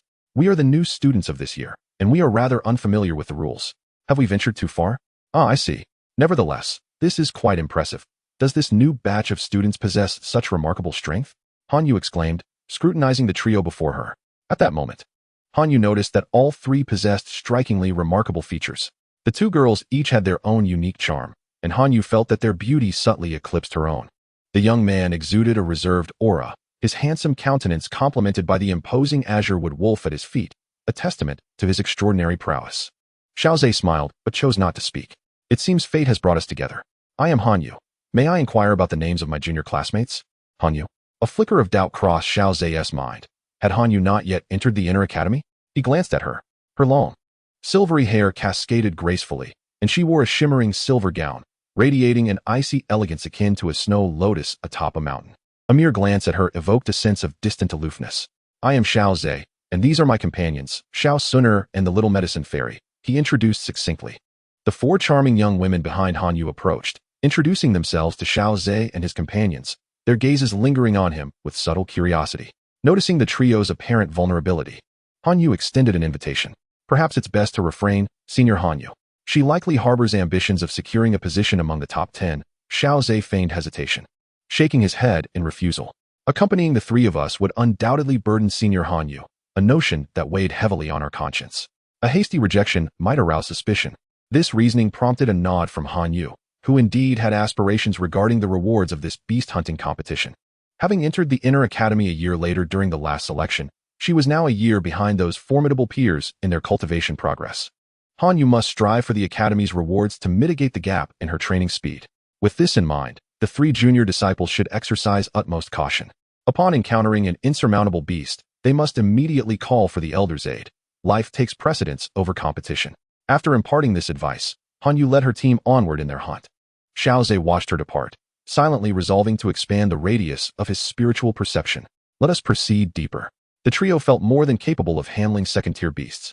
Even if they encountered swarms of second-tier creatures, such as the Greenwood Wolves, they could dispatch them unscathed. Han Yu's presence instilled a sense of urgency in Xiao Zhe. Could it be that the cadre of the Inner Academy from Xiaoyan's year had yet to enter? If that were true, the competitive pressure would indeed be immense. While rankings are determined by the quantity of magic cores collected, the value of cores varies with their tier. The higher the tier, the more precious the core. Xiao Zhe resolved to venture deeper, hunting more powerful beasts. At a certain peak on the back mountain, two elders sat in meditation, seemingly sensing an unusual occurrence, and opened their eyes. That young one has ventured deep into the back mountain. Does he aspire to claim the top position in this competition? It's possible. If he manages to hunt a high-tier beast, the magic core he acquires could secure his lead. They must keep a watchful eye on him to prevent any unforeseen mishaps. As the two elders conversed, they soared toward the depths of the back mountain, with other elders coming to their aid. It is precisely because of these elders that the Academy can guarantee the safety of its students. A deafening roar echoed, the final lament of a third-tier beast. Xiao Zhe gazed at the beast that had collapsed, a trace of relief gracing his lips. A third-tier beast equated to a grand master among human cultivators, a challenge easily met by Xiao Zhe. However, Xiao Xun'er and Xiao Yixian could only provide support. Facing a third-tier beast directly was still somewhat beyond their current capabilities. Suddenly, a slight frown creased Xiao Zhe's brow. What's wrong, brother Xiao Zhe? Xiao Xun'er, having just extracted the magic core from the third-tier beast, noticed his furrowed brow. The commotion from the battle seemed to have attracted the attention of a fourth-tier beast. A fourth tier, Xiao Yixian exclaimed in surprise, her expression shifting to one of concern. Should we leave quickly? Xiao Zhe glanced at his backpack, which was filled with various magic cores, both large and small, of differing colors. Originally, these magic cores were sufficient. Yet the emergence of Han Yu instilled a sense of uncertainty within Xiao Zhe. He decided to wait and assess the situation, contemplating a retreat if circumstances became dire. After some reflection, he resolved to test the waters. The beast before him was not a flying creature, and he possessed the aerial combat skill, Azure Cloud Wings. In an emergency, he could ascend into the sky and swiftly escape with the two women. A colossal, azure-furred magic ape darted through the forest with remarkable speed, emanating an intimidating aura. As it passed, all creatures, both avian and terrestrial, fled in panic. Xiao Zhe concentrated his azure-hued fighting spirit, dispersing it over a radius of several dozen meters. Once released, the fighting spirit quickly diluted to the point of invisibility. At this moment, Xiao Xun'er and the little healer had already vacated the battlefield. Within the area shrouded by his fighting spirit, both trees and grasses bore faint signs of erosion. A manifestation of water attribute fighting spirit laced with the venom of calamity. Though it was challenging to slay the fourth-tier beast solely with this toxin, it could certainly induce distress, diminish its state, or even render it weak. The magic ape crashed to the ground, inhaling deeply before unleashing a roar in an attempt to intimidate Xiao Zhe. Ironically, this very breath inhaled a portion of the calamity toxin he had previously scattered. Xiao Zhe was momentarily taken aback. The beast was exceedingly cooperative. The visible transformation was striking. The azure-furred ape's visage shifted to a purplish hue, and its movements became rigid. Seizing this opportunity, Xiao Zhe initiated the Azure Sea Whirlpool, momentarily restraining the ape's actions. The whirlpool was infused with water blades, also carrying the venom of calamity.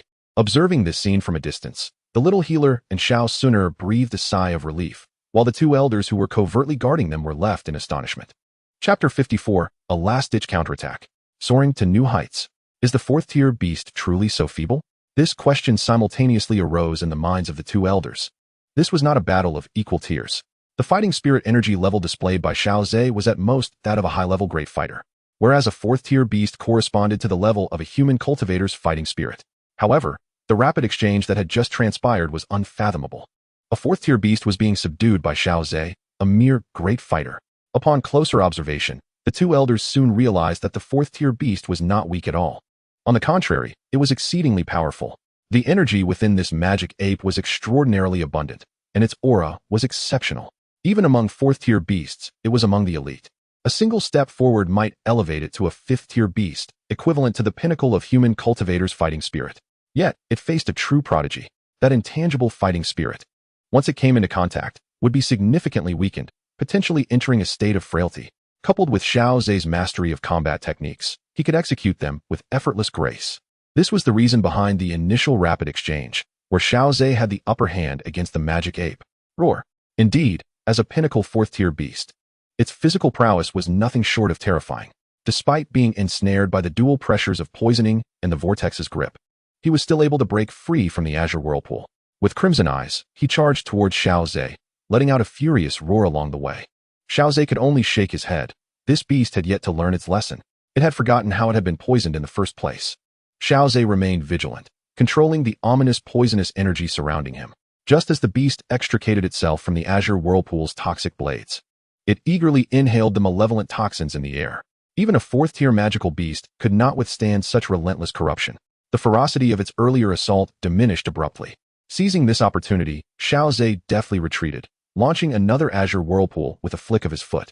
He disrupted the surrounding water attribute energy, causing the whirlpool to collapse prematurely. This was one of the whirlpool's inherent weaknesses, though it could effectively bind foes and concealed water blades within to inflict harm. A fourth-tier magical beast could easily sever the whirlpool by merely unleashing its internal energy in a fit of rage. Xiao Zhe strategically fought while withdrawing, having no intention of competing in physical prowess with the fourth-tier beast. With Xiao Xun'er advancing to the rank of Do Master, he gained an additional binding enhancement. Presently, the most suitable binding candidate at Canaan Academy was, of course, Xian, who possessed the bloodline of the ancient Void Dragon royal family. However, all of this could wait until they entered the inner courtyard. Therefore, Xiao Zhe's current physical capabilities were still inferior to those of the fourth-tier magical beast, as the disparity in their respective tiers placed the beast at a natural advantage over humans. Under these compounded circumstances, Xiao Zhe had no thoughts of engaging in close combat. Even though the fourth-tier beast had been eroded by the malevolent toxins and its condition had worsened, Xiao Xun'er and little Dr. Fairy trailed at a safe distance nearby. They eventually reached a small valley, where Xiao Zhe's keen eye caught sight of a stream. He glanced back at the crimson-eyed magical ape, determined to settle matters here. As a water attribute cultivator, the presence of a water source would undoubtedly enhance his techniques. The moment the magical ape roared and charged into the valley, an azure whirlpool materialized before it. Thanks to the stream, the speed at which Xiao Zhe could condense the whirlpool increased significantly. Caught off guard, the beast lost a considerable patch of fur from its arm. Realizing the unfavorable nature of the battle, the beast attempted to turn and flee. Having come this far, there was no way he would allow it to escape. Two whirlpools encircled the magical ape. It resorted to its old tactic, unleashing a torrent of furious energy from within. Unfortunately, the already formed azure whirlpool would not be so easily dismantled. Seeing that the energy assault had no effect, the magical ape pounded its chest in frustration. Seizing this moment, Xiao Zhe swiftly condensed another azure whirlpool at the beast's location. He had not forgotten that this was a simian magical beast, adept at climbing and scaling surfaces. At present, it was merely startled by the two whirlpools and momentarily at a loss. Once it regained its composure, it would undoubtedly attempt to scale the walls and escape. Indeed, the fearsome magical ape had finally reacted, preparing to climb to either side, when a swirling vortex ensnared it in place. The water blades, imbued with toxic calamity, sliced through its flesh. The venom accumulated furiously, and the magical ape seemed to sense its life nearing its end. It began to roar towards the heavens. An immense amount of azure energy coalesced within its body, and its colossal arms struck violently against the vortex that bound it. Hiss! The magical ape inhaled deeply, its chest and abdomen expanding at a visible rate, radiating a faint azure glow. A subtle sense of crisis enveloped Xiao Zhe, causing his brows to furrow instantly. Was this a last-ditch counterattack? Roar! The magical ape unleashed an enraged bellow in Xiao Zhe's direction, the energy contained within its chest transforming into azure wind blades that surged forth from its mouth. A torrent of wind blades swept towards Xiao Zhe, shattering stones and splintering trees in their wake. No wonder this magical ape relished roaring. Its ability was to unleash wind blades through its vocalizations. The two elders covertly guarding had long been poised for action. Their discerning gazes and seasoned experience indicated that this was indeed a formidable counterstrike as the magical ape faced its demise. Just as they were about to intervene, a pair of wings suddenly manifested behind Xiao Zhe. With a gentle flutter, he soared into the sky. Flight martial arts. No wonder this young lad appeared so self-assured. He possessed the invaluable skill of flight. Against ordinary magical beasts, he could navigate with ease. The magical ape was doomed, and this young prodigy was certain to claim first place. As the two elders exchanged glances, Xiao Zhe concluded the magical ape's fate, extracting a massive magical core from its body. Brother Xiao Zhe, in the distance, the little healer and Xiao Xun'er rushed towards him. Upon seeing Xiao Zhe unscathed, they breathed a sigh of relief. Now that we possess a fourth-tier magical core, barring any misfortunes, we are undoubtedly the champions, Xiao Zhe assured them, showcasing the magical core of the ape. In the ensuing time, they refrained from recklessly challenging fourth-tier magical beasts, instead opting to remain deep in the back mountain, gathering herbs while hunting third-tier magical beasts. Xiao Zhe believed that even the mere third-tier magical cores would suffice to elevate his team to the pinnacle of victory. Moreover, the decisive fourth-tier magical core would only bolster their chances, even when facing the likes of Lin Xiuya and Han Yu, the senior students. Xiao Zhe felt confident in securing first place. After all, it was improbable for them to possess combat spirit-level prowess before entering the inner courtyard. Slaying fourth-tier magical beasts was undeniably a formidable challenge. Surpassing levels was not a feat achievable by everyone. One must either be a super genius, possess advanced martial techniques, or wield unique secret methods. Chapter 55. The consecutive changes at the top. After 10 days of silence due to the magical beast hunting competition, the outer courtyard began to regain its vitality. Numerous students emerged from the back mountain, some with bulging backpacks and expressions of joy, while others with their bags tightly clasped. Wore forlorn faces. There were still some students waiting outside, those who had unexpectedly encountered formidable beasts. Elders intervened to rescue them, allowing them to withdraw from the monster hunting competition prematurely. However, once the elders intervened, the teams would be disqualified from the contest. A multitude of student teams, led by their mentors, gathered in the academy's grand square, where an elevated platform had been set up with dozens of inspection points. Upon spotting the figures of Xiao Zhe and his companions, Ruo Lin let out a sigh of relief and hurriedly beckoned them over. Noticing the bulging backpacks behind Xiao Zhe and the others, she understood that they had secured a place in the top 10. Xiao Zhe, you must have reaped a bountiful harvest this time. Let's go. The other students have already rushed to the square to assess their results. The four of them arrived at the square, which was still teeming with people. Some students who had completed their inspections lingered, knowing that those vying for the top 10 rewards would not emerge so early. The climax of the competition was reserved for the final moments. The Baicheng team had scored 1,050 points, currently occupying the top position. With the announcement from the ranking mentor, the square erupted in astonishment. This was the first score to surpass 1,000 in this monster hunting competition. Baicheng had indeed proven himself a prominent figure from the outer academy, achieving such an impressive score. Moreover, aside from Baicheng's team, the highest score among other teams barely exceeded 800, leaving a gap of over 100 points from the second place.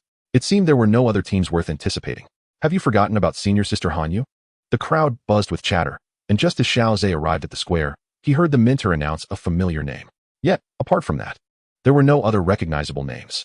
Had Lin Xiuya's cohort already entered the inner academy? How could a mere Baicheng possibly claim the first position? Listening to the discussions around him, Xiao Zhe finally understood. It turned out that Han Yu had unexpectedly encountered Lin Xiuya during last year's inner academy selection and had unfortunately been eliminated, failing to secure a spot among the top 50 and thus missing her opportunity to enter the inner academy. Upon learning the details, Xiao Zhe felt a sense of relief. After exchanging pleasantries with his cousin, Xiao Yu, he quietly lined up at the end of the queue. At that moment, the crowd suddenly stirred. Xiao Zhe turned to see the source of the commotion, which was caused by the appearance of a small team he recognized from his previous encounter at the back mountain. It was none other than Han Yu's team. At this moment, even Han Yu appeared somewhat disheveled and out of sorts, her silver-white gown stained with traces of blood. This altered her originally ethereal demeanor, adding a hint of ferocity. As Han Yu arrived, she found an inspection point unoccupied and stepped forward. The presence of a beautiful woman always captivates the attention of the crowd. Moreover, this particular beauty was exceptionally powerful, also a renowned figure from the outer academy. Had she not encountered Lin Xiuya the previous year, Han Yu would have been training in the inner academy by now. Many students were curious about what kind of results Han Yu would achieve in this competition. Would she surpass Bai Cheng and claim the top spot? Esteemed mentor, could you kindly compile the statistics? Han Yu's lips curved into a gentle smile as she addressed the female mentor overseeing the review. The mentor returned the smile with a nod, accepting Han Yu's several backpacks. In addition to the primary statistical mentor, there were two others responsible for review and supervision. Below the high platform, Bai Cheng's expression darkened. Han Yu's appearance posed a significant threat to his standing, especially considering the size of her backpacks, which were comparable to his own. Damn it, why didn't I enter the inner academy alongside Lin Ziyi last year? I could have eliminated a competitor. Bai Cheng furrowed his brow, silently praying that Han Yu's scores wouldn't surpass his, nervously fiddling with the jade beads in his hands. Amidst the tense atmosphere, the mentor responsible for the statistics finally lifted her gaze. The two mentors tasked with review and supervision also nodded in acknowledgement. The papers were then handed to the ranking mentor positioned at the center of the high platform, who was responsible for announcing the results. Han Yu's team scored 1,260, surpassing Bai Cheng's team and claiming the top position. With a resounding crack, Bai Cheng crushed the jade beads in his grip. Witnessing his ranking plummet to second place, his face contorted in displeasure. Although second place still garnered a reward, it paled in comparison to the first. On the high platform, Han Yu exhaled in relief, her smile radiating warmth. Known as the Ice Mountain Beauty, her captivating smile stirred a flurry of heartbeats among the students below, even causing some female students to blush. Observing the Academy's notable figures prominently featured on the list, Han Yu mused internally, surely, no one can surpass me now. Yet, as she uttered these thoughts, a flicker of doubt crept into her mind. The square erupted in a cacophony of chatter as students debated Han Yu's prowess, questioning whether she might be the strongest from the outer academy. Even Bai Cheng, who had previously dominated discussions, was momentarily forgotten. Nearby, in a loft overlooking the square, a group of elders gazed down through the windows. Leading them was Vice Dean Hu Qian, stroking his beard as he watched Xiao Zhe standing in line in the square. With a chuckle, he remarked, "That little fellow is indeed audacious. To challenge a fourth-tier pinnacle magical beast. A fourth-tier magic core could very well decide the rankings." The elders behind him gazed at Xiao Zhe with expressions of astonishment. To challenge a magical beast on par with the pinnacle of Do Ling using the strength of a great fighter, and to succeed, was nothing short of astonishing to these elders. Initially, they had valued Xiao Zhe for his innate talent, but now they recognized his formidable strength. It seemed likely that in less than 2 years, he would stand on the same level as them. With such a rapid pace of cultivation and remarkable talent, he could potentially ascend to the rank of Do Huang in a matter of years. At last, it was Xiao Zhe's team's turn. The mentor responsible for statistics was a strikingly attractive woman. As Xiao Zhe approached her, the mentor appeared fatigued, stretching languidly and revealing an impressive silhouette. Ahem. Could you please tally the results, esteemed mentor? Xiao Zhe cleared his throat, placing several bulging backpacks on the table. The three mentors were momentarily taken aback by the weight of the load. The alluring mentor cast a meaningful glance at Xiao Zhe, her eyes brimming with seduction. Upon opening her backpack, the enchanting instructor gasped, fixated on the enormous magic core resting atop, falling into a contemplative silence. Soon after, the students lingering in the square turned their gaze toward the leaderboard. Surely, there could be no doubt. Senior Han Yu had clinched the top position. It was to be expected. How could a newcomer possibly rival the seasoned veterans? Not a single freshman team had ascended into the top 10 this year. How enviable. I've heard the rewards for first place are exceedingly generous. As the students awaited the final results, the captivating female mentor, still bearing traces of astonishment, rushed to the podium. The grand commotion attracted the attention of countless students. Chapter 56, Setting Records. Bountiful Rewards. The mesmerizing mentor approached the ranking instructor. Some female students eyed the mentor's figure, their expressions betraying envy and jealousy. Amidst this spectacle, the female instructor handed a sheet of paper to the ranking instructor. Unobtrusively, he glanced at her impressive stature, but his attention was swiftly drawn to the statistics inscribed on the paper. Gasp. He stared incredulously at the document, scrutinizing it thoroughly before raising his gaze to the female instructor. Are you certain there are no errors in the statistics? Absolutely no mistakes. I have verified it twice. And the two supervisors beside me have also reviewed it, the female mentor declared with unwavering confidence. I understand your disbelief, for I share it, yet the truth remains. The ranking instructor inhaled deeply, his voice trembling slightly as he announced, Xiao Zhe's team has achieved a score of 2,675.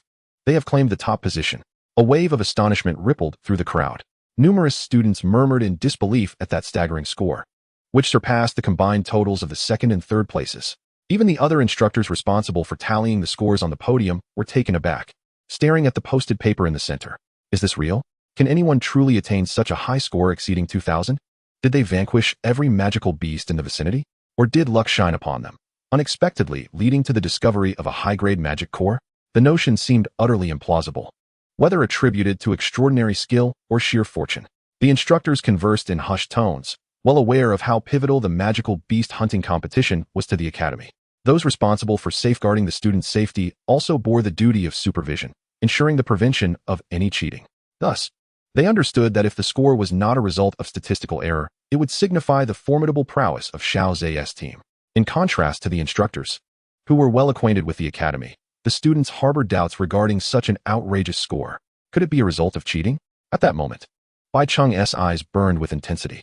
He had initially believed he would secure the second-place reward, only to find himself relegated to third. Accepting that Han Yu ranked above him was bearable, given her status as a formidable competitor from last year's internal selection. Yet, how could a relatively unknown freshman team possibly surpass him? Is this not a declaration to the entire academy, proclaiming that despite Bai Cheng's arduous 2-year cultivation, he pales in comparison to a mere freshman? It is an affront to his dignity, thrusting him into the limelight of the academy's discourse. With rewards diminished and his reputation tarnished, Bai Cheng could not restrain his outcry. Impossible, absolutely impossible. How could a freshman team possibly amass over 2,000 points? This must be a mistake. They must be conspiring. Bai Cheng's words instantly captured the attention of all the students, positioned near the high platform. His loud protest became even more conspicuous. While others harbored doubts, none were as unhinged as Bai Cheng, standing boldly to question the academy. Naturally, as Bai Cheng spoke, an increasing number of gazes turned toward the calm figure of Xiao Zhe on the platform above. Xiao Zhe remained composed, fully aware of the skepticism reflected in the eyes of the students below.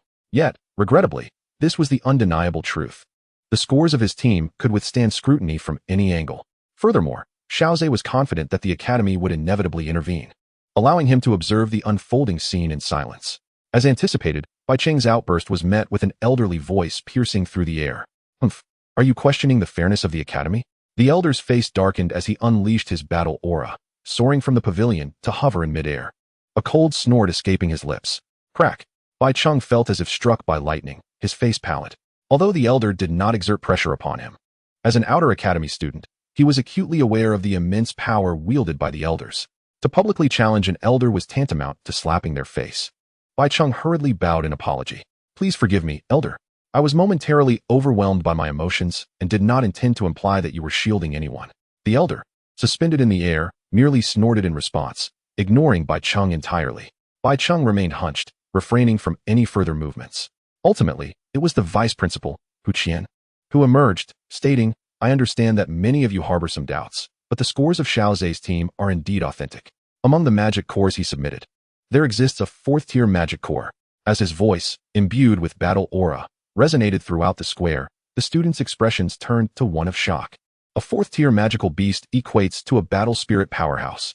The skepticism in the students' eyes swiftly dissipated, replaced by astonishment and admiration. Even Han Yu, still standing on the high platform, wore a look of disbelief as she gazed at Xiao Zhe. Battle spirit. Han Yu regarded Xiao Zhe's youthful visage, utterly incapable of reconciling it with that of a battle spirit powerhouse. It felt surreal. Upon hearing the vice principal's explanation, Bai Cheng abruptly straightened, his expression one of horror as he looked at Xiao Zhe. The veracity of Xiao Zhe's scores implied that not only had he questioned the elder, affronting their dignity, but he had also made an enemy of Xiao Zhe.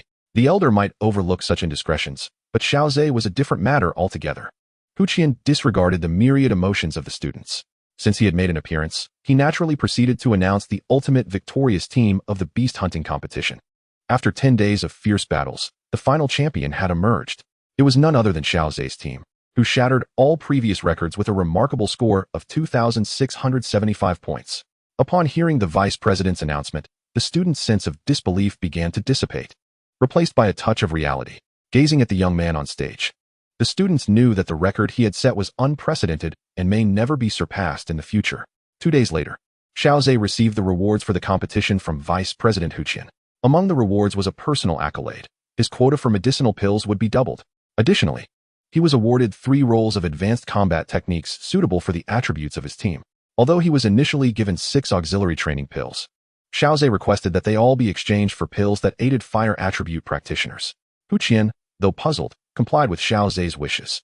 As Xiao Zhe exited the library, he noticed the passing students casting him fervent and admiring glances. Some bold female students even threw him flirtatious looks. Xiao Zhe responded with a smile, leaving those who had dared to flirt momentarily stunned, their faces turning crimson. However, Xiao Zhe realized that his usual charming smile, which was effective in deflecting attention, seemed to have lost its potency. It appeared as though the students were gravitating closer to him. Aware of this, Xiao Zhe hastily departed, leaving behind a trail of disappointment among the male and female students. Finding a secluded corner, Xiao Zhe began to explore combat techniques suitable for his water attributes. Azure Sea's Wrath.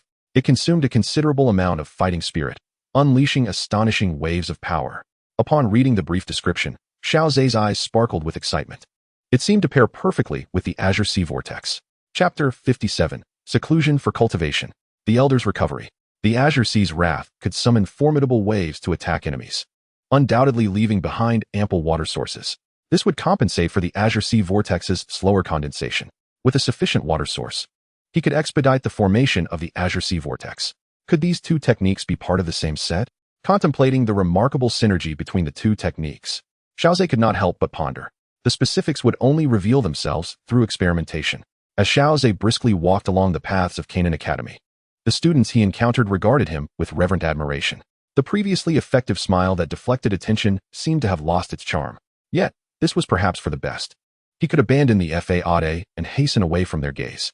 Along the way, he overheard their hushed whispers, referring to him as the foremost figure of the Outer Academy, the champion of the Inner Academy selection, and a formidable spirit fighter. Since Hu Qian had mentioned that Xiao Zhe's group submitted a 4th-tier magic core, many students in the Outer Academy had already internally acknowledged Xiao Zhe's combat prowess at the spirit fighter level. Indeed, many speculated that Xiao Zhe might already be a spirit fighter at this moment. This year's Inner Academy selection seemed destined to crown Xiao Zhe as the undisputed champion without any doubt. Returning to the waterfall in the back mountain, the little medical fairy and Xiao Xun'er awaited in anticipation. Each had prepared their own combat skills suitable for them. Xiao Zhe handed 6 elixirs designed to aid in cultivation to Xiao Xun'er. Brother Xiao Zhe, are all these for me? Xiao Xun'er asked, somewhat flustered, glancing at Xiao Zhe and then uneasily at the little medical fairy. The little medical fairy reassured her, saying, Xun'er, you need not worry about my feelings being unbalanced. The Earth-tier technique Xiao Zhe gifted me is indeed invaluable. If it weren't for the truth, I might have thought I was the childhood companion who grew up alongside Xiao Zhe. Her jest alleviated much of Xiao Xun'er's unease. Xun'er, all you need to do is consume these elixirs without any pressure, Xiao Zhe added, gently ruffling her hair before addressing both of them. I have made a decision. If you two cannot enter the Inner Academy before the next selection competition, I would rather forego my chance to enter. Why? Both the little medical fairy and Xun'er were taken aback, bewildered by Xiao Zhe's declaration. It's simply because I cannot bear to leave you both behind. The thought of going to the Inner Academy alone is quite dreary, Xiao Zhe explained with a smile. Moreover, with you two in the Outer Academy, I cannot rest easy. What if someone bullies you? But Xiao Xun'er opened her mouth, eager to persuade Xiao Zhe further. However, he raised his hand, his expression resolute. My mind is made up. There is no need for further persuasion. What you both must do now is devote yourselves to your training. Together, we shall succeed in the Inner Academy selection and enter the Inner Academy. Seeing Xiao Zhe's serious demeanor, the little medical fairy and Xiao Xun'er had no choice but to relent and immerse themselves wholeheartedly in their cultivation. If they could not enter the Inner Academy, then perhaps it was best not to go at all. Xiao Zhe was acutely aware that his greatest asset was the feedback system. By remaining close to Xiao Xun'er and the little medical fairy and assisting them in their training, he could reap the greatest benefits himself. As for the Inner Academy, how many times could it provide feedback? In the time that followed, the three of them once again faded into obscurity, their presence becoming increasingly pronounced. Following the beast hunting competition, the next significant event at the academy level was the Inner Academy selection competition. As a leading candidate for the selection, Xiao Zhe attracted the most attention and discussion. However, the external discourse was of little concern to Xiao Zhe. Ever since Xiao Xun'er consumed the body-shaping flame pill, he had come to a profound realization. His use of elixirs was of minimal utility, but when Xun'er used them, the benefits were substantial. Therefore, he exchanged all 6 elixirs awarded from the beast hunting competition for those suited to Xiao Xun'er's attributes. Simultaneously, he utilized his elixir quota to exchange for a substantial amount of elixirs from the alchemy department that would aid Xiao Xun'er's cultivation. Gazing at his crystal card, which had once again returned to a balance of 0, Xiao Zhe couldn't help but sigh. Even with doubled elixir quotas, they vanished quickly. Elixirs truly are a costly endeavor. Alchemists are indeed among the elite. Third brother, hurry and become an alchemist. I too wish to rise among the elite. As Xiao Zhe and his companions diligently practiced in preparation for the inner court selection competition, far away in Wutan City, the Xiao family was embroiled in its own affairs. At this moment, Xiao Yan had calmed his anger and, gazing at the ethereal figure before him, inquired, "Can you truly enable me to catch up to my fourth brother?" The translucent figure chuckled, replying, "In the few days since my awakening, I have often heard you mention your fourth brother. Pray, enlighten me about his specifics." Upon hearing this, Xiao Yan rolled his eyes in exasperation at the old man's words. "So, you have no knowledge of my fourth brother's situation. Yet you boast that you can help me catch up to him." Feeling somewhat disheartened, Xiao Yan resolved to disregard the old man. Noticing Xiao Yan's silence, the old man remained unfazed and continued, "Indeed, under normal circumstances, it would be impossible for you to match your fourth brother's cultivation pace. I can make you a master alchemist. You will possess those precious medicinal pills that countless individuals in the Duki continent yearn for yet cannot obtain. You may even concoct them yourself." The old man spoke with unwavering confidence, a remnant of his past glory as a revered alchemist. "An alchemist?" Xiao Yan exclaimed in astonishment, rising to his feet, his heart aflame with excitement. He was well aware of the immense value of an alchemist, who was revered by many in the Duki continent. The elixirs produced had boundless uses. Xiao Yan's throat felt parched. He had not anticipated that this old man also held the identity of an alchemist. He couldn't help but ask, "What rank of alchemist are you?" "Ah well, that is something I shall keep to myself for now. Just know that I am several hundred times more formidable than the most powerful alchemist in this empire." The old man replied, leaving Xiao Yan speechless at such an audacious claim. Nevertheless, the old man's tone, imbued with immense confidence, instilled a flicker of hope within Xiao Yan, who pondered to himself, could it truly be that exaggerated? The most skilled alchemist in the Gamma Empire is the Pill King, a sixth-tier alchemist. The old man rolled his eyes, realizing that this young lad was attempting to pry information from him. With a casual tone, he remarked, "The Pill King? In my presence, he is nothing. Now, pray tell, what is the situation with your fourth brother?" Xiao Yan fixed his gaze on the translucent figure and, gritting his teeth, declared, "I hope you can genuinely assist me. My fourth brother just broke through to the Great Dome Master stage at the tender age of 12. Before heading to the Jianen Academy." The old man gasped in disbelief. "What? Your fourth brother is a 12-year-old Great Dome Master?" Xiao Yan's heart swelled with pride and a hint of bittersweetness as he confirmed, "Indeed, he told me personally." He recounted Xiao Zhe's journey, from demonstrating the prowess of a 9-star Do warrior to departing the Xiao family for the Jianen Academy as a Great Dome Master. The time he took to transition from a 9-star Do warrior to a Great Dome Master was astonishingly brief. Even the erudite old man found himself momentarily stunned. Murmuring in disbelief, the room fell into a profound silence. After a while, the old pharmacist shook his head, a bitter smile reminiscent of Xiao Yan's gracing his lips. "You little rascal have truly presented this old man with a formidable conundrum. Your fourth brother's talent is indeed a rarity, even across the vast expanse of the Do-Chi continent." Xiao Yan, somewhat taken aback, lifted his gaze toward the old pharmacist. He had endeavored to elevate Xiao Zhe's talent in his mind to the highest echelons. Yet, Xiao Yan understood more profoundly that the Do-Chi continent was teeming with extraordinary individuals. One must recognize that there are always those beyond oneself, and realms beyond realms. His own perspective was still limited, rendering him incapable of accurately gauging where Xiao Zhe's talent stood among the myriad of talents on the continent. However, this mysterious elder, who claimed to be a high-level alchemist, had unambiguously conveyed that Xiao Zhe's aptitude could be classified as exceptionally rare, even on the grand stage of the Do-Chi continent. A flicker of despair welled within Xiao Yan's heart, from the moment his own talent waned, through Xiao Zhe's encouragement, to the revelation of Xiao Zhe's prowess as a 9-star Do fighter. Xiao Yan had silently regarded Xiao Zhe as a figure to aspire to, a target to pursue. Until the final revelation of Xiao Zhe's mastery as a Do master at the Jianen Academy, the widening chasm between them transformed Xiao Yan's pursuit into an obsession. He harbored his own pride, unwilling to remain in the shadow of his younger brother, merely existing under his wings. Xiao Yan yearned to break through the myriad constraints, soaring through the skies, safeguarding those he cherished, his family and friends. Observing the desolation etched on Xiao Yan's visage, the old pharmacist sighed inwardly. "Do not be disheartened, little one. Though your fourth brother's talent is indeed among the elite of the Do-Chi continent, the possibility of surpassing him is not beyond reach. The continent is replete with examples of late bloomers. If you lack confidence from the outset, it would be wiser to abandon your pursuits altogether." The Elder S word struck a profound chord within Xiao Yan. Indeed, while he might currently be unable to match his fourth brother's talent, the future brimmed with infinite possibilities. Perhaps he could truly become the late bloomer that the old pharmacist spoke of. I understand now. I will not yield. No matter how arduous the journey may be, I shall strive to catch up with my fourth brother. A glimmer of confidence illuminated Xiao Yan's eyes. The old pharmacist nodded approvingly. Very well, enough with idle talk. It is time to commence your training. The gap between the two of you is unlikely to be bridged in the foreseeable future. What you can do is to diligently work on narrowing that distance. Xiao Yan nodded vigorously, settling onto his bed to begin his meditative practice. Upon completing a week of Dou Qi cultivation and feeling the tangible growth within him, he could not help but feel a sheen of moisture welling in his eyes. He instinctively touched his wrist guard, sensing the Dou Qi converging upon it, and a flicker of curiosity prompted him to inquire with the ring. Old pharmacist, was what my fourth brother said about this wrist guard aiding and alleviating my plight truly accurate? The old pharmacist's form reappeared, nodding earnestly in affirmation. To his astonishment, this item was indeed a gift from your fourth brother. He seemed to have an inkling regarding the reason for the depletion of your Dou Qi, which prompted him to bestow upon you this remarkable present. Within it lies a treasure capable of autonomously absorbing Dou Qi. It is from this extraordinary artifact that I have drawn my energy, hastening my awakening. Upon hearing the explanation from the esteemed Elder Yao, a flicker of surprise crossed Xiao Yan's face. He had not anticipated the truth of it. His gratitude towards Xiao Zhe deepened. Suddenly, Xiao Yan glanced at the wristband upon his arm. Elder Yao, you mentioned this is a treasure that can absorb Dou Qi, but...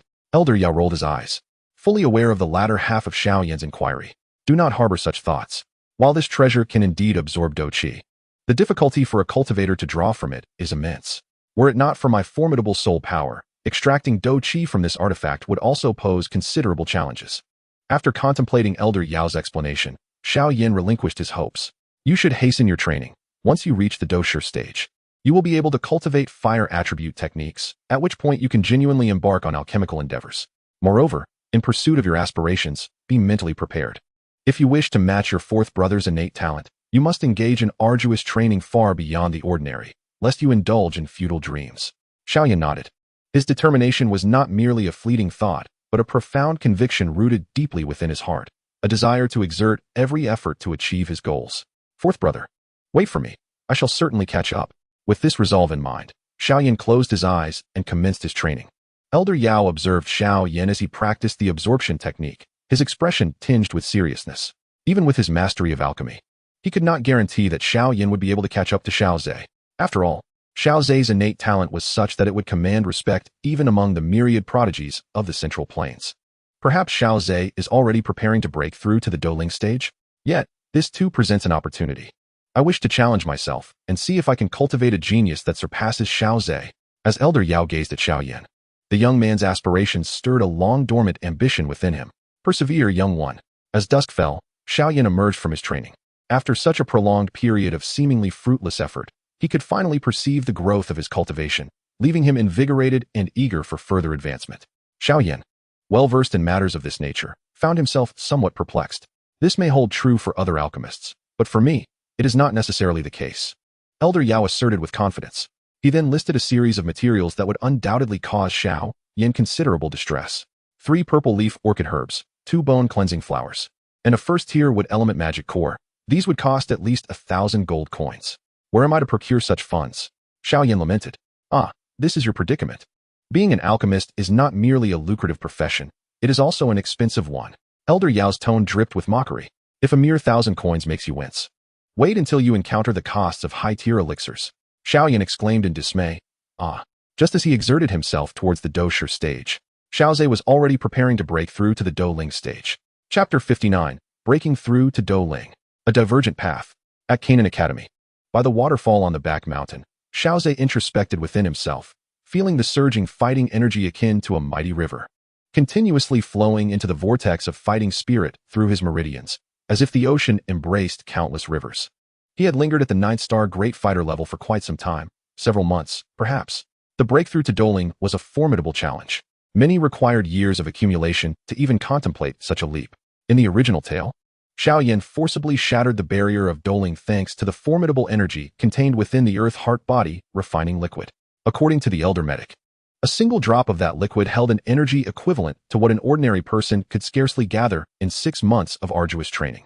After accounting for the energy consumed in refining his body, Xiao Yan had essentially expended the energy of 5 drops of the Earth Heart Body refining liquid, effectively erasing 2.5 years of his accumulation. This left Xiao Zhe yearning for the Earth Heart Body refining liquid, a rare heavenly treasure. However, the Inner Academy selection competition was still distant, and he needed to focus on his training. A month prior, Xiao Zhe had harnessed the potent toxicity of the Little Medic Fairy, combined with his own cultivation. Nevertheless, he continued to fervently accumulate energy. Only deciding to attempt the breakthrough today, he sensed that transcending to doling could very well be the pivotal moment that would redirect his cultivation path. The round dojing within him was typically possessed only by those at the pinnacle of doling in a conventional cultivation system. The Do Wang realm marked a watershed in traditional cultivation, as it signified the cultivator's ability to harness the energies of the surrounding world. Thus, a saying circulated among practitioners, without becoming a Do Wang, one remains an ant. This was exemplified by the elders of the Inner Academy, all of whom possessed a minimum strength of Do Wang. Xiao Zhe's situation, however, was distinct. Should he advance further, would he, like in the original narrative, integrate his fighting energy throughout his being, transforming into a Do Wang, or would he merely forge a sea urchin dojing, remaining a doling? To ensure prudence, Xiao Zhe lingered at this level for over a month.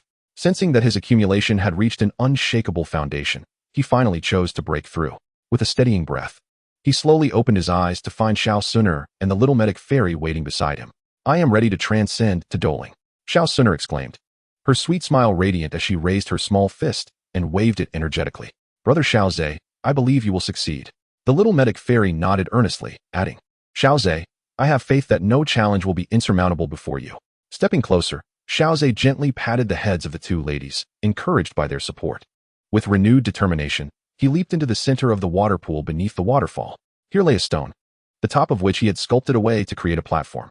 The water's rich affinity for the water attribute was conducive to his training. Sitting cross-legged on the stone, Xiao Zhe calmed his mind and regulated his breathing. Under normal circumstances, he should have been able to attempt the breakthrough to doling at this moment, as his internal accumulation had reached a point of no further advancement. Any further would lead him to doling. Yet, for Xiao Zhe, this was still insufficient. The system panel emerged, revealing a plethora of reward notifications before him. Naturally, not all of these pertained to Xiao Xun'er as tenfold feedback from her breakthrough.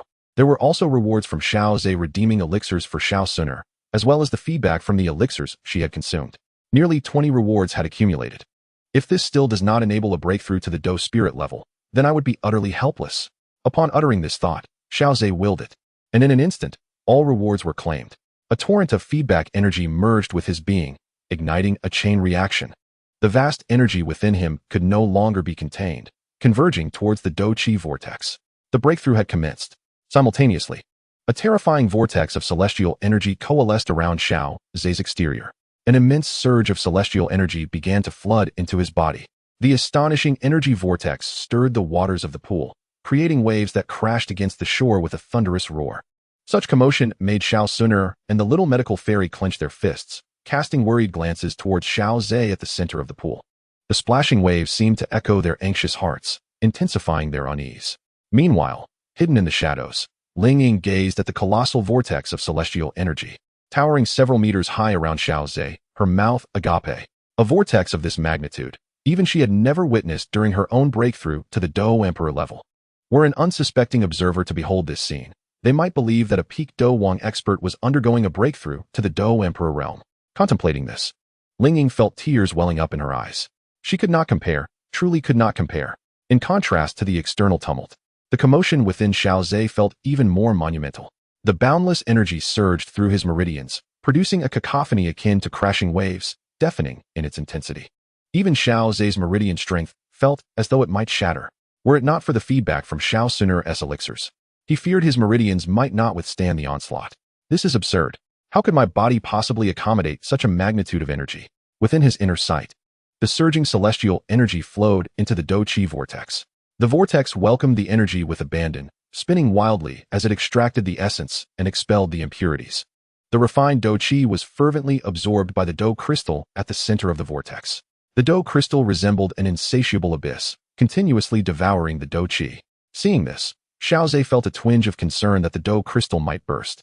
It is well known that breakthroughs to higher realms are fraught with peril. Should the energy be too immense, it could rupture the vortex and the Do crystal, rendering Xiao Zhe's cultivation null and void. Thankfully, no such signs emerged. The Do crystal not only remained intact, but also exuded an insatiable yearning. In light of this, Xiao Zhe had no intention of curbing the energy absorption, maintaining the highest intensity of influx. Finally, at a certain moment, he sensed something beginning to gestate within the Do crystal. It was an extraordinarily peculiar sensation. Xiao Zhe could perceive that once this entity fully matured, it is the inception of one's own cultivation system, a true embarkation on an alternative path. Suddenly, a resounding crack pierced the air as the rounded crystal shattered, reverberating like a soul-stirring echo that made Xiao Zhe's heart nearly cease its rhythm. Could it be that the crystal was truly on the brink of explosion? At that moment, from the fissure of the crystal, a golden light burst forth, subtly intermingled with a spectrum of colors. The golden radiance enveloped his form, and Xiao Zhe instantly felt a profound transformation within his body, as if he were experiencing a sublime elevation. This remarkable metamorphosis filled his heart with elation.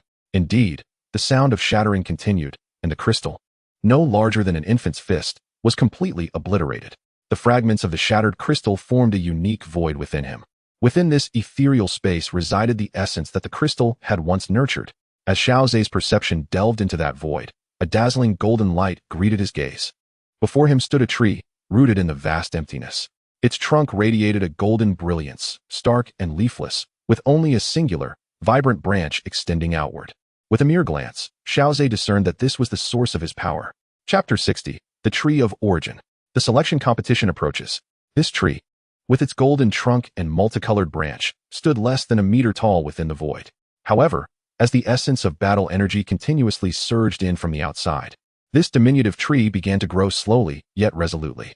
From the very first sight of it, Xiao Zhe understood that this was the origin of his power. The trunk symbolized the feedback from Xiao Xun'er, a pure golden hue representing nobility and mystery. The extending colorful branch was a manifestation of the feedback from the little medical sage.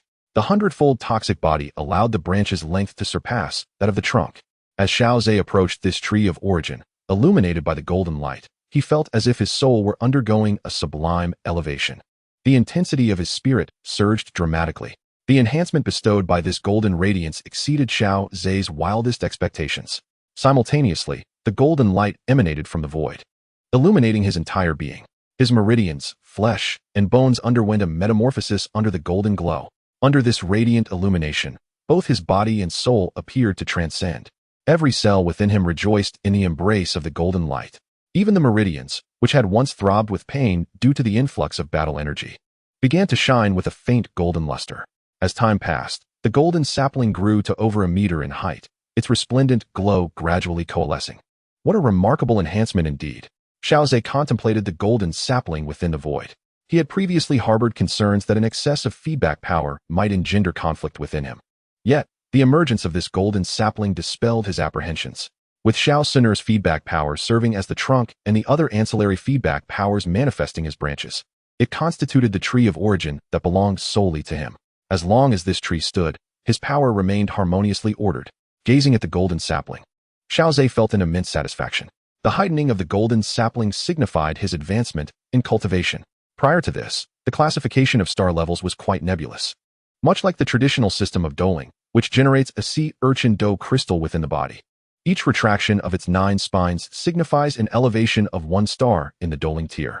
Xiao Zhe withdrew his consciousness from the void and turned his gaze inward, discovering a profound transformation within himself. His entire being shimmered, as if enveloped in a delicate golden radiance. He pondered whether this enhancement could rival the effects of Xiao Yan's Earth Core Body Refinement Lotion. This fleeting thought passed through his mind as he slowly opened his eyes. On the riverbank, Xiao Xun'er and the little medical sage, who had been waiting for 2 days and nights, sighed in relief upon seeing Xiao Zhe awaken. "Brother Xiao Zhe, you have finally awakened. Your breakthrough this time was exceptionally lengthy," Xiao Xun'er remarked with a relieved smile. "How long did I take?" Xiao Zhe inquired. 2 days and nights. Longer than your previous breakthroughs to a higher realm. Xiao Xun'er replied earnestly. "Rest assured, I have successfully advanced to the doling realm, taking a crucial step forward. The path ahead is now clear," Xiao Zhe declared, leaving Xiao Xun'er with a hint of confusion. The doling stage hardly seemed a pivotal cultivation juncture. Why did Brother Xiao Zhe regard it with such significance? However, noticing Xiao Zhe's reluctance to elaborate, she refrained from pressing further. At that moment, the little medical sage produced a note and handed it to Xiao Zhe. He glanced at it, and then looked at Xiao Xun'er and the little medical sage.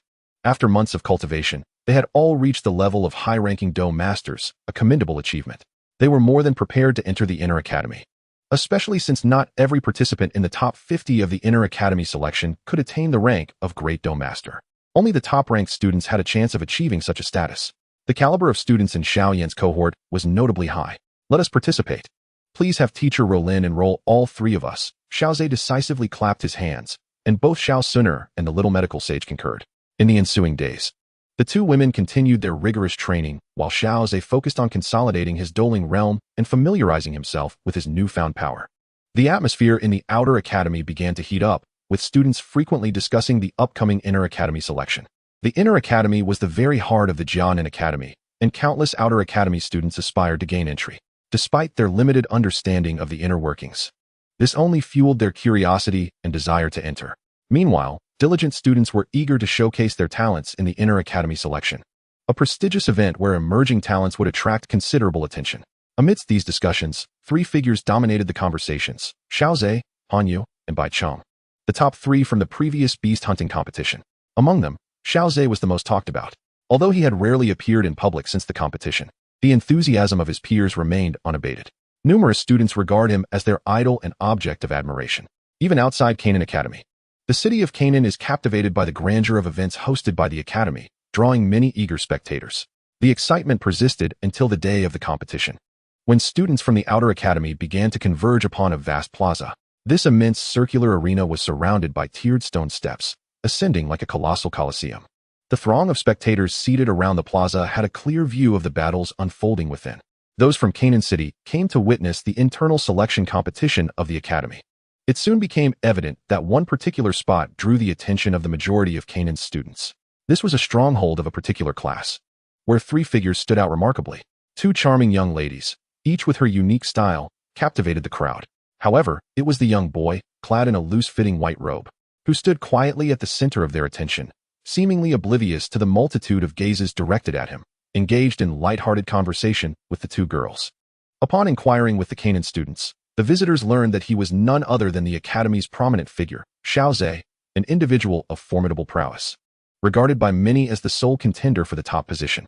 This revelation ignited a profound interest among the onlookers, who resolved to observe Xiao Zhe's performance closely, eager to witness the extraordinary talents of the Academy's celebrated genius. The trio remained unperturbed, confident that by vanquishing all obstacles, they could secure a place among the top 50. With a melodious chime, the commencement of the internal selection competition was heralded. Chapter 61, No Match for Opponents. The competition officially commenced, with judges calling the participants to the stage. Those confident enough to enroll in the internal selection competition were predominantly ranked above the 7-star Do Master level. Otherwise, they risked public humiliation. Thus, the battles were exceptionally gripping, particularly when evenly matched opponents clashed in fierce combat. Brilliant displays of Do Qi illuminated the arena. At the Yellow Class 2 stronghold, Xiao Zhe stood alongside Xiao Xun'er and Xiao Yixian, analyzing the ongoing contests. Meanwhile, Xiao Yu observed from the sidelines with her fellow classmates. Although she appeared engrossed in the matches, she discreetly tuned her ears to the insightful commentary emanating from Xiao Zhe and his companions. Listening to their analysis of the combat dynamics left her feeling a twinge of sadness. In comparison, her own cultivation talent seemed almost non-existent. Noticing Xiao Yu's demeanor, Xiao Zhe waved her over. "Cousin Xiao Yu, if you wish to listen, come a little closer," he said with a warm smile. Upon hearing his familiar tone, any lingering sense of distance in Xiao Yu's heart dissipated. She strode over with her long legs, prompting her friends to follow suit. In an instant, Xiao Zhe was surrounded by girls, eliciting envy from those students who had been observing him, while his male classmates hesitated to approach, intimidated by the throng of girls.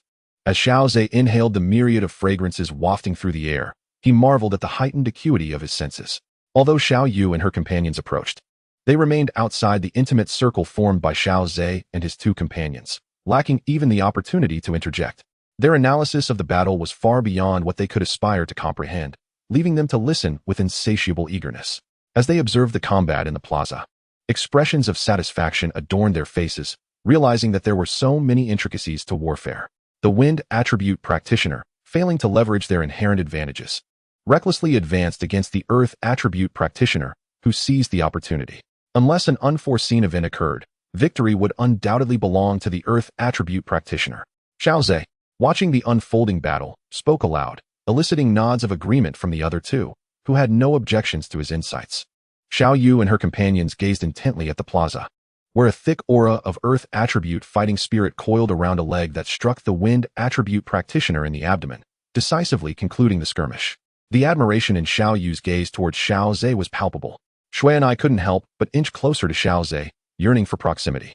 Xiao Yu leaned in towards Shui and I, whispering mischievously, "You little vixen, that's not how you should be flirting. My cousin isn't even of age yet. What are you planning?" "I can't help it. Your cousin is just so exceptional," Shui and I replied, her tone tinged with grievance, prompting Xiao Yu to roll her eyes in response. "Don't say I didn't warn you. My cousin is not someone to be trifled with. Your warning came too late.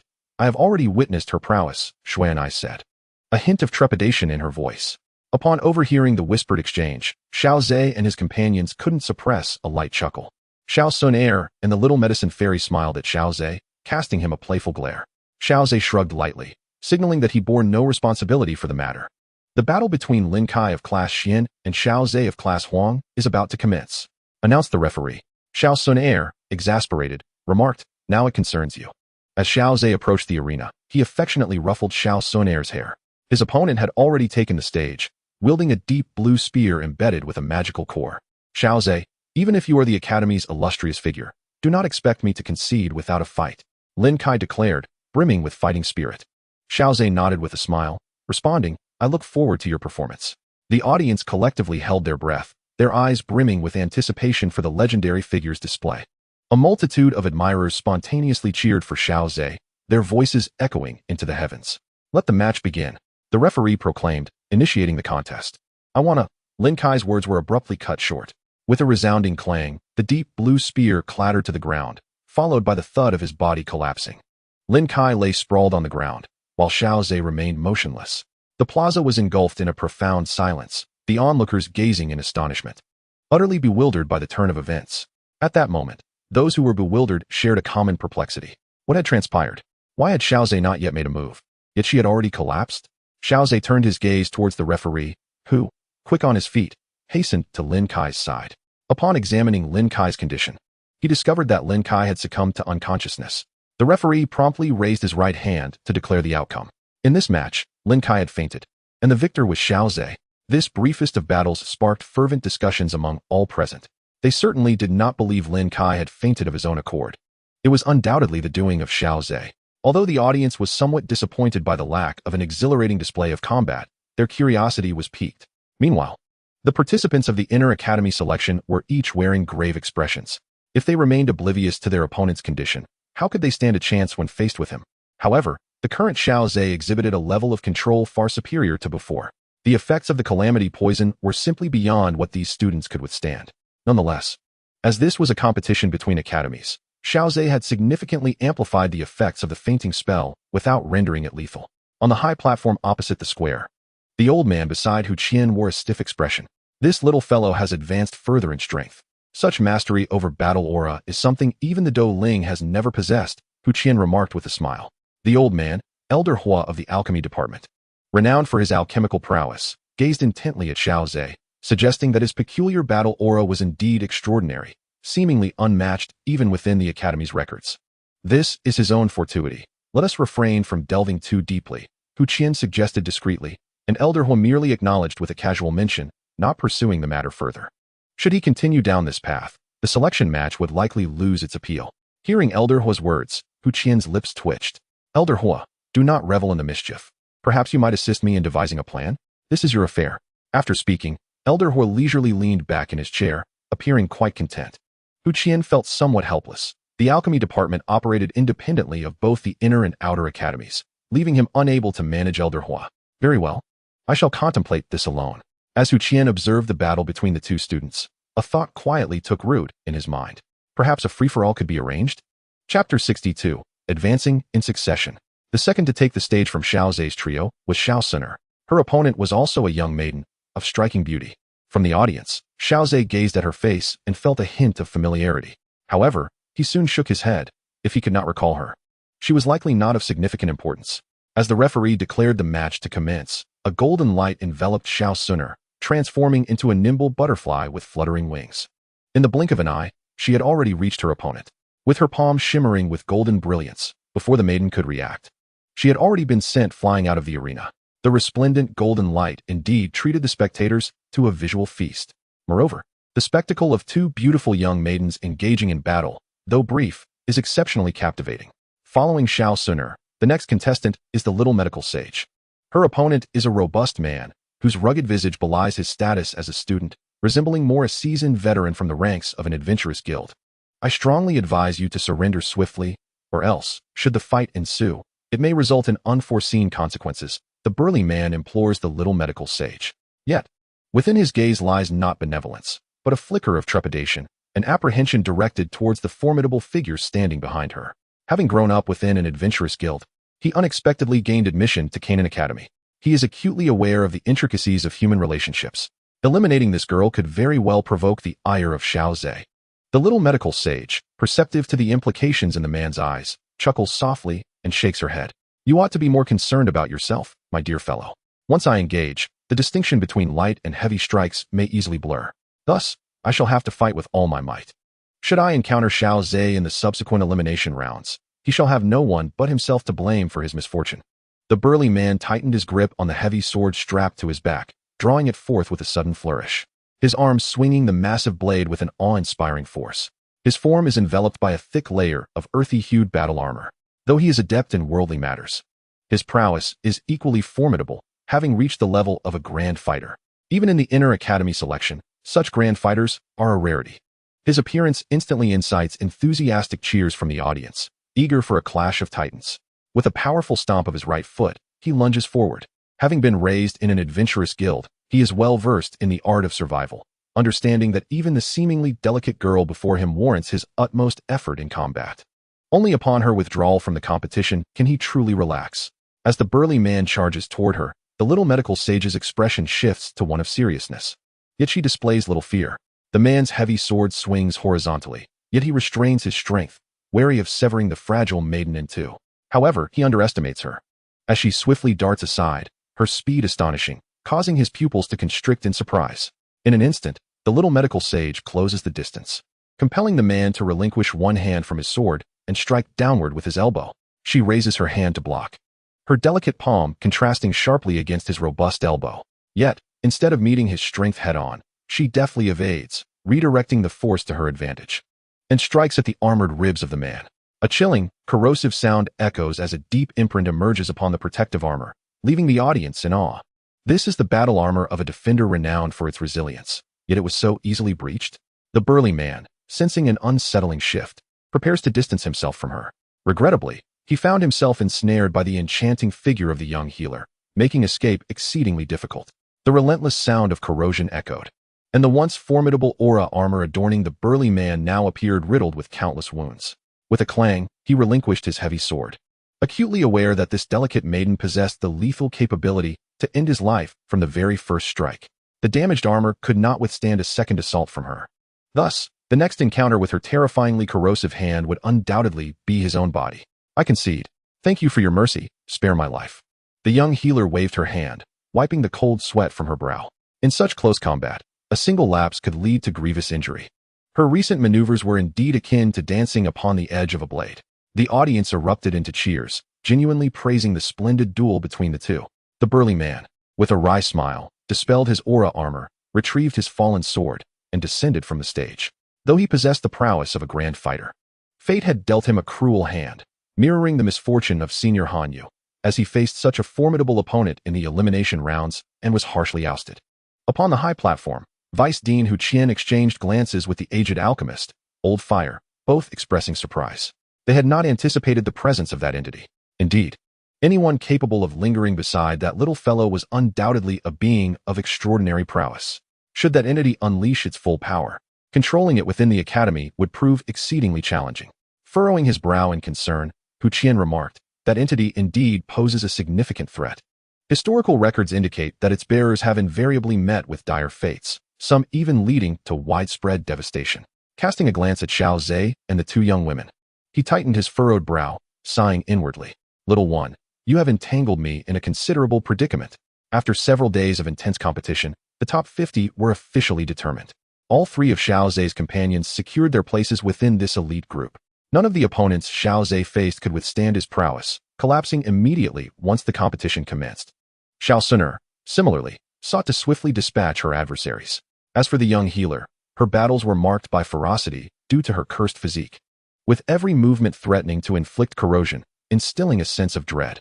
The trio exhibited distinctly different combat styles. Xiao Zhe was enigmatic, Xiao Xun'er was decisive, and the young healer was ruthless. Vice Dean Hu Qian stepped forward to announce the rules for the top 50 competition. You must be weary of the previous one-on-one eliminations. This year, the rules for the top 50 in the Inner Academy selection have been altered. It shall be known as survivor takes all. All 50 contenders will stand upon the plaza. The last one standing shall emerge as the ultimate victor. The remaining rankings will be determined based on the order of those who fall from the plaza or lose their fighting capability. The many students present exchanged bewildered glances at the Vice Dean's sudden rule change. However, the audience erupted in cheers, for they were mere spectators. Certainly, the more intense and lively the battle, the more exhilarating it is for the spectators. Cheers erupted, their excitement soaring to the heavens. Now, let the top 50 competitors enter the arena. Chapter 63, One Against Many. Determining the top 5. The 50 participants entered the square, exchanging glances filled with uncertainty. Even Han Yu, who had previously participated in an internal selection competition, felt a twinge of hesitation in the current atmosphere. However, she quickly realized that the rules announced by the Vice Dean imposed no restrictions on forming teams. This meant that collaboration would confer a significant advantage in the chaotic brawl. Meanwhile, Bai Cheng's voice resonated throughout the venue. Ladies and gentlemen, as you have witnessed in the earlier matches, the combined prowess of Xiao Zhe and his two companions reigns supreme. If we do not eliminate them early, they will undoubtedly claim 3 of the most coveted top 5 positions in the internal selection competition. If we can send them off first, I, Bai Cheng, will secure 1 spot, leaving the rest for you all to contest. Bai Cheng's words were highly persuasive. It was evident to the discerning that the trio's collective strength far surpassed that of the others. Should they not be dealt with promptly, they would occupy 2 of the coveted 5 slots. Even if others were inclined to ally with Xiao Zhe, they would merely be vying for the remaining 2 positions. It would be wiser to align with Bai Cheng or Han Yu, who had fewer spots to claim. In a corner of the square, Xiao Zhe listened to Bai Cheng's declaration with a faint smile, refraining from retorting.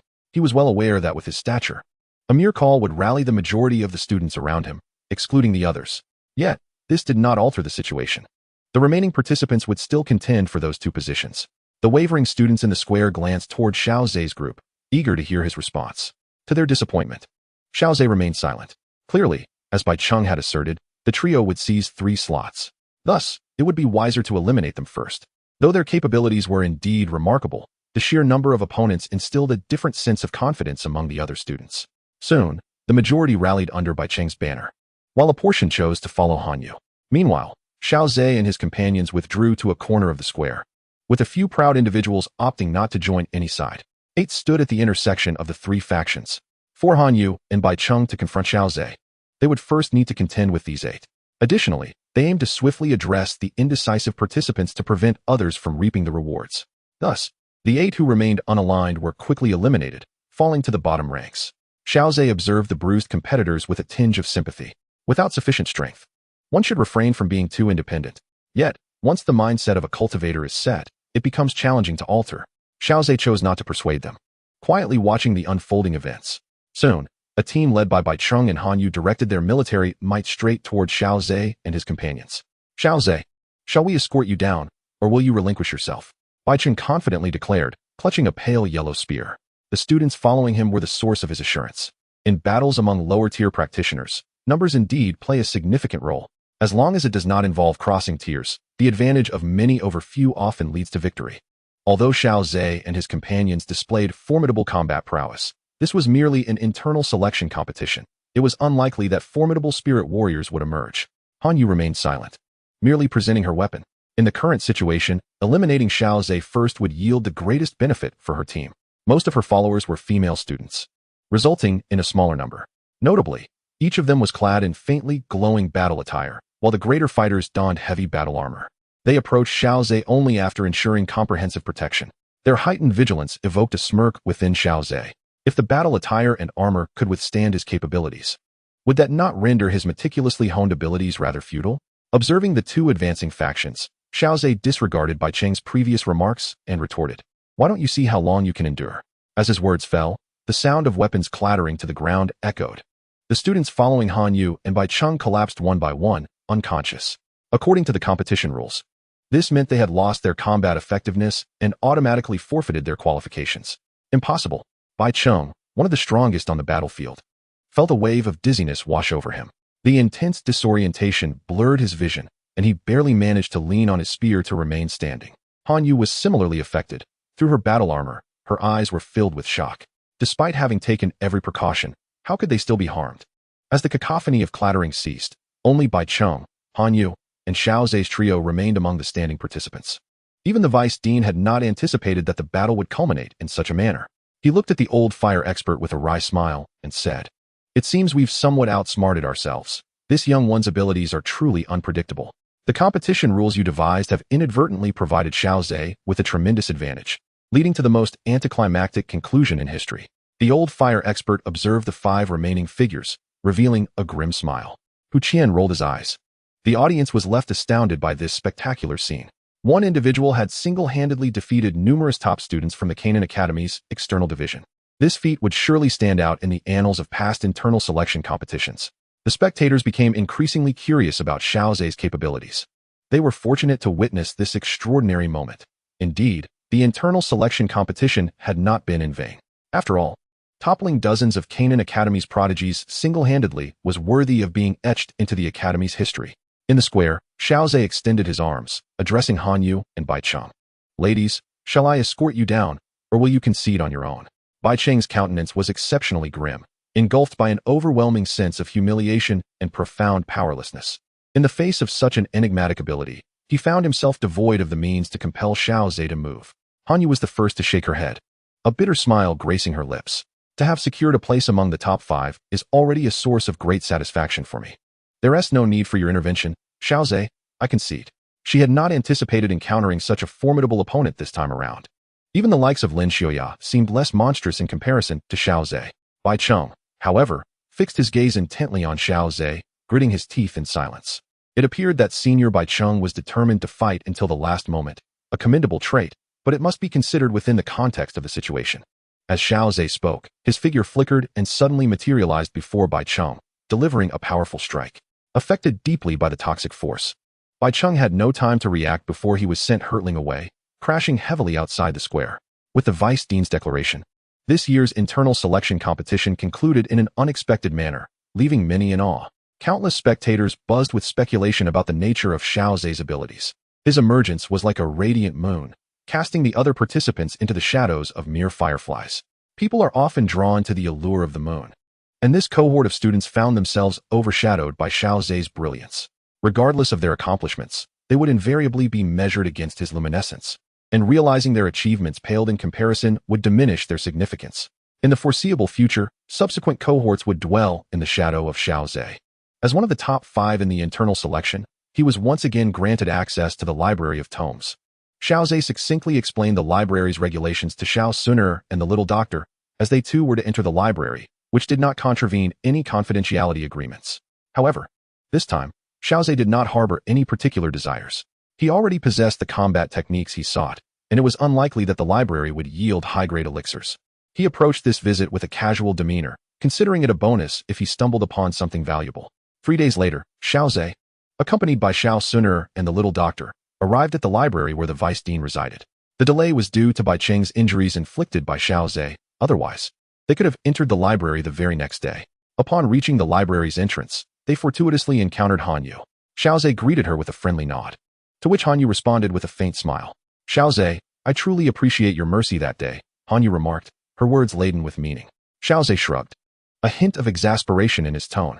There was no choice. Senior Bai Cheng is simply tenacious, refusing to concede until the final moment. I had no alternative but to assist him in his concession. As Xiao Zhe spoke, Bai Cheng's somewhat somber visage emerged within the view of the gathering.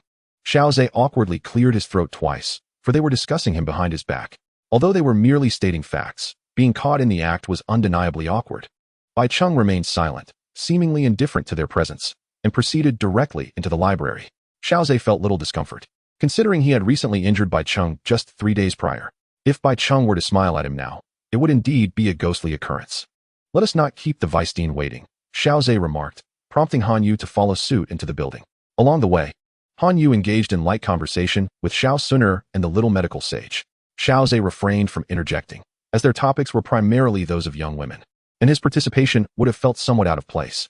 However, he had not anticipated that, despite Han Yu's icy demeanor akin to a snow lotus, she was not as difficult to interact with as he had imagined. Perhaps it was because he and the others were on the same level as Han Yu that their interactions felt more effortless. Before long, they arrived at the room of the Vice-Dean. The Vice-Dean observed Han Yu and Xiao Zhe's group entering together, a glimmer of satisfaction flickering in his eyes. The competition within the inner academy was fierce. The newly arrived students needed to unite to thrive in such an environment. Yet, upon noticing Bai Cheng, who had arrived earlier, the Vice-Dean felt a twinge of helplessness. He was well aware of the commotion outside. It was evident that Bai Cheng was reluctant to join Xiao Zhe's group. Otherwise, having encountered them at the library entrance, he would have naturally followed them in, just as Han Yu had. Now that everyone is present, I shall not prolong the matter. Come with me to collect the rewards designated for the top 5, he declared. After some deliberation, the grand and ancient library emerged before them. Xiao Zhe, having visited once before, appeared composed, his inner tranquility matching his outward demeanor. In contrast, the little medical sage and Xiao Xun'er displayed expressions of surprise, astonished by the profound heritage of the Canaan Academy. Although they had heard Xiao Zhe's descriptions, the reality of the academy's depth still took them aback. Bai Cheng and Han Yu's reactions were even more pronounced. All right, let us hasten inside. You have but 1 hour and may only retrieve 1 item. Do not be greedy. Otherwise, no matter how much you gather, you will ultimately be left with just one. Hu Qian's voice resonated, prompting the 5 to enter the library in succession. Remaining outside, Hu Qian glanced at the 2 elders and cheerfully inquired, Elders, shall we wager once more on what Xiao Zhe will acquire this time? The 2 elderly men exchanged glances before responding in unison, earth-rank techniques or battle skills. High-level secret arts. Hu Qian chuckled inwardly, realizing that Xiao Zhe's previous acquisition of 2 scrolls of earth-rank techniques had left a lasting impression on the elders, instilling them with confidence in his fortunes. Their guesses were all of elevated caliber. I am inclined to believe he will procure something rather different this time, Hu Qian remarked, though the elders paid little heed to his words, as if they had gone unspoken. Inside the library, countless streams of light darted across the room. With the astonished gazes of Han Yu and Bai Cheng upon him, Xiao Zhe intercepted 5 beams of light. Before Xiao Yixin and Xiao Xun'er lay a selection of items. As previously mentioned, Xiao Zhe approached with the mindset of a treasure seeker. Presently, he found little interest in the 5 items before him. Despite each being of elevated rank, none satisfied his expectations. Ultimately, Han Yu selected a silver-white scroll, her expression indicating her contentment. In contrast, Bai Cheng's demeanor darkened as he exchanged his chosen item 3 times before his countenance brightened slightly upon acquiring a blood-red scroll. Xiao Yixin opted for a jade tablet, which contained a vast repository of poison information, serving as a comprehensive compendium of toxins. Xiao Xun'er chose a terrestrial-level fire attribute technique, intending it as a transitional practice for her future endeavors. Han Yu, clutching the silver-white scroll, gazed enviously at Xiao Yixin and Xiao Xun'er, feeling fortunate to have Xiao Zhe's assistance. Had the scroll not pleased her, she might have reluctantly sought Xiao Zhe's aid as well. Meanwhile, Xiao Zhe remained undecided. Yet he did not relinquish his current item. If necessary, he could simply choose a high-tier item upon departure. After all, one could not leave empty-handed. Suddenly, a tremor surged through the energy shield, followed by a magnificent stream of light. Witnessing this spectacle, Bai Cheng rushed forward, his eyes ablaze with fervor as he reached out to grasp the radiant flow. However, to his astonishment, before even making contact, he was struck by an overwhelming wave of energy. His body jolted as if struck by lightning, crashing to the ground. Han Yu, who had also contemplated seizing the light, quickly abandoned the thought. The energy emanating from the flow was beyond her capacity to withstand. Xiao Zhe, sensing the grandeur of the luminous flow, extended his right hand.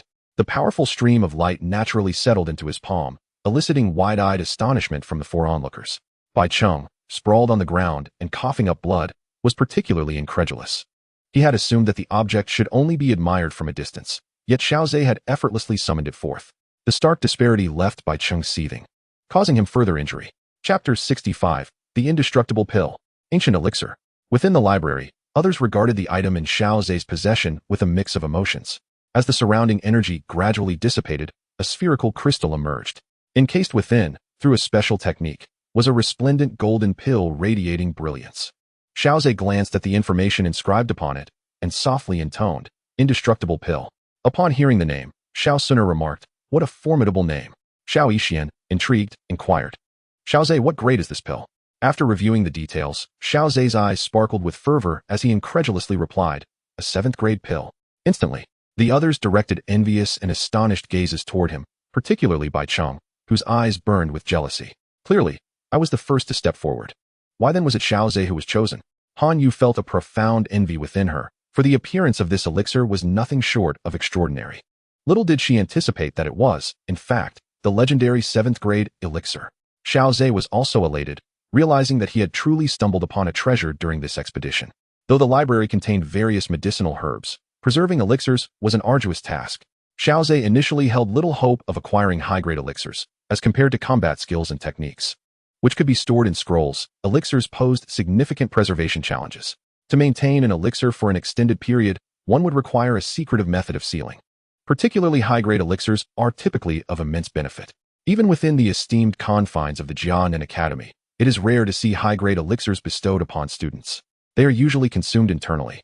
Yet, the indestructible elixir he now possessed left Xiaozhe utterly astonished, as did the profound heritage of the Jianan Academy. "All right, let us depart. This journey has yielded tremendous rewards," Xiaozhe declared, tucking the indestructible elixir into his bosom. He anticipated a search by the two elders upon exiting, and thus preferred to conceal the elixir within his clothing to avoid having to retrieve it later. Xiao Xun'er and the little doctor had also secured satisfactory rewards and followed Xiaozhe outside. Han Yu pondered for a moment and glanced at the silvery scroll in her hand. Gritting her teeth, she chose to accompany Xiaozhe and the others. Although there were still 15 minutes remaining, she realized that staying would offer little hope of obtaining high-grade items. Having witnessed the true power of high-grade items, Han Yu felt that even if she encountered one herself, acquiring it would not be as effortless as it had been for Xiaozhe. She might even end up injured. Like Bai Cheng, by the energy that radiated from such items, Han Yu was already content with the scroll she had obtained. Greed can ultimately lead to one's downfall. Her heart was satisfied. Only Bai Cheng remained in the library, his eyes slightly reddened, filled with defiance and resentment. Why should Xiaozhe be the one to acquire the high-grade elixir? Driven by this feeling of injustice, Bai Cheng resolved to remain until the very last moment. Refusing to leave, outside the library, the rewards bestowed upon Xiaozhe left the two elders and Hu Qian wide-eyed with astonishment. A 7th grade elixir. The indestructible elixir. Hu Qian exclaimed, for even at his level, he was envious of such a prize. The two elder guardians exchanged glances, their eyes gleaming with desire. A 7th grade elixir is still effective even for those of their stature, representing an opportunity that is both rare and coveted. The fact that this young lad had obtained it was indeed a source of envy among the three of them. However, they were not inclined to seize the opportunities of their students. Years ago, the esteemed Feng Zun had consumed a 7th grade elixir, the Yin Yang Xianlong Dan, which allowed him to undergo a transformation and ultimately attain the title of Zun. Zun. The women present gazed at Xiaozhe in astonishment, having anticipated the rarity of the legendary 7th grade elixir. Yet, they were taken aback to learn that such an elixir could cultivate a Zun. The little doctor felt genuine happiness for Xiaozhe. Acquiring such a precious elixir, Xiaozhe is destined to become a formidable figure renowned across the continent. Xiao Xun'er wore a gentle smile, feeling elated for Xiaozhe's fortunate encounter. After all, if her elder brother Xiaozhe fails to reach the pinnacle of the Duki continent, the obstacles they would face together would be unimaginable.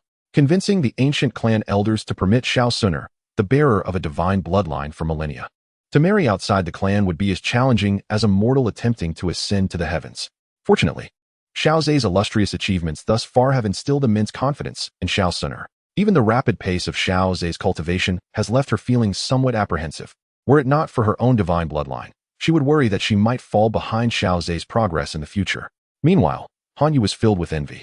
The 7th grade elixir could elevate one to the status of a Do Zun, illustrating the exceptional value of this potion. Hu Qian continued, however, the indestructible diamond pill and the Yin Yang profound dragon pill are indeed different. Noticing that Hu Qian had trailed off mid-sentence, Xiaozhe respectfully bowed and inquired, might I ask the Vice Dean to elaborate? After all, the crystal only detailed the grade and name, and he was unaware of the specific effects of the indestructible diamond pill. Ahem, to be honest, I am not entirely informed either, but the two elders must surely know. Hu Qian coughed awkwardly, not intending to be cryptic, but genuinely lacking knowledge. The two elder guardians exchanged glances with Hu Qian and, seeing that he had finished his display, they did not withhold further information and began to narrate. The indestructible diamond pill is said to be an ancient elixir crafted by a legendary alchemist who was dissatisfied with the frail physique of humanity. He diligently sought materials to strengthen the body, aspiring to create a pill that would enable human physiques to rival those of magical beasts. Ultimately, through relentless research, this ancient alchemist brought forth the indestructible diamond pill. Upon hearing the elder's explanation, everyone couldn't help but marvel at the incredible creativity of alchemists. The ability to forge a potion that enhances human strength to that of magical beasts is truly astounding. The elder in the gray robe continued. Not only does the indestructible diamond pill allow human bodies to rival those of magical beasts, but it also aids body cultivators in their training, making the process far more efficient. Once consumed, the arduous task of honing one's physique becomes significantly easier. Everyone was filled with astonishment. However, Xiao found himself in a quandary. The efficacy of this elixir was indeed extraordinary, yet the immediate challenge was persuading Xun'er to consume it. Given the rarity of a 7th-grade elixir, Xun'er would undoubtedly refuse Xiao's generous offer. Yet Xiao yearned for the tenfold benefits that the indestructible diamond pill promised. Just as the crowd was captivated by the effects of the indestructible diamond pill, Bai Cheng emerged, his face a picture of despair, for since Xiao's departure, he had not encountered any high-grade items. Seeing the lingering astonishment in the eyes of the crowd, Bai Cheng was puzzled about what had transpired. After the two elders completed their examination of Bai Cheng's condition, Hu Qian waved his hand, directing the 5 to depart without further delay. Bai Cheng dared not defy the vice dean's words and buried his confusion deep within. Upon returning to the library, Hu Qian addressed the group, saying, "You shall now prepare to enter the inner academy." Chapter 66. Kindness and Preparation. Huakan regarded the 5 students before him with a meaningful expression. The competition within the inner academy is far beyond what the outer academy can compare to. As newcomers to the inner academy, if you continue to operate independently, you may easily find yourselves at a disadvantage. You 5, as the top 5 of this year's newcomers, should unite to better survive in the inner academy. After all, due to its unique regulations, the so-called connections you possess will have little impact. After concluding his remarks, Huakan turned his gaze toward Xiao and his companions. Xiao maintained a calm demeanor, while Xiao Xun'er and Xiao Xun'er stood beside him, clearly presenting themselves as a cohesive unit. Han Yu nodded in agreement, evidently taking Huakan's words to heart. The final member, Bai Cheng, kept his head down, his expression shadowed with gloom. Observing Bai Cheng's demeanor, Huakan recognized that his words had little effect on him. "Very well, I have said all I can. Ultimately, the choice lies in your hands." Huakan waved his hand, signaling for them to depart. Just as Xiao and his group were about to leave the room, Huakan called out, "Xiao, please stay for a moment." Xiao was momentarily taken aback, but quickly understood it concerned his training plan. He gestured reassuringly to Xiao Xun'er and Xiao Xun'er, indicating they need not worry. Han Yu and Bai Cheng exchanged puzzled glances, questioning why the vice dean would wish to speak with Xiao privately. They did not perceive any favoritism from the vice dean, considering his stature as a high-ranking expert who had encountered countless prodigies. "Little fellow, you must be aware of the reason I have kept you here, correct?" Huakan spoke kindly, perhaps unaware of the warmth in his tone, which was even more gentle than when addressing his granddaughter, Hu Jia. After all, Xiao possessed such remarkable talent, yet remained humble and courteous. Who would not admire such a student? "Vice Dean, is this about the training plan?" Xiao inquired. "Indeed, it pertains to the training plan. I previously mentioned the unique regulations of the inner academy. Your training plan is no longer applicable within the inner academy. It was originally designed to span 2 years. But you have impressively secured your entry within just 1 year. While the plan has undergone modifications, you have still enjoyed numerous hidden benefits in the outer academy. However, once you enter the inner academy, those hidden benefits will cease to exist, so you must prepare yourself for that reality." Xiao had anticipated this and was not overly surprised. He understood that adapting to the rules of the inner academy would not be impossible. "Oh, the spirit of youth is truly admirable, filled with ambitious aspirations. Rest assured, one aspect of your training plan remains unchanged," Huakan said, his eyes twinkling as he regarded Xiao. Upon witnessing Xiao's momentary astonishment, followed by a look of realization, Huakan continued without further preamble. "The alchemy division is independent of both the inner and outer academies, and the benefits you fought for earlier will still be extended to you." A glimmer of delight flashed in Xiao's eyes. Before he became an alchemist, the quota for elixirs was indeed quite coveted. Grateful for the vice president's assistance, Xiao understood that the vice president likely exerted some influence behind the scenes. Retaining the alchemical quota must have involved some concessions from the vice president towards the alchemy department. "Little one, strive to grow, to the extent that even Canaan Academy takes pride in you." Hu Qian observed Xiao with keen insight, feeling genuine affection for him. Although they lacked the formal title of master and disciple, Hu Qian regarded Xiao Zhe as his own student, ensuring that he fought for every benefit on his behalf. The vice president's kindness would forever be etched in Xiao Zhe's heart. Xiao Zhe refrained from expressing any desire to repay the vice president. After all, he felt unworthy of such sentiments at this moment. In the future, when he had the capacity, Xiao Zhe would surely repay even the smallest kindness with profound gratitude. After bidding farewell respectfully, Xiao Zhe departed. Hu Qian watched him vanish from the room, sensing 3 young ladies waiting for him outside the library, and couldn't help but chuckle. This young man is quite fortunate in love. However, it is regrettable that my granddaughter cannot forge a bond with such an exceptional individual. Hu Qian recalled his troublesome granddaughter. A slight headache forming. He had heard about the confession made by Xiao Jia to Xiao Xun'er. Let them sort out their own matters, he resignedly thought. Outside the library, Xiao Zhe was not surprised to see Xiao Xun'er and the little medical fairy. However, he was taken aback by Han Yu's presence. The atmosphere among the trio was quite pleasant. Senior Han Yu, Xiao Zhe greeted politely. You must have heard about the internal academy matters mentioned by the vice president. The competition within the internal academy is particularly fierce. The initial barrier to enter the internal academy is quite formidable, which leads me to propose a collaboration.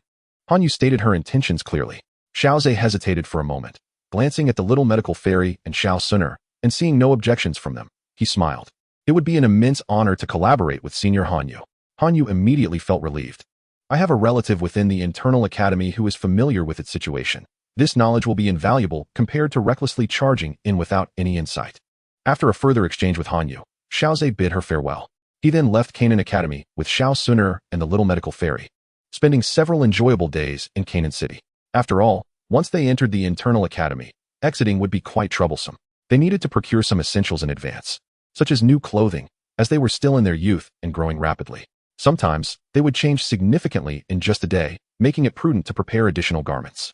Simultaneously, Xiao Zhe utilized Canaan Academy's resources to write a letter to the Xiao family, informing Xiao Zhan and Xiao Yin of his circumstances, assuring them not to worry. Should any urgent matters arise, they could write to him.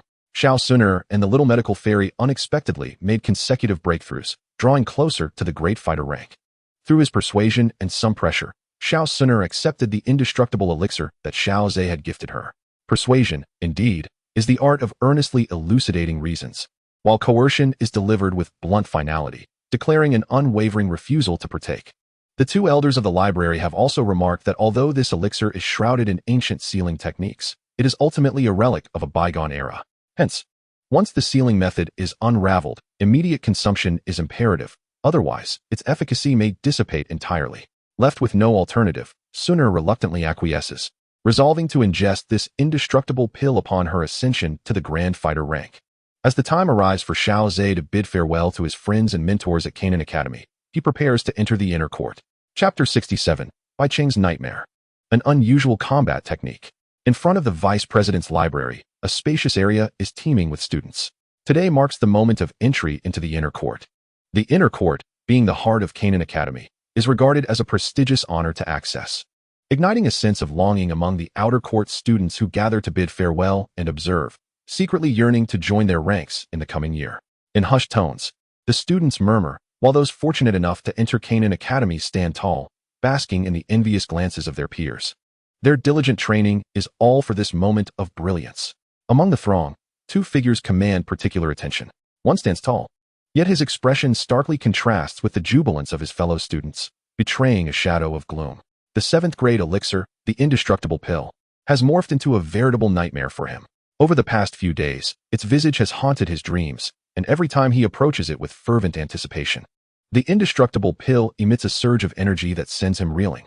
Ultimately, no matter how ardently he strives, the indestructible pill invariably falls into Xiao Zhe's grasp. Each awakening from such dreams leaves Bai Cheng in turmoil. He has become almost obsessively convinced that this indestructible pill is his destined opportunity. Why should he be the one to initiate the pursuit only to see it claimed by Xiao Zhe in the end? A maelstrom of extreme emotions distorts his thoughts, culminating in the belief that Xiao Zhe has stolen his fortune, his rightful 7th grade elixir. Witnessing the coveted pill slip through his fingers and into another's possession has utterly warped Bai Cheng's psyche. On the other hand, Han Yu glances at Bai Cheng's morose countenance, shaking her head inwardly. Such a temperament bodes ill for his future. Suddenly, she notices the surrounding students falling into hushed silence. Sensing something amiss, she turns her gaze outward. And indeed, three figures led by Xiao Zhe are approaching. In every gaze directed at Xiao Zhe, there exists not only awe but also a hint of admiration. Despite having entered Canaan Academy merely a year ago, Xiao Zhe has already set two remarkable records. The first is for the highest score in the beast hunting competition, and the second for his exceptional performance in the inner court selection, where he faced numerous opponents single-handedly. Mysterious and formidable, such is the impression Xiao Zhe leaves on the multitude of students. As Xiao Zhe arrives at the center, he exchanges a brief nod with Han Yu, then glances at Bai Cheng, who remains ensconced in his gloomy demeanor. Sensing the futility of engaging him further, Xiao Zhe chooses to overlook his presence. Since the inner court selection, Bai Cheng's countenance has persistently remained clouded, a perpetual shadow of discontent. A fleeting doubt flickered through Xiao Zhe's mind, but he chose to disregard it. Yesterday, he practiced the advanced martial technique, blue sea surging waves, and attained a profound understanding, mastering it to a remarkable degree. However, what puzzled Xiao Zhe was that, unlike his experiences with other advanced techniques that brought about a sense of holistic comprehension upon reaching mastery, blue sea surging waves felt distinctly different. Though he had previously trained in advanced techniques, this one evoked an exceptionally peculiar sensation. His practice had been sporadic, yet he dedicated several months to it. Faced with uncertainty, he decided to consult the vice dean, as this technique had been selected for him by the vice dean, and thus, he would likely receive the quickest answers from him. However, considering the crowd, he resolved to wait for a quieter moment to inquire. Not long after arriving, Xiao Zhe saw the vice dean and several elders emerging from the library. Hu Qian was surprised to see so many students gathered at the entrance. Although there had been many spectators in previous years, this year was notably different. He noticed that a significant number of students were fixated on Xiao Zhe. The answer to his curiosity became clear. It seemed that even if Xiao Zhe were to enter the inner academy, his name would resonate throughout the outer academy for quite some time. After all, the records Xiao Zhe established over the past year were sufficient to make these onlookers feel as though they were witnessing history. Hu Qian himself shared that sentiment. It was highly probable that Xiao Zhe would leave an indelible mark in the annals of Canaan Academy's history. During his tenure as vice dean, he had never encountered a talent of such caliber. The vice dean delivered a brief opening speech, offering congratulations to the students entering the inner academy while encouraging others to strive upward, using them as a benchmark. This seemingly cliché sentiment surprisingly resonated with many students this year, primarily due to the figure standing at the center of attention. Though still youthful, he emanated an unparalleled charisma. Xiao Zhe sensed the waves of admiration and adoration surrounding him, prompting him to smile and address the students. Everyone, keep pushing forward. I will be waiting for you in the inner academy. His voice, though soft, carried throughout the silent crowd, as the vice dean and elders had appeared. Hearing their idol's words, countless students clenched their fists, their cheeks flushed with excitement as they gazed at Xiao Zhe. I too shall enter the inner academy. Indeed, I will follow in Xiao Zhe's footsteps to cultivate within the inner academy. By the time I enter the inner academy, perhaps you will already be renowned there. Xiao Zhe. Numerous students enthusiastically declared to Xiao Zhe, expressing their inner exhilaration. With a smile, Xiao Zhe waved at them. The vice dean remained silent, merely exchanging glances with the elders beside him, who shared faint smiles, their eyes conveying a clear message. Vice dean, your words seem less impactful than those of a student. Hu Qian shrugged and waved slightly at the sky, summoning shadows that slowly descended, accompanied by a gust of turbulent wind. To their astonishment, 10 gigantic griffins appeared. Form groups of 5 and board the griffins. Xiao Zhe observed that some students, overly exhilarated, nearly stumbled after leaping onto the back of the griffin beast, which was damp with moisture. He turned to Xiao Xun'er and the little healing sage, urging, let us ascend. It has been quite some time since I last rode a griffin. With a delicate leap, Xiao Zhe gracefully settled into a chair, a look of comfort on his face. Xiao Xun'er and the little healing sage took their places beside him. With Xiao Zhe setting a precedent, the other students ceased their bravado and obediently seated themselves. Witnessing this, the vice dean, who had seen many students attempt to show off in past years only to make fools of themselves, couldn't help but chuckle. This little fellow lacked the demeanor of a strong warrior. He simply sought comfort. As this thought flitted through his mind, Hua Qian unfurled a pair of resplendent wings of fighting aura behind him. All right, young ones, it is time for us to depart for the inner courtyard. The 10 griffin beasts, escorted by 4 Do Huang powerhouses, soared toward the boundless rear mountains of the Jianan Academy. Seeing that there was no opportunity to inquire further, Xiao Zhe resolved to wait patiently. Once they entered the inner courtyard and commenced the fire energy hunting tournament, Hua Qian would surely have some leisure time, which would be the perfect moment for his questions. Chapter 68. Who is the hunter?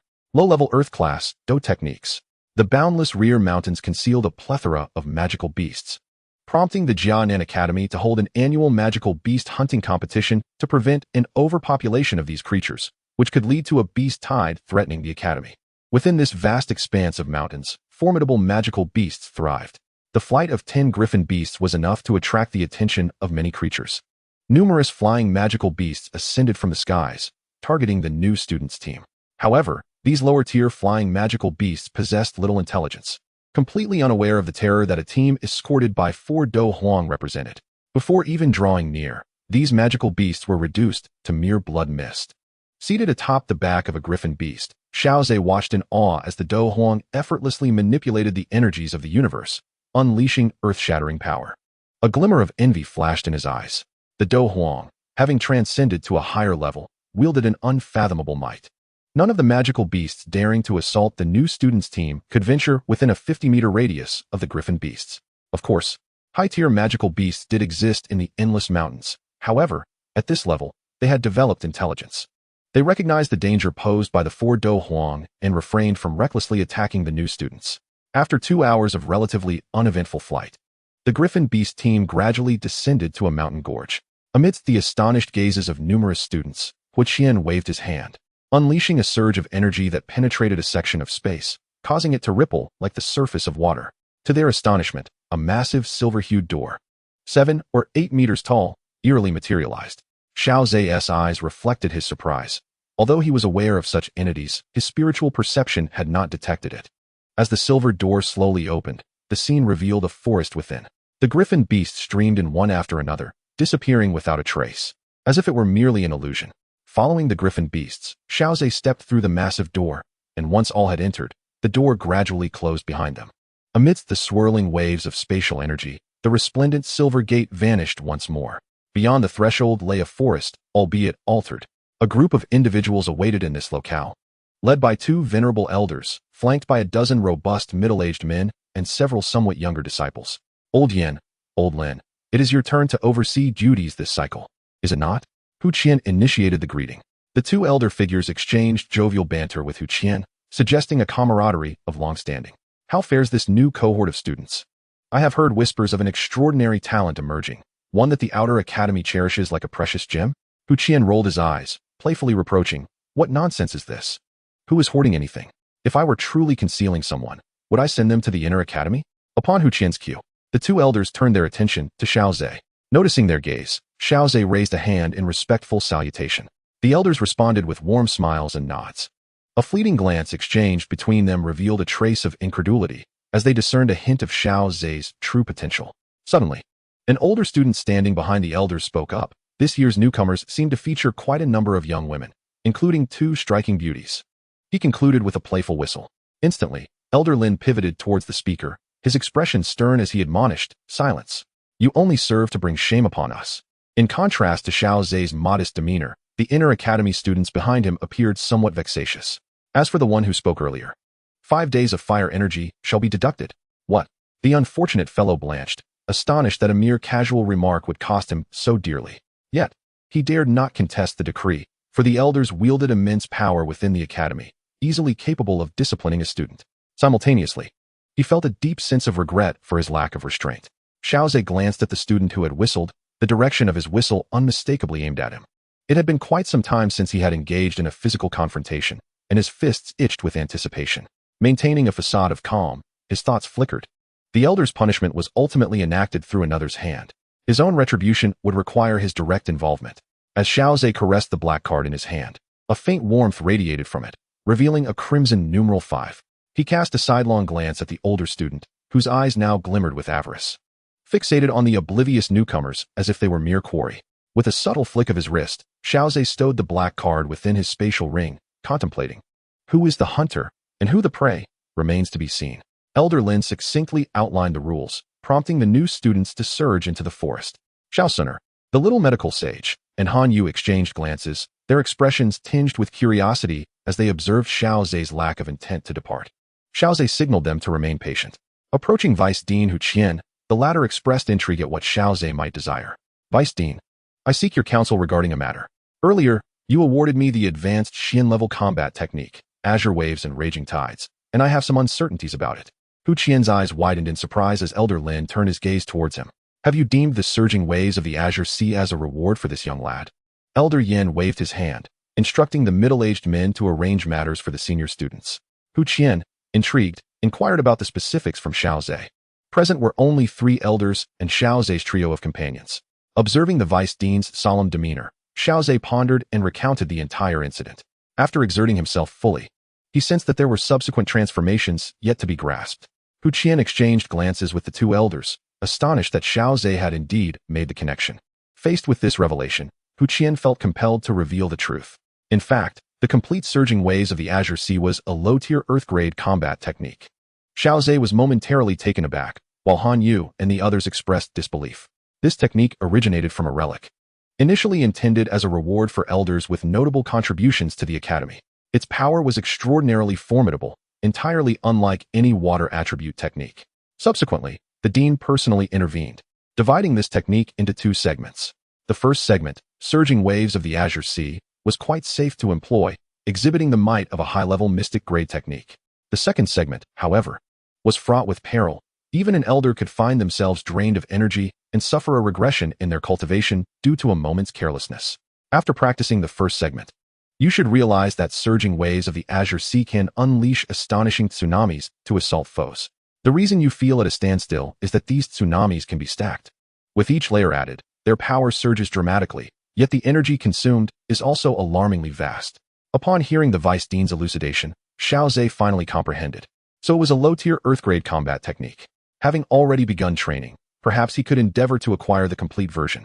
Chapter 69, Secret Collusion. Hu Qian noted the contemplative expression on Xiao Zhe's face and remarked, "Young lad, you wouldn't be intrigued by this combat technique, would you?"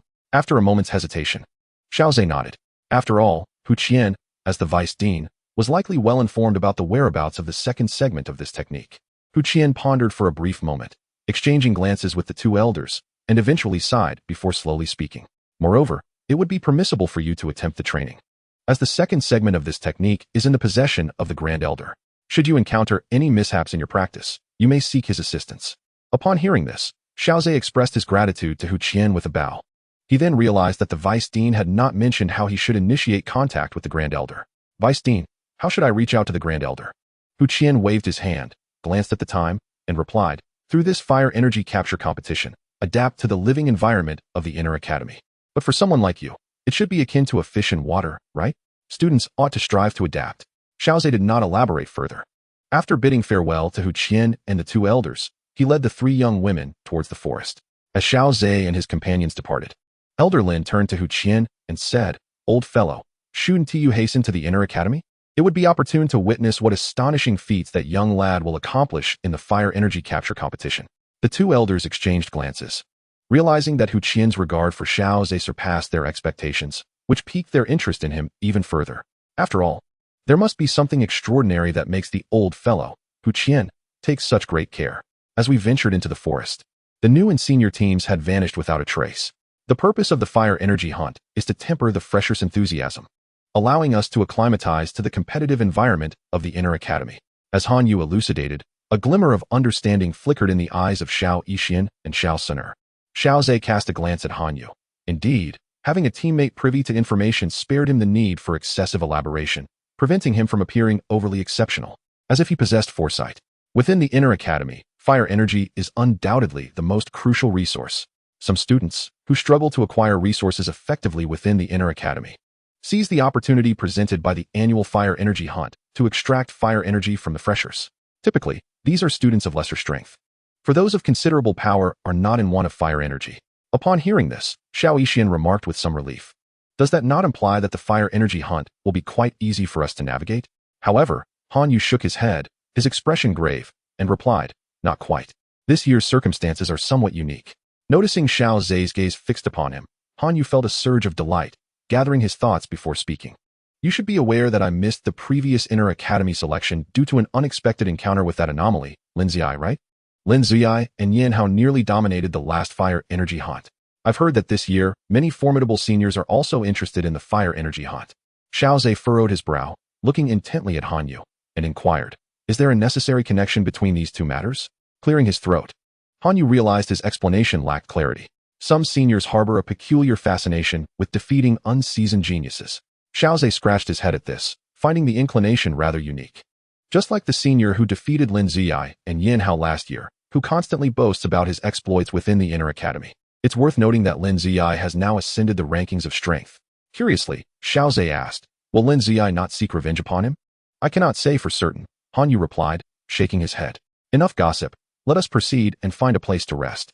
We still have 7 days. So there is no need to rush. Under Han Yu's puzzled gaze, Xiaozhe led them to a nearby stream, where they decided to pause and recuperate. Did you not mention that fire energy is of great importance? This presents a perfect opportunity to gather some.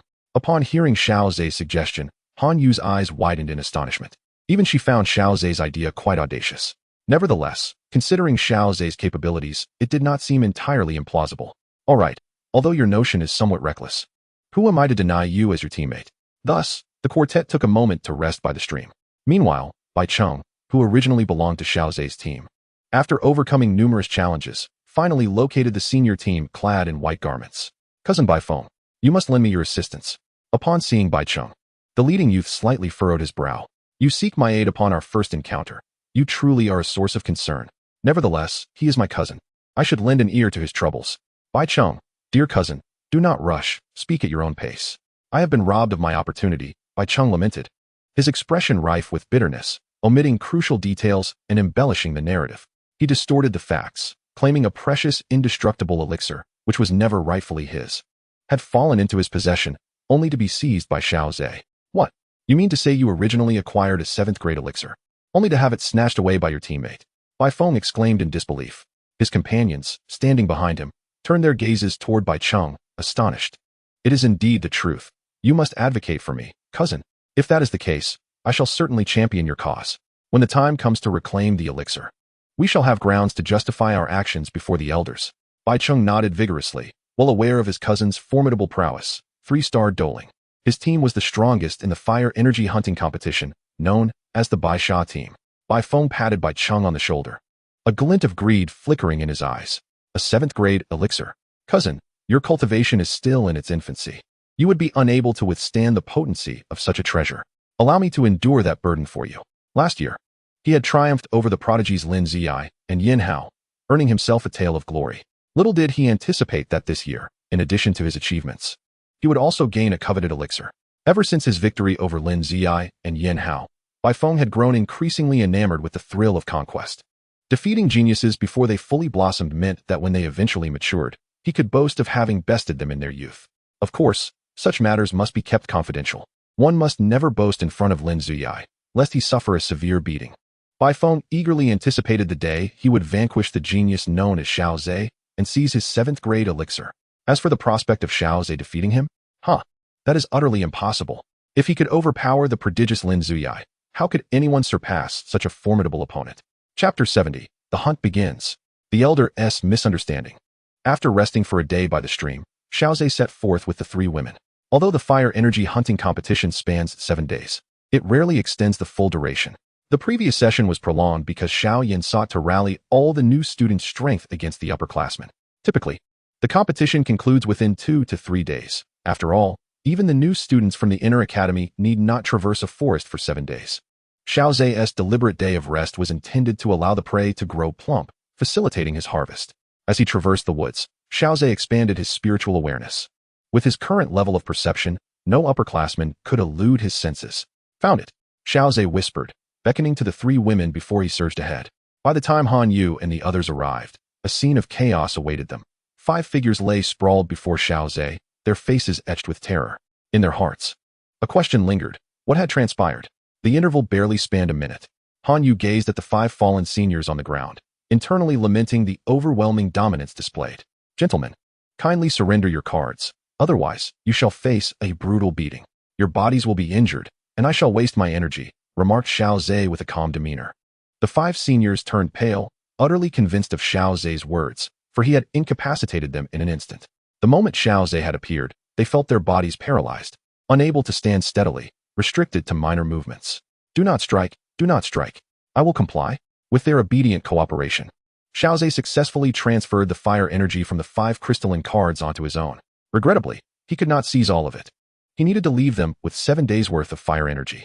However, should their remaining energy fall below 10, They would be compelled to exit the forest and could no longer partake in the fire energy hunting competition. The number of seniors participating was equal to that of the newcomers, with 5 teams of 10, yet only 9 teams remained. The 5 individuals sprawled on the ground watched as Xiao Zhe and his companions departed, exhaling a sigh of relief. Thankfully, this monster had finally left.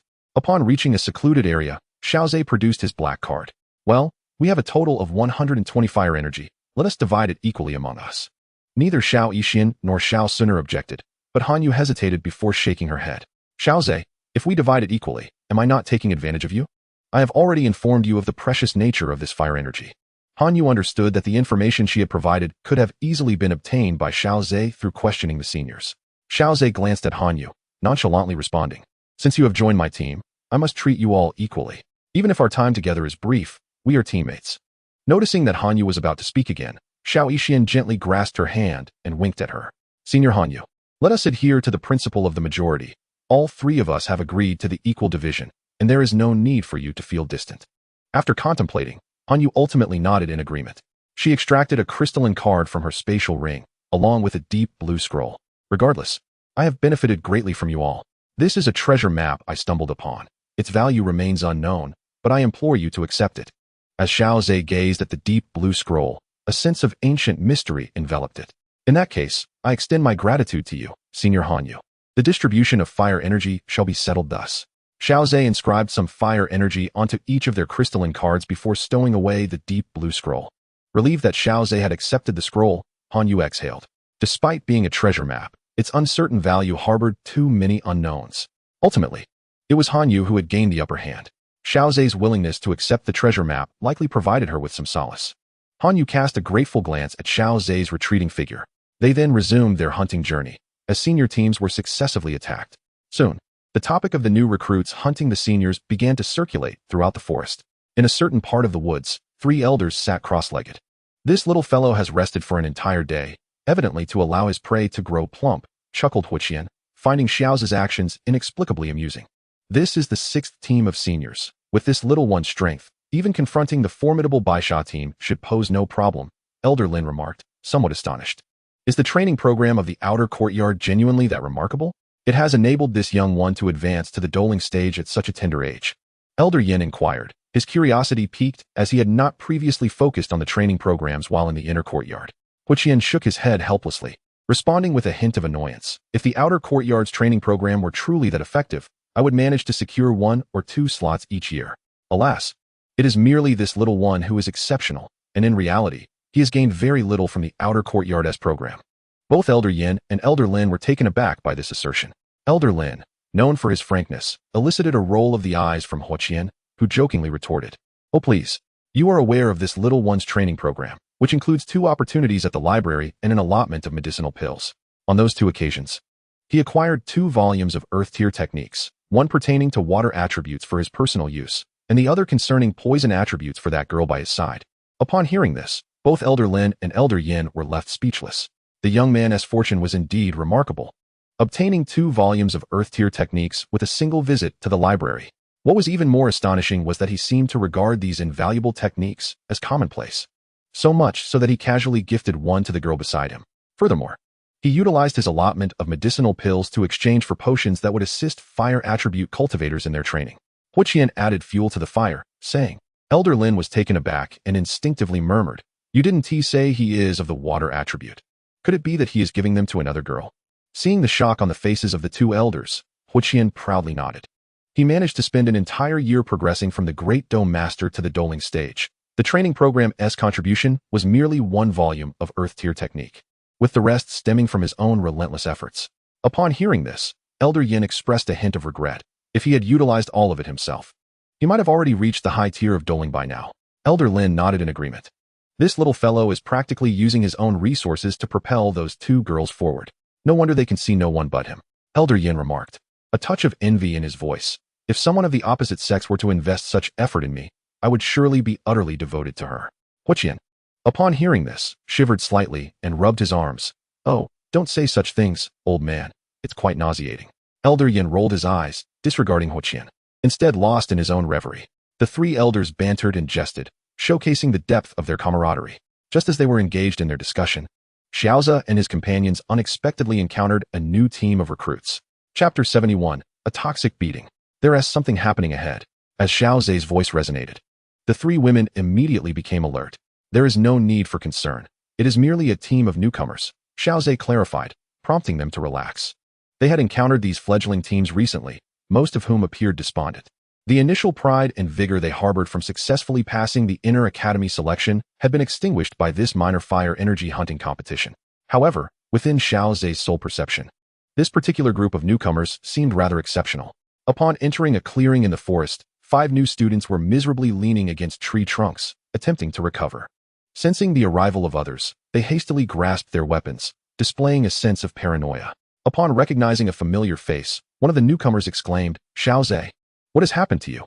Have you encountered magical beasts? You look so wretched." Xiao Zhe furrowed his brow slightly.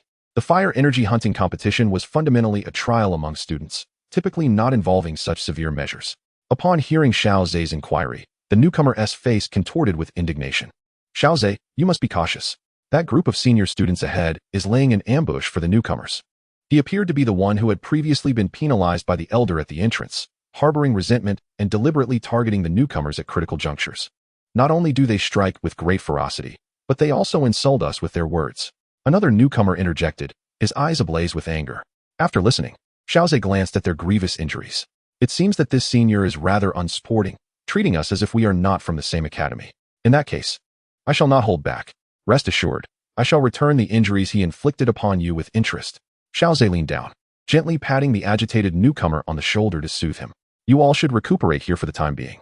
The fire energy hunting competition lasts for 7 days. And there is still some time left. Do not be anxious. Having spoken, Xiao Zhe beckoned to the 3 women.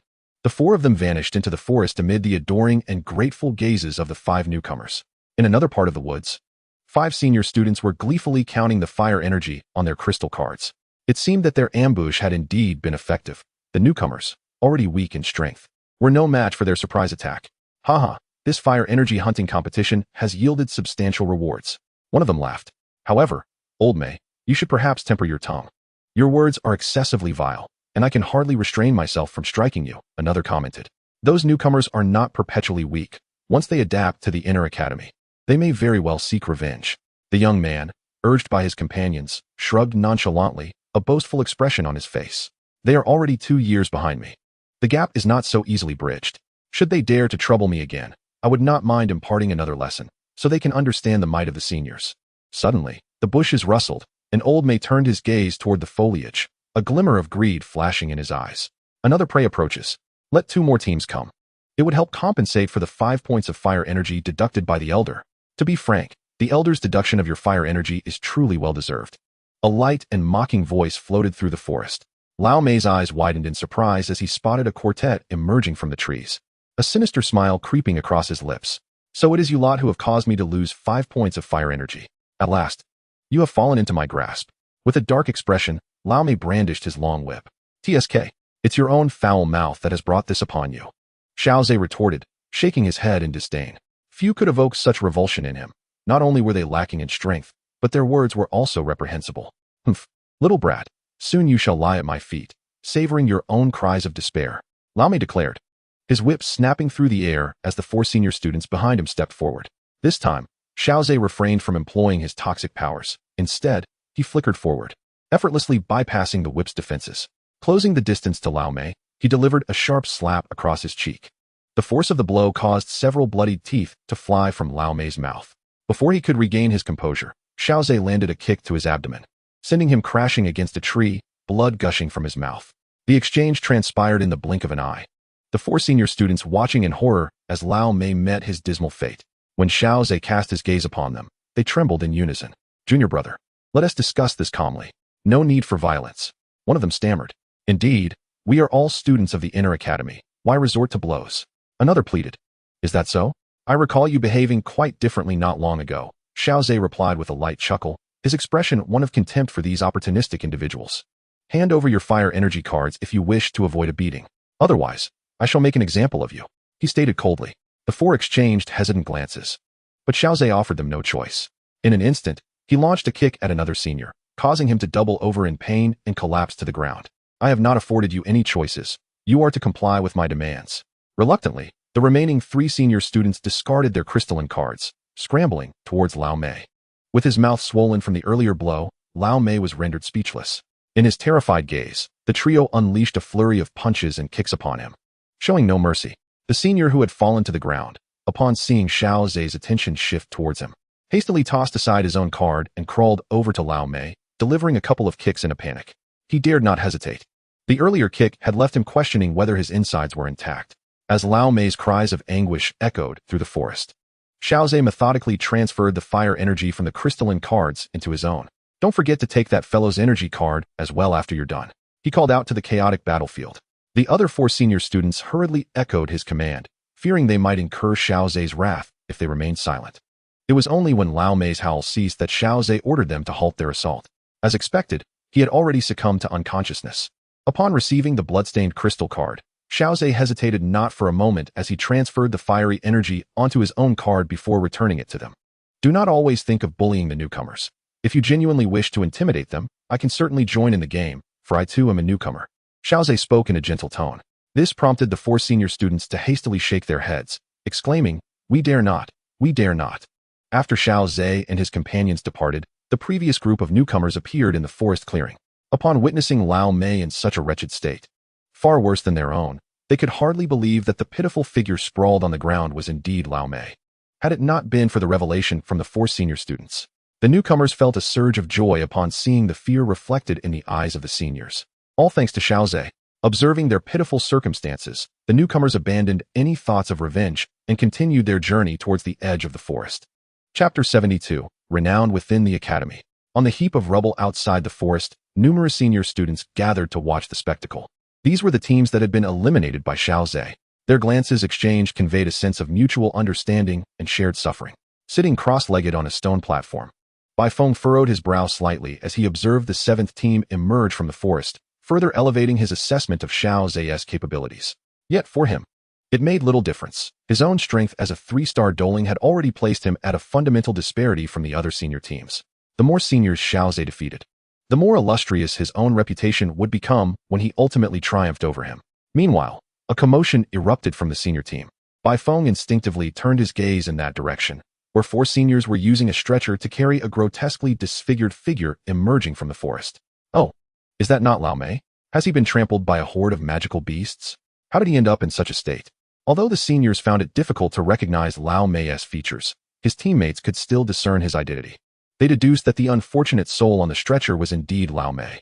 Upon witnessing Lao Mei's dismal fate, mockery ensued, revealing that his reputation within the academy was far from favorable. It seemed he had only managed to survive due to a slight advantage in strength. Alas, we have encountered that monstrous newcomer. His methods are exceedingly ruthless, remarked the senior who had previously been kicked by Xiao Zhe, clutching his abdomen. Is that true? Is it that seemingly youthful boy? Another inquired. Indeed, that newcomer possesses terrifying strength. Yet could he truly be so brutal? The eliminated senior teams expressed their disbelief. After all, they had all been vanquished by Xiao Zhe and were somewhat familiar with his modus operandi. What would we gain from deceiving you? Could it be that we inflicted these injuries upon ourselves?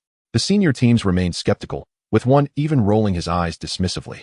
Even if it was indeed that youth who acted, it is certain that you all must have instigated some grievous transgression first.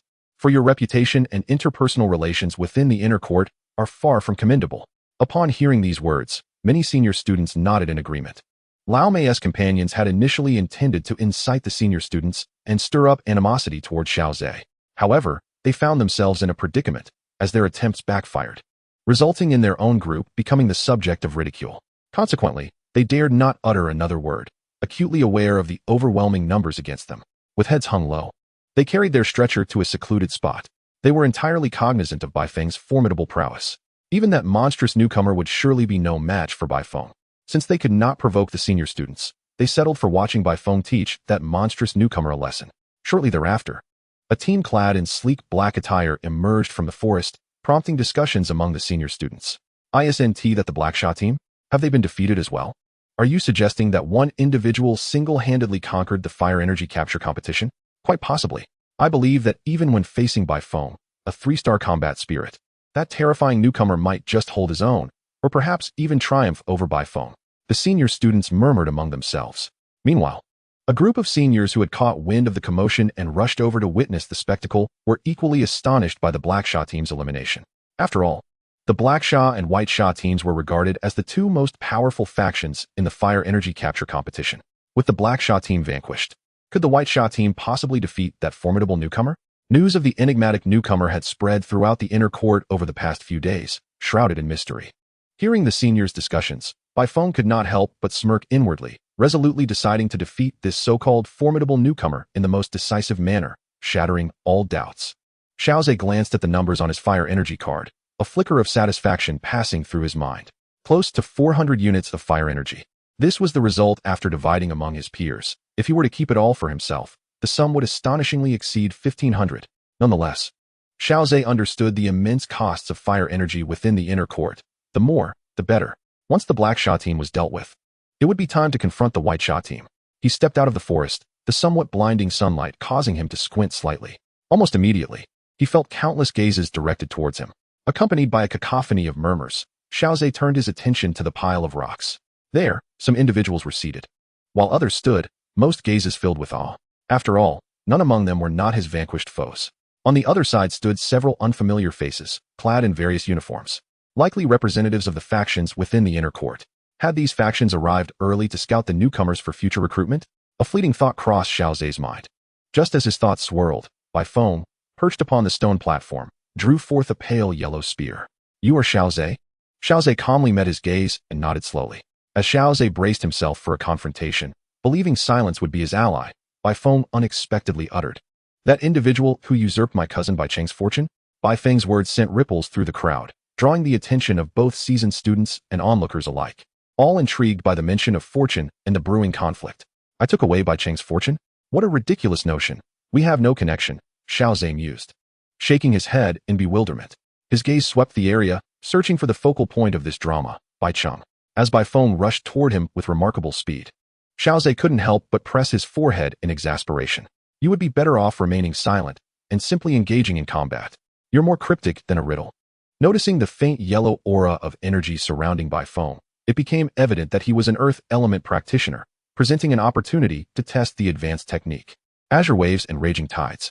Baifeng enveloped himself in his energy armor, meticulously safeguarding every aspect of his being. Simultaneously, he concentrated a substantial amount of earth element energy into his spear, having resolved to defeat Xiao with utmost decisiveness using his intermediate technique, earth-shattering spear. The surrounding seasoned students observed Baifeng's preparations, gasping in astonishment. Although Baifeng appeared dismissive of the newcomer, it was clear he harbored a deep-seated apprehension. Indeed, this new student exuded an aura of strength that was utterly inscrutable, igniting a sense of anticipation within the crowd.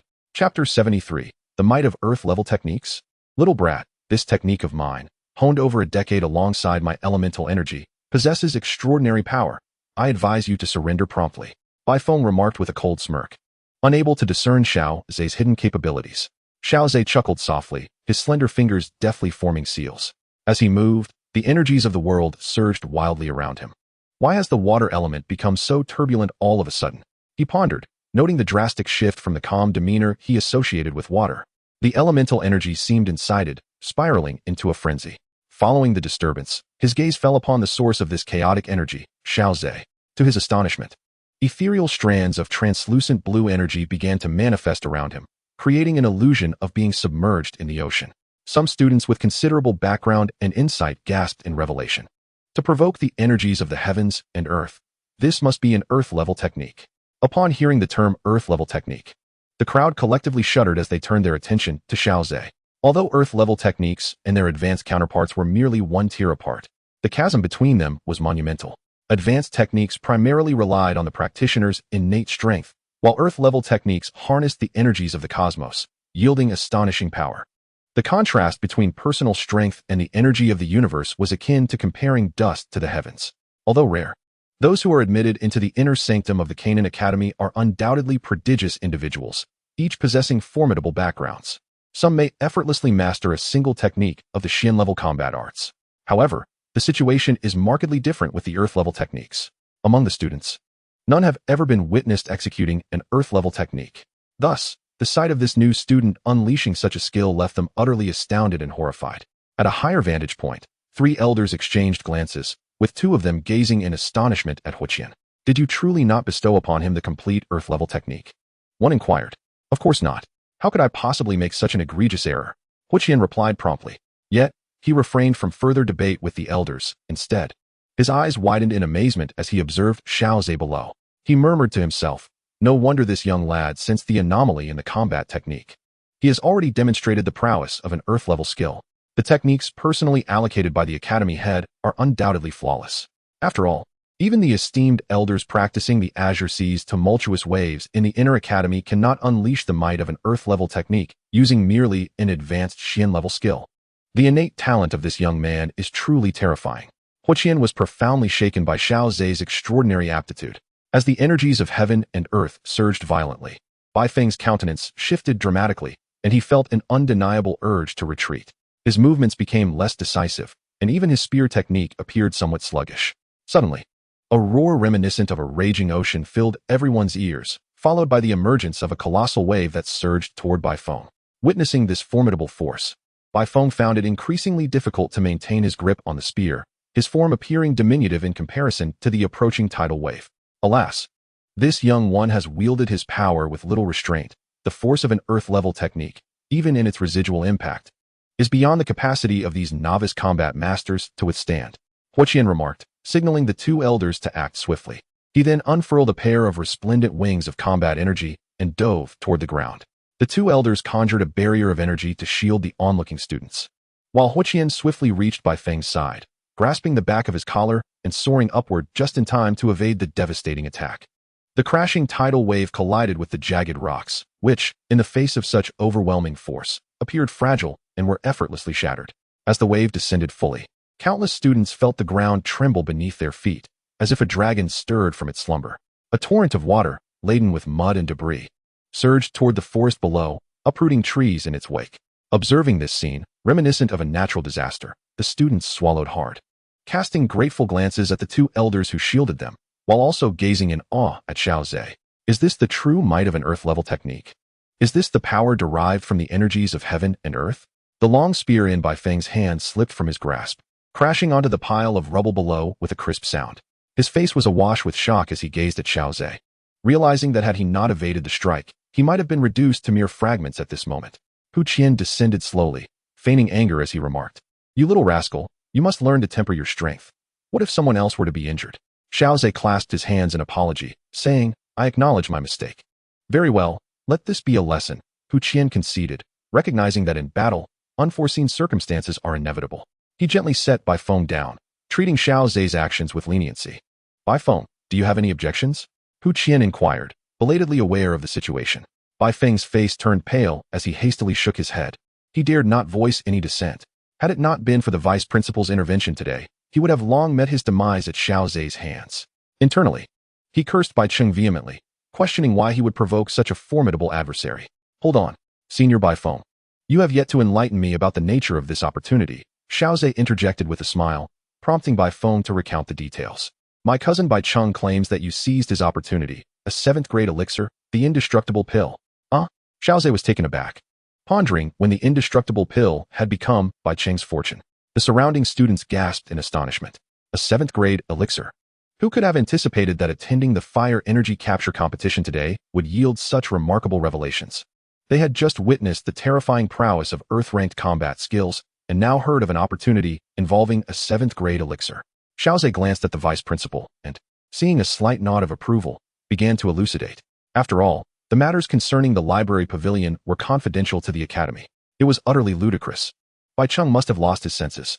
The 7th-grade elixir was indeed a treasure from the library pavilion. Bai Cheng had rushed forward upon its emergence, only to be injured by the energy it radiated, and had not encountered it since. If merely catching a glimpse could be regarded as claiming an opportunity, that would be excessively tyrannical, wouldn't it? Bai Feng's complexion oscillated between shades of blue and purple, yet he did not believe Xiao Zhe would deceive him. After all, this was a matter of the library pavilion, and in the presence of the vice principal, Xiao Zhe would surely be reprimanded for any falsehoods. As he noticed the surrounding students casting mocking glances, Bai Feng felt a surge of indignation. He resolved to teach his foolish cousin a lesson.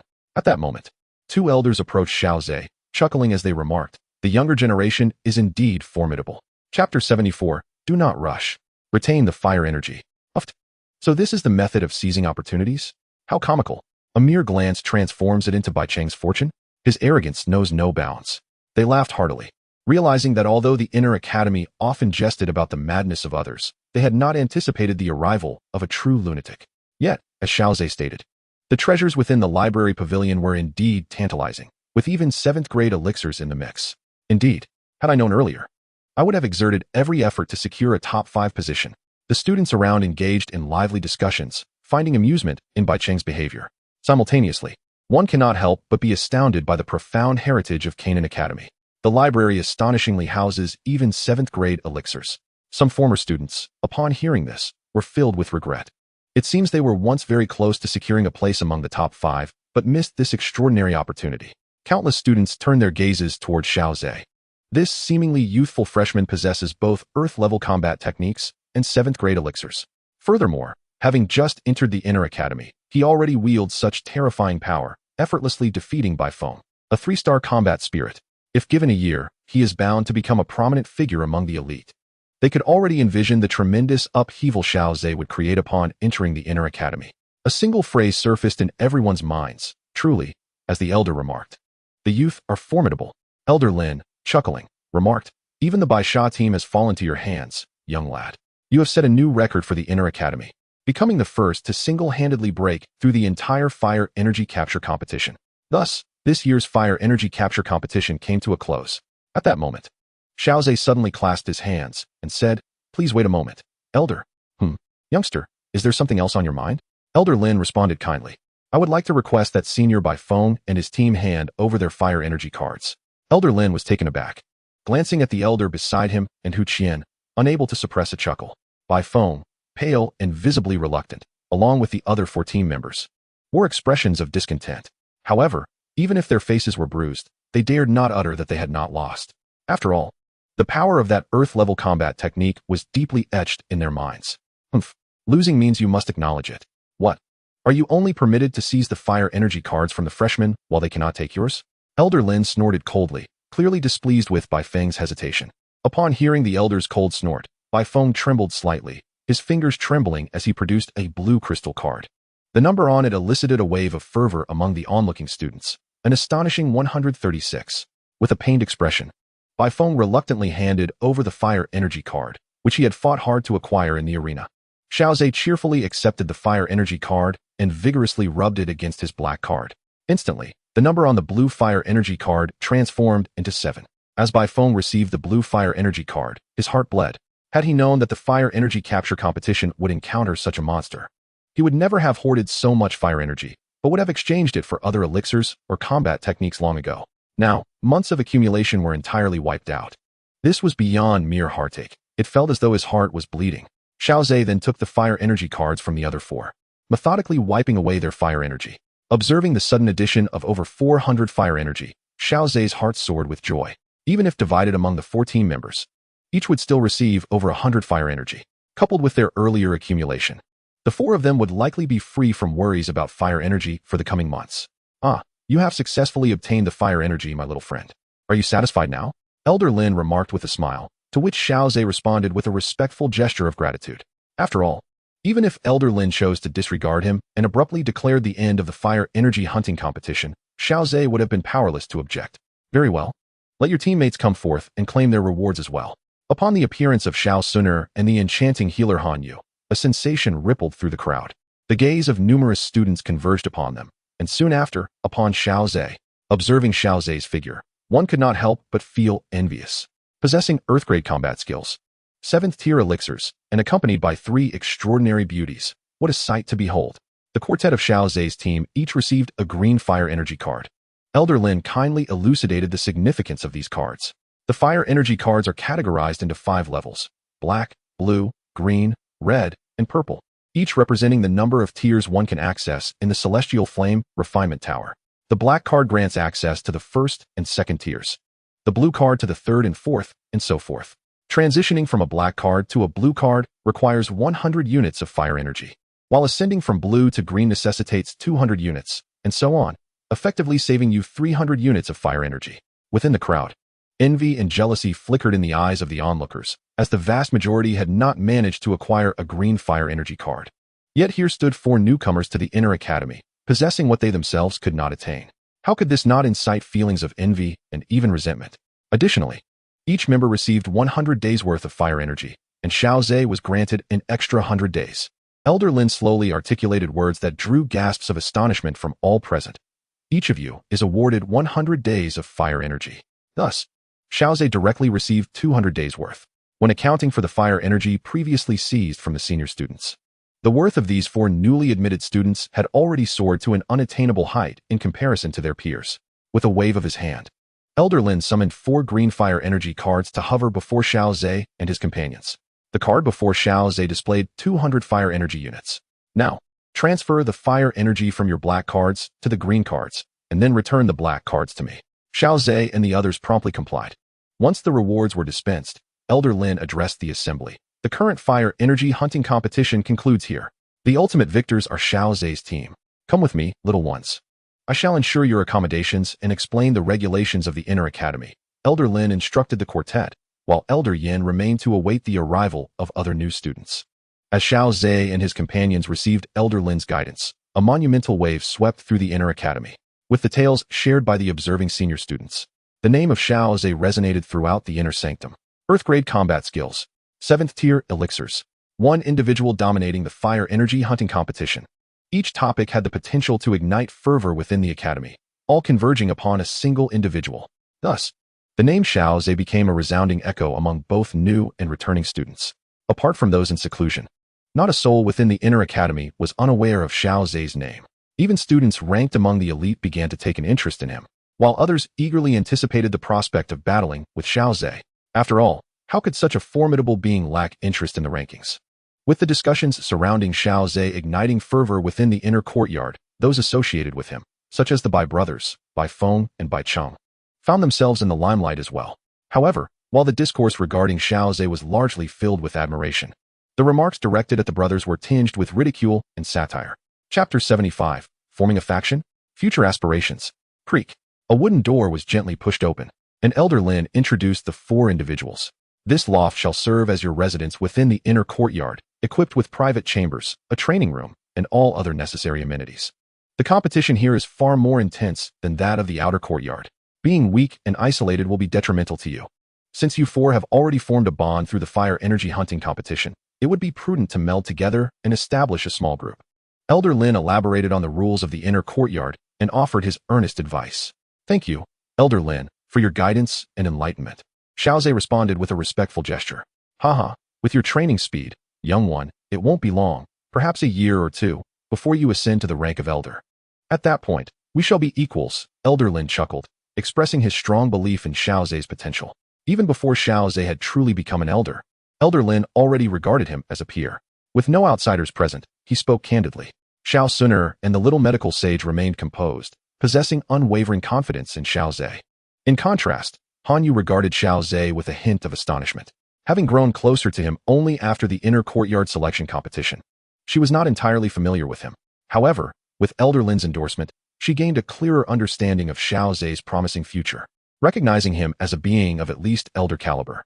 Very well, you may take your time to settle in. Afterwards, explore the inner courtyard and acclimatize to its training atmosphere, Elder Lin advised as he departed. Xiao Zhe and the others bid farewell to Elder Lin and each chose a room on the second floor. As dusk descended, they reconvened in the hall downstairs.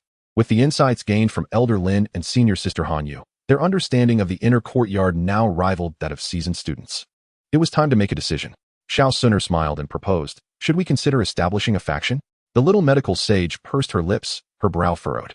As the bearer of the cursed poison body, she was accustomed to solitude. Had she not encountered Xiao Zhe and become his companion, she would likely still be alone. Thus, she felt a twinge of resistance towards the idea of forming a faction. However, seeing that Xiao Zhe had yet to express his stance, she refrained from voicing her thoughts. Han Yu appeared momentarily taken aback, her expression reflecting inner turmoil. She had benefited greatly from Xiao Zhe during the fire energy hunting competition, acquiring substantial fire energy. If Xiao Zhe intended to form a faction, she certainly could not consider aligning with another group. If that were the case, she would need to inform her clan in advance that she would not be joining the faction established by them. The sudden inquiry from Xiao Xun'er elicited varied expressions from the two individuals present. Xiao Zhe took in the scene before him, arriving at a resolute decision within. Perhaps it is best to refrain. I am accustomed to solitude, and the establishment of a faction seems unnecessary. I can barely attend to my own cultivation, let alone manage a group. Upon hearing Xiao Zhe's words, the expression on the little healer's face eased. Han Yu also quietly exhaled. Yet an inexplicable sense of loss lingered in her heart. Perhaps it was the realization that she would not be able to see Xiao Zhe as frequently in the future. After all, if she were to join the faction established by her kin, it would be impossible to share the same loft with Xiao Zhe. Coupled with their mutual cultivation, the opportunities for encounters would diminish even further. Since Brother Xiao Zhe has made such a decision, so be it. Xiao Xun'er harbored no objections. Should Xiao Zhe wish to form a faction, she would certainly assist in its management. However, if he had no such intentions, she would not impose upon him. Nevertheless, the elder's suggestion from the inner courtyard held merit. A solitary existence might prove challenging within the inner sanctum. Han Yu expressed her concerns, as she intended to join the faction being formed by her kin. This had been agreed upon before her entry into the inner courtyard, and she could not renege on her promise. With a newfound sense of belonging, Han Yu began to worry for Xiao Zhe and the others. Fear not, senior sister Han Yu, Xiao Zhe replied confidently. While solitary endeavors may seem disadvantageous, this is only true under ordinary circumstances. Once one possesses sufficient strength, such worries become trivial. After all, did not senior sister Han Yu herself state that even among the strongest, there exist those who walk alone? Perhaps I have overthought it, Han Yu chuckled. Her faith in Xiao Zhe unwavering. His mysterious aura and formidable prowess spoke volumes. Senior sister Han, you must have plans of her own, correct? Xiao Xun'er suddenly interjected. Han Yu was momentarily taken aback. How could Xiao Xun'er discern her intentions without her having revealed them? She glanced toward Xiao Zhe and the little healer, finding them both maintaining their calm demeanor, prompting her to wear a bittersweet smile. Have I been so transparent? Indeed, somewhat, Xiao Zhe nodded. When Xun'er mentioned forming a faction, your hesitation and inner turmoil were evident to all. Xiao Zhe, I have a request. I wonder if you might grant it?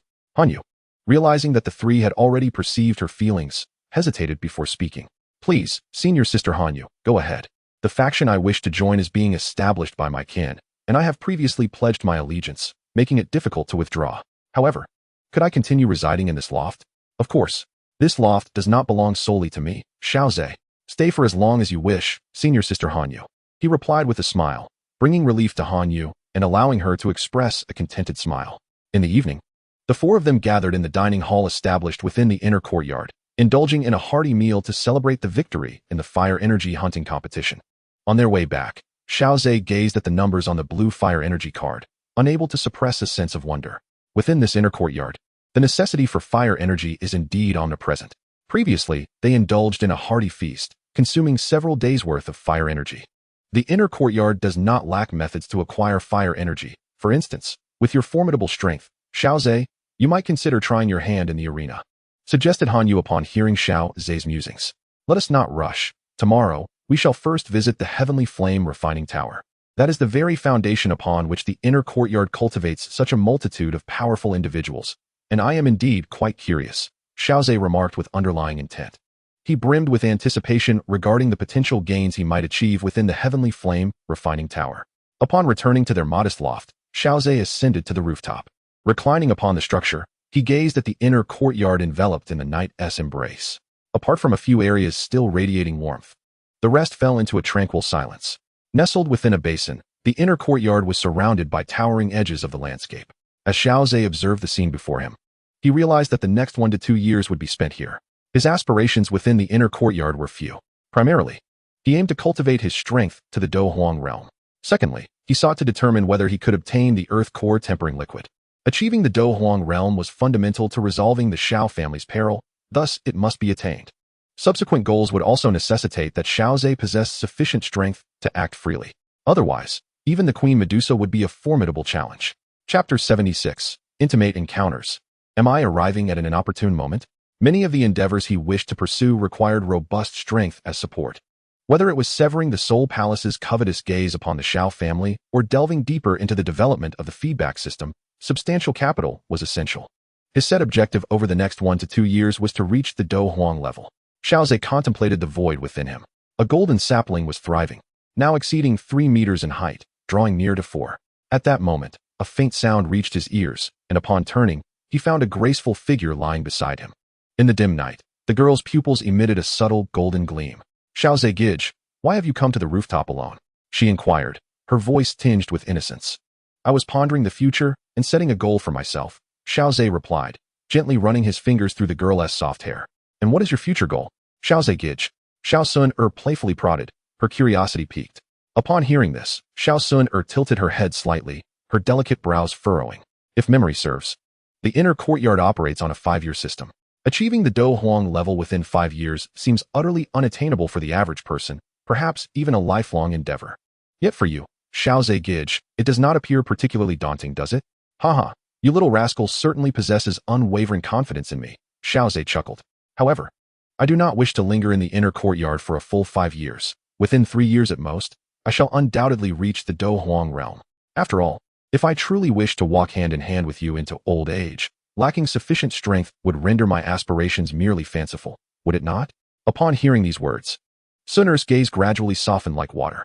Was it true that brother Xiao had been striving so hard all this time for my sake? Unable to restrain herself, Xiao Xun'er leaned closer to Xiao, pressing against his chest to listen to the powerful rhythm of his heartbeat, a muffled sound escaping her lips. Brother Xiao, do you understand? Yes, I am aware of your mysterious origins and formidable background. The obstacles in our path will be immense. But rest assured, I will not allow you to face everything alone. The Do Emperor is merely the starting point. If necessary, I will strive for the Do Zone, Do Zun, and even the legendary realms that seem so distant. I will clear away all the barriers standing between us. As Xun'er listened to Xiao's slightly fervent heartbeat, her cheeks flushed ever so slightly. Yes, I have always believed that brother Xiao can achieve this. She buried her face in Xiao's chest, inhaling his familiar scent. Just as they fell into silence, the atmosphere growing somewhat intimate, a sudden sound of footsteps broke the moment. Ahem, it seems I have arrived at an inopportune time. The little doctor, observing the two nestled together, spoke awkwardly. Xun'er's cheeks turned crimson as she stood up. Despite their daily interactions, being so close to Xiao in front of the little doctor made her feel anything but at ease. Xiao found the phrase oddly familiar, a fleeting thought crossing his mind. No, you arrived just in time, but he quickly dismissed it as he noticed the wooden box in the little doctor's hand. What is this? This was sent by a mentor from the inner courtyard. It contains subsequent Do techniques, advising you to practice with caution, and to abandon it if it proves too challenging, the little doctor explained, extending the wooden box towards him. A glimmer of excitement lit up Xiao's eyes. With the addition of this subsequent Do technique, it would constitute a complete Earth-level Do technique. It was far more genuine than the one he had forcibly executed. Of course, I would not jest with my cultivation. As Xiao accepted the wooden box, he marveled at how exceptionally generous Hu Qian was to him. On his very first day in the inner courtyard, he had already received advanced Do techniques from the Grand Elder, without having to pay any price. After all, these were Earth-level techniques. Even those with significant side effects would be sought after by countless individuals at any cost. Well then, as night falls, let us retire for the evening. We shall explore the sky-burning refining tower tomorrow. We can rest for a few days upon entering the inner courtyard. But soon we must commence serious cultivation, Xiao declared as he accepted the wooden box. He briefly skimmed through the subsequent Do techniques, his heart swelling with joy. Their power was indeed deserving of the Earth-level designation. Simultaneously, he understood why this Do technique could drain a person's Do Qi and even cause regression in their cultivation. The latter part essentially revolved around one core principle, the stacking method. The essence of the Bihai Jingtao Do technique was to simulate the ocean's waves, one after another. Each successive wave would exponentially amplify its power. Theoretically, it could stack without limit, yet in reality, it was nearly impossible. Even at the Do Emperor level, one could not withstand the immense amount of Do Qi required for several iterations of stacking. Some elders, while performing their techniques, miscalculated the amount of energy required, leading to their power being depleted and even resulting in a regression of their cultivation. Perhaps another day will be designated for this endeavor. If it proves unfeasible, I shall temporarily refrain from practicing, as I can still unleash the might of Earth-tier combat skills in the meantime. On the following day, Xiao and his companions made their way toward the northern part of the inner courtyard. They did not hurry, but rather strolled leisurely, familiarizing themselves with their surroundings. The sky-burning refinement tower had a fixed opening schedule, and arriving early would only mean waiting in line. It was more prudent to wait until others had entered before proceeding. The inner courtyard was vast, yet it housed only a little over 1,000 students, often creating an atmosphere of solitude and desolation. Only in certain areas would battles occasionally erupt, drawing the attention of nearby students. As they walked, the four of them witnessed no fewer than a dozen sparring matches. However, some of these encounters amused Xiao, for the initial intent to spar was often overshadowed by the appearance of his group, particularly the presence of 3 breathtaking beauties. Eager to display their prowess, the challengers readily engaged in combat. Unfortunately for them, Xiao Xun'er and the little physician were entirely indifferent. Even Han Yu did not spare them a glance. The display of strength was merely for the air. By the time the duel concluded and the victor scanned the surroundings, he discovered that the 3 enchanting figures had vanished without a trace. With a sigh of disappointment, he began to inquire among his companions about the sudden emergence of such extraordinary beauties in the inner courtyard. Those in the know explained that the 3 were new students who had just arrived the previous day, but warned against provoking them, particularly the one leading the trio, who was reputed to be a monster in strength. What can a new student, even if they are a monster, truly achieve? With the aid of the sky-burning refinement tower, I am no longer the same as before, replied one, brimming with confidence in his abilities. The Earth-tier combat skill he unleashed nearly defeated by foam, a 3-star battle spirit. What say you to that? Came the retort. Indeed, best not to provoke. As Xiao Zhe continued on his way, discussions of this nature frequently arose. Eventually, they came to a halt in a crowded area, where a black tower loomed before them. Sky-burning refinement tower, here I come. Chapter 77, The Heartfire? The suppression of the primordial tree. Hey, is that Xiao Zhe? Someone exclaimed. Where? Let me see. Wow. It really is him. He looks so young. He has truly mastered Earth-tier combat skills, and even defeated a 3-star battle spirit? Although it seemed unbelievable, the truth was undeniable. I witnessed it myself yesterday. The disparity between individuals can sometimes evoke a sense of despair. As Xiao Zhe and his companions neared the sky-burning refinement tower, some students who had observed the battle the previous day recognized him and engaged in fervent discussion. Yet, they had yet to arrive at the designated opening time for the tower. Xiao Zhe had misjudged the moment for the tower's opening. Surrounding the black tower was a faint shimmer of spatial ripples, identical to what he had seen earlier in the library. This is a spatial formation that can only be arranged by a Dozun expert. It is evident how much the Jianan Academy values the heavenly flame refining tower. Xiao Zhe stood beneath the shade of a tree, feeling the multitude of gazes directed at him without paying them much heed. Let them watch. As long as they do not seek trouble, a few glances will not lead to any mishap. After all, Xiao Zhe's recent accomplishments in the inner academy have already been sufficient to deter many senior students. Even some of the established factions within the inner academy, lacking sufficient strength, dare not provoke him. Generally speaking, a faction possessing a single Douling expert is already ranked as second tier within the inner academy. Only those with multiple Douling experts can ascend to first-tier status. The top factions invariably boast powerful figures, even those ranked among the top 10, each possessing terrifying strength at the pinnacle of Douling. This illustrates the fierce competition within the inner academy of Jianan Academy. Only factions with peak Douling experts can truly be considered top-tier. Consequently, ordinary second-tier or even first-tier factions do not dare to provoke Xiao Zhe. The combination of Douling realm and Earth-tier combat techniques is sufficient to intimidate them. Suddenly, a melodious bell rang out, and an elder appeared before the tower seemingly out of thin air. The elder surveyed the surroundings, his gaze lingering momentarily on Xiao Zhe. Then, his aged yet resonant voice echoed across the plaza. The tower is now open. Xiao Zhe and his companions remained unhurried, not rushing to queue, and continued to converse beneath the shade of the tree. It was only when the crowd thinned significantly that Xiao Zhe approached the black tower. Are you the new students who have recently been the talk of the academy? As Xiao Zhe drew near, the elder greeted him with a smile. Xiao Zhe respectfully clasped his hands in greeting. No need for excessive formalities, young one. Elder Lin mentioned your achievements to us yesterday. Had it not been for his words, I might have found it hard to believe. The elder chuckled, introducing himself. My surname is Liu. You may call me Elder Liu. How well do you understand the heavenly flame refining tower? Somewhat. Xiao Zhe pondered briefly before responding. The first time one enters the heavenly flame refining tower, one must endure the torment of the heart fire. Correct, Elder Liu nodded, stroking his beard and explaining with a smile. The initial exposure to heart fire is a passive experience, as one does not yet know how to dispel it. The longer you can endure it, the stronger your resistance to the heart fire becomes, and the greater the benefits you can reap within the tower. However, this also entails risks, as allowing the heart fire to burn within one's body is not a safe endeavor. In that case, we would be grateful if Elder Liu could safeguard us, Xiao Zhe requested, clasping his hands once more. Haha, rest assured, young ones. This is indeed my duty, and I shall ensure your safety, Elder Liu replied with a smile, granting them permission to begin their attempts. Seeing that Xiao Zhe and the others remained still, Han Yu took the initiative and stepped into the tower first. Soon, her expression changed drastically, her body becoming somewhat rigid. Her previously pale face began to flush, as if a flame were igniting within her. "Brother Xiaoze, should we go? Shall we engage in a contest to see who can endure the longest? Or perhaps not, for I might be the first to break free." Xiaoze chuckled and shook his head, trailing closely behind them. At the entrance of the Qi refining tower, 4 figures stood motionless. Elder Lu stood nearby, observing with a smile, his eyes brimming with anticipation.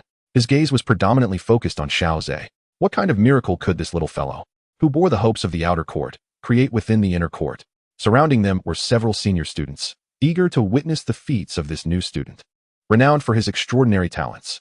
As Xiaoze stepped into the Qi refining tower, he felt an intangible and colorless heart fire materialize near his heart. However, with his formidable soul perception and strong control over his body, he sensed the heart fire the moment it appeared. Although it was formless and colorless, being within Xiaoze's own body allowed him to vaguely perceive its shape. Once it began to rise, the heart fire sought to swell and unleash its own power within this new vessel. Yet, before Xiaoze could channel his fighting spirit to refine and extract it through the heart fire, a golden light radiated from the void, illuminating the area around his heart. Before the heart fire could unleash its chaotic potential, it felt as if it had encountered a terrifying nemesis, instantly retracting into a compact form. Under the continuous illumination of the golden light, the heart fire shrank to the size of a small fireball. This sudden turn of events left Xiaoze momentarily stunned. Though this flicker of flame was merely a projection of the fallen heart flame and feeble in strength, it still caught him off guard upon their initial encounter.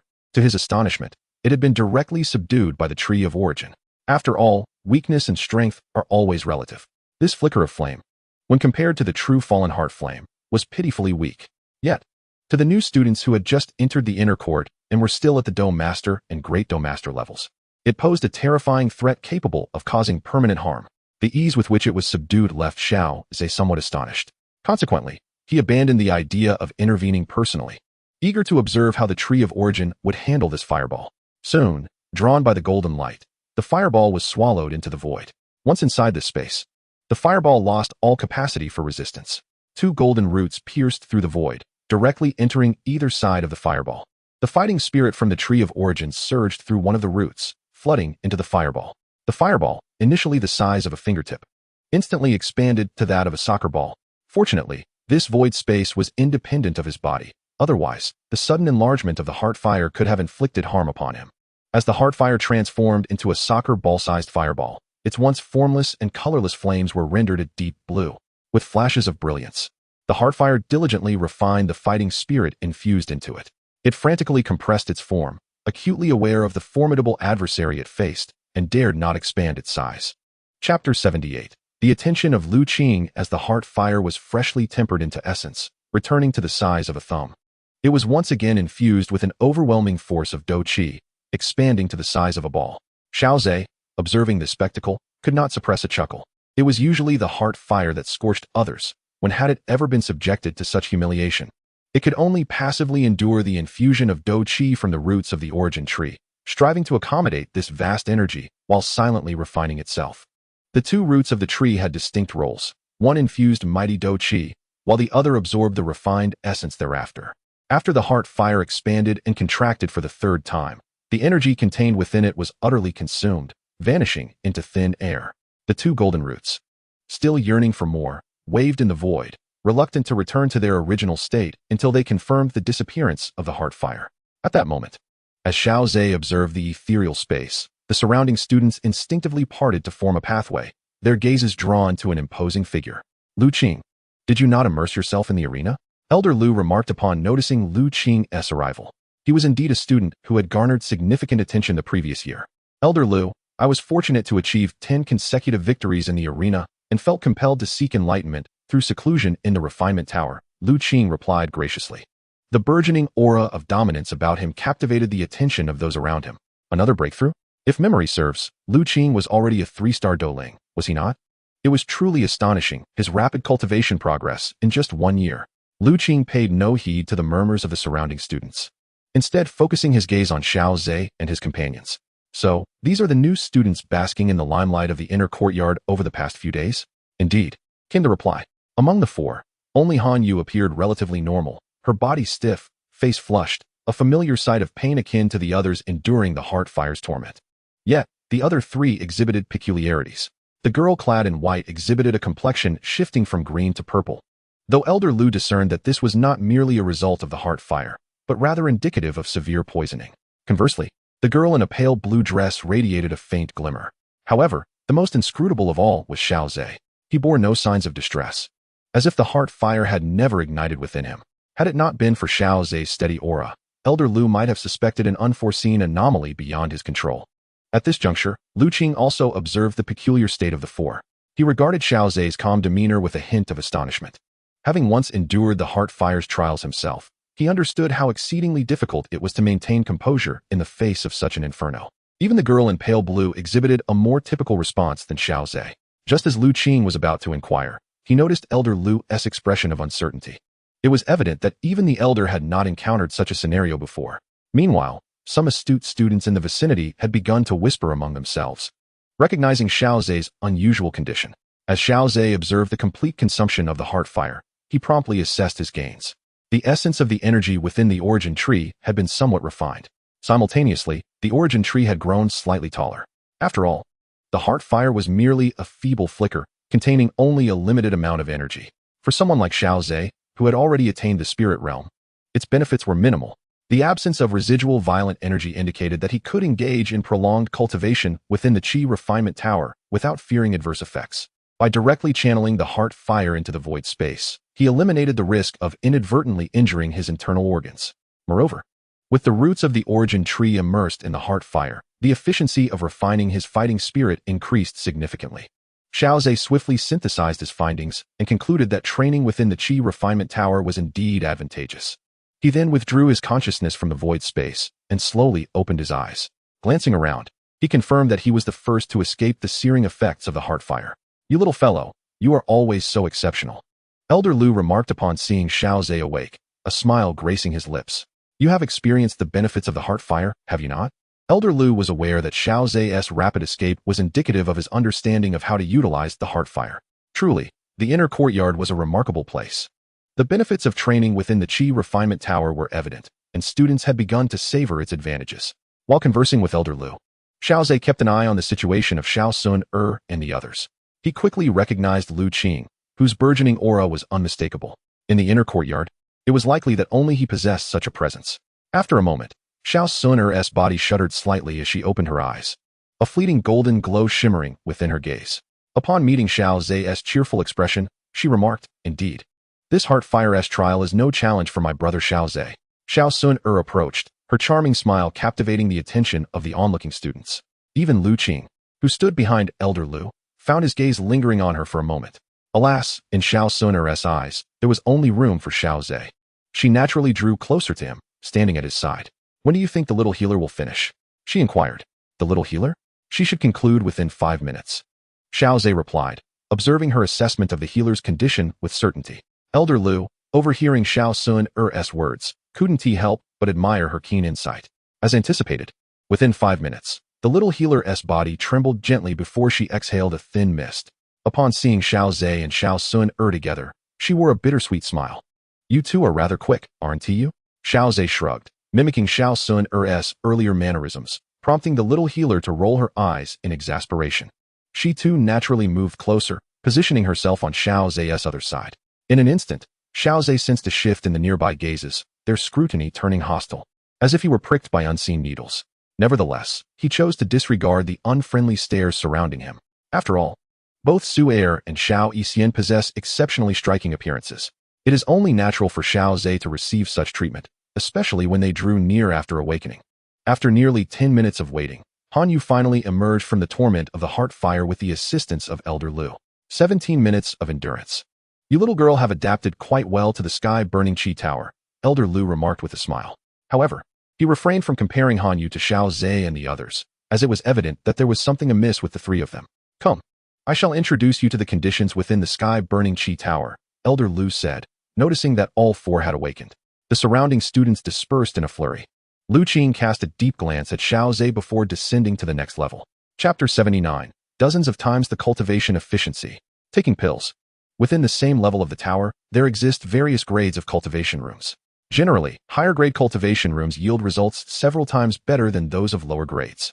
Moreover, The energy consumed in different cultivation rooms remains constant. Elder Lu guided Xiao Zhe and his companions through the first floor of the Qi Tower, explaining its regulations.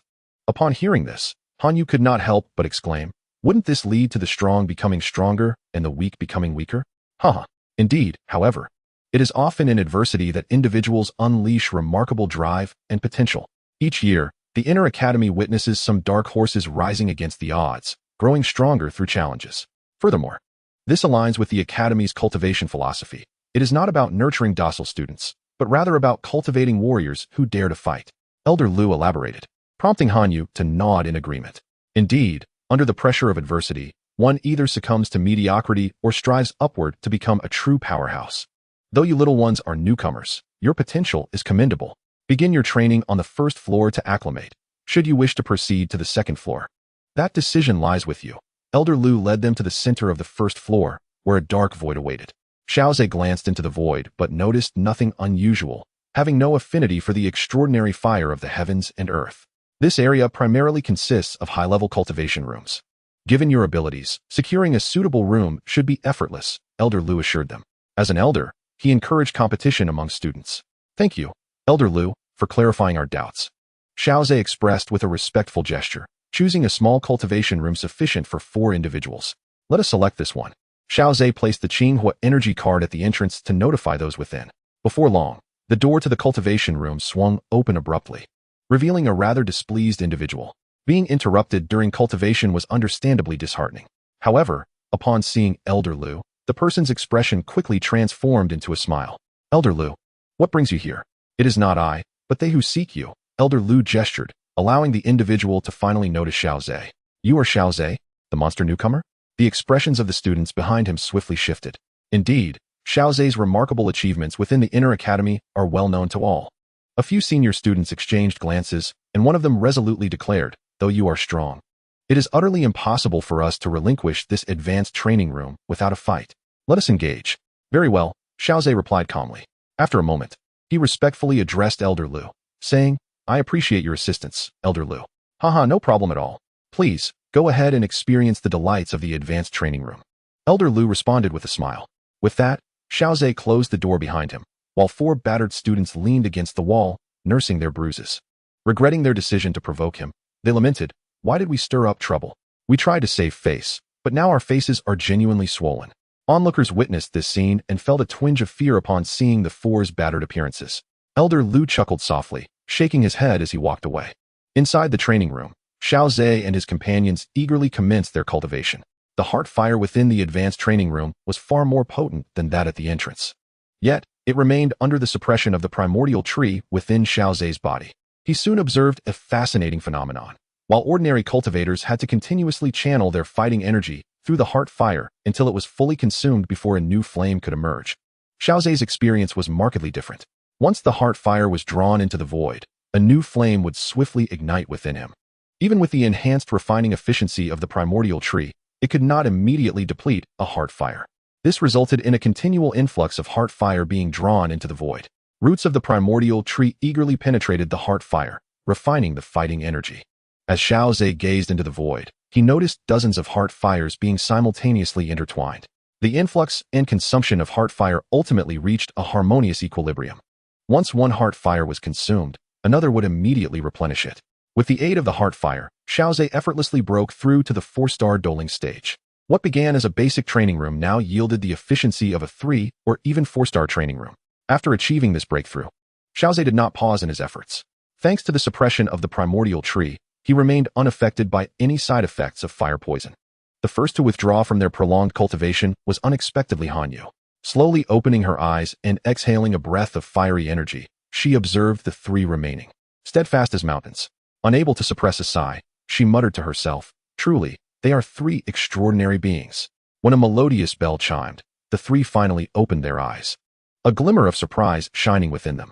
"It seems that cultivating within this tower indeed brings numerous benefits," Xiao Xun'er remarked, feeling the robust energy coursing through her. However, she acknowledged, "Yet, the refining tower is not without its dangers."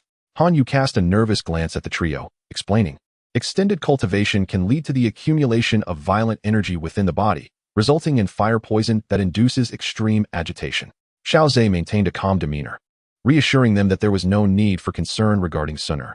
However, there was a hint of concern for Xiao Xun'er. Glancing at her, he noticed her calm demeanor, suggesting that she was not gravely affected. Indeed, cultivating within the Qi refinement tower should be approached with a balance of tension and relaxation. We should depart, as the tower will soon close. Once he confirmed that she was unharmed by the fiery toxins of the heavenly flame Qi refinement tower, he breathed a sigh of relief. Xiaoze, brother, so you are in Xiao Yixin's room. Xun'er's voice echoed from the doorway. I came to check if Xiao Yixin has been affected by the fire poison. What is wrong, Xun'er? Xiaoze replied calmly, his conscience clear. I feel that I am on the verge of breaking through to the Grand Fighter level, she responded. Oh, that is splendid news. You must consume the indestructible diamond pill soon to avoid any unforeseen complications, as it is an ancient elixir. Xiaoze exclaimed joyfully, rising to his feet. With a flick of his wrist, a specially sealed pill appeared in his hand. Xun'er, this is for you. The trio made their way to Xun'er's chamber. Utilizing the unsealing method learned from the elder in the library, Xiao Xun'er opened the vial containing the indestructible diamond pill. An immediate golden radiance illuminated the room, transforming it into a dazzling palace of light. The potent medicinal energy spread throughout the space. Observing this, Xiao Xun'er hesitated no longer. Her ruby lips parted as she swallowed the indestructible diamond pill. In the adjacent room, Han Yu, who had been preparing for slumber, was abruptly awakened. She gazed in astonishment at the neighboring room, her mind racing with thoughts. Could this terrifying medicinal power belong to the 7th grade elixir that Xiaoze acquired? But why was it in Xun'er's chamber? Han Yu was startled by her own conjectures, finding it hard to believe. Surely, no one would gift the 7th grade elixir to another. Chapter 80. A physique comparable to a beast. In Xiao Xun'er's room, Xiaoze and Xiao Yixin anxiously observed as Xun'er sat cross-legged on the bed. As the indestructible diamond pill took effect, a brilliant golden light erupted from within her, enveloping her skin in a radiant glow. With each breath, streams of golden mist escaped her lips and nostrils, quickly filling the room with this ethereal haze. After inhaling the golden mist, Xiaoze felt as though his body was aflame. This mist seems capable of enhancing one's physique, Xiao Yixin remarked, a hint of surprise in her voice. Indeed, this golden mist must be the medicinal power exuded by the indestructible diamond pill. Xiaoze furrowed his brow. His gaze fixed on Xun'er. It appears her body is momentarily unable to absorb this power, causing it to overflow. Will that pose a problem? Xiao Yixin inquired with concern. There's no need to fret. I trust Xun'er will manage, Xiaoze replied, though he harbored some worry. Yet, he keenly observed that the golden mist exhaled by Xun'er began to radiate heat. Her previously furrowed brows relaxed considerably. The air surrounding Xiao Xun'er began to shimmer, and even the two in the corner of the room felt waves of warmth enveloping them. It seems that the power within Xun'er is coming into play, Xiaoze reassured Xiao Yixin. Her anxious expression softened slightly. Having spent considerable time together, they were well acquainted with each other's states. Even without explicitly stating it, both had their own suspicions lingering in their hearts. After a brief moment of waiting, they suddenly sensed a familiar fluctuation. See, I told you everything would be fine. We are officially about to break through. With Xiaoze's words, the familiar energy waves of heaven and earth began to coalesce within the room. The golden mist that had filled the space once more surged into Xun'er's body. The immense potency of the 7th grade elixir, combined with the energies of the cosmos, rendered success in this breakthrough nearly inevitable. Observing the gradually strengthening aura enveloping Xun'er, Xiaoze remarked, indeed, however, transcending such a significant realm is no simple feat. We must remain vigilant. The little healer said cautiously, that is true.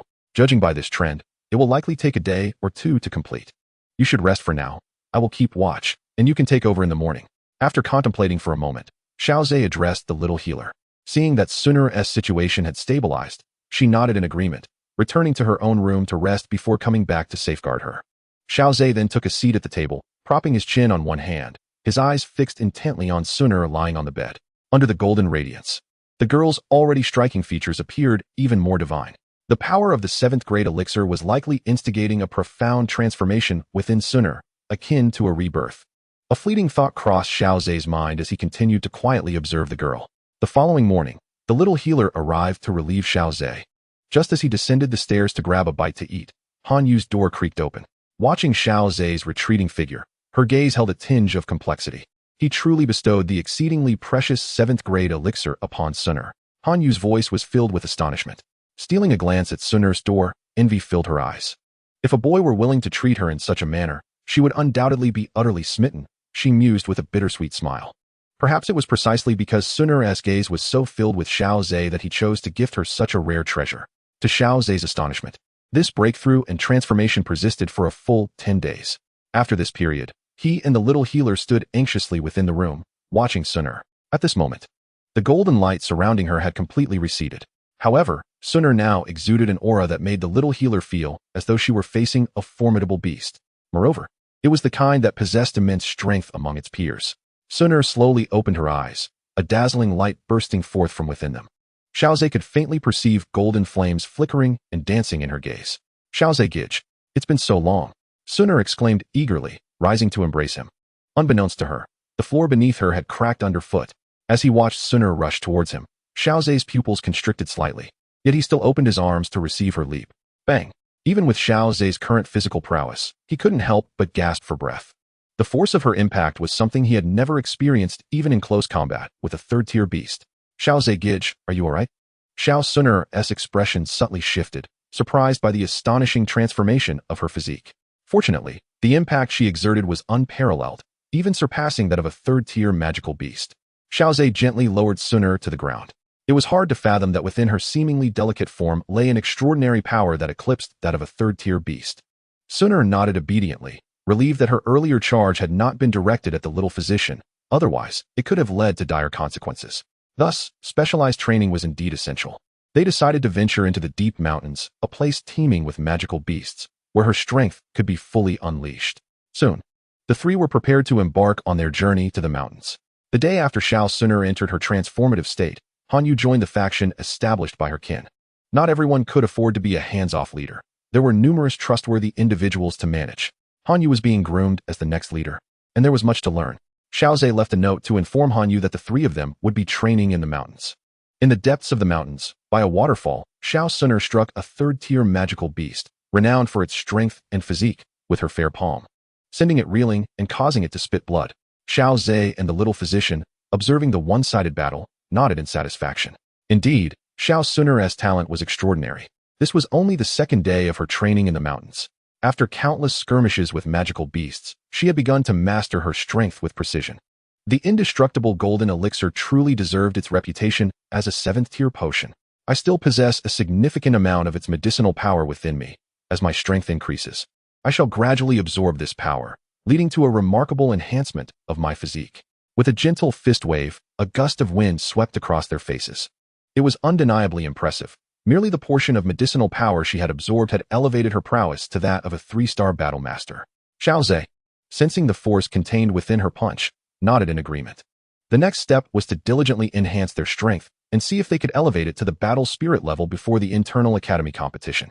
Securing a place among the top 10 in the internal academy competition would grant them the qualification to refine the original heart flame for body tempering, which would significantly aid in breaking through to the battle king level.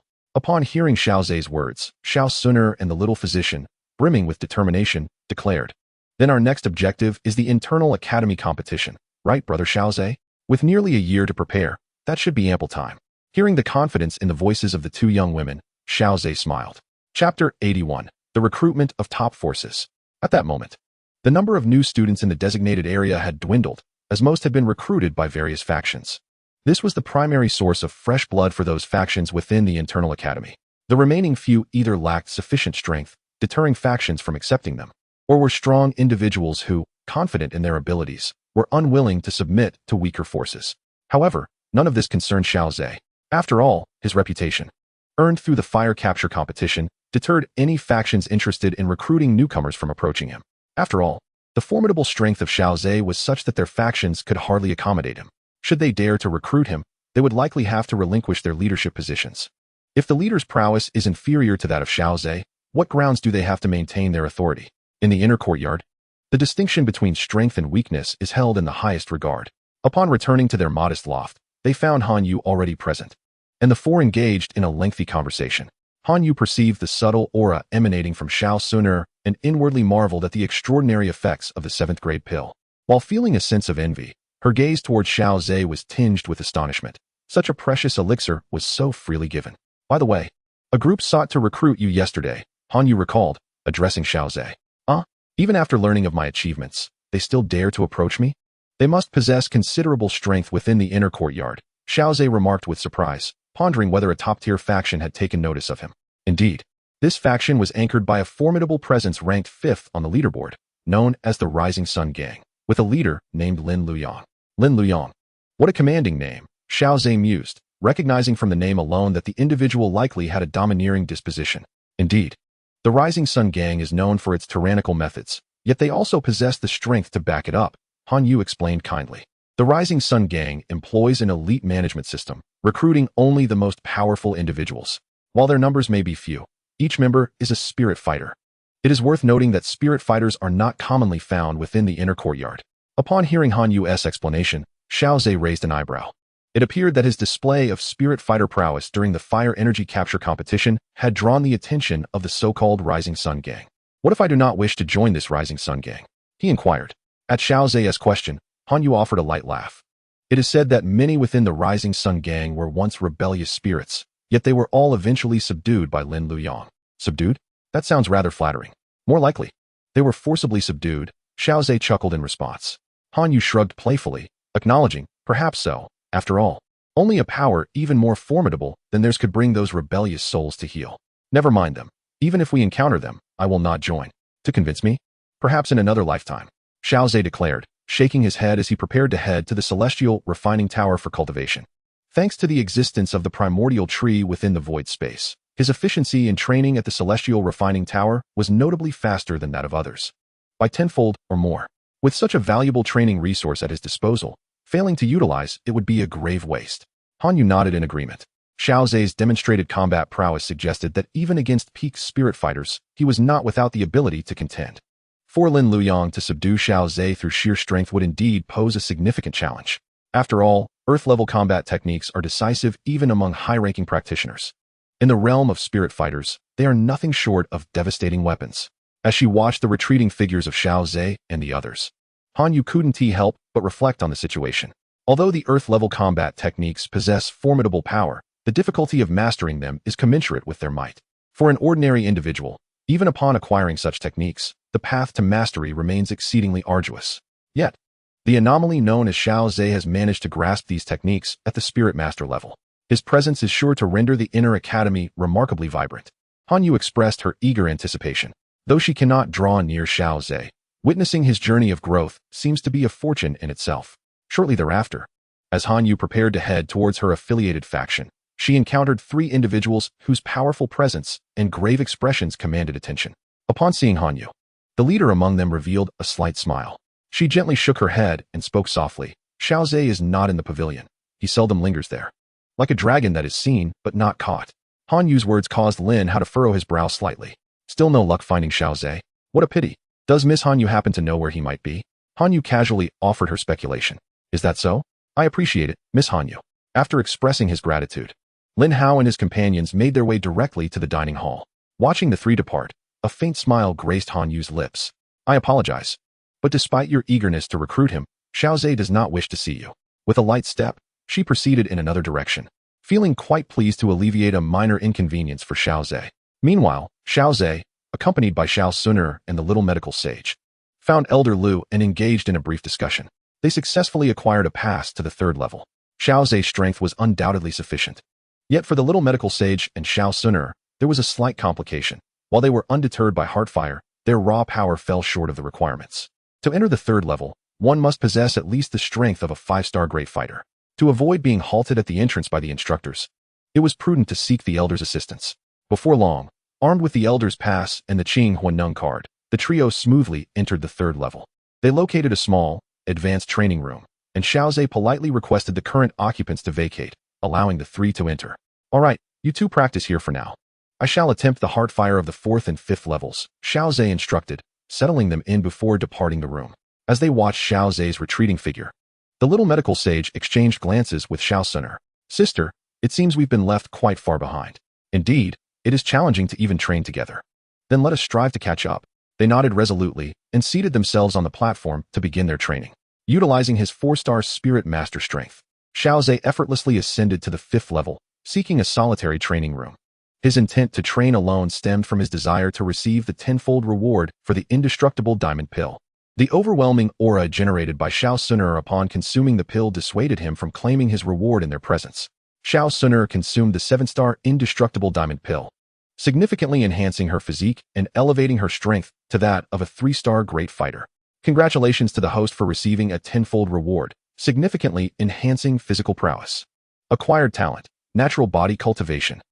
Gazing at the 2 notifications that had stagnated for several days, Xiao slowly closed his eyes and silently recited, claimed the reward.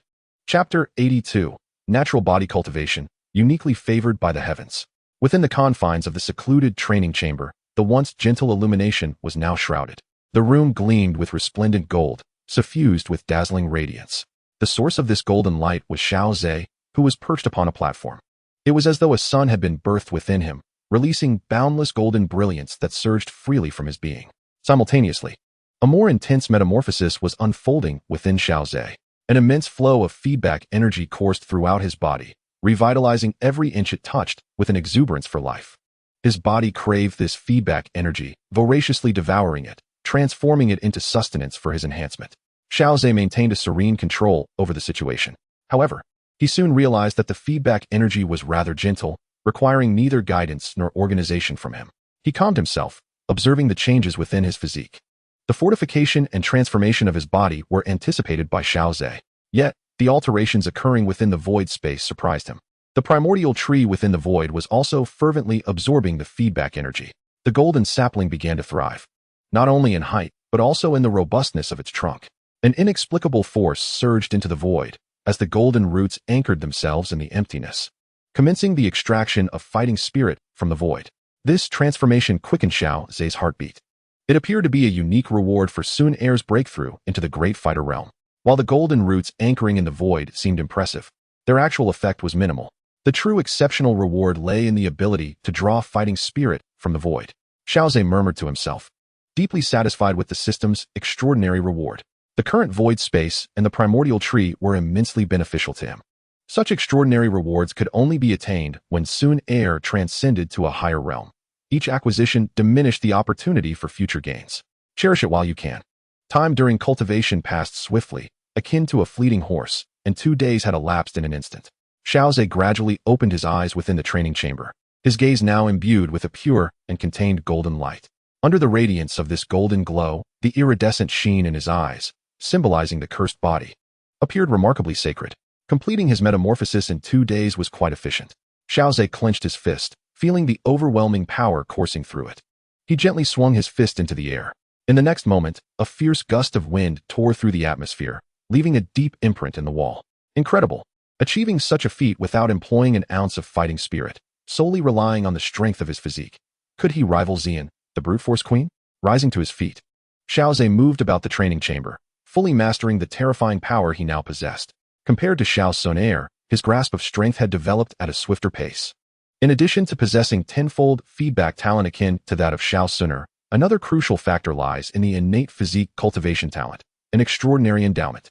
The description is succinct, yet its implications are profound. Furthermore, the font representing this innate physique cultivation is adorned in a regal shade of purple. Although it pales in comparison to the illustrious golden font of the little medical fairy's cursed toxic body. The emergence of this innate physique cultivation signifies that Xiao can leverage Xiao Xun'er's tenfold feedback to acquire even more formidable talents. There is no longer a necessity to expend precious and rare binding resources to attain such gifts. This is the remarkable strength of the primary binder. Xiao gently closed his eyes, attuning himself to the ethereal realm. At this moment, the golden sapling had burgeoned to a height of 7 meters. Its trunk robust and sturdy. It had leapt to the rank of 7-star doling. The transition from mid-tier to high-tier required merely the feedback from a 7th-grade medicinal pill. With a sigh of appreciation, Xiao reflected that with Xiao Xun'er attaining the title of Grand Do Master, he also possessed 2 additional binding slots. He pondered whether he might encounter Ziyin and mused about the delay in his third brother's ascension to Doja. Was Yao Lao still in slumber? Xiao glanced at the candidates for binding. Below Xiao Yin's name, the alchemical skills remained absent. Never mind. One cannot force what is not meant to be. Though it should be forthcoming soon. He felt an eager anticipation to begin concocting pills. Quietly musing, he proceeded to open the door. After 2 days, those 2 young ladies should have vacated the heavenly flame refining chi tower by now, he thought. Yet his mind was still drawn to the location of Xiao Xun'er and the little medical fairy. Upon arriving at the training room, he noticed the door remained firmly shut. Contemplating for a moment, he placed the Qinghua energy card against it. After a short while, the door creaked open, revealing a delicate visage. Xiao Zhe, the little medical fairy, tilted her head in surprise upon seeing him. Surely you two haven't been meditating all this time? As Xiao Zhe stepped inside, he observed Xiao Xun'er rising slowly, her aura intensified. Isn't it the same for you, brother Xiao Zhe? You've only just come to find us after all this time spent in meditation, she replied with a smile, though a trace of subtle stubbornness tinged her tone. Her character was equally resolute. If she were not even qualified to train alongside Xiao Zhe, how could they contemplate moving forward together?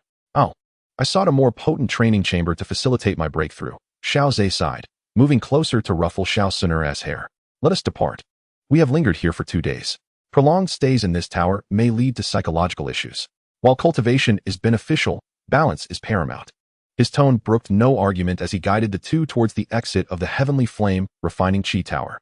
Sensing the warmth of Xiao Zhe's hand, both the little medical fairy and Xiao Xun'er felt their cheeks flush slightly. They exchanged glances, each reflecting a hint of mirth. Xiao Zhe's occasional display of dominance intrigued them. As he led them on a leisurely stroll through the inner courtyard, twilight began to envelop the sky. In the cafeteria, after indulging in a hearty meal, Xiao Zhe gazed at the diminishing energy on his green energy card, his mind becoming increasingly active. Simply consuming resources in isolation was not a sustainable approach. He needed to generate energy income. Was Xiao Zhe, perhaps, concerned about his energy reserves? Xiao Xun'er dabbed her mouth with a handkerchief, and, noticing Xiao Zhe's fixation on the energy card, understood his unease. Although the academy had numerous expenditures, there were also various means to acquire energy. The small medical sage, with her delicate fingers resting on her chin, appeared contemplative. I am contemplating whether to challenge the strong rankings. A high position could yield several hundred units of energy monthly. She mused. But wouldn't that attract a multitude of troubles? She was aware of Xiao Zhe's temperament. Well, as long as one demonstrates sufficient strength, all troubles can be averted. Just like when I showcased my combat spirit during the energy hunting competition, I encountered none of the difficulties that many freshmen faced. Xiao Zhe, at last, we have found you. A sudden voice interrupted, and 3 individuals approached, their chests emblazoned with the emblem of the Blaze Sun. Xiao Zhe raised an eyebrow. He believed he had heard Hanyu mention this insignia. Was it not associated with the Blaze Sun gang? Was this not an opportunity presenting itself? He turned to his companions, and then stood up, striding toward the newcomers. Before they could make their recruitment pitch, Xiao Zhe declared assertively, "Where is your leader? I wish to challenge him." Chapter 83. Challenge the top 5 of the strong rankings. In the cafeteria, Xiao Zhe's bold proclamation left the 3 individuals before him momentarily stunned. The surrounding students, who had been observing Xiao Zhe, were equally astonished. Even the strong contenders on the rankings, in comparison to the discussions surrounding Xiao Zhe, seemed less noteworthy. After all, many top-ranked fighters were currently engrossed in seclusion, preparing for the upcoming inter-academy competition. The leader, Lin Hao, couldn't help but scrutinize Xiao Zhe closely. However, with Xiao Zhe's aura restrained, even he could not discern the depths of his strength. It was remarkable that he, a 7-star combat spirit, could not perceive the capabilities of a mere newcomer to the inner academy. This inevitably elevated Lin Hao's assessment of Xiao Zhe. I was just about to offer you a position with the Blaze Sun gang, but you have preemptively expressed your desire to challenge our leader? Is that not permissible? Lin Hao inquired, nodding in acknowledgement of Xiao Zhe's courage. Certainly, it is permissible, but our leader, being among the top 5 of the strong rankings, is not someone who can be challenged casually. Lin Hao, a high-ranking combat spirit and a significant figure within the Blaze Sun, reflected on the situation. If our leader wins, you must join the Blaze Sun gang. What say you? Agreed, Xiao Zhe replied, confident in his own abilities, and perhaps motivated by a desire to join the Blaze Sun gang. Regardless of the outcome, he stood to gain. With a sense of curiosity, Lin Hao gestured for Xiao Zhe to follow him. Let us proceed, for our esteemed leader has recently become engrossed in the arena, and is likely engaged in a quest to break the winning streak record. Xiao Xun'er and the little medical sage swiftly followed suit, closely trailing behind Xiao Zhe, while a throng of onlookers surrounded them. Though the inner courtyard housed merely 1,000 individuals, it was mealtime, and the dining hall was bustling with students. As this large group made their way to the arena, the students along the path sensed the excitement brewing, prompting them to abandon their own affairs and join the procession. Inquiring about the unfolding events, upon learning that Xiao Zhe, the prodigious newcomer, aimed to challenge the top 5 on the leaderboard, gasps of astonishment echoed among them. Although Xiao Zhe had garnered a reputation as a monstrous newcomer within the inner courtyard, he was, after all, still a fledgling, having recently entered the inner courtyard. He dared to confront the established elite? The top 5 were seasoned students, having honed their skills over several years, possessing terrifying prowess at the pinnacle of combat spirit. The influx of spectators into the arena momentarily stifled the previously vibrant atmosphere. Despite the onset of night, the arena remained brilliantly illuminated. All eyes scrutinized the newly arrived throng of students, with familiar faces hastily inquiring about the commotion. Lin Hao hurried to a particularly imposing young man, succinctly relaying the situation. "Oh, you wish to challenge me?" Lin Liang turned to face Xiao Zhe, his deep voice silencing the hushed whispers that had filled the arena. Xiao Zhe nodded, taking a moment to assess the extraordinarily robust young man before him. The sheer size of this figure was unmatched, even by some bear-like magical beasts. Xiao Zhe surmised that this individual might be more suited for the innate body cultivation talent. Lin Liang scrutinized Xiao Zhe's expression, confirming he was not jesting, and nodded in acknowledgement. "Since this is your decision, you must take full responsibility for it. I hope you will sincerely choose to join the Liang gang." With that, Lin Liang turned and ascended the arena platform. Although he exuded confidence, his words implied that Xiao Zhe's defeat was a foregone conclusion. Yet, reality seldom aligns perfectly with one's expectations. Xiao Zhe gracefully leaped onto the arena stage. An elder materialized seemingly out of thin air. In the arena, elders were tasked with oversight, as conflicts here could easily escalate to life-threatening proportions. Students who managed to enter the inner courtyard either possessed significant backgrounds or extraordinary talents. The academy was keen to avoid any loss of life among its students. "I will preside over this match," the elder declared, "and I trust both parties have no objections?" Lin Liang responded assertively, "None. We defer to the elder's judgment." Xiao Zhe clasped his hands in respect. The elder offered a faint smile before gesturing with his hand, signaling the commencement of battle. Boom. As the elder's words fell, Lin Liang surged forward like a rampaging beast, charging directly at Xiao Zhe. With a whoosh, his fist, larger than a sandbag, was hurled toward Xiao Zhe's face. Faced with the formidable punch, Xiao Zhe merely raised his hand, and a smooth water mirror appeared out of thin air. The force was deftly absorbed by the water mirror. However, Lin Liang's reaction was equally swift. A dark red fighting spirit surged forth, shattering the water mirror. At this moment, Xiao Zhe had already distanced himself from him again. Lin Liang's expression remained tranquil as he charged towards Xiao Zhe once more, initiating a chase across the arena. As Xiao Zhe executed his water mirror technique, a seasoned competitor, accustomed to the arena's atmosphere, exclaimed in astonishment, "Xiao Zhe is a water attribute practitioner? Does that not mean he will be utterly suppressed by Lin Liang?" He deliberately raised his voice to capture the attention of those around him, particularly the 2 beautiful women accompanying Xiao Zhe. To his disappointment, however, the 2 women showed no sign of wavering at his words, their gazes unwaveringly fixed on Xiao Zhe, exuding a serene confidence in him.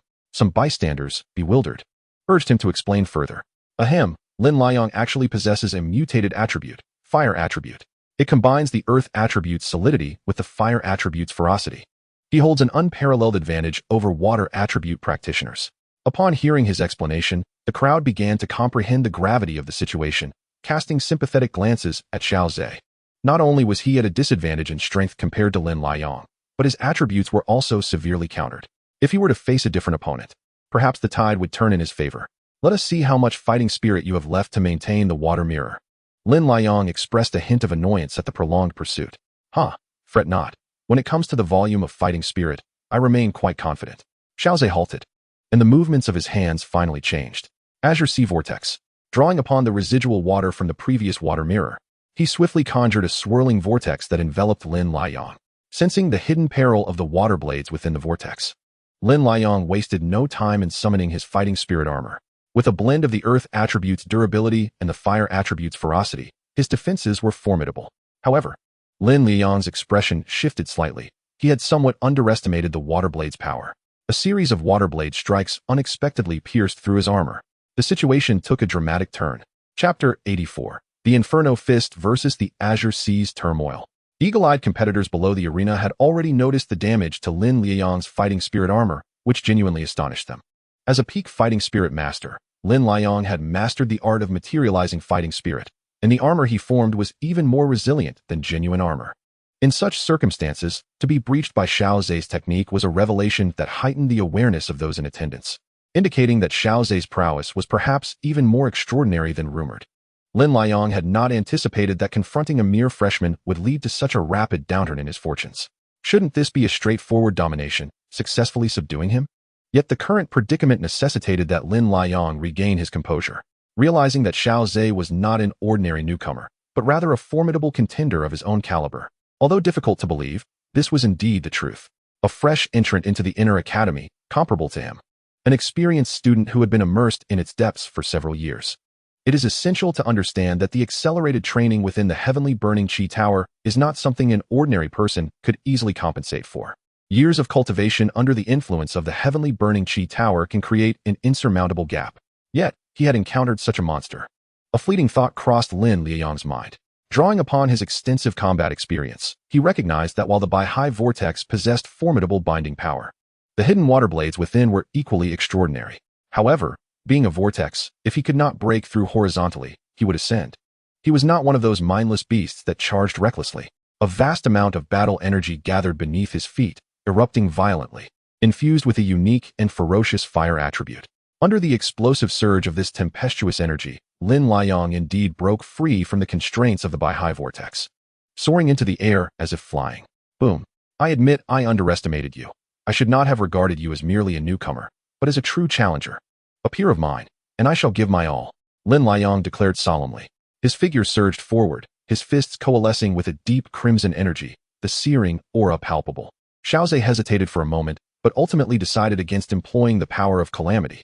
He aimed to establish his reputation, lest others perceive him as someone who took shortcuts, leading to the illusion that they, too, could achieve similar feats, thus inundating him with incessant challenges.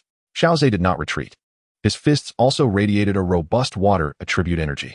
Amidst the gasps of the onlookers, Xiao Zhe and Lin Liang engaged in close combat. They could not fathom why Xiao Zhe would forego his advantageous techniques to engage Lin Liang in such proximity. Given their size disparity, it was evident that Xiao Zhe would gain no advantage in close quarters. Yet, the ensuing scene left them astonished, their mouths agape. Under the onslaught of fists larger than sandbags, Xiao Zhe effortlessly neutralized the force with his palm, employing the principle of using strength against strength. Even the weaker students could discern that Xiao Zhe's close combat skills were exceptionally high. With each contact, the force behind Lin Liang's punches was diminished. However, what the students failed to notice was that Lin Liang's expression grew increasingly grave. This was not solely due to Xiao Zhe's extraordinary close combat prowess, but also because Xiao Zhe's energy reserves showed no signs of depletion, despite the continuous consumption. It is well known that fire attribute energy holds a significant advantage over water attribute practitioners. Each time Xiao Zhe's fist met Lin Liang's, a considerable portion of energy was consumed. Yet, under the circumstances of such exponential energy expenditure, Xiao Zhe's demeanor remained calm, devoid of any hints of exhaustion. Lin Liang realized that Xiao Zhe's earlier claim of possessing vast energy reserves was likely not an exaggeration. Xiao Zhe perceptively noted that Lin Liang had suddenly lost his focus for reasons unknown. Seizing the fleeting moment of distraction, a soft blue luminescence coalesced in Xiao Zhe's hands, swallowing the return. With a resounding clash, Lin Liang was propelled several dozen steps backward, trembling as he gazed at Xiao Zhe. He could sense that this was a formidable combat technique, one capable of completely reflecting his own strength. Furthermore, it bore an enhancement of Xiao Zhe's innate energy, causing his arm to tremble slightly. This brief and intense close-quarter struggle concluded with an outcome that none had anticipated. All the spectators observed Lin Liang retreating while Xiao Zhe remained motionless, their astonishment reaching unprecedented heights. The disparity in their physiques rendered it astonishing that Lin Liang was the one forced to retreat. However, what none present realized was that despite Xiao Zhe's formidable skills, without a robust physique, such abilities could not be fully realized. The extraordinary outcome of this confrontation was significantly attributed to Xiao Zhe's terrifying physical prowess. Yet, under the veil of his exceptional techniques, his formidable physique seemed almost inconsequential, an aspect Xiao Zhe purposely concealed. After all, a sudden surge in physical strength would be difficult to explain in the presence of Xiao Xun'er and the little medical fairy. The indestructible diamond pill was indeed a singular treasure. Let us determine the victor with the next move, Lin Liang declared, his fists beginning to gather a profound dark red energy. The temperature in the arena began to rise, with even the moisture at Lin Liang's feet evaporating under the intense heat. Just as I wished, Xiao Zhe felt that the battle had dragged on long enough. It was time to strike the decisive blow. His fair fingers rapidly formed seals, their speed blurring the eye.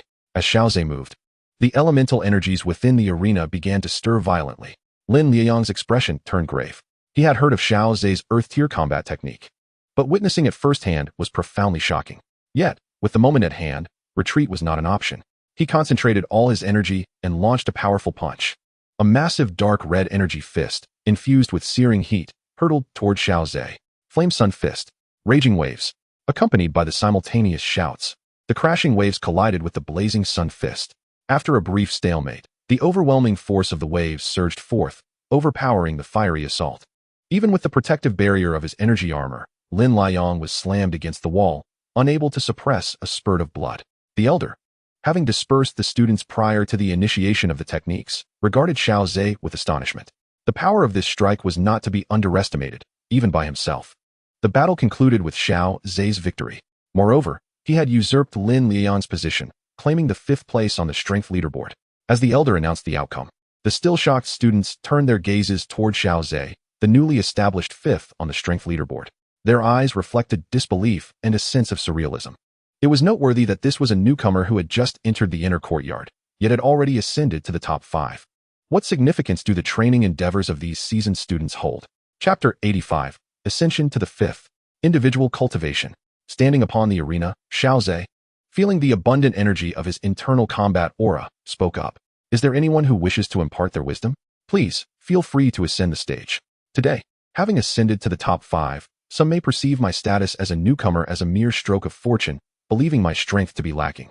However, I abhor complications. Let us resolve this matter today. Should anyone deem my rise to be unmerited or consider my strength unfit for the 5th position on the strong list, I invite you to challenge me. His gaze swept across the audience. Those students who met his eyes either lowered their heads or averted their gaze, unwilling to confront the young man on the stage directly. Do you think everyone is like you? Asserting oneself as the 5th strongest is no trivial matter. The most crucial point is, you have indeed triumphed. As witnesses to this battle, they dared not suggest that Xiao Zhe's strength was embellished in any way. It was evident that his combat techniques had placed Lin Liang in a precarious situation, underscoring the sheer magnitude of Xiao Zhe's power, which was nearly all-encompassing. The elder standing beside Xiao Zhe cast a surprised glance at him, sensing the enduring aura and the fullness of his combat energy. He realized that Xiao Zhe's decision was not impulsive. Even if a student from the strong list were to challenge him, Xiao Zhe possessed sufficient strength to suppress them on the spot. The elder's eyes subtly drifted toward 2 directions, where 2 of the top 10 on the strong list, both at the pinnacle of combat spirit, were situated. A hint of intrigue flickered in his gaze as he anticipated whether these 2 would dare to challenge Xiao Zhe. After all, Xiao Zhe had issued a bold statement, promising to engage. However, having observed for a while, the elder felt a twinge of disappointment as neither of the 2 top 10 contenders seemed inclined to issue a challenge. Perhaps they were reluctant to exploit another's vulnerability, or maybe they were deterred by Xiao Zhe's displayed condition. Is there truly no one willing to impart their wisdom? He mused. If that is the case, then I urge the senior students witnessing this battle to inform those who are unaware. I detest trouble. If you genuinely believe me to be an easy target, feel free to challenge me. However, even in my current state, I cannot fully master Earth-tier combat techniques. Should I inadvertently inflict serious injury upon a senior, it would weigh heavily on my conscience. Below, Lin Liang, supported by Lin Hao, clutched his chest and gazed at Xiao Zhe on stage, unable to suppress his thoughts. You better truly feel uneasy. Were it not for having exhausted all his combat energy to forge a combat aura armor, his injuries would undoubtedly be far more severe. Despite these thoughts, Lin Liang genuinely admired Xiao Zhe's prowess. This young newcomer had bested him in nearly every domain, and such sheer, unadulterated strength left Lin Liang with no room for dissent. Although it was nighttime, the news of the 5th position on the strong rankings changing hands spread swiftly throughout the inner courtyard, akin to a massive lotus of wrath being cast into the sea, stirring up tumultuous waves. The strong rankings garnered considerable attention from the students of the inner courtyard, especially with the turnover among the top 10. Any minor disturbance would ignite fervent discussions. This particular instance was even more remarkable, as a newcomer had ascended directly to the 5th rank. The ensuing discourse was intensified. Were it not for the multitude of voices affirming the event, one might suspect it was merely a fabricated tale. I witnessed it with my own eyes. Moreover, when Xiao Zhe made his bold declaration, I noticed the presence of someone from the top 10. Yet, why did this individual not seize the opportunity to claim the 5th position while Xiao Zhe was still recovering from battle? Surely, it was not a matter of ethics. Nonsense. Even if he could defeat Xiao Zhe in his weakened state, once Xiao Zhe regained his strength, he would undoubtedly reclaim his rightful place. For Xiao Zhe's prowess is beyond question. Ahem, that may be true. However, based on your description, Xiao Zhe appears to be quite at ease. I wonder if he harbors intentions of further challenges? I believe he does. Lin Liang's attributes are particularly effective against him, yet he still emerged victorious. One can only surmise that his true combat strength likely exceeds the 5th rank. Opinions on whether Xiao Zhe will continue to ascend vary widely. Some assert he will, while others doubt it. Xiao Zhe's capabilities should enable him to contend for the 2nd position. Among some elite factions, there are those who have reached such conclusions. Nevertheless, regardless of how monstrous Xiao Zhe may seem, they do not believe he possesses the potential to challenge the top rank. The individual occupying 1st place is a veritable monster. It has not been long since Ziyin attempted to seize the top position. Some of the more seasoned students recall vividly her meteoric rise to the pinnacle. That terrifying strength demands caution even from the mightiest of combat kings, as a direct hit could result in severe injury or defeat. Generally, seasoned students aware of the circumstances surrounding the top rank instinctively exclude Ziyin from any comparisons. After all, allowing a combat king to participate in the rankings among inner courtyard students is decidedly unfair. Yet, there is little recourse. The elders have tacitly accepted this situation, leaving the students to acquiesce. At this moment, the protagonist igniting the fervent discussions in the inner courtyard was leading Xiao Xun'er and Xiao Yixian to the 4th level of the sky-burning Qi Tower. Xiao Zhe addressed Xiao Xun'er and Xiao Yixian, to which they nodded in agreement before settling into a meditative position on the platform, placing their fire energy cards, and commencing their cultivation. After a while, Xiao Zhe observed that although their complexions bore a slight flush, there was no sign of distress, suggesting they were still within tolerable limits. Brother Xiao Zhe, we are fine. We've just reached our limits. They both communicated in turn. Very well. You two continue your practice here. I must endeavor to master the latter half of the Azure CS tumult, which I have held for quite some time without attempting to cultivate. Xiao Zhe closed the door and deliberately strolled around the vicinity, ensuring that the passing students were aware of his connection to this place. Although Xiao Xun'er and the little medical sage, at their current level of cultivation on the 4th tier, were not qualified to occupy the advanced training rooms, their formidable backing was none other than Xiao Zhe himself. Ranked 5th on the inner court's power list, there were scarcely a handful of students within the inner court who could rival him. The number of students permitted to enter the 4th tier was evidently diminished, so Xiao Zhe's brief perambulation was sufficient to establish an aura of intimidation. Moreover, unlike Lu Fei, who intended to monopolize the training room entirely for himself, Xiao Zhe had no such intentions. Once Xiao Xun'er and the little medical sage completed their training and vacated the space, others would be welcome to use it as well. Chapter 86, a new form of ascendant challenge. In the depths of the inner court's mountains, Xiao Zhe soared through the air, his figure propelled by the flapping of his Ziyun wings. In the midst of his flight, an ill-fated flying magical beast mistook him for prey. As it drew near, Xiao Zhe unleashed a punch, obliterating it into a mist of blood. The sheer might of his physical prowess was on full display in that moment. Before Xiao Xun'er and the little medical sage, Xiao Zhe had to temper his overwhelming strength, but in this desolate expanse, any creature daring to approach would meet a swift demise. With fingers like lightning, he reached into the blood mist. In a single fluid motion, he had already soared far away. Were it not for the swiftness of his actions, the magical core might have been left behind. Indeed, strength was paramount. This 3rd-tier wind attribute magical core, if sold, would fetch no less than 200,000 gold coins. Reflecting on his past, when he felt pained at the thought of spending 2,000 gold coins for a feast of magical beasts, he now grasped this core worth 200,000 with little sense of its value. Xiao Zhe murmured to himself, as he deftly flipped his wrist and stored the magical core within his spatial ring. In the future, as he mastered the art of alchemy, such cores would be invaluable.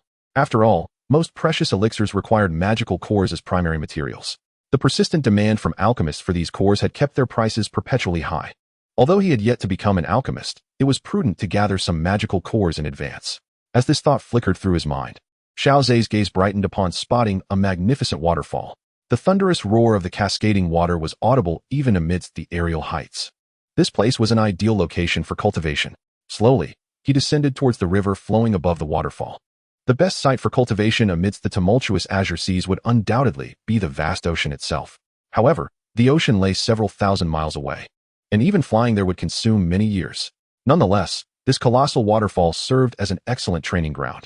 The tumult of azure seas required immense amounts of fighting spirit to conjure crashing waves. Thus, ample water sources and elemental water could significantly reduce energy expenditure. Xiao Zhe gently landed on the river flowing above the waterfall, gathering water attribute energy beneath his feet. Xiao Zhe's exceptional control over this energy allowed him to stand upon the water's surface. The essence of the stacking technique lay in the seamless layering, mimicking the undulating waves of the sea. He meticulously revisited the combat techniques he had long since mastered. With hands moving in a blur, he formed seals at a dizzying speed. The first technique he unleashed was the initial segment of the Azure Sea's Raging Waves, a formidable high-level Xian-class combat skill.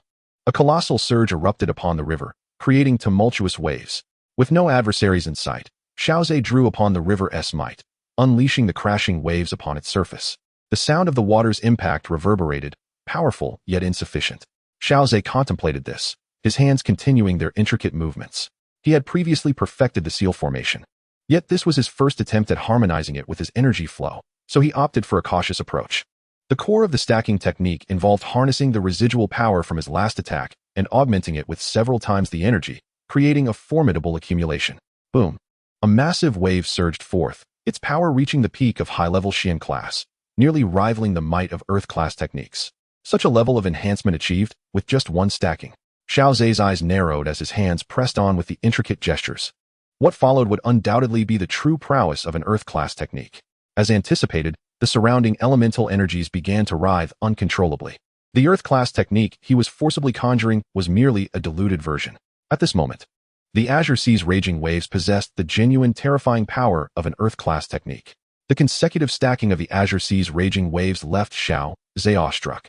The terrifying surges crashed upon the river's surface, causing the flowing waters to reverse direction.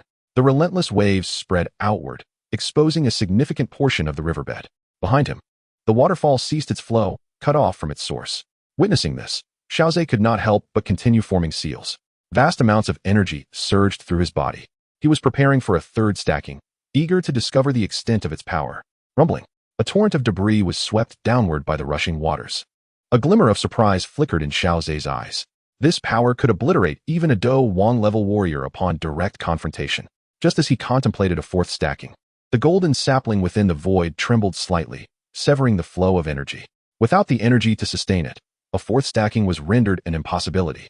It seemed that even with his current energy, 3 stackings were his limit. Such a terrifying consumption. It was no wonder that the elder of the inner court had exhausted his energy. He decided against pressing further, resolving to attempt again in the future when his energy reserves were more substantial. According to the technique's principles, as long as his energy allowed, stacking could be limitless. Perhaps one day he could indeed create a colossal wave, a single technique capable of engulfing an empire. Xiao gazed at the waterfall before him, the landscape irrevocably altered by his singular combat technique. The method of superposition can indeed be regarded as the completion of one's training. The subsequent phase involves mastering it to an unparalleled degree, thereby achieving total comprehension. Once this combat skill is refined to perfection, the next step is to strive for a ranking. In the original narrative, Ziyin is elusive, making it quite challenging to encounter her by mere chance. Instead, it would be more prudent to approach her directly as a challenger. Upon entering the Heavenly Flame Refinement Tower, he extracted the 2 girls who were engrossed in their training. He decided to take them to the inner courtyard for a moment of relaxation. After all, under his influence, these 2 young ladies had developed a tendency towards becoming fervent practitioners. For 10 consecutive days, they remained in the Heavenly Flame Refinement Tower, immersed in their cultivation. During a leisurely stroll, Xiao contemplated whether to ascend gradually or to confront Ziyin directly. Just as he was in a state of indecision, a young man clad in a white robe, with striking silver hair, approached him. "I finally found you, Xiao. I wish to challenge you." Xiao, upon observing the young man's aggressive gaze and formidable aura, realized that this individual was likely among the top 10 on the strength rankings, thus possessing the qualifications to challenge him. "Who are you?" he inquired. "My name is Lei Jia, second on the strength rankings." Upon hearing this, Xiao fell into silence. Why did he feel that this year's strength rankings were filled with battle maniacs? The second-ranked Lei Jia challenging the 5th-ranked Xiao seemed illogical. If victorious, Lei Jia would gain nothing. If defeated, he would lose his rank. Xiao found himself perplexed by Lei Jia's motives. Why would you, as the second on the strength rankings, exert yourself in such a thankless endeavor to challenge me? Xiao posed his curiosity. Of course, it is because after you defeated Lin Liang, those in the inner courtyard have been incessantly claiming that you possess the potential to challenge for second place. I, too, am curious about the extent of your abilities, Lei Jia replied, his gaze scrutinizing Xiao. Perceiving the aggression in Lei Jia's eyes, Xiao understood this was a battle maniac. The impetus for his challenge might partly stem from the incessant chatter of the inner courtyard, which had likely annoyed him. However, more significantly, it appeared that he harbored his own desire for combat. Very well, let us set a time and place. Tomorrow at noon. In the central plaza of the inner courtyard, Lei Jia stated decisively, "I eagerly anticipate our battle." With that, Lei Jia turned and left. The surrounding students buzzed with excitement, sharing the news fervently, for this was a clash between two of the top 10, a true contest of strength. Xiao Zhe turned to Xiao Xun'er and the little medicinal sage. "The competitive environment in the inner courtyard is indeed intense," he remarked. "Xiao Zhe, brother, you can do it." Xiao Xun'er encouraged him with a gesture of support. The little medicinal sage mimicked her. "Go, Xiao Zhe. The second on the strength rankings is but a minor hurdle for you." Seeing their adorable expressions of encouragement, Xiao Zhe couldn't help but affectionately ruffle their hair. "With your support, I shall surely triumph in tomorrow's battle." "All right, with matters settled, let us dine," Xiao Zhe declared, leading the two to the dining hall. In contrast to the leisurely demeanor of Xiao Zhe and his companions, the inner courtyard began to stir with anticipation. A battle was imminent between the second and fifth ranked contenders. Although there had been speculations regarding Xiao Zhe's capacity to challenge the second rank, these remained mere conjectures until now. The truth would finally be revealed tomorrow, as they awaited to see whether Xiao Zhe could indeed triumph over the formidable Lei Jia, the second-ranked fighter. On the following day at noon, Xiao Zhe, accompanied by Xiao Xun'er and the Little Medicine Fairy, arrived at the central square, the venue for the inner courtyard-esque competition. The expansive area could accommodate all the disciples of the inner courtyard, with ample space to spare. This impending clash had garnered considerable attention from many students. Apart from those engaged in seclusion or training in the deep mountains, the majority of the disciples flocked to the central square.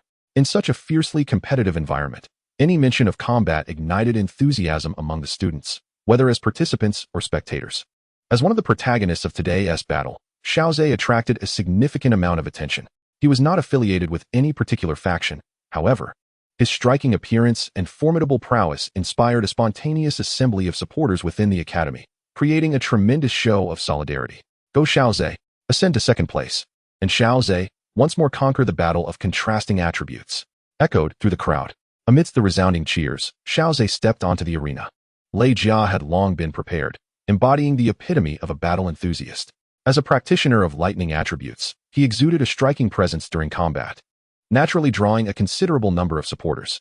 "Xiao Zhe, it seems your popularity surpasses even mine. It's hard to fathom how a newcomer can command such admiration," Lei Jia remarked with a hint of envy. His own acclaim was the result of years of hard-fought battles. Xiao Zhe smiled, observing the flickering lightning serpents that danced around Lei Jia, his eyes narrowing slightly. A thought crossed his mind. How curious it felt that, as a water attribute practitioner, he seemed susceptible to anyone who might seek to counter him. At that moment, a familiar figure descended gracefully onto the arena, Elder Lin, who had previously been responsible for accommodating Xiao Zhe and his companions. Battles among the top 10 of the inner courtyard were rarely conducted publicly, as the contenders were often evenly matched and rankings seldom experienced significant shifts. Elder Lin chuckled, "Your duel shall indeed enliven the inner courtyard. It will also serve as an enlightening spectacle for the new students, providing them a glimpse of the might possessed by the top 10. With that, Elder Lin raised his right hand and decisively brought it down, signaling the commencement of the match. In an instant, Lei Jia unsheathed his silver spear from his back. Only an equally matched opponent could compel this battle aficionado to wield his weapon immediately. "Xiao Zhe, you'd best be cautious. I am of the lightning attribute," Lei Jia declared, unleashing a tempest of crackling energy that illuminated the arena in a blinding flash. Seizing the moment of brilliance, he surged forward toward Xiao Zhe with incredible speed. He was not only a battle enthusiast, but also a prodigy in the art of combat. Seizing the moment that caught Xiao Zhe off guard, he sought to close the distance. Unfortunately, Xiao Zhe was equally adept in combat. Although the arena appeared shrouded in a haze, even Lei Jia could not afford to expend his energy recklessly, filling the entirety of the stage. This provided Xiao Zhe with the opportunity to condense the Azure Sea Vortex. With keen soul perception, Xiao Zhe swiftly unleashed the Azure Sea Vortex in the direction of Lei Jia's advance. Regardless of its power, Xiao Zhe aimed merely to momentarily impede him. Simultaneously, Xiao Zhe retreated, his movements shifting to execute the Azure Sea Fury. His previous battle with Lin Liang had already showcased his formidable prowess. There was no need for further delay. He would decisively employ a ground-level combat technique. Moreover, prolonging the encounter would only disadvantage him, given the water attribute's inherent weakness against lightning. Suddenly, the energies of heaven and earth surged violently. Under the onslaught of Lei Jia's lightning attribute energy, his expression shifted as he forcefully swung his spear, obliterating the not yet formed Azure Sea Vortex. However, it was still too late. In the direction of his advance, he would need to shatter another Azure Sea Vortex. Was he truly this ruthless? To employ a ground-level technique right from the outset? A fleeting thought crossed Lei Jia's mind, and he too was unwilling to prolong the confrontation. He unleashed his strongest ability, the Fallen Thunder Spear. Drawing upon the essence of the thunder that descends from the endless firmament, he unleashed the Fallen Thunder Spear. The ferocious lightning attribute energy surged forth, coalescing into a dazzling bolt of lightning that entwined around the spear. Lei Jia grasped the spear firmly, his body poised to throw as he aimed at Xiao Zhe's position, launching the spear with tremendous force. The spear, imbued with lightning attribute energy, sliced through the air like a thunderous dragon, its overwhelming power causing the spectators below to gasp in trepidation. Had they faced such a strike, they would likely have met a swift demise. Their gazes turned towards Xiao Zhe, as a colossal wave of energy manifested out of thin air, surging with formidable might towards the opposite end of the arena. Xiao Zhe narrowed his eyes slightly. It seemed that Lei Jia was not without preparation. He had discerned the vulnerability of Xiao Zhe's water attribute technique, Azure Sea Fury, that it was particularly susceptible to being countered at its core. Indeed, as the two techniques collided, the spear pierced through the Azure Sea Fury with astonishing speed. Although the lightning attribute energy upon the spear was significantly diminished, it retained considerable potency. The two techniques narrowly missed one another, hurtling towards their respective wielders. Chapter 88. At last, encountering Zi Yan, the bloodline of the ancient dragon monarch. In such a scenario, even Elder Lin was caught off guard. After a moment's hesitation, Elder Lin refrained from overestimating his abilities and swiftly communicated with another elder for assistance, lest he become overwhelmed by the two combatants. The audience erupted in gasps, astonished by the turn of events in the battle, which had unfolded in a manner they had not anticipated.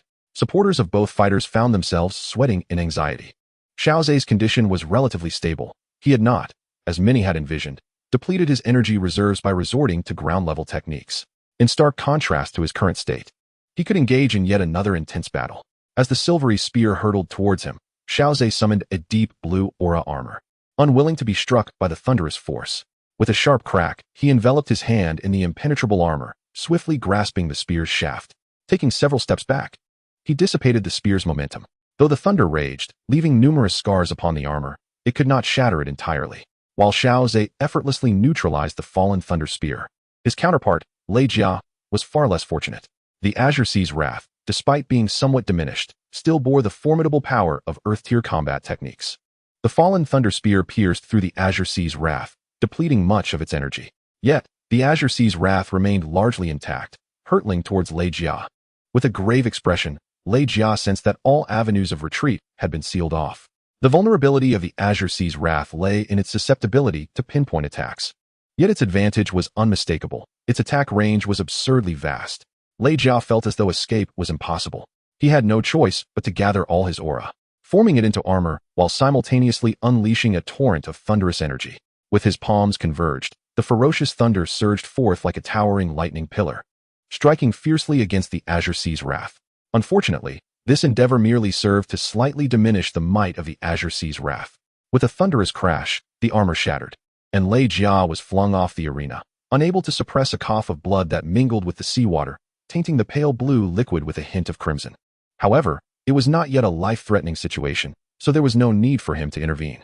In this match, Xiao Zhe emerged victorious, replacing Lei Jia to claim the second spot on the strong rankings, earning a substantial amount of fire energy each month. After Elder Lin announced the results, the entire central square erupted into a cacophony of excitement. The swift conclusion of the battle, though unexpected, was nothing short of spectacular. Especially witnessing the might of Earth-tier combat techniques firsthand stirred their spirits, making this experience invaluable. The new students directed their fervent gazes towards Xiao Zhe, having not forgotten the dazzling figure who shone upon the arena, appear from their own cohort entering the inner academy. Countless individuals clenched their fists, faces flushed, silently setting Xiao Zhe as their benchmark. If they could achieve even a fraction of Xiao Zhe's accomplishments, they would undoubtedly carve a name for themselves across the continent upon graduating from Canaan Academy. In that moment, Xiao Zhe transformed into an idol for many inner academy students, representing the pinnacle of their aspirations. The crowd erupted in chants of Xiao Zhe's name, heralding the shift in the strong rankings. Leaders of various inner academy factions exchanged glances, revealing a hint of apprehension, coupled with relief that Xiao Zhe had no intentions of forming a faction. Otherwise, another top-tier force would undoubtedly emerge within the inner academy. After all, the title of second on the strong rankings would attract countless followers. At that moment, Xiao leaped off the arena and approached Lei Jia, extending his hand. Lei Jia, still struggling to rise from the ground, paused in surprise at the sight of the fair hand before him. What now? Lost the match and can't even make friends anymore? Huh, what nonsense. Thank you. Lei Jia decisively grasped Xiao hand, using the leverage to rise. Speaking of which, you truly are a monster. You do not resemble a newcomer at all, being even more formidable than I. An old hand who has been in the inner courtyard for years. Lei Jia exclaimed as he accepted the silver-white spear that Xiao handed him. Xiao smiled faintly, choosing not to dwell on this topic, and instead posed another question. By the way, the top of the inner courtyard ranking seems quite mysterious. Where might one find her? Upon hearing Xiao words, Lei Jia's expression changed abruptly, revealing a rare sense of trepidation and fear in his eyes. You intend to challenge that person? Seeing Lei Jia's reaction, Xiao could not help but chuckle inwardly. The impact of Ziyan's ascension to the top of the strong rankings must have left a profound psychological scar on this group of powerful individuals in the inner courtyard. Merely mentioning her causes such a drastic change in expression. Xiao feigned ignorance and asked, what is so special about this top-ranked individual in the inner courtyard? Is she not to be challenged? It's not merely a matter of whether one can challenge her. She operates on an entirely different level from us. Lei Jia stated gravely. To put it plainly, she should not be involved in the conflicts among the inner courtyard students. Your strength is formidable, yet in comparison to her, there remains a considerable gap. Lei Jia earnestly advised, unless you possess combat prowess at the Duke level, it is best not to entertain thoughts of challenging her. Your words have only piqued my curiosity further. What is so extraordinary about this top-ranked individual in the inner courtyard? Where might one typically encounter her? Recognizing that he could not dissuade Xiao, Lei Jia sighed and replied, if you wish to see her, it is quite simple. She usually cultivates on the 6th level of the sky-burning refinement tower. Since you are now second on the strong rankings, there is no rush. As you both cultivate on the same level, you are bound to encounter her eventually. Is that so? Then I am not in a hurry. Xiao chatted with Lei Jia for a while longer, and upon seeing Xiao Xun'er and Xiao Xun'er approaching, he waved goodbye to Lei Jia. Take care and recuperate well. You should hurry, as I feel a breakthrough is imminent. Xiao left behind a statement that left Lei Jia dumbfounded, then departed with Xiao Xun'er and Xiao Xun'er. After a moment, Lei Jia slowly shook his head, exclaiming, truly a monster. The next day, after settling Xiao Xun'er and Xiao Xun'er, Xiao continued his descent towards the lower levels of the sky-burning refinement tower. Just as he entered the small square, his presence drew numerous gazes. Many had witnessed Xiao's display of Earth-level combat energy the previous day, and now, seeing him, their eyes were filled with a hint of reverence. Xiao, however, first glanced towards the first training room. There, he caught a fleeting glimpse of a figure in white. Shortly before the door quietly closed, Ziyan, Taishu Ancient Dragon, Royal Bloodline. Observing the shimmering golden characters on the panel, a smile graced Xiao's face. The binding of the attachment had finally come to fruition. Amidst the awed gazes of the crowd, Xiao approached the second training room. The training rooms at the center of the 6th level are scarce, almost 1 carat per pit, and only those on the strong rankings have the opportunity to compete for them. Xiao sensed the abundant energy concealed within the faint crimson mist surrounding him. A smile gradually curling at the corners of his mouth. What a remarkable place for cultivation. Chapter 89, Xiao Yan. Only with the burning technique can I hope to catch up to him. Xiao surveyed the second training room. Enveloped in a gentle haze of rosy mist, this delicate crimson vapor was clearly a manifestation of energy at its most potent, having coalesced into mist. It resembled the principle by which fighters transform their fighting spirit into liquid upon breaking through to the Dome Master level, representing a higher form of energy.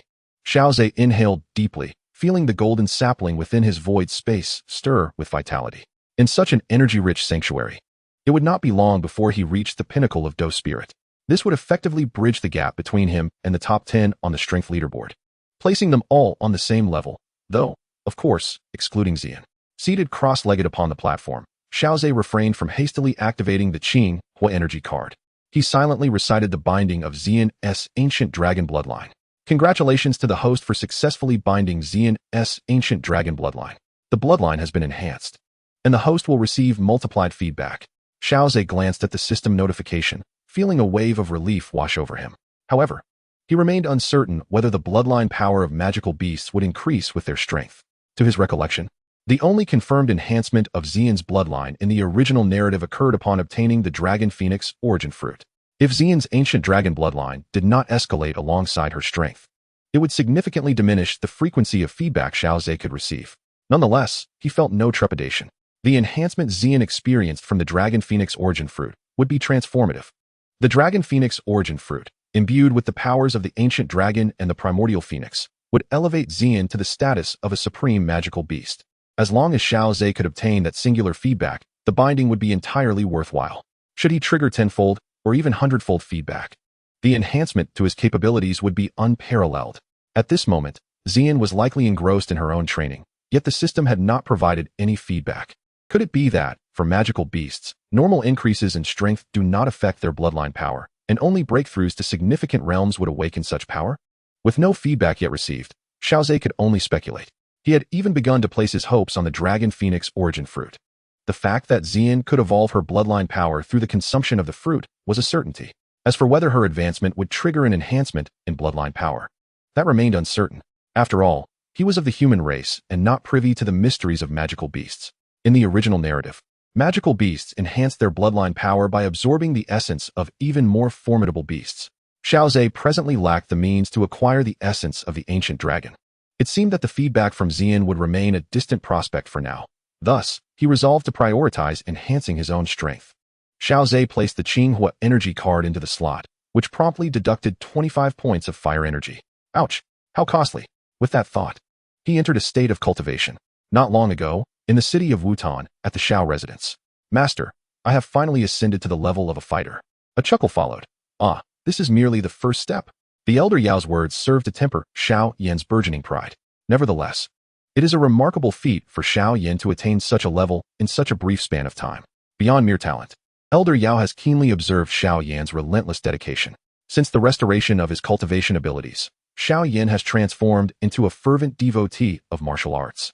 Forsaking all frivolities and minimizing any superfluous endeavors, he has devoted every ounce of his energy to training.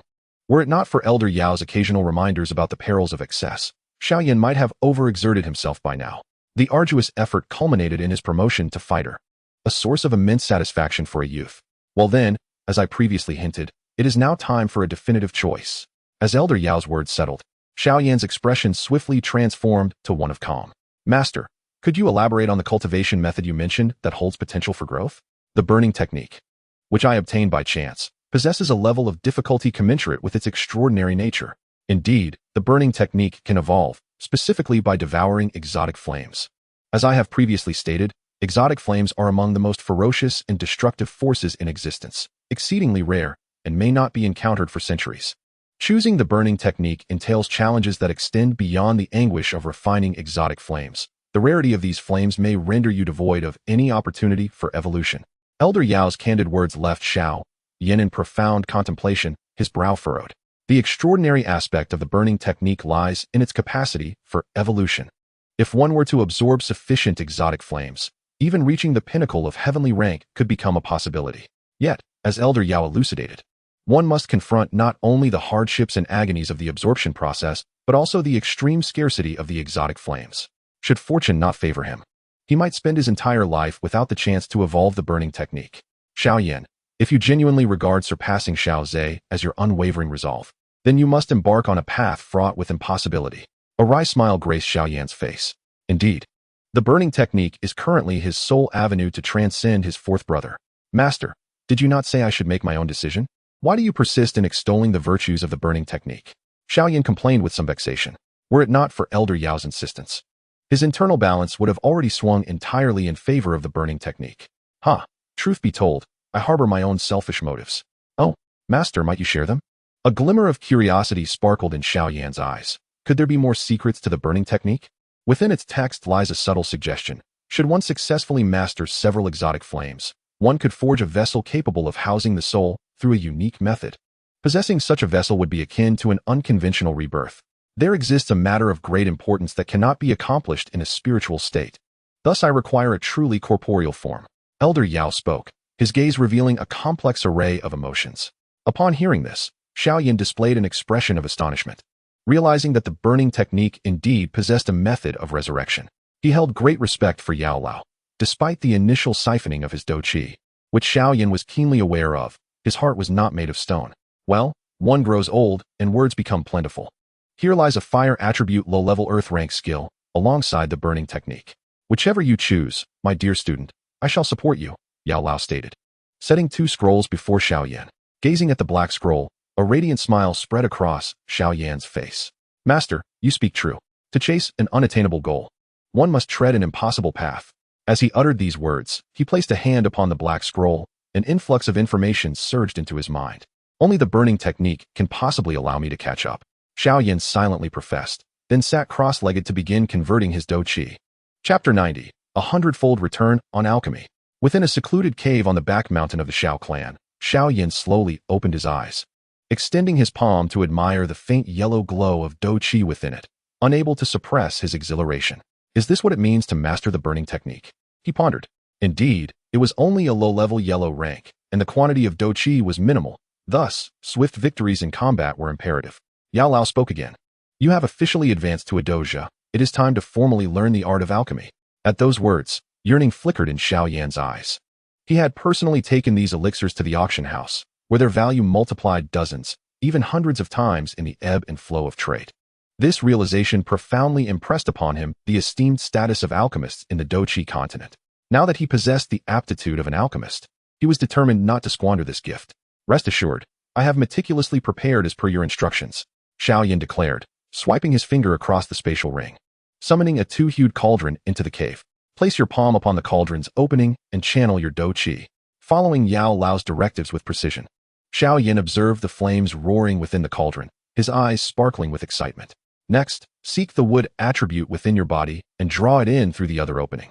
After several minutes, Xiao Yan gradually opened his eyes, a thread of wood energy entering through the opposing aperture. Yao Lao, witnessing this scene, could not help but nod in approval. It had taken him nearly half an hour to locate that sliver of wood energy in his youth. Only by infusing this essence could one temper the raging flames, rendering them more enduring and manageable. This demonstrated the extraordinary sensitivity of Xiao Yan's soul perception. In every respect, Xiao Yan exhibited remarkable talent as an alchemist. However, to become an exceptional alchemist, mere talent was insufficient. Temperament, diligence, and opportunity were all essential. Yao Lao tapped Xiao Yan's forehead, an influx of knowledge flooding into his mind. This is a healing potion crafted by my own hands. Once familiarized, we can begin the refinement process, and I shall guide you throughout. As the elder alchemist's words echoed, Xiao Yan slowly closed his eyes, immersing himself in the formula that danced in his mind. Moments later, he opened his eyes, a spark of confidence illuminating his gaze. He commenced tossing the requisite herbs into the cauldron. In an instant, the herbs vanished, reduced to ashes. A hint of embarrassment crept across Xiao Yan's face. Merely reading the formula had led him to believe the task would be straightforward. Yet, he was unprepared for the formidable challenge of mastering the flames. Press on. The earnings of an alchemist are staggering, but the expenses are even more daunting.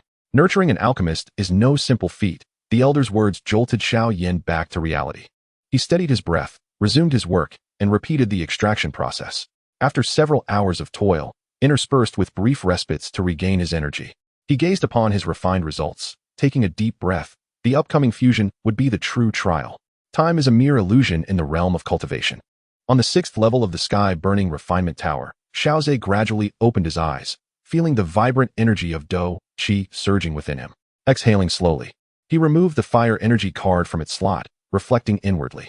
He glanced at Xiao Xun'er and Little Medicine Sage, who were seated nearby. Indeed, he had brought both of them into the second training chamber of the 6th level. Even if they could not endure the intensely potent heart fire within the chamber, the abundant, vaporous energy present would enhance their cultivation far beyond the previous level's advanced training rooms.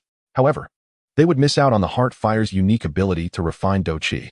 Nevertheless, it would not be long before they could acclimate to the heart fire's vigor, albeit only for short durations. Conveniently, the second training room offered but a single cultivation platform, allowing them to alternate their practice, thus significantly accelerating their progress. Xiao Zhe casually glanced at the system panel.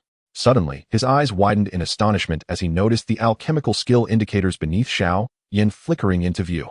Was fortune smiling upon him? It was serendipitous to witness his brother's initiation into alchemy. Without hesitation, he chose to bind the skill. Congratulations, host, on successfully binding Xiao Yan's alchemical skill. Just as Xiao Zhe completed the binding, the alchemical skill's inscription solidified. Xiao Yan has successfully completed his first refinement. He has entered the realm of alchemy. Congratulations, host, on receiving a 100-fold reward. A sharp intake of breath escaped Xiao Zhe, even with his composure. The prospect of a 100-fold reward was thrilling. Brother Xiao Zhe, what is the matter? Xiao Zhe, are you alright? The two, emerging from their meditative states. Cast concerned glances at him, as such expressions were rare for him. It's nothing. I merely feel a surge of inspiration. As if something fortuitous is about to unfold, perhaps a serendipitous opportunity? Xiao shook his head and addressed them. I will step out for a moment. Continue your cultivation. With that, Xiao figure swiftly vanished from the second training chamber. Left with a look of confusion was the petite healer, while Xiao Xun'er appeared contemplative. Xun'er, what is the matter with Xiao? The petite healer, filled with bewilderment, could only inquire of Xiao Xun'er, who was more acquainted with Xiao. Xiao Xun'er, lost in thought, could not help but scrutinize the petite healer. Why do you gaze at me so? If you have a question, do not hesitate to ask. The last time Xiao spoke in such a manner was in Wu Tin City, after he had also ventured on a distant journey. Xun'er's words immediately enlightened the petite healer. According to her understanding, the only time Xiao had embarked on a long journey before arriving at the Canaan Academy was indeed when he encountered her. Unable to restrain herself, the petite healer exclaimed, prompting a chuckle from Xiao Xun'er. No, I meant that Xiao's premonitions are remarkably accurate, much like your calamity poison body, which serves as a tremendous boon to Xiao. We need not fret over this. Instead, let us seize the moment to cultivate. With a reassuring remark, Xiao Xun'er once again closed her eyes, entering a state of meditation. Xiao possessed the calamity poison body, and finding someone else who shared this unique trait was indeed a significant advantage.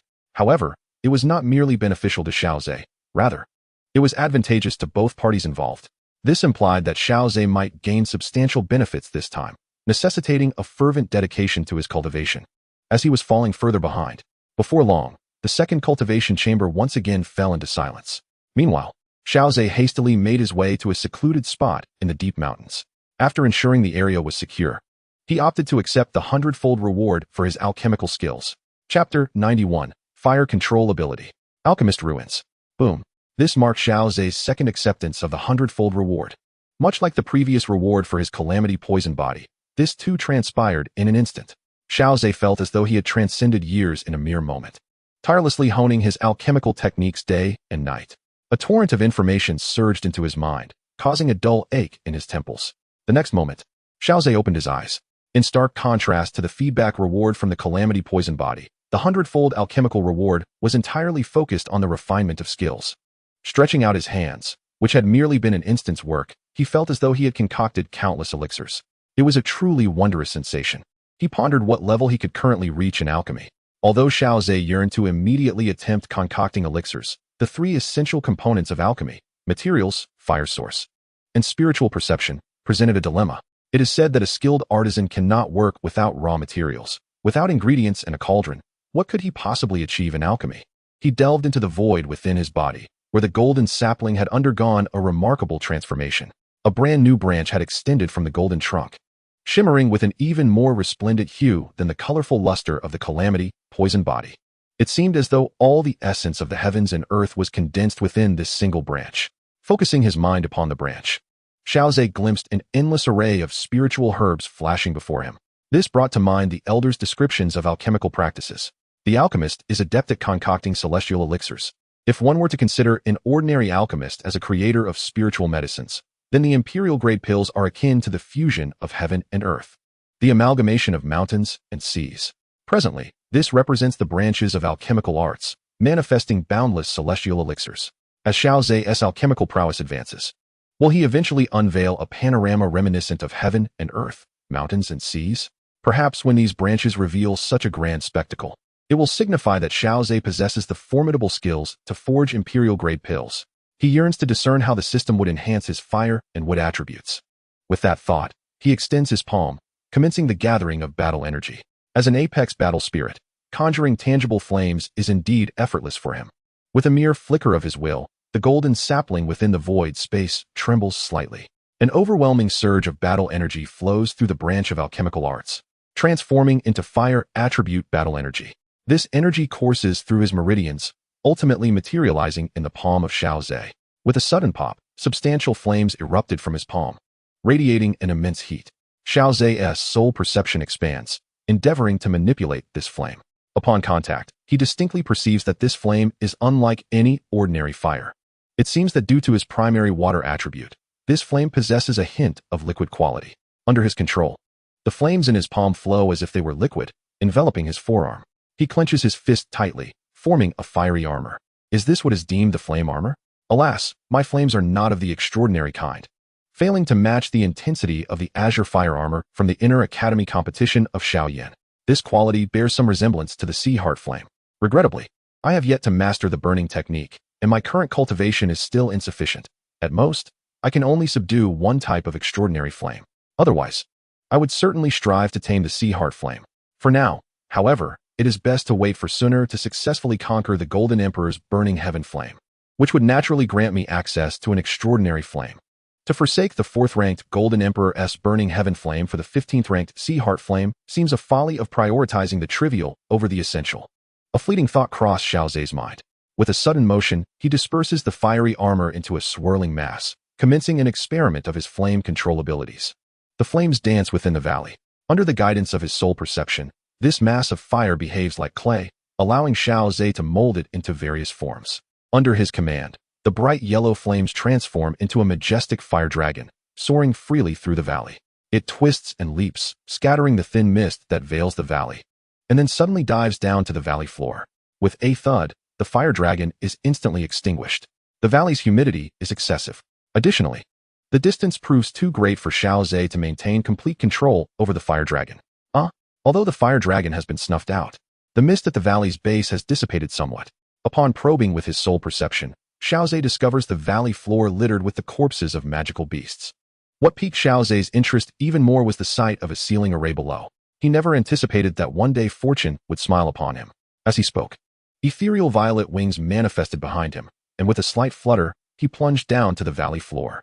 The sound of crunching echoed as his feet landed upon the corpses scattered about. With so many beast carcasses present, could it be that the ceiling array had faltered, allowing the essence of heavenly treasures to escape and attract these beasts? Yet, it seemed these creatures underestimated the array's lingering power, leading to their demise instead of their coveted prize.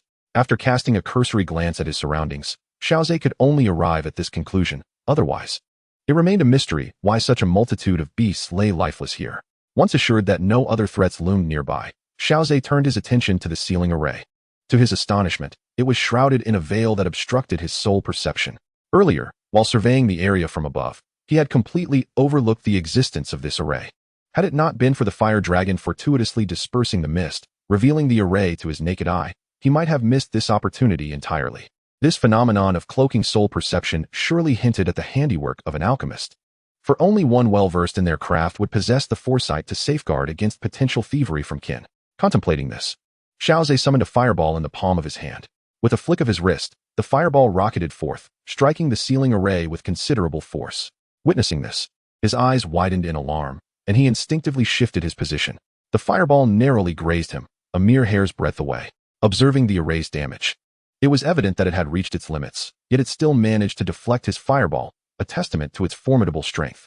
Although this fireball was conjured with casual ease, it would have severely wounded even a formidable fighter like a grandmaster had it connected. After all, Xiao Zhe currently stood at the pinnacle of the spirit fighting realm. This predicament posed a challenge, as the saying goes. Would he inadvertently drown the entire area with his overwhelming torrent? After some deliberation, he resolved to persist with his fiery onslaught. If a single fireball proved ineffective, then he would unleash hundreds, even thousands. He was determined to test the resilience of this waning ceiling array against such relentless bombardment. Chapter 92. The Spirit Transformation Pill. A forbidden elixir that touches the soul. Based on the previous reflection of the fireball, it appeared that the ceiling array functioned similarly to a mirror reflecting light. Xiao Zhe murmured to himself as he unfurled his violet wings, hovering gracefully in midair.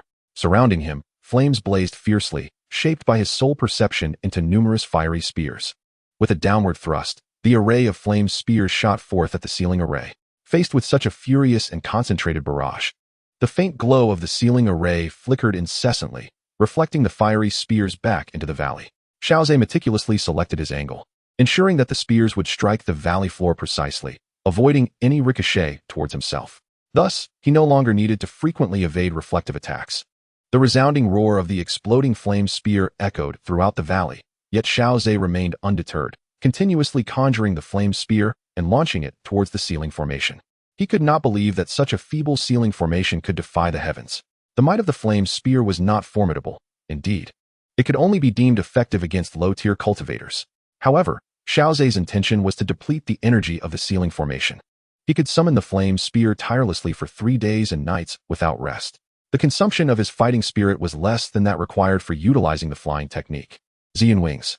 As the faint glow of the ceiling formation grew dimmer, anticipation began to blossom within Xiao Zhe. What treasures of heaven and earth lay within this relic that warranted such a powerful ceiling formation?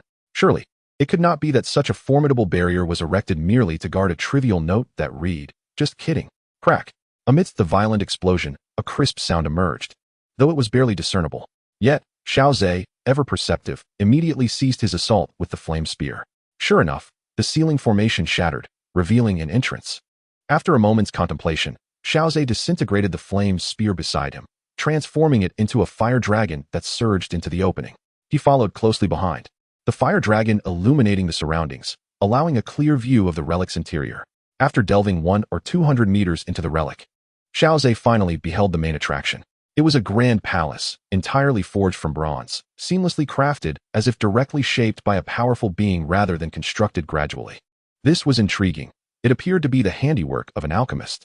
The bronze, as massive as a mountain, was melted and refined by fierce flames, ultimately molded into this bronze palace under the influence of spiritual perception. Upon encountering this bronze palace, Xiao Zhe became increasingly convinced that he had indeed discovered the remnants of an alchemist. As he examined the 2 unknown bronze beast heads adorning the doors, he pondered and retrieved 2 third-tier magic cores of the same attribute, placing them into the mouths of the bronze beasts. Instantly, the bronze beasts seemed to awaken, their eyes igniting with brilliance. Could it be that this alchemist also practiced mechanisms? Xiao Zhe mused, casually tapping several spots on the door, which then thunderously swung open.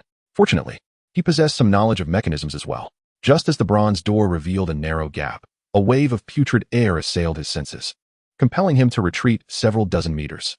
Xiao Zhe's brows furrowed slightly. In truth, he had already begun to lose hope.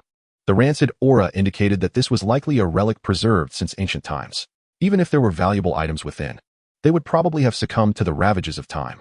It is well known that within the remnants of an alchemist, the most precious treasures are undoubtedly the elixirs. He hoped to uncover a formula amidst the ruins. Xiao Zhe commanded the fire dragon to traverse the interior of the bronze door, dissipating some of the decayed aura.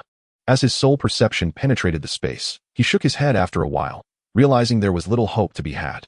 He proceeded directly to the center of the bronze palace. Most items in other areas had succumbed to the ravages of time, but here, some remnants of value still lingered. Scattered among the furniture lay desiccated bones, likely belonging to the palace's former master. Among these scattered remains, Xiao Zhe retrieved a scroll and a jade vial. He also discovered a shattered storage ring, irreparably broken and thus unusable. As he unfurled the scroll, his fingers delicately traced its surface, and soul perception began to glean the information inscribed within. Hiss! Halfway through, Xiao Zhe withdrew his hand from the scroll, gazing in astonishment at the bones before him.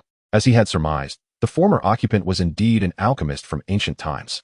The scroll recounted his life in detail and highlighted an accomplishment of immense pride: the creation of the transformation elixir, a forbidden potion capable of altering innate attributes. This ancient alchemist harbored grand aspirations of mass-producing alchemists. However, the attributes of individuals on the continent of Doqi are determined by their souls. Typically, a person's soul possesses only a single attribute. Yet, exceptions exist. Among billions, a few rare souls undergo mutations, enabling them to possess dual attributes from birth. Thus, one's innate potential largely dictates their ability to become an alchemist. Contrarily, this ancient alchemist refused to accept such limitations. Through arduous and dedicated research, he indeed succeeded in formulating a potion known as the transformation elixir. This elixir could alter a person's soul, thereby transforming their physical attributes. It could bestow the attributes necessary to become an alchemist, specifically, the fire and wood attributes. Xiao Zhe could not help but glance at the jade vial, which bore the inscription Transformation Elixir. However, he held little hope, for the vial emitted no signs of the elixir's presence. Opening it revealed only a scent of decay mingled with the remnants of medicinal fragrance, a stroke of luck in itself. Xiao Zhe felt no profound disappointment. The mere existence of the transformation elixir allowed him to openly showcase his alchemical prowess before Xiao Xun'er and the little medicine fairy. Yet, one must ponder why such a potent elixir, capable of altering souls, did not endure through the ages. Had it been widely known, perhaps alchemists would be far more commonplace, accessible to all. Xiao Zhe surmised that the answer lay within the latter portion of the scroll. He placed his fingers back upon it, resuming his soul perception to read the remaining contents. Upon completing his reading, Xiao Zhe regretfully shook his head, his gaze upon the bones filled with astonishment. And he could not help but exclaim, "What a madman! The transformation elixir indeed exists, and its effects can truly endow an individual with the fire and wood attributes of an alchemist." The crux of the matter lies in the principal ingredient of the transcendent soul pill, namely, the soul of an alchemist. Indeed, this ancient alchemist had descended into madness, utilizing the souls of other alchemists as materials, casting them into the cauldron to concoct pills.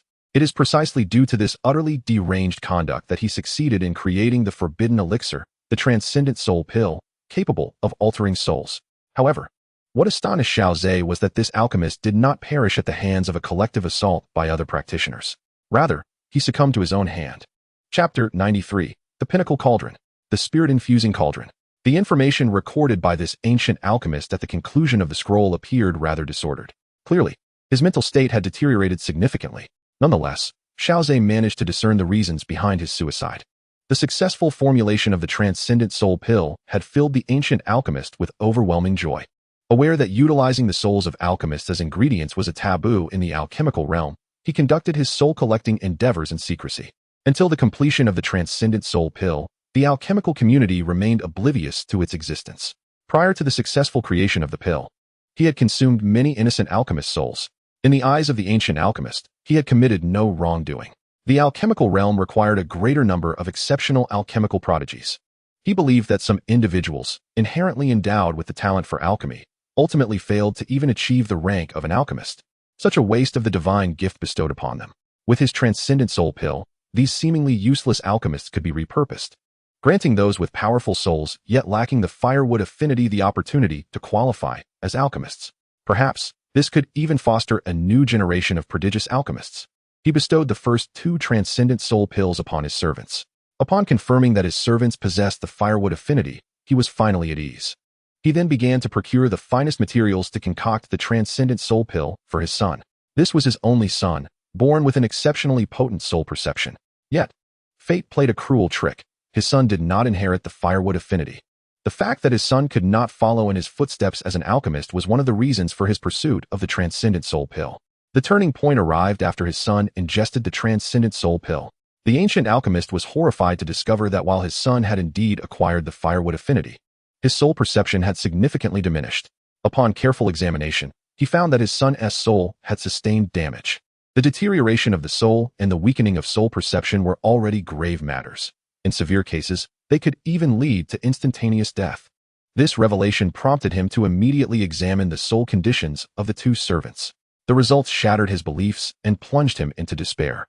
The primary ingredient of the transcendent soul pill is the soul of an alchemist. Consuming the pill alters the soul to achieve a change in attributes. However, this process carries immense risks, namely the clash of 2 souls. Successfully changing an attribute inevitably means that the soul shall also be transformed. The soul perception of the 2 servants was not robust, and thus he had not keenly detected that their souls had become fragmented. The fragmented soul's capacity for perception, naturally, cannot continue to grow stronger. With the soul's perception stagnating, the alchemist's potential becomes irrevocably fixed. He has produced a new generation of ineffectual alchemists from a batch of worthless ones. The situation of his son is even more peculiar, as he utilized the finest materials, which endowed his son with a more formidable soul. The collision of these 2 powerful soul forces inevitably led to mutual destruction. Thus, his son's soul suffered even greater damage. Not long after, his son succumbed to soul depletion and perished.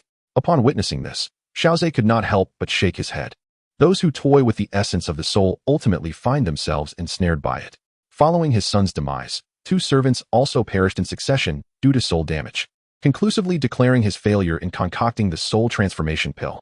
This failure, compounded by the death of his son as a direct result of the pill, shattered his mind completely. It was akin to him having murdered his own son with his own hands. He set ablaze all the martial techniques he had painstakingly gathered over a lifetime, tore apart the formulas he had created, obliterating everything. Only a single soul transformation pill remained. In the presence of this pill, he chose to sever his own life. Xiao Zhe closed the scroll and stored it within his spatial ring while picking up the jade vial containing the soul transformation pill. This would serve as the foundation for his legitimate practice of alchemy. Since the pill had not spread widely, even ancient families could not possibly possess relevant records. Moreover, Everything pertaining to the soul transformation pill had already been destroyed by this ancient alchemist. With the efficacy described on the jade vial, coupled with his own testimony, it would suffice to convince others. It would be as though he had genuinely discovered a perfect soul transformation pill, which, upon consumption, would endow him with the talents of an alchemist. Xiao Xun'er glanced at the decayed bones before him and shook his head. The initial intentions of this ancient alchemist may have been noble.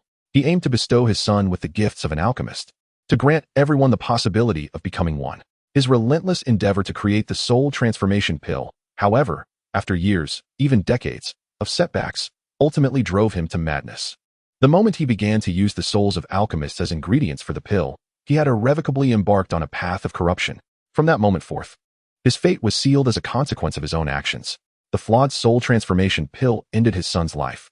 It also utterly shattered his belief and hope for survival, leading his own existence to its conclusion. Xiao Xun'er turned the jade vial in his hand and placed it away, casting another glance at the bronze palace, still somewhat hopeful. Although he had witnessed the glorious yet detestable life of this ancient alchemist, he had yet to acquire any fortune. With this thought, Xiao Xun'er began to search around the bronze palace. This alchemist had the capability to set up seals that obscured the perception of the soul.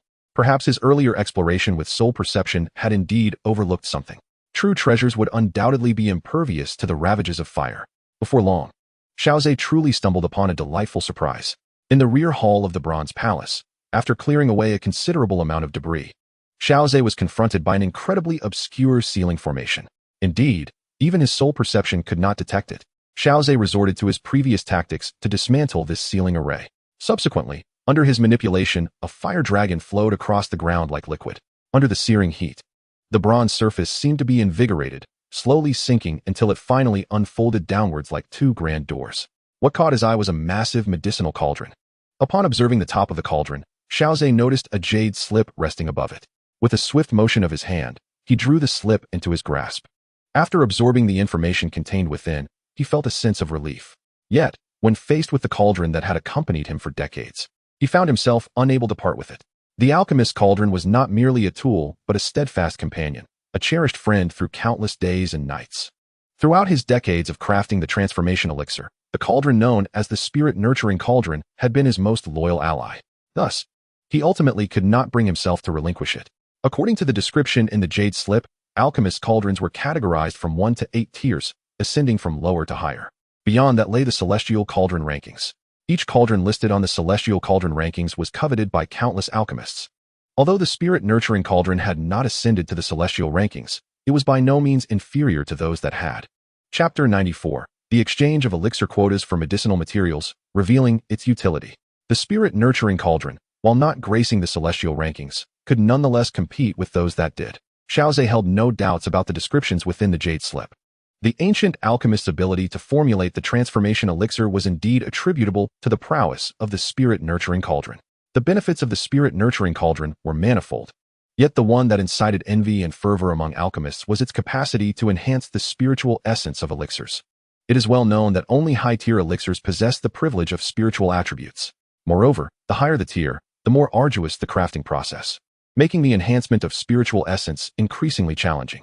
However, the spirit-nurturing cauldron was exceptional, as it could nurture the spiritual essence of high-tier elixirs. This singular attribute was sufficient to drive countless high-tier alchemists into a frenzy.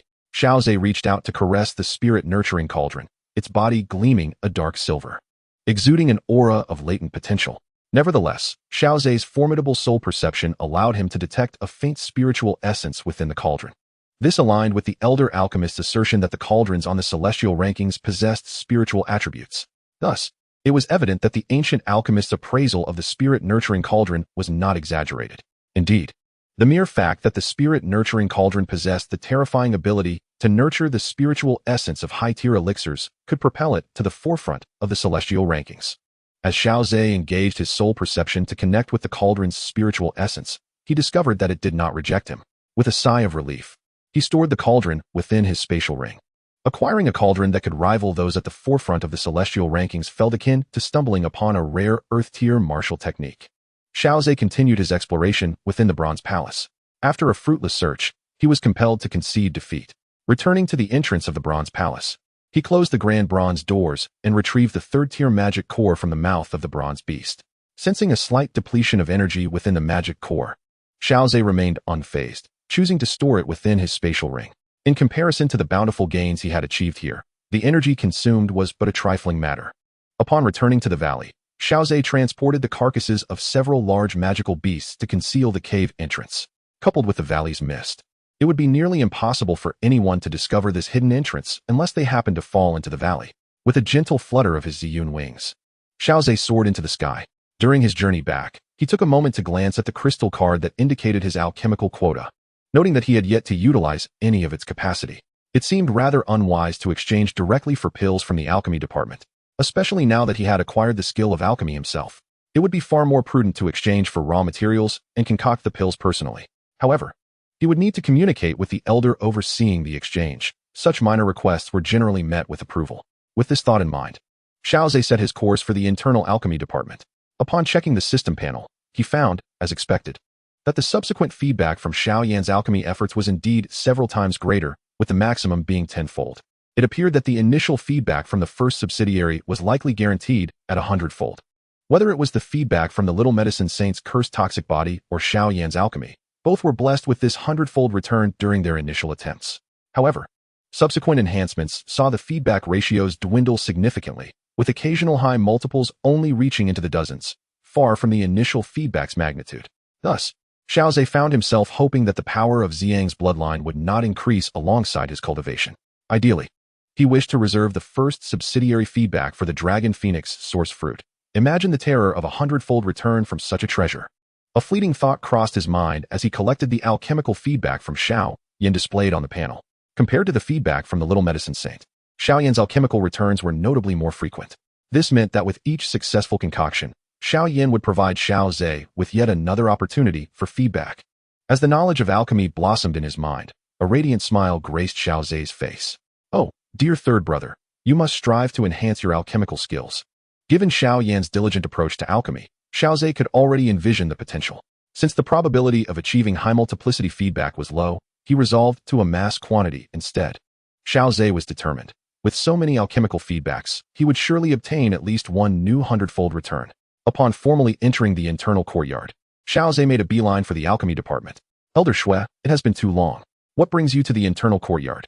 Upon arriving at the alchemy department, he encountered a long-absent elder responsible for managing his alchemical quota during his time in the outer courtyard. To his surprise, the elder had now come to the inner courtyard. Haha, this year it just so happens to be my turn to enter the inner courtyard, so it seems we arrived here at the same time. Elder Xue said with a warm smile, his tone amiable. Your alchemical quota must have accumulated quite a bit. Here is the list of elixirs from the alchemy department.